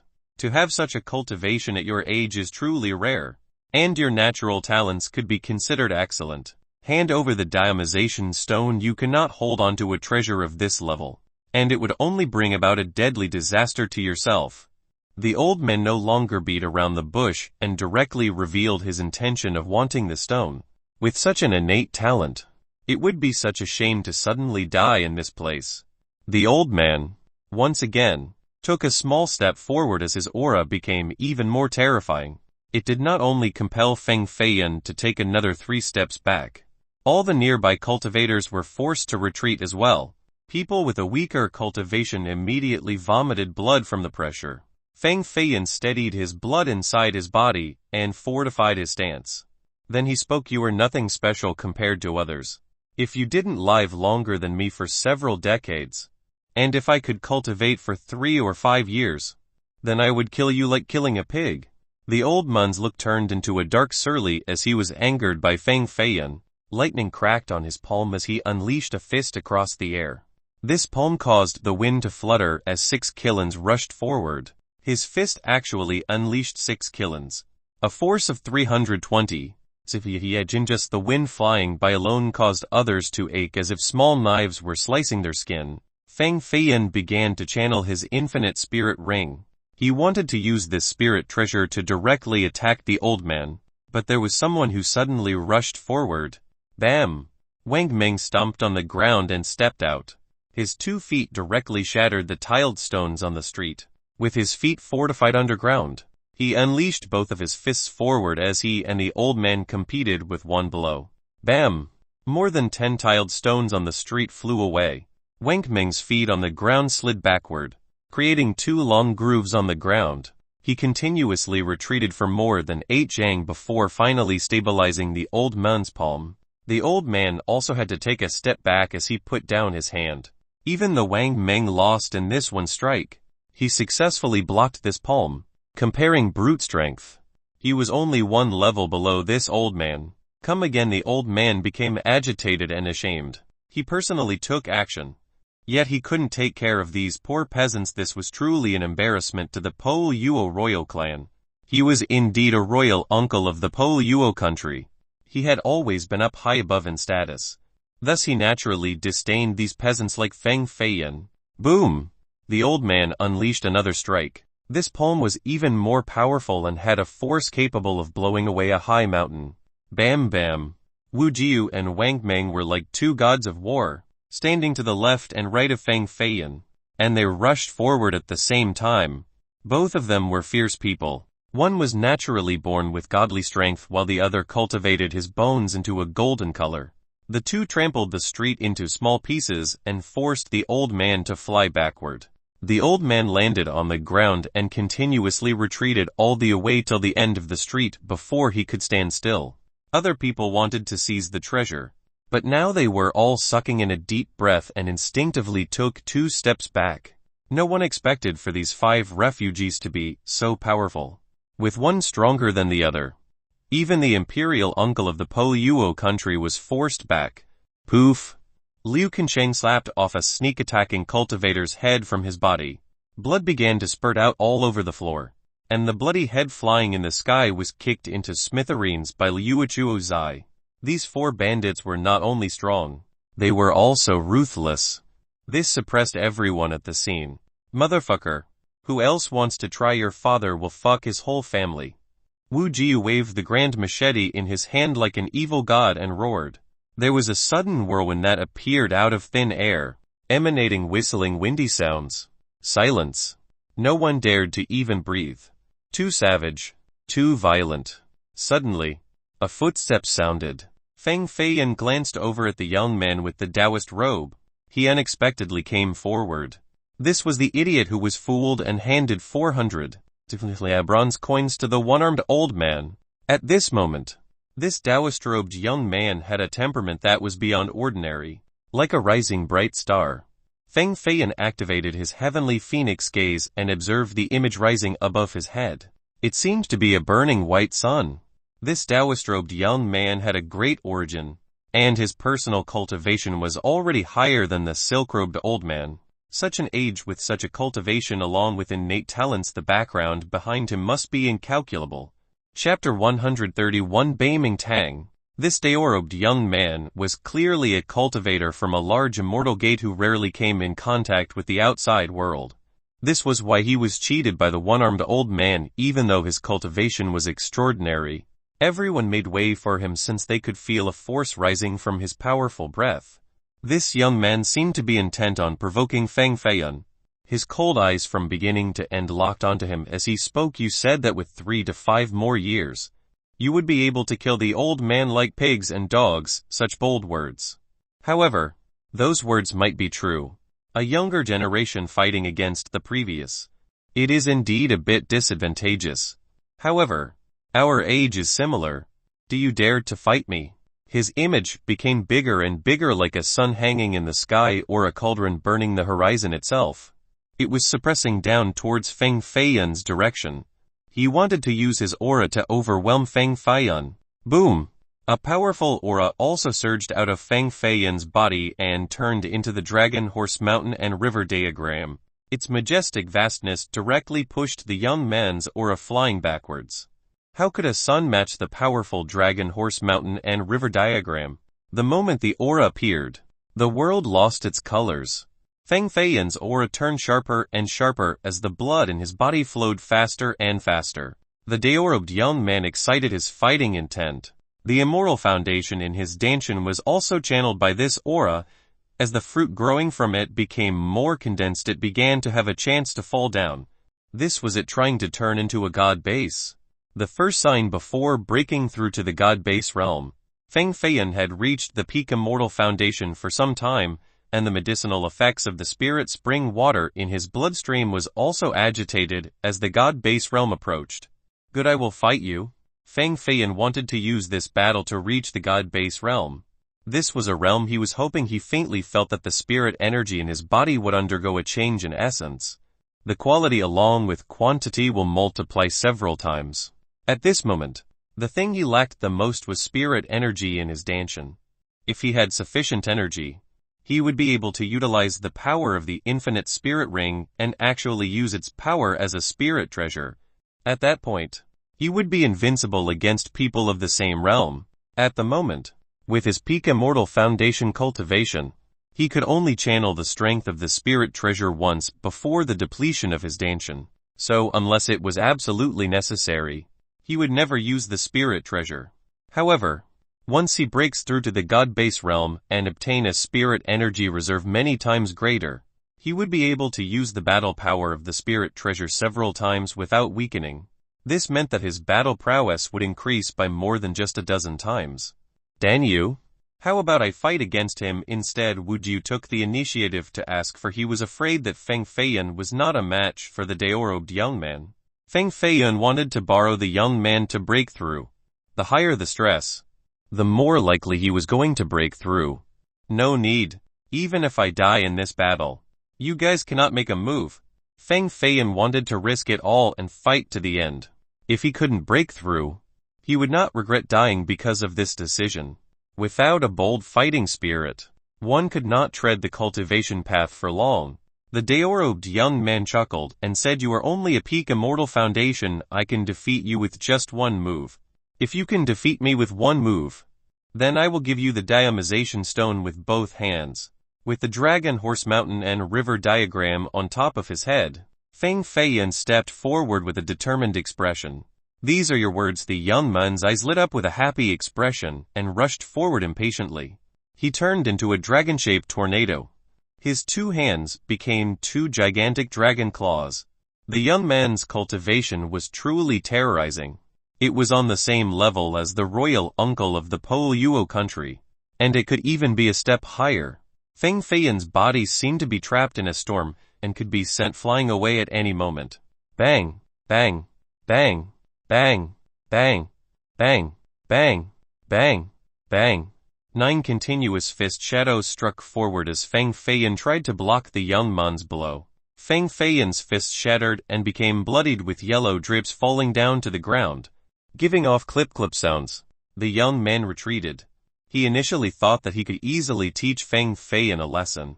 But the opponent's 9 fists from earlier were very profound and contained a deep Tao. Each fist blocked his attacks and pushed him back, wanting to beat me with one move in your dreams. Although his fist was dripping with blood, his battle intent became denser and continuously rose. The spirit energy in his body also consolidated as it rapidly approached the god-base realm. Come again. The young man's power was many times higher than Feng Feiyun.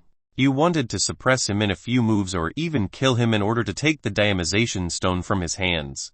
He summoned a quasi-spirit treasure flying sword. The sword pulses struck Feng Feiyun as if he was an egg fighting against a rock. His situation was extremely grim as blood was everywhere. However, it did not injure his vital spots.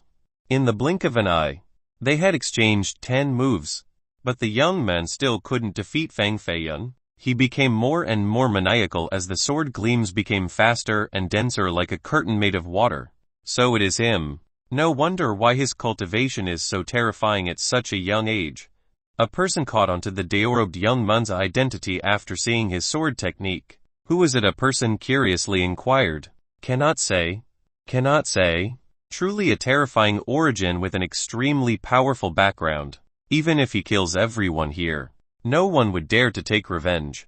The other person shook his head continuously. He was shocked after finding out the young man's identity.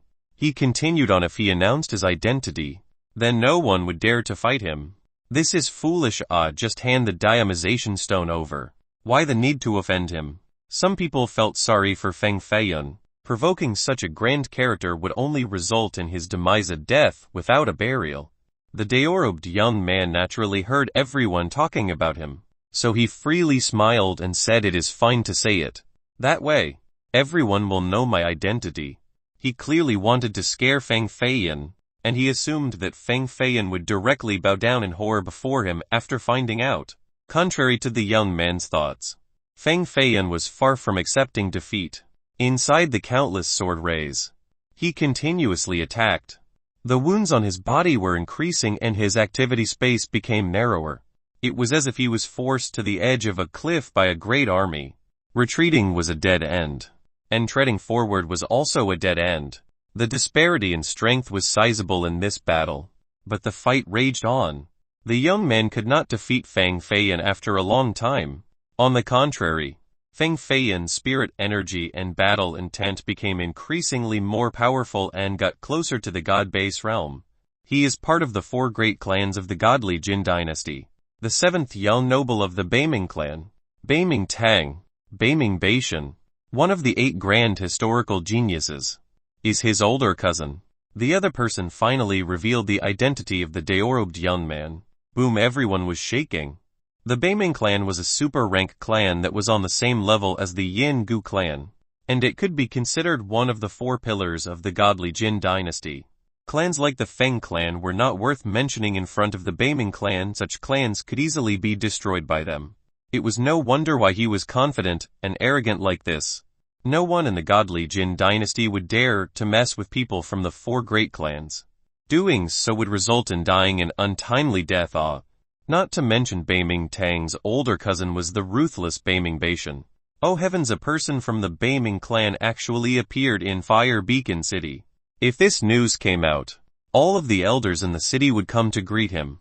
Someone actually dared to fight against Beiming Tang. Even if he has 9 lives, he would surely die without a doubt. No one dares to provoke the Beiming clan. The Beiming clan's status at the godly Jin dynasty was truly prestigious. Even someone as powerful as the city lord would have to hide his arrogance in front of the Beiming clan members. Otherwise, he would risk inviting deathly trouble. A nameless teenager was actually fighting against Beiming Tang. This was so extremely ridiculous. Everyone stared at Feng Feiyun as if he was a dead man. No one could save him. Chapter 132 Number 1 Defense Under Giant. Beiming Tang is a top genius of the Beiming clan. His master is a great character from the Dao Gate. He surely left the mountain in these few recent days to travel. Beiming Tang's innate talents might be a bit lower compared to his older cousin, Beiming Beishan, but the difference is not big. This is one of the leading characters of Beiming's current generation.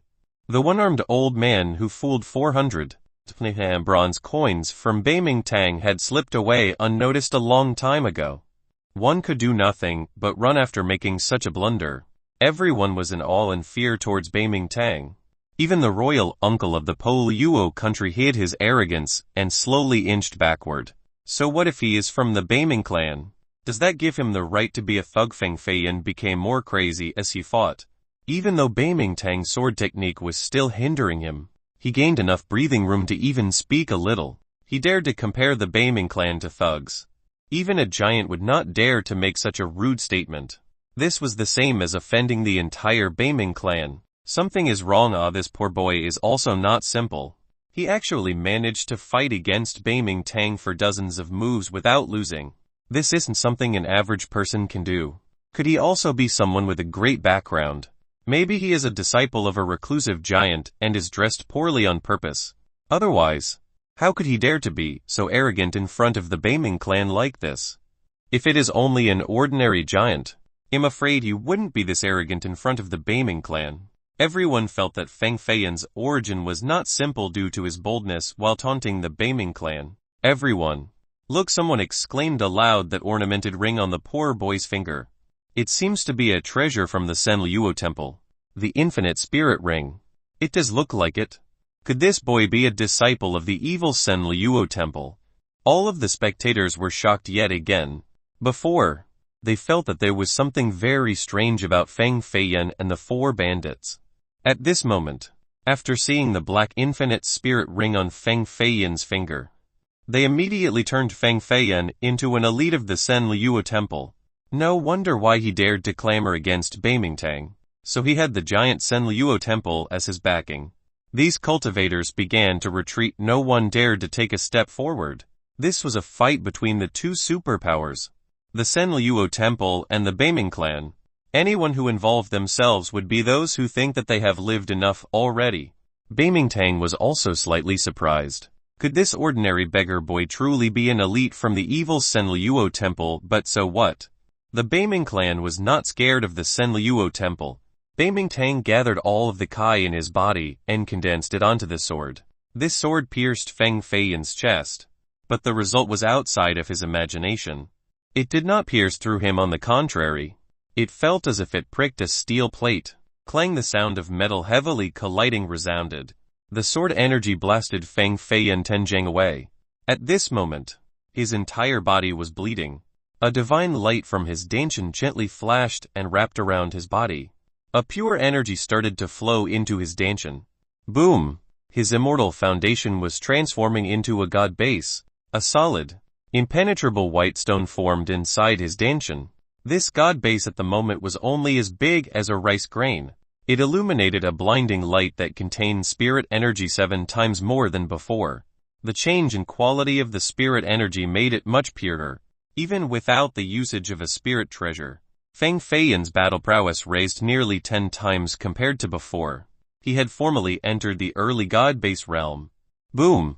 The spirit energy went around his body in a circle, and all of his wounds were immediately cured. Feng Feiyan gently pulled up his sleeves as his will to battle became even more intense. With a pair of eyes filled with vibrant vitality, he gazed at Beiming and spoke, "Now we can truly begin." Even though he broke through to the early god base, Feng Feiyan was still very cautious. He considered Beiming as a very formidable opponent. Beiming had a peak god base cultivation. Plus, with his innate extraordinary talent, he was not any weaker than Feng Feiyan at the moment. One could even say that he was still 2 small levels above Feng Feiyan. Even though Feng Feiyan could surpass 2 small levels to kill his opponent, his enemy was also a supreme prodigy capable of exceeding 2 small levels as well. And so, only when their realms were the same would Feng Feiyan feel confident in beating Beiming. The disparity of 2 small levels was not insignificant. What could he use to make up for this? "Boy, I will lend you a hand." Mao Wu's head stuck out halfway from Feng Feiyan's robe. "What can you help me with?" Feng Feiyan didn't have too much hope for this old man. This turtle outside of an impenetrable shell. Even for a giant, he really didn't have other special powers. At the very least, I can make it so that your defense becomes number 1 under the giant realm. Mao Wu was quite confident in himself. Number 1 Defense under Giant. Feng Feiyan asked again. All techniques become one. True body harmonization. Feng Feiyan quivered crazily, and felt as if his body suddenly weighed 10,000 jin. It was almost like carrying a small mountain. Fuck, what are you doing? Feng Feiyan noticed that the eyes fixed upon him started to change. Many people were grinning and were unable to suppress their laughter. It was as if they had just witnessed the most ridiculous thing in this world. Feng Feiyan's body was covered by a turtle shell. This shell resembled divine iron and had an extremely ancient rustic look that was carved with Sakura runic outlines. His skin also turned white. His face, arms, legs, everything turned into white jade. Moreover, it was terribly tough. This was truly the true unbreakable diamond physique. But this appearance. He truly is an evil man from the Senluo temple. What kind of evil technique is this? A person wiped the cold sweat off their forehead. Feng Feiyan became livid and asked, this is the number 1 defense under Giant. Cough cough, this is me helping you. I wouldn't do it for someone else, even if they begged for such a powerful defense. Mao Wubu's voice came inside Feng Feiyan's body, not giving Feng Feiyan time to think any longer. Beiming Tang began his offense once more. This time, the sword technique was very profound, even though he only stabbed forward once. There were more than 100 sword shadows.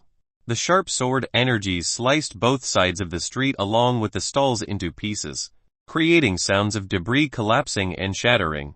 Clearly, the change in Feng Feiyan's body caused Beiming Tang to feel pressured. This sword was one of his several secret techniques. The sword cannon within all of the sword techniques of the Tao Gate. Clang clang clank. A countless amount of sword energy directly struck Feng Feiyan's body, creating innumerable sparks. However, they were all blocked by the turtle shell and did not do any damage. The sword cannon naturally was better than this, but the key point was that Feng Feiyan's defense was truly amazing. Beiming Tang's expression started to slightly change. He really thought that Feng Feiyan cultivated an evil technique from the Senluo temple, so he took out a wind thunder talisman from his chest. This wind thunder talisman was carved from white jade and was about the size of a palm. He slammed the wind thunder talisman into Feng Feiyan's chest. Rumble! A streak of lightning as thick as an arm descended from the sky right on top of Feng Feiyan's body. Numerous lightning bolts surged through his skin and shell for a long time without dissipating. A wind thunder talisman was able of trampling a small mountain, but it didn't even hurt a strand of Feng Feiyan's hair. Beiming Tang, this time, was really stunned. In this short moment, he couldn't move from his spot. My turn. Feng Feiyan channeled the infinite spirit ring and the power of the spirit treasure appeared in his palm. 6 ancient diagrams float up and down on the ring as an image of a huge palm began to form on top of the sky. Rumble! A palm that resembled a huge group of clouds directly pressed down on Beiming Tang's head and firmly shattered the stone on the ground, pushing him down underground. Chapter 133 Northern Profound Chilling Ice Armor. Note: Beiming Northern Profound. One of the strongest inner force techniques from Jin Yang. This is a homage reference to Jin Yang Northern Profound Divine Art. The giant turtle shell had a golden color to it, just like an old piece of armor or an ancient bell. Feng Feiyan's white jade-colored skin exuded a metallic luster. Each time he took a step forward, the ground started to have small cracks. Boom! A layer of rock and soil was knocked away by a cold energy. Beiming Tang was indeed a top leading genius that was carefully trained by the Beiming clan. Even though he was suppressed by Feng Feiyan under the ground, it did not injure him. A blue light flew out from the ground. A layer of chilling ice formed on top of Beiming Tang's body, turning into an exquisitely carved ice armor. The helmet, gauntlets, breastplates, leggings, and boots were all condensed into existence by the chilling ice as they emitted a blue light.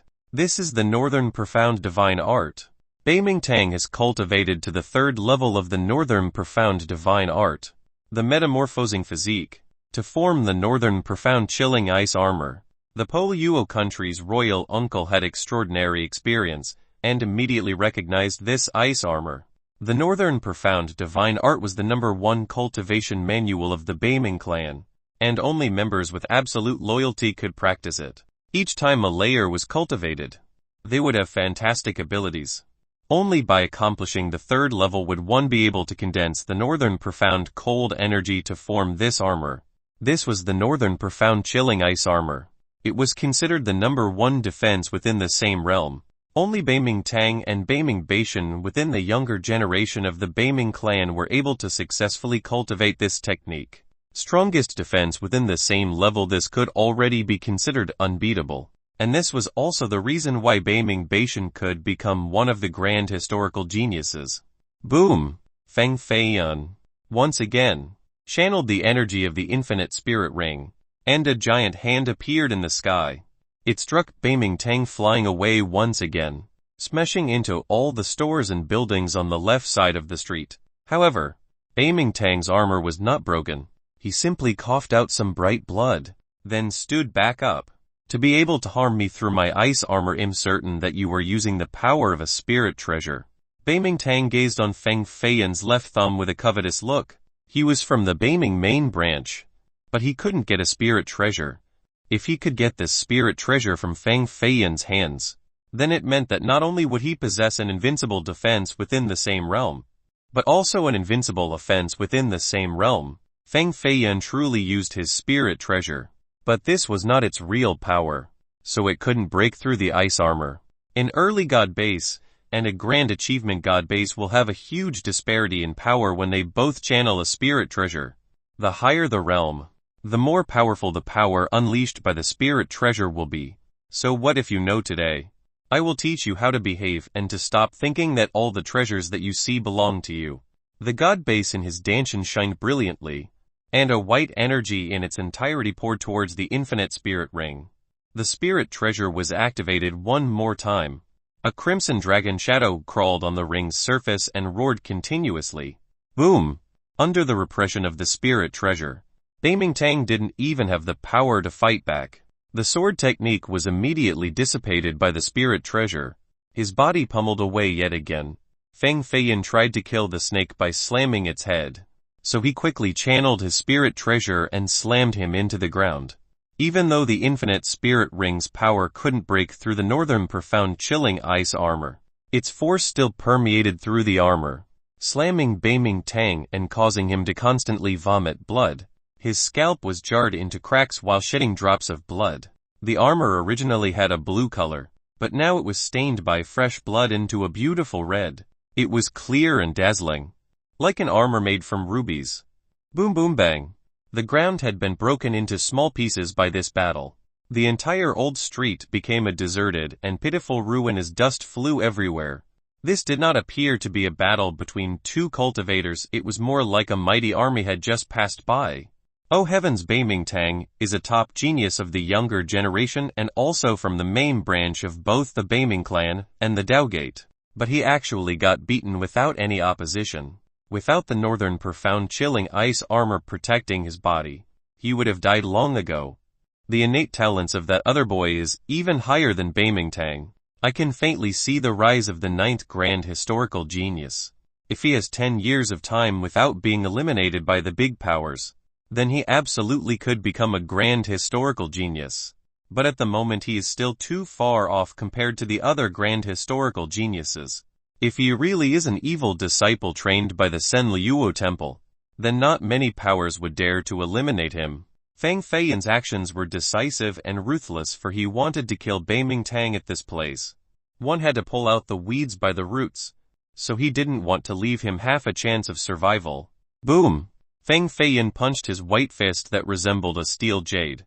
It struck Beiming Tang's chest, and the force collided with the ice armor, causing his clothes inside to be torn apart, leaving behind a bright red fist mark. Disappointment. He still couldn't break through the Northern Profound Chilling Ice armor, and he did not cause real harm to Beiming Tang. The reason I lost today is not because my talents and cultivation are weaker than yours.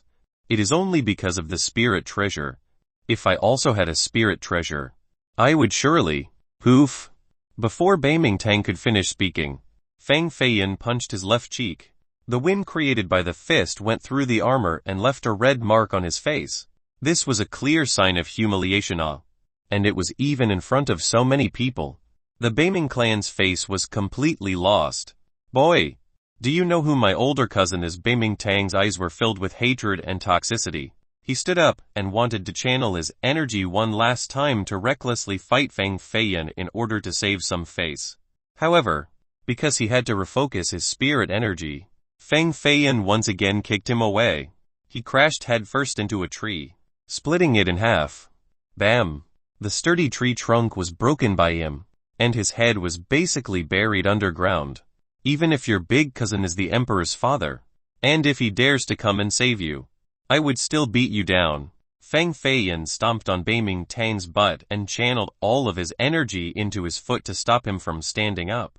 Beiming Tang's unparalleled cultivation at this moment was rendered useless by the spirit treasure's power. He could not get up from the ground even after mustering all of his strength into his arms and legs. If Feng Feiyan resembled a divine turtle at the moment, then Beiming Tang's current actions looked even more like a turtle. My big cousin is one of the 8 grand historical geniuses. Beiming Tang shouted. Grand historical level genius. Feng Feiyan frowned and recalled the battle that day between young noble Flawless and Dongfeng Jinshui. These two were also grand historical geniuses, and their battle prowess was indeed heaven-defying. They were able to shatter even the high mountains. Beiming Beishan ain't shit. Young noble Flawless and Dongfeng Jinshui teaming together wouldn't even be my opponents. Even if he comes here, I still won't spare you. Even though Feng Feiyan was boasting, his face was not red and instead showed complete calmness full of heroism. Of course, everyone knew he was bragging, but it was indeed courageous to be able to say such a thing. Some rowdy noises came along. The cultivators, from the distance, quickly spread out as if they were avoiding poisonous serpents, and they all clamored. What a beautiful woman! Someone spoke this praise. Why are there 2 corpses following her while wearing tattered monastic robes? Could she be a corpse controller from the Western Prefecture? No, corpse controllers need talismans or corpse spirits to control battle corpses. However, these 2 corpses are just following behind her. Their eyes have some spirituality, as if they have their own sentience. Everyone moved even further back and didn't dare to stand in her way. Feng Feiyan naturally heard the talks from these people, and the smile on his face became slightly stiff. An evil aura emancipated from behind him, giving him a cold shiver all over. This strange aura was so familiar, it was so familiar to the point of sending chills down his spine. Clack clack. Gentle footsteps rang from behind him, although he didn't see the person who had just arrived. Feng Feiyan's back was already drenched in cold sweat. Even the god base in his danshan became pale without any colors, for it was suppressed by an invisible force, and it was near the brink of shattering.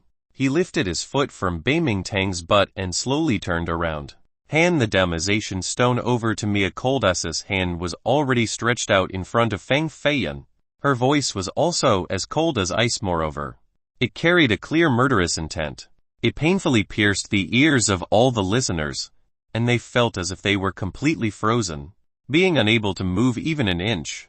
Her hands were also finely crafted and very soft, almost like they were carved from a beautiful jade by a master craftsman. There were no blemishes on her delicate and silky white, long fingers. It made others want to reach out to touch her soft, jade-like hand. But after seeing this jade-like hand, Feng Feiyan's eyes crazily contracted as chills ran down his spine. He only wanted to get as far away from this hand as possible. This hand had already strangled one giant to death, and it even almost strangled him as well. Chapter 134. Past lifetime and this lifetime. Seo Yulan. She stood in front of Feng Feiyan while still wearing the same stainless white monastic robe and a silky waistband. There was no emotion in her deep eyes, and one couldn't even sense any energy from her body. How could the evil woman become a human? She essentially did not recognize Feng Feiyan.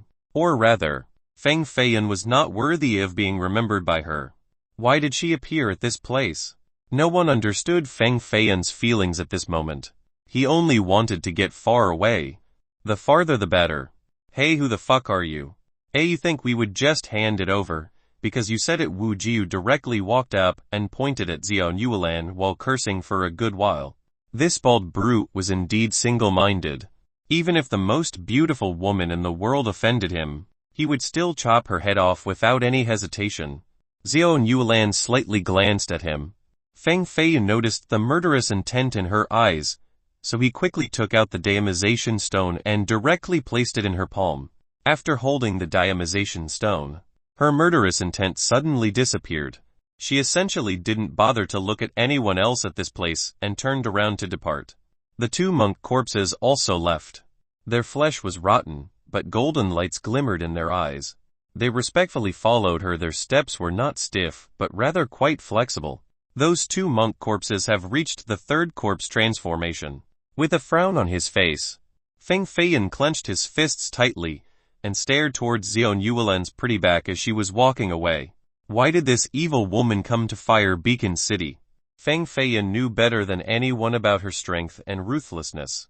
Rumor has it that even Violet Firmament Ancient City had been broken through by her and was turned into a city of death.